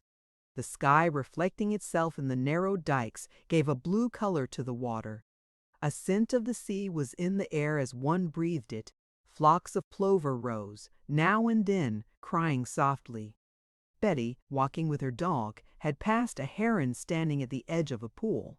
From her first discovery of them, she had been attracted by the marshes with their English suggestion of the Roman Campagna, their broad expanse of level land spread out to the sun and wind, the thousands of white sheep dotted or clustered as far as eye could reach, the hues of the marsh grass and the plants growing thick at the borders of the strips of water.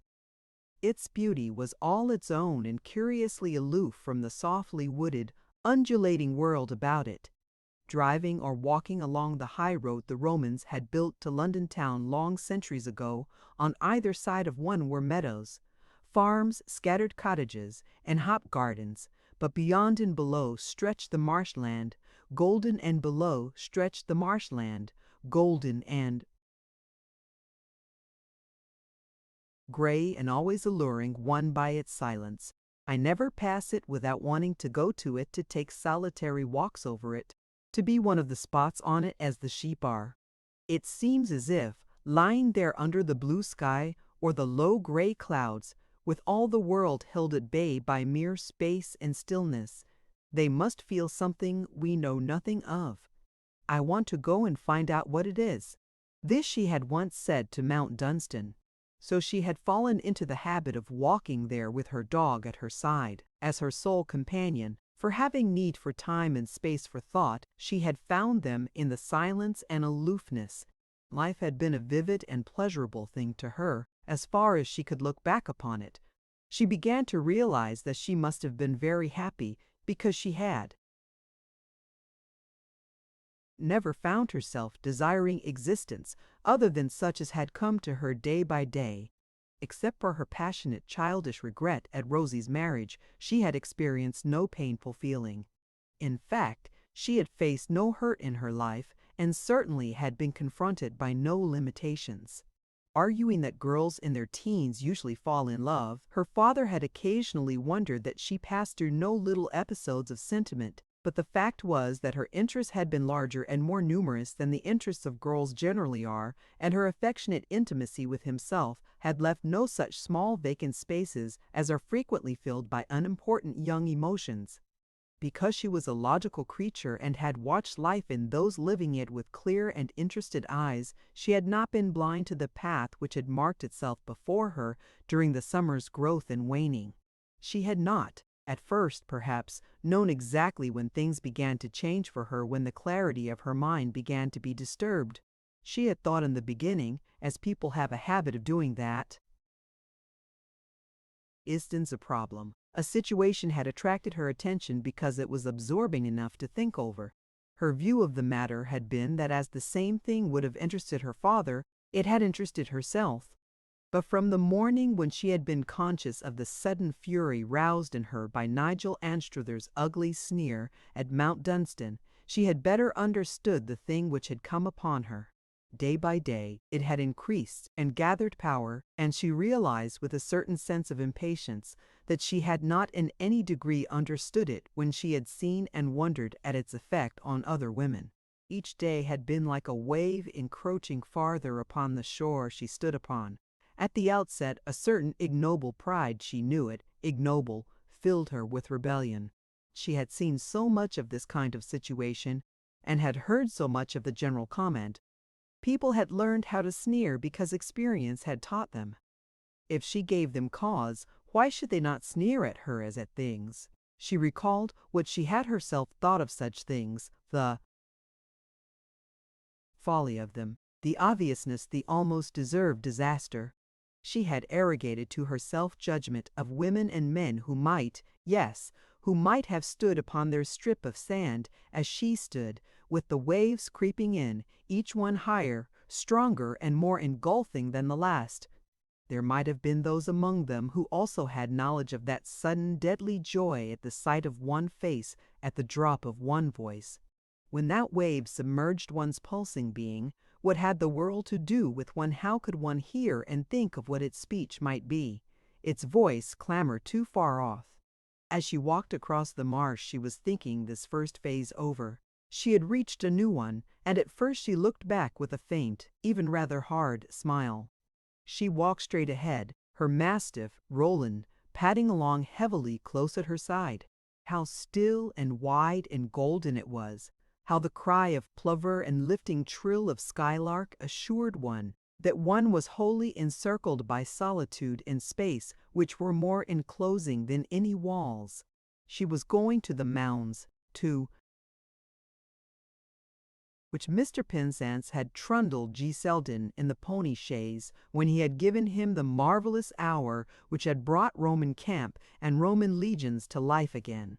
Up on the largest hillock one could sit enthroned, resting chin in hand and looking out under level lids at the unstirring, softly living loveliness of the marshland world. So she was presently seated, with her heavy-limbed Roland at her feet. She had come here to try to put things clearly to herself, to plan with such reason as she could control.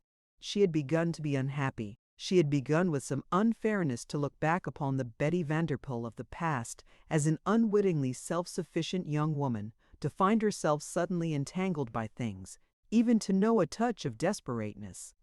Not to take a remnant from the ducal bargain counter, she was saying mentally. That was why her smile was a little hard. What if the remnant from the ducal bargain counter had prejudices of his own? If he were passionately in love with me, she said with red staining her cheeks, he would not come, he would not come, he would not come, he would not come.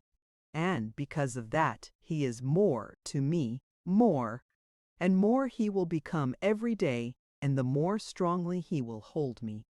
And there we stand. Roland lifted his fine head from his paws and, holding it erect on a stiff, strong neck, stared at her in obvious inquiry. She put out her hand and tenderly patted him. "He will have none of me," she said. "He will have none of me." And she faintly smiled, but the next instant shook her head a little haughtily and, having done so, looked down with an altered expression upon the cloth of her skirt because she had shaken upon it, from the extravagant lashes, 2 clear drops. It was not the result of chance that she had seen nothing of him for weeks. She had not attempted to persuade herself of that. Twice he had declined an invitation to Stornham, and once he had ridden past her on the road when he might have stopped to exchange greetings, or have ridden on by her side. He did not mean to seem to desire, ever so lightly, to be counted as in the lists. Whether he was drawn by any liking for her or not, it was plain he had determined on this. If she were to go away now, they would never meet again. Their ways in this world would part forever. She would not know how long it took to break him utterly, if such a man could be broken, if no magic change took place in his fortunes, and what change could come. The decay about him would spread day by day. Stone walls last a long time, so the house would stand while every beauty and stateliness within it fell into ruin. Gardens would become wildernesses, terraces and fountains crumble and be overgrown. Walls that were today leaning would fall with time. The years would pass, and his youth with them. He would gradually change into an old man while he watched the things he loved with. Passion dies slowly and hard. How strange it was that live should touch and pass on the ocean of time, and nothing should result, nothing at all. When she went on her way, it would be as if a ship, loaded with every aid of food and treasure, had passed a boat in which a strong man tossed, starving to death, and had not even run up a flag. "But one cannot run up a flag," she said, stroking Roland. "One cannot. There we stand." To her recognition of this deadlock of fate, there had been adding the growing disturbance caused by yet another thing which was increasingly troubling, increasingly difficult to face. Gradually, and at first with wonderful naturalness of bearing, Nigel Anstruthers had managed to create for himself a singular place in her everyday life. It had begun with a certain personalness in his attitude, a personalness which was a thing to dislike but almost impossible openly to resent. Certainly, as a self-invited guest in his house, she could scarcely protest against the amiability of his demeanor and his exterior courtesy and attentiveness of manner in his conduct towards her. She had tried to sweep away the objectionable quality in his bearing by frankness, by indifference, by entire lack of response, but she had remained conscious of its increasing as a spider's web might increase as the spider spun it quietly over one, drawing out threads so impalpable that one could not brush them away because they were too slight to be seen. She was aware that in the first years of his married life he had alternately resented the scarcity of the invitations sent them and rudely refused such as were received. Since he had returned to find her at Stornham, he had insisted that no invitations should be declined, and had escorted his wife and herself wherever they went. What could have been conventionally more proper, what more improper than that he should have persistently have remained at home? And yet there came a time when, as they three drove together at night in the closed carriage, Betty was conscious that as he sat opposite to her in the dark when he spoke, when he touched her in arranging the robe over her, or opening or shutting the window, he subtly, but persistently, conveyed that the personalness of his voice, look, and physical nearness was a sort of hideous confidence between them which they were cleverly concealing from Rosalie and the outside world. When she rode about the country, he had a way of appearing at some turning and making himself her companion, riding too closely at her side, and assuming a noticeable air of being engaged in meaningly confidential talk. Once, when he had been leaning towards her with an audaciously tender manner, they had been passed by the Dunholm carriage, and Lady Dunholm and the friend driving with her had evidently tried not to look surprised. Lady Allenby, meeting them in the same way at another time, had put up her glasses and stared in open disapproval. She might admire a strikingly handsome American girl, but her favor would not last through any such vulgar silliness as flirtations with disgraceful brothers-in-law. When Betty strolled about the park or the lanes, she much too often encountered Sir Nigel strolling also, and knew that he did not mean to allow her to rid herself of him. In public he made a point of keeping observably close to her, of hovering in her vicinity, and looking on at all she did, with eyes she rebelled against finding fixed on her each time she was obliged to turn in his direction. He had a fashion of coming to her side and speaking in a dropped voice which excluded others, as a favored lover might. She had seen both men and women glance at her in half embarrassment at their sudden sense of finding themselves slightly de trop. She had said aloud to him on one such occasion, and she had said it with smiling casualness for the benefit of Lady Allenby, to whom she had been talking, "Don't alarm me by dropping your voice, Nigel. I am easily frightened, and Lady Allenby will think we are conspirators."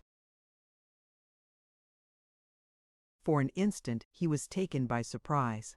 He had been pleased to believe that there was no way in which she could defend herself, unless she would condescend to something stupidly like a scene. He flushed and drew himself up. "I beg your pardon, my dear Betty," he said, and walked away with the manner of an offended adorer, leaving her to realize an odiously unpleasant truth, which is that there are incidents only made more inexplicable by an effort to explain. She saw also that he was quite aware of this, and that his offended departure was a brilliant inspiration, and had left her, as it were, in the lurch. To have said to Lady Allenby, "My brother-in-law, in whose house I am merely staying for my sister's sake, is trying to lead you to believe that I allow him to make love to me, would have suggested either folly or insanity on her own part. As it was, after a glance at Sir Nigel's stiffly retreating back, Lady Allenby merely looked away with a wholly uninviting expression. When Betty spoke to him afterwards, haughtily and with determination, he laughed. "My dearest girl," he said, "if I watch you with interest and drop my voice when I get a chance to speak to you, I only do what every other man does, and I do it because you are an alluring young woman, which no one is more perfectly aware of than yourself. Your pretense that you do not know you are alluring is the most captivating thing about you. And what do you think of doing if I continue to offend you? Do you propose to desert us, to leave poor Rosalie to sink back again into the bundle of old clothes she was when you came? For heaven's sake, don't do that." All that his words suggested took form before her vividly. How well he understood what he was saying. But she answered him bravely, "No, I do not mean to do that." He watched her for a few seconds. There was curiosity in his eyes. "Don't make the mistake of imagining that I will let my wife go with you to America," he said next. "She is as far off from that as she was when I brought her to Stornham. I have told her so. A man cannot tie his wife to the bedpost in these days, but he can make her efforts to leave him so decidedly unpleasant that decent women prefer to stay at home and take what is coming. I have seen that often enough to bank on it, if I may quote your American friends. Do you remember my once saying," Betty remarked, "that when a woman has been properly ill-treated, the time comes when nothing matters, nothing but release from the life she loathes?" "Yes," he answered, "and to you nothing would matter, but, excuse my saying it, your own damnable, headstrong pride. But Rosalie is different. Everything matters to her, and you will find it so, my dear girl." And that this was at least half true was brought home to her by the fact that late the same night Rosie came to her white with crying. "It is not your fault, Betty," she said. "Don't think that I think it is your fault, but he has been in my room in one of those humors when he seems like a devil. He thinks you will go back to America and try to take me with you. But, Betty, you must not think about me. It will be better for you to go. I have seen you again. I have had you for a time. You will be safer at home with father and mother." Betty laid a hand on her shoulder and looked at her fixedly. "What is it, Rosie?" she said. "What is it he does to you that makes you like this?" "I don't know, but that he makes me feel that there is nothing but evil and lies in the world, and nothing can help one against them. Those things he says about everyone, men and women, things one can't repeat, make me sick, and when I try to deny them, he laughs." "Does he say things about me?" Betty inquired, very quietly, and suddenly Rosalie threw her arms round her. "Betty, darling," she cried, "go home, go home. You must not stay here." "When I go, you will go with me," Betty answered. "I am not going back to mother without you." She made a collection of many facts before their interview was at an end, and they parted for the night. Among the first was that Nigel had prepared for certain possibilities as wise holders of a fortress prepare for siege. A rather long sitting alone over whiskey and soda had, without making him loquacious, heated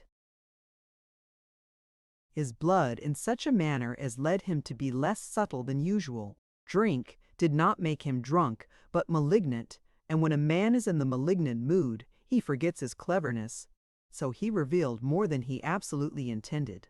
It was to be gathered that he did not mean to permit his wife to leave him, even for a visit. He would not allow himself to be made ridiculous by such a thing.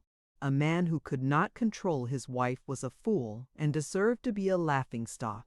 As Uchtred and his future inheritance seemed to have become of interest to his grandfather, and were to be well nursed and taken care of, his intention was that the boy should remain under his own supervision. He could amuse himself well enough at Stornham, now that it had been put in order, if it was kept up properly, and he filled it with people who did not bore him. There were people who did not bore him, plenty of them, Rosalie would stay where she was and receive his guests. If she imagined that the little episode of Folliot had been entirely dormant, she was mistaken. He knew where the man was, and exactly how serious it would be to him if scandal was stirred up. He had been at some trouble to find out. The fellow had recently had the luck to fall into a very fine living. It had been bestowed on him by the old Duke of Broadmorlands, who was the most straight-laced old boy in England. He had become so in his disgust at the light behavior of the wife he had divorced in his early manhood. Nigel cackled gently as he detailed that, by an agreeable coincidence, it happened that her Grace had suddenly become filled with pious fervor, roused thereto by a good-looking locum tenens result. Painful discoveries, the pair being now rumored to be keeping a lodging-house together somewhere in Australia. A word to good old Broadmorlands would produce the effect of a lighted match on a barrel of gunpowder. It would be the end of Folliot. Neither would it be a good introduction to Betty's first season in London. Neither would it be enjoyed by her mother, whom he remembered as a woman with primitive views of domestic rectitude. He smiled the awful smile as he took out of his pocket the envelope containing the words his wife had written to Mr. Folliot. "Do not come to the house. Meet me at Bartyon Wood." It did not take much to convince people if one managed things with decent forethought. The Brents, for instance, were fond neither of her nor of Betty, and they had never forgotten the questionable conduct of their locum tenens. Then suddenly he had changed his manner and had sat down, laughing, and drawn Rosalie to his knee, and kissed her. Yes, he had kissed her and told her not to look like a little fool or act like one. Nothing unpleasant would happen if she behaved herself. Betty had improved her greatly, and she had grown young and pretty again. She looked quite like a child sometimes, now that her bones were covered and she dressed well. If she wanted to please him, she could put her arms round his neck and kiss him, as he had kissed her. "That is what has made you look white," said Betty. "Yes, there is something about him that sometimes makes you feel as if the very blood in your veins turned white," answered Rosie in a low voice, which the next moment rose. Don't you see, she broke out, that to displease him would be like murdering Mr. Folliot, like murdering his mother and mine, and like murdering Oughtred, because he would be killed by the shame of things and by being taken from me. We have loved each other so much. Don't you see?" "I see all that rises up before you," Betty said, "and I understand your feeling that you cannot save yourself by bringing ruin upon an innocent man who helped you. I realize that one must have time to think it over. But, Rosie," a sudden ring in her voice, "I tell you there is a way out. There is a way out. The end of the misery is coming, and it will not be what he thinks." "You always believe," began Rosie. "I know," answered Betty. "I know there are some things so bad that they cannot go on. They kill themselves through their own evil. I know, that is all." The end. Thank you for listening to this story. I hope you enjoyed the journey, the characters, and the world they carried with them. If you enjoyed this audiobook, please subscribe to the channel and leave a comment below. Your support helps keep these stories alive and allows more timeless books to be shared with listeners around the world. Until next time, thank you for listening.